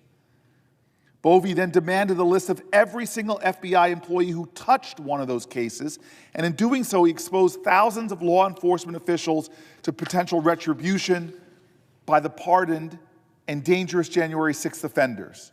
They're now roaming free. Several of these prosecutors reached out to my Republican colleagues and wanted to share their concerns, but not one person agreed to meet with them. The president can nominate judges to the court, but, and this is critical, he can only do so by with the advice and consent of the Senate. This is a constitutional duty imposed on this House, and it requires us, every single senator, to fully and fairly consider every nominee. Willful ignorance does not excuse any of us from our responsibility to seek the truth. It does not excuse us from our constitutional duty to provide advice and consent. I plead with my colleagues, look at the facts, give it your scrutiny, Analyze this nominee. Look at his record. Emil Bovee has shown time and time again his disrespect for the very office he seeks to hold. For God's sake, we have a whistleblower who brought testimony, receipts, texts, and emails showing that Bovee said, despite the fact that he denied it in our hearings, said F you to court orders. He withheld evidence that could have helped to release an innocent person or a defendant. He broke his code of conduct. He broke his ethics. He advised for pardons on January 6th and then fired the dedicated law enforcement agents who investigated and prosecuted violent insurrectionists. And now he has critical information regarding the Epstein files. There's a lot of pressure these days to hastily push a person through who cannot be trusted on the federal bench. There's a lot of pressure these days to rubber stamp nominees. There's a lot of pressure these days to look the other way, even though the evidence is clear. There's a lot of pressure these days, but some of my Republican colleagues have broken and are standing, despite the pressure, are saying this person does not belong on the bench. I am grateful that some of my Republican colleagues are standing up and doing the right thing. There is a lot of pressure these days. There are a lot of threats. The president has put enormous pressure on people in the Republican Party who stand up and do the right thing. And yet, I've seen profiles in courage. In the first Trump administration, I saw them numerous times.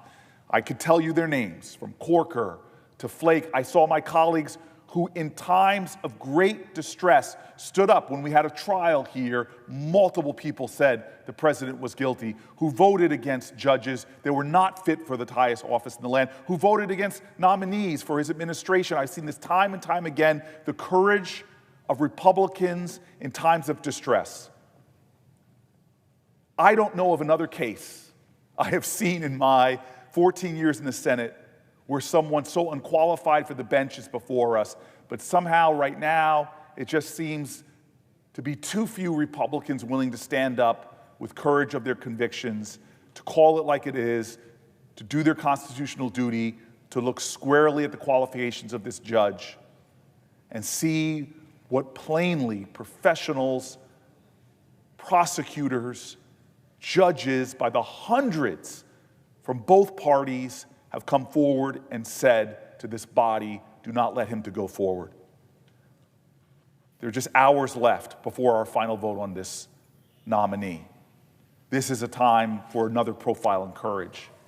I'm hoping my Republican colleagues will look at the evidence and join with the conclusion held by so many patriots in our country and not let this man to the highest court, to one of our highest courts in the land.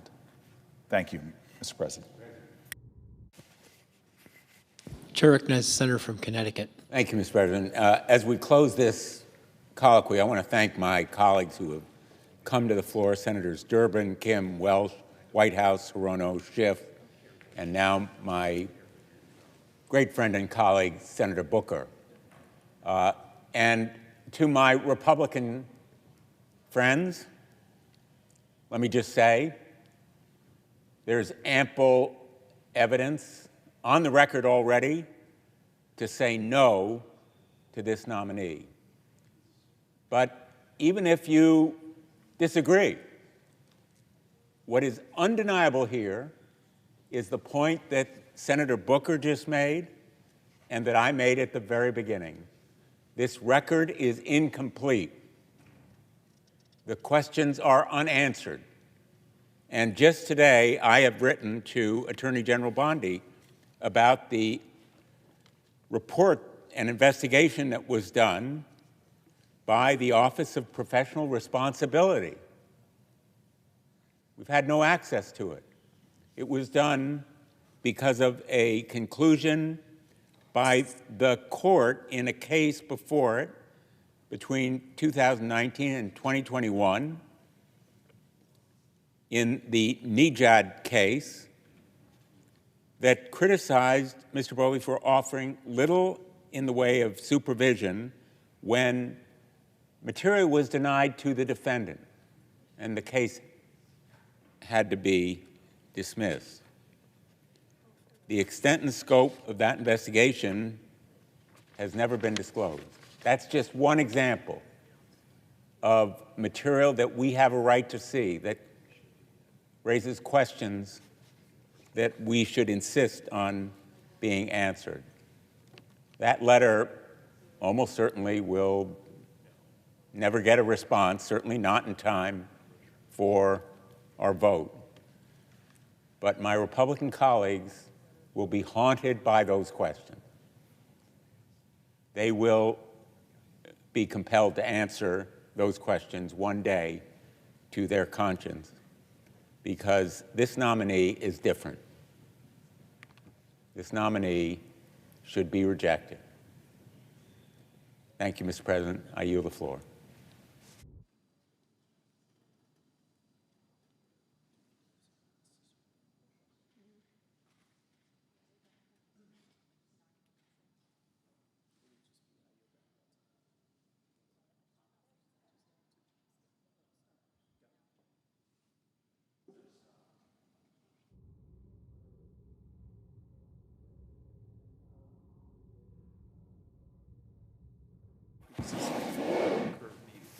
I ask unanimous consent that the previous roll call vote occur.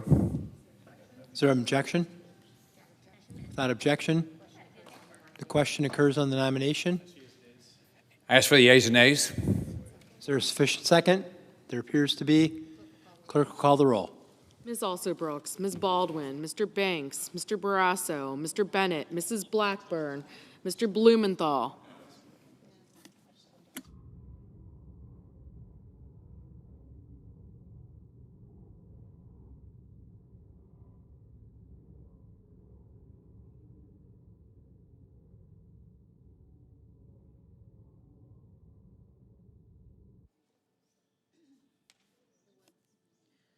Ms. Blunt Rochester, Mr. Booker, Mr. Bozeman, Mrs. Britt, Mr. Budd, Ms. Cantwell, Mrs. Capito, Mr. Cassidy, Ms. Collins, Mr. Coons, Mr. Cornyn, Ms. Cortez Masto, Mr. Cotton, Mr. Kramer, Mr. Crapo, Mr. Cruz, Mr. Curtis, Mr. Daines, Ms. Duckworth, Mr. Durbin, Ms. Ernst, Mr. Fetterman, Mrs. Fisher, Mr. Gallego, Mrs. Gillibrand, Mr. Graham, Mr. Grassley,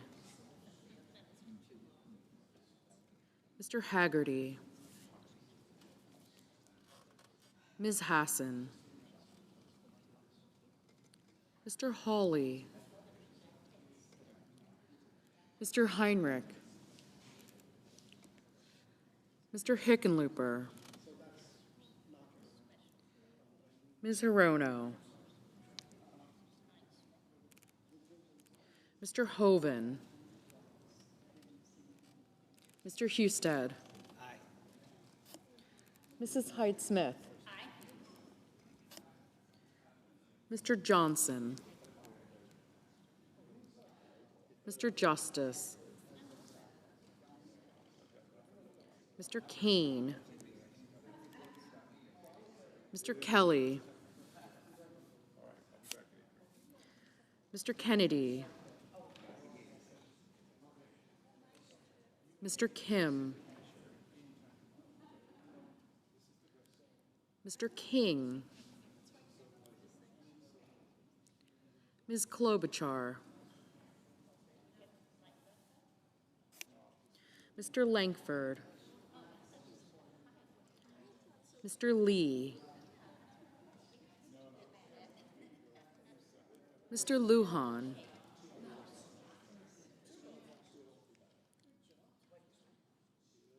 Ms. Lummis, Mr. Markey, Mr. Marshall,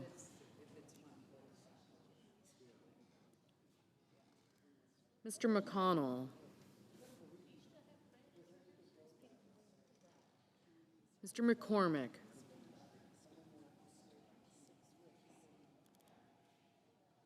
Mr. Merkley,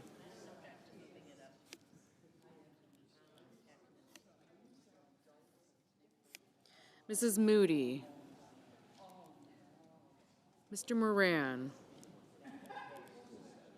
Mr. Moreno, Mr. Mullen, Ms. Murkowski,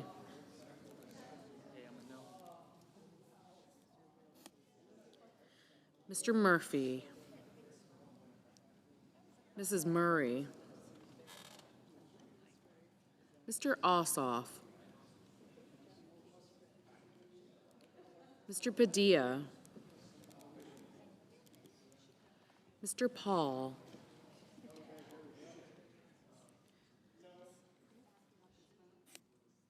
Mr. Peters, Mr. Reed,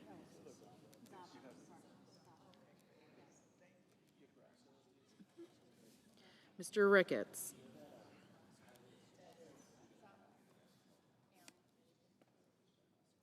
Mr. Risch,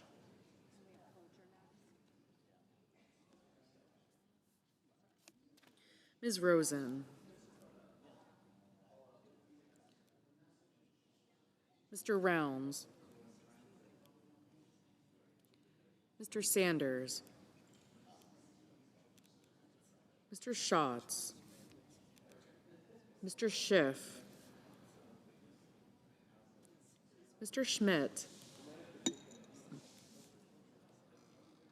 Mr. Schumer,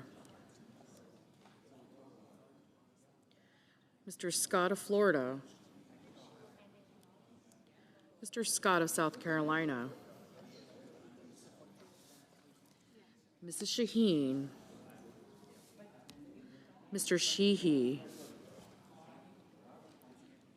Ms. Slotkin, Ms. Smith, Mr. Sullivan, Mr. Thune, Mr. Tillis, Mr. Tuberville, Mr. Van Hollen, Mr. Warner, Mr. Warnock, Ms. Warren,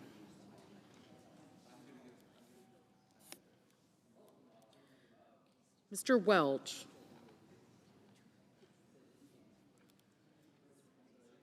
Mr. Whitehouse, Mr. Wicker, Mr. Wyden, Mr. Young,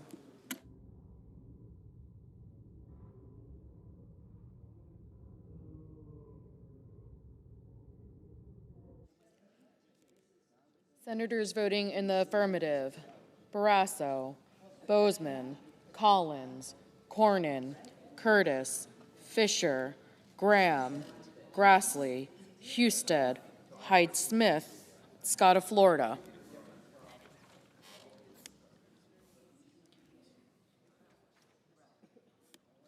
Senators voting in the negative: Blumenthal, Blunt-Rochester, Cantwell, Duckworth, Hassan, Hirono, Kim, Markey, Merkley, Padilla, Rosen, Schatz, Shaheen, Warner, and White House.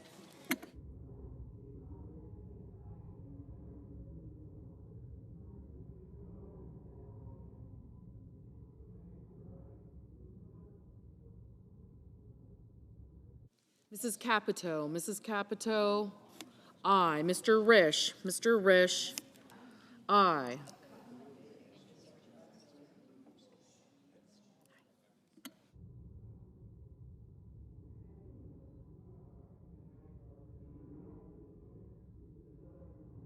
Mr. Lujan, no.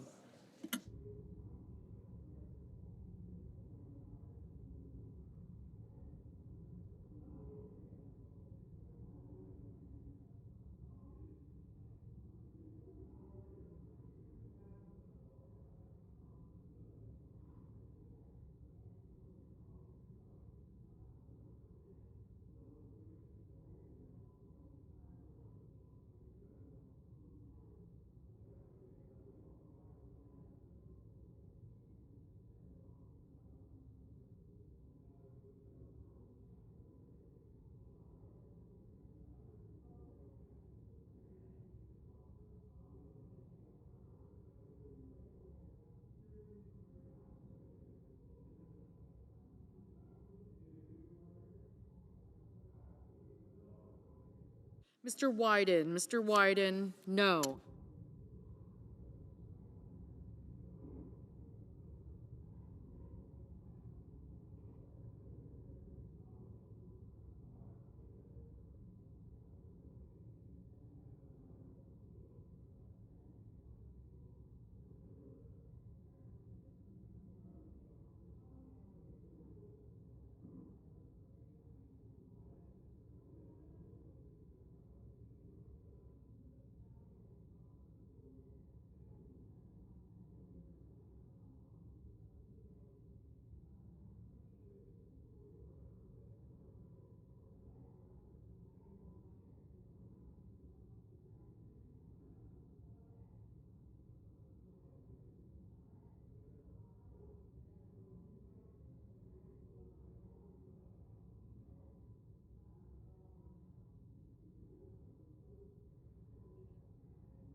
Mr. Ricketts, aye.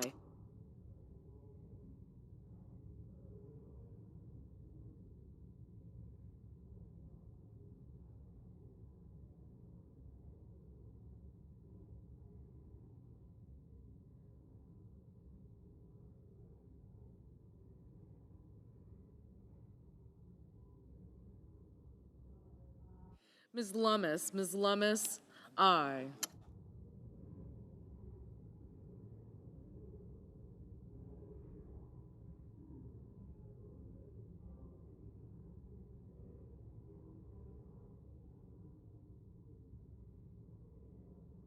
Mr. Crapo, aye.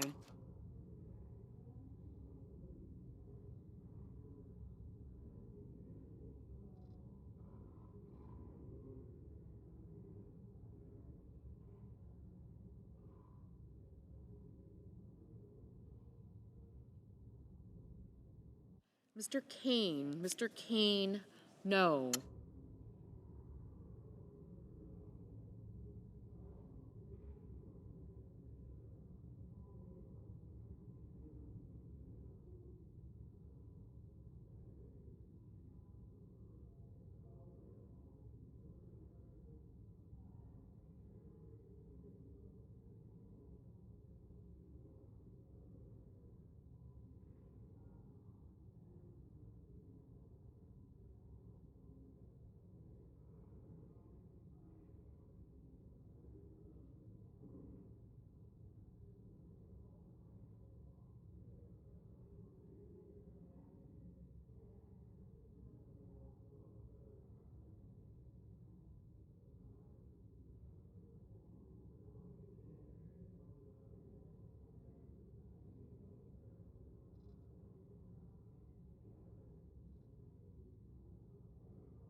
Mr. Ossoff, no.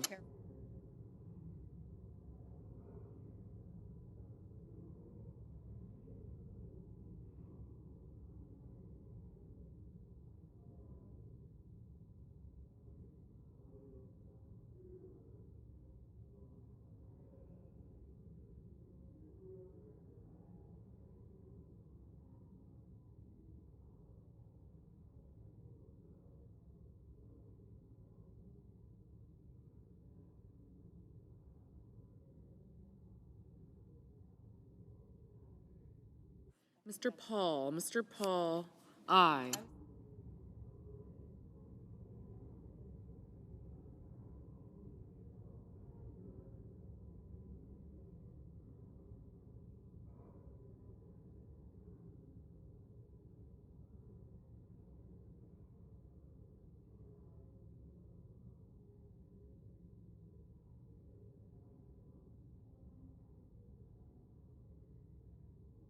Mr. Budd, aye. Mr. Wicker, aye.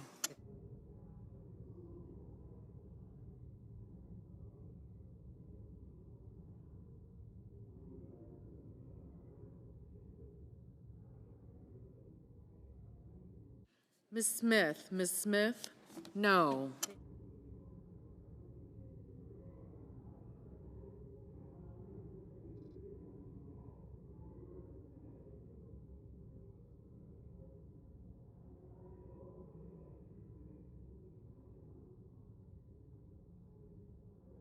Mr. Peters, no.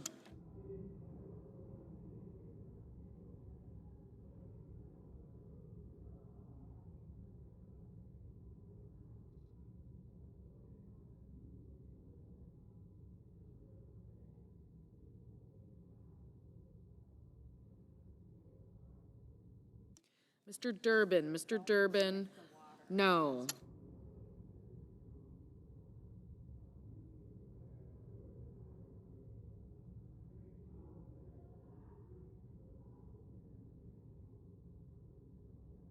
Mr. Young, aye.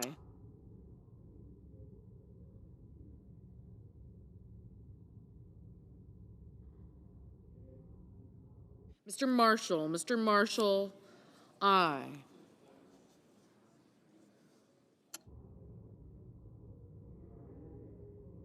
Mr. King, no. Mr. Schumer, no. Mr. Gallego, no. Mr. Schmidt, aye.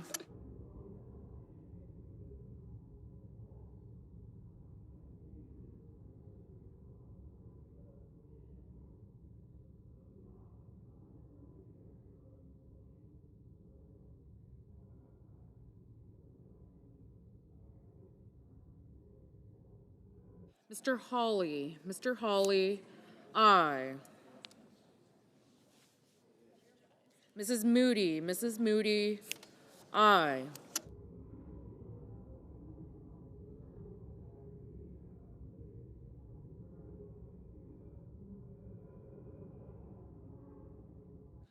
Mrs. Blackburn, aye.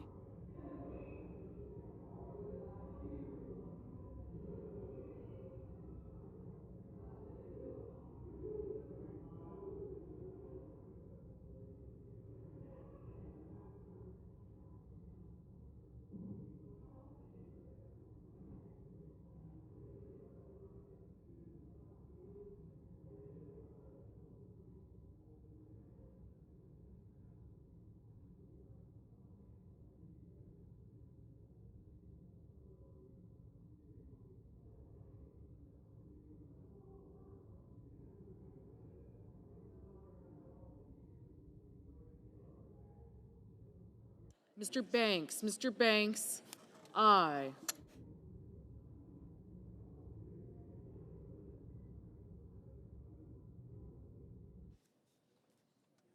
Ms.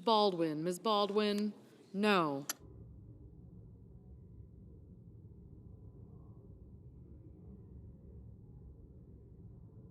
Ms. Ernst, aye.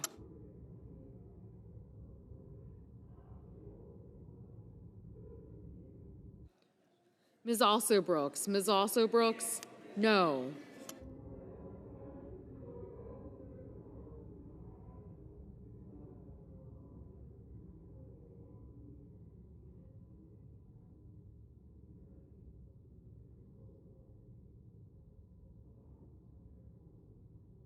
Mr. Booker, no.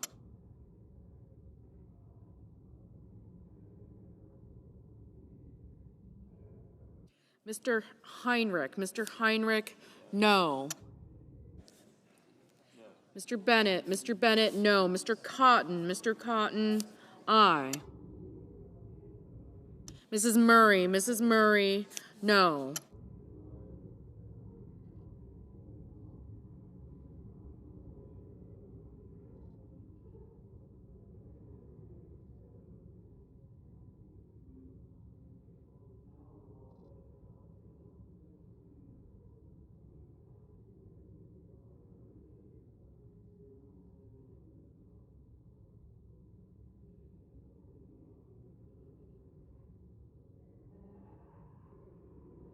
Mr. Sheehy, aye.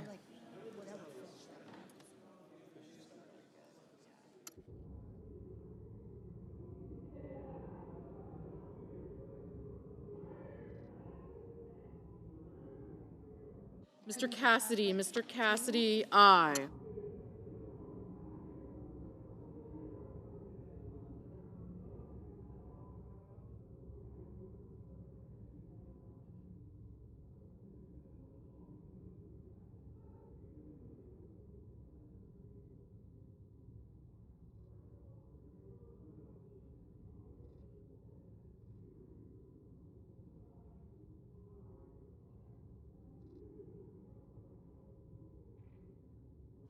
Mr. Kramer, aye.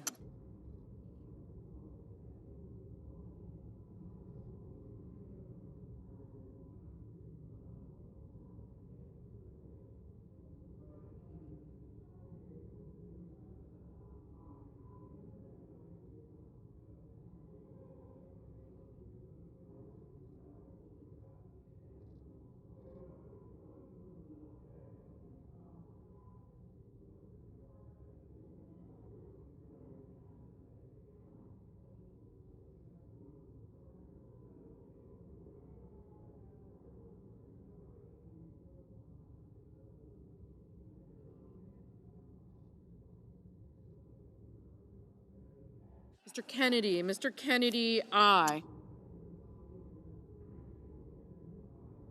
Mr. Haggerty, aye. Mr. Coons, no.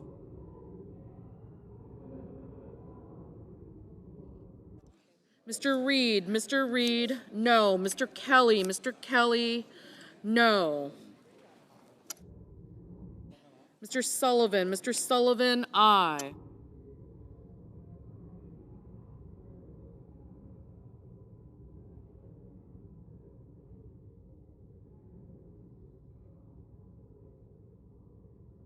Mr. Johnson, aye.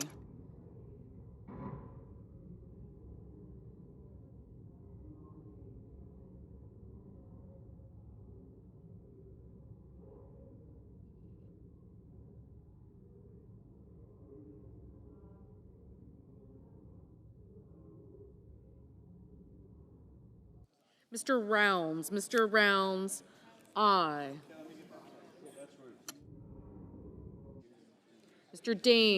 Daines, aye.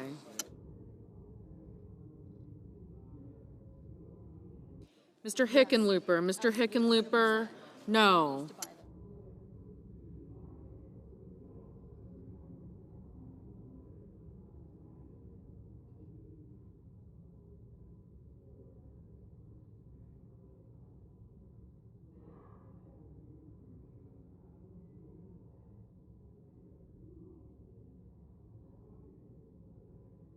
Mr. Lee, aye.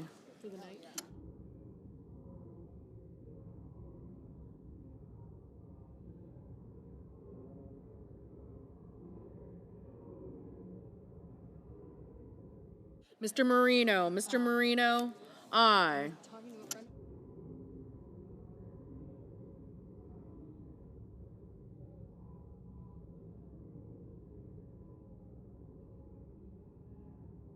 Ms. Cortez Masto, no.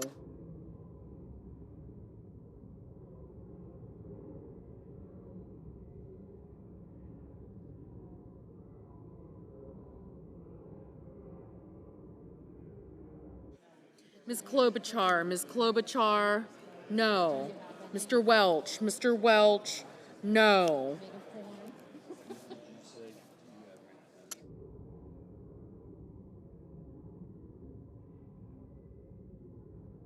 Mr. Schiff, no. Will I be using it?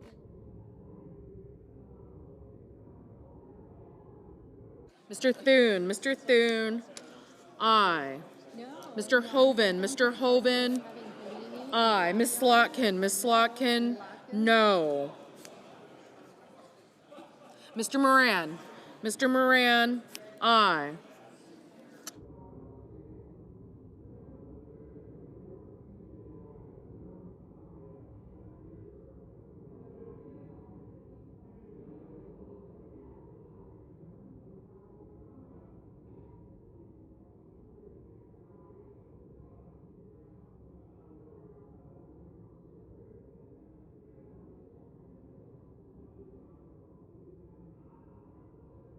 Mr.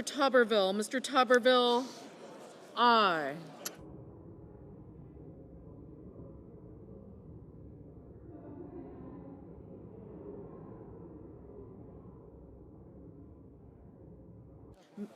Ms. Warren, no.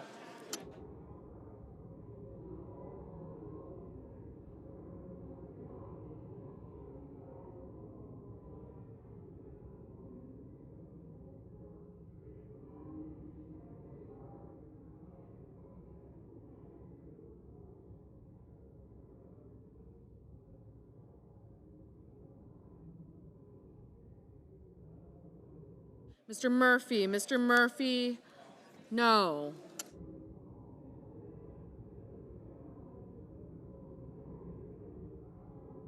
Mr. Fetterman, no. Mr. McCormick, aye.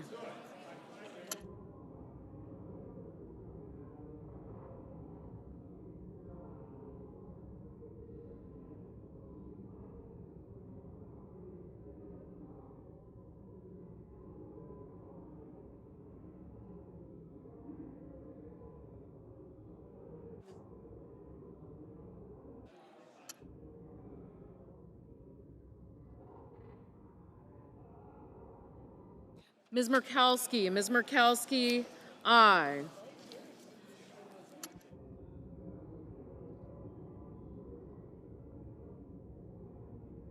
Mr. Langford, aye.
Mr. Justice, aye.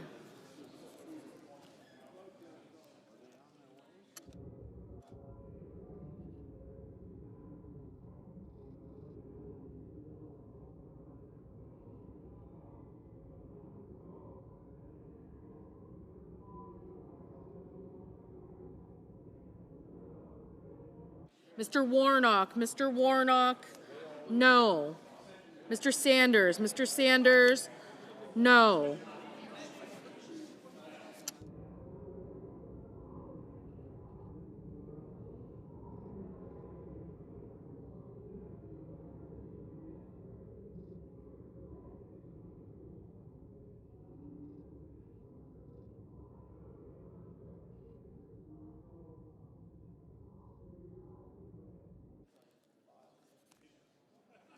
Mr. Cruz, aye.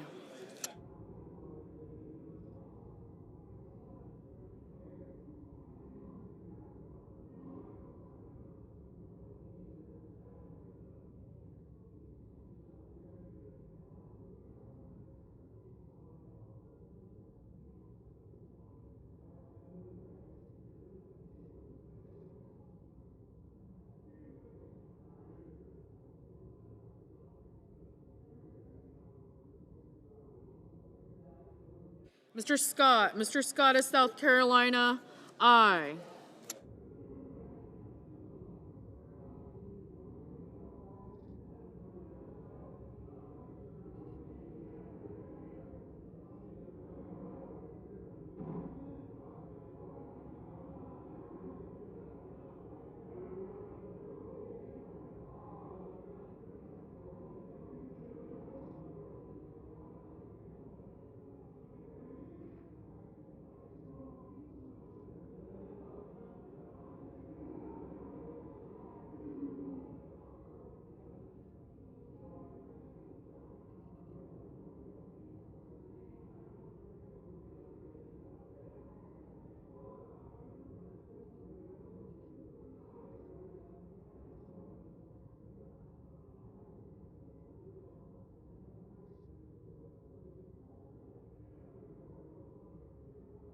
Mr. Van Hollen, no.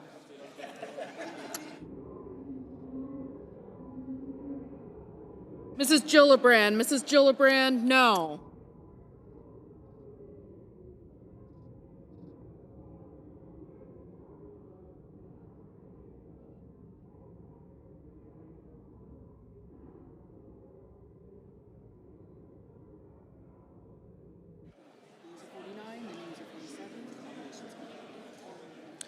On this vote, the yeas are 49, the nays are 47, and the nomination is agreed to.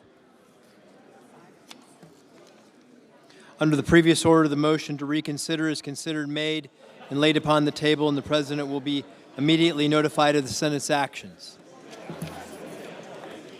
The clerk will report the motion to invoke cloture. Cloture motion. We, the undersigned senators, in accordance with the provisions of Rule 22 of the Standing Rules of the Senate, do hereby move to bring to a closed debate on the nomination of Matthew Lohmeyer of Arizona to be Undersecretary of the Air Force, signed by 17 senators. Under the previous order, the mandatory quorum call under Rule 22 has been waived.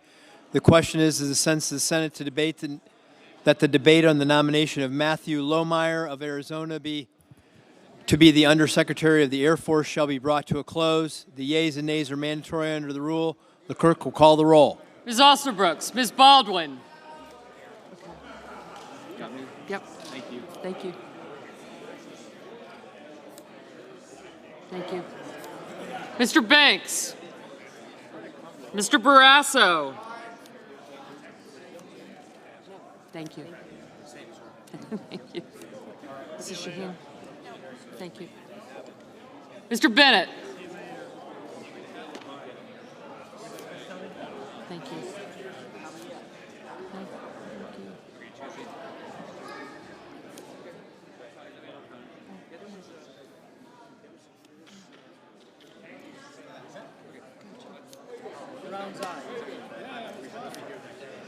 Blackburn?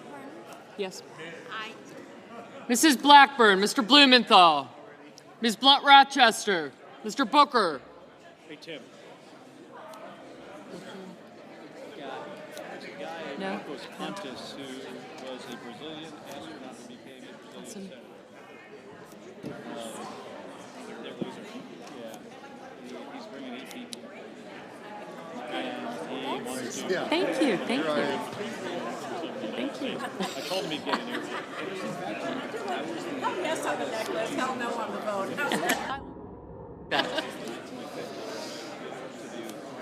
I got you. I got hope. I got you. So I met this guy the first time I was teaching at the test college. I went down there. Mr. Booker, Mr. Bozeman. And I was like, dude, is this a good idea? Thank you. Appreciate you too. Thank you. Better than crashing the Amazon. Mrs. Britt, Mr. Budd, Ms. Cantwell. Sullivan, James.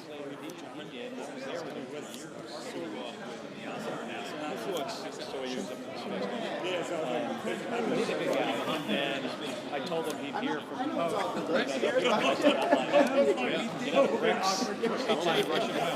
I'm just happy it's great. He's okay with it. Ms. Cantwell.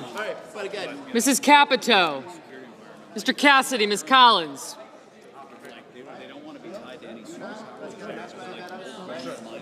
Mama Gillibrand, no. Good. I got you. I got you. Thank you. Thank you. Thank you. It's not a good look. Mr. Coons. Mr. Cornyn, Ms. Cortez Masto, Mr. Cotton, Mr. Kramer. I got him. He's going fishing. We're in fishing clothes. Thank you. Thank you. Yep, sure do. Thank you. Mr. Crapo. Mr. Cruz. Mr. Curtis. Thank you. Thank you. Mr. Daines, Ms. Duckworth, Mr. Durbin, Ms. Ernst, Mr. Fetterman, Mrs. Fisher. Thank you.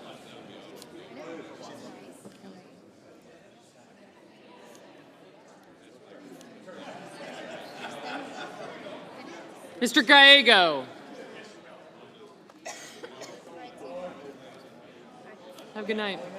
Mrs. Gillibrand, Mr. Graham, Mr. Grassley, Mr. Haggerty. Gotcha.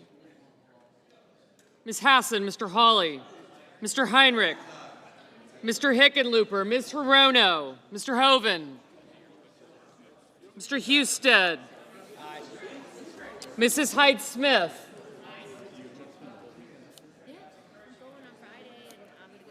Mr. Johnson, Mr. Justice, Mr. Kane, Mr. Kelly, Mr. Kennedy, Mr. Kim, Mr. King, Ms. Klobuchar,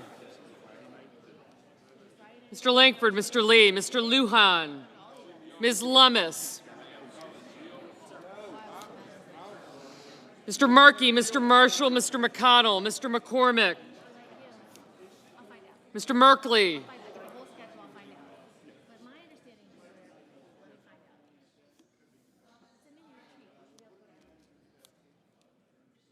Mrs. Moody, Mr. Moran, Mr. Marino, Mr. Mullen, Ms. Murkowski,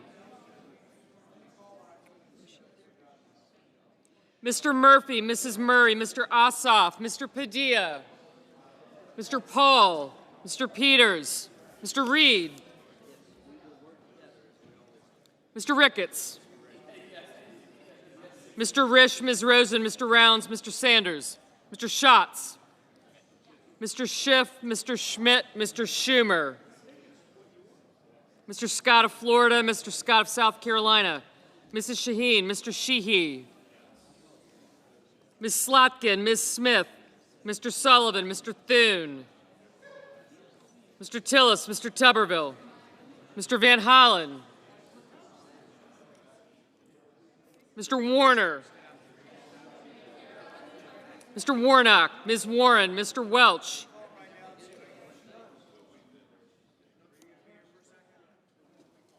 Mr. Whitehouse, Mr. Wicker, Mr. Wyden, Mr. Young,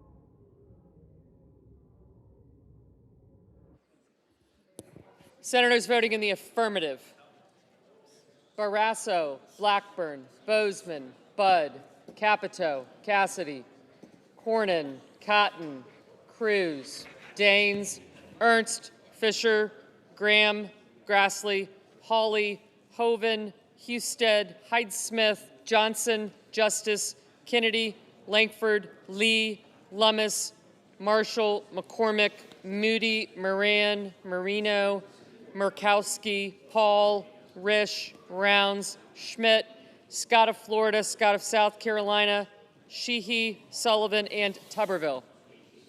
Senators voting in the negative: also Brooks, Baldwin, Bennett, Blumenthal, Rochester, Booker, Cantwell, Coons, Cortez Masto, Duckworth, Durbin, Fetterman, Gallego, Gillibrand, Hassan, Heinrich, Hickenlooper, Hirono, Kane, Kelly, Kim, King, Lujan, Markey, Murphy, Murray, Ossoff, Padilla, Peters, Reed, Rosen, Sanders, Schiff, Shaheen, Slatkin, Smith, Van Hollen, Warnock, Warren, Welch, and Wyden.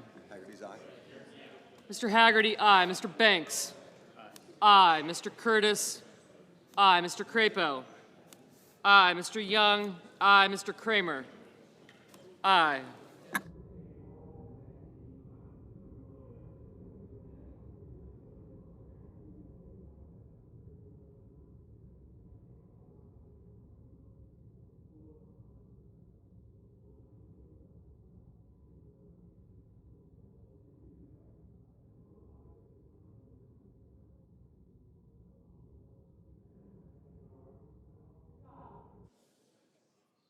Ms. Collins, aye.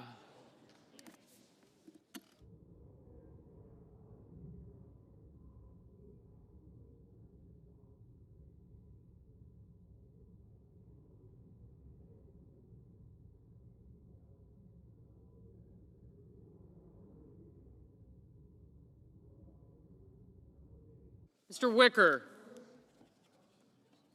aye.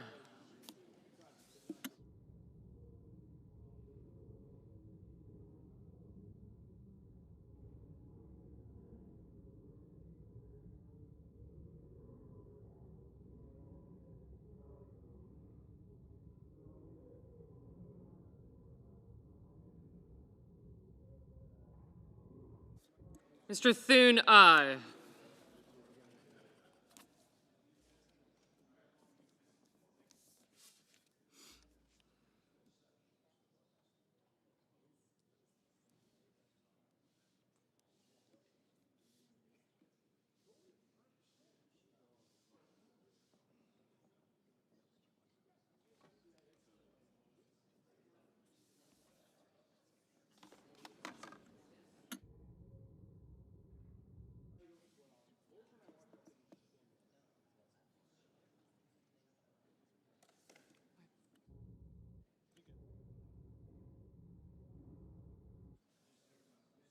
Mr. Schumer, no. Ms. Klobuchar, no.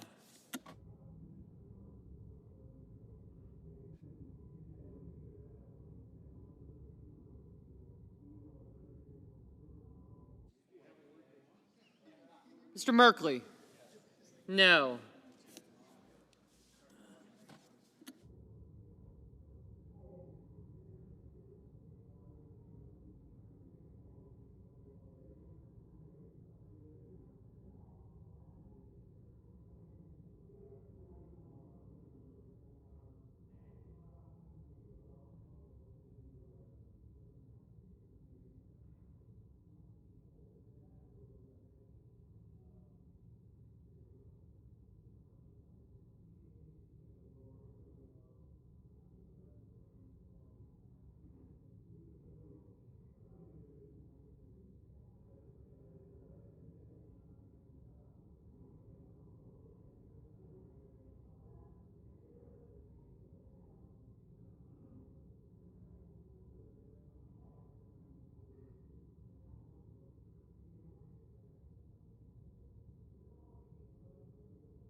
Mr. Warner, no. Mr. Schatz, no.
Mr. Ricketts, aye.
Mr. Whitehouse, no.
Time of the seat.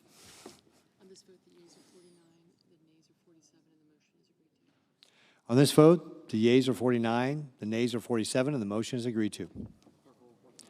The clerk will report the nomination. Nomination, Department of Defense, Matthew Lohmeyer of Arizona to be Undersecretary of the Air Force.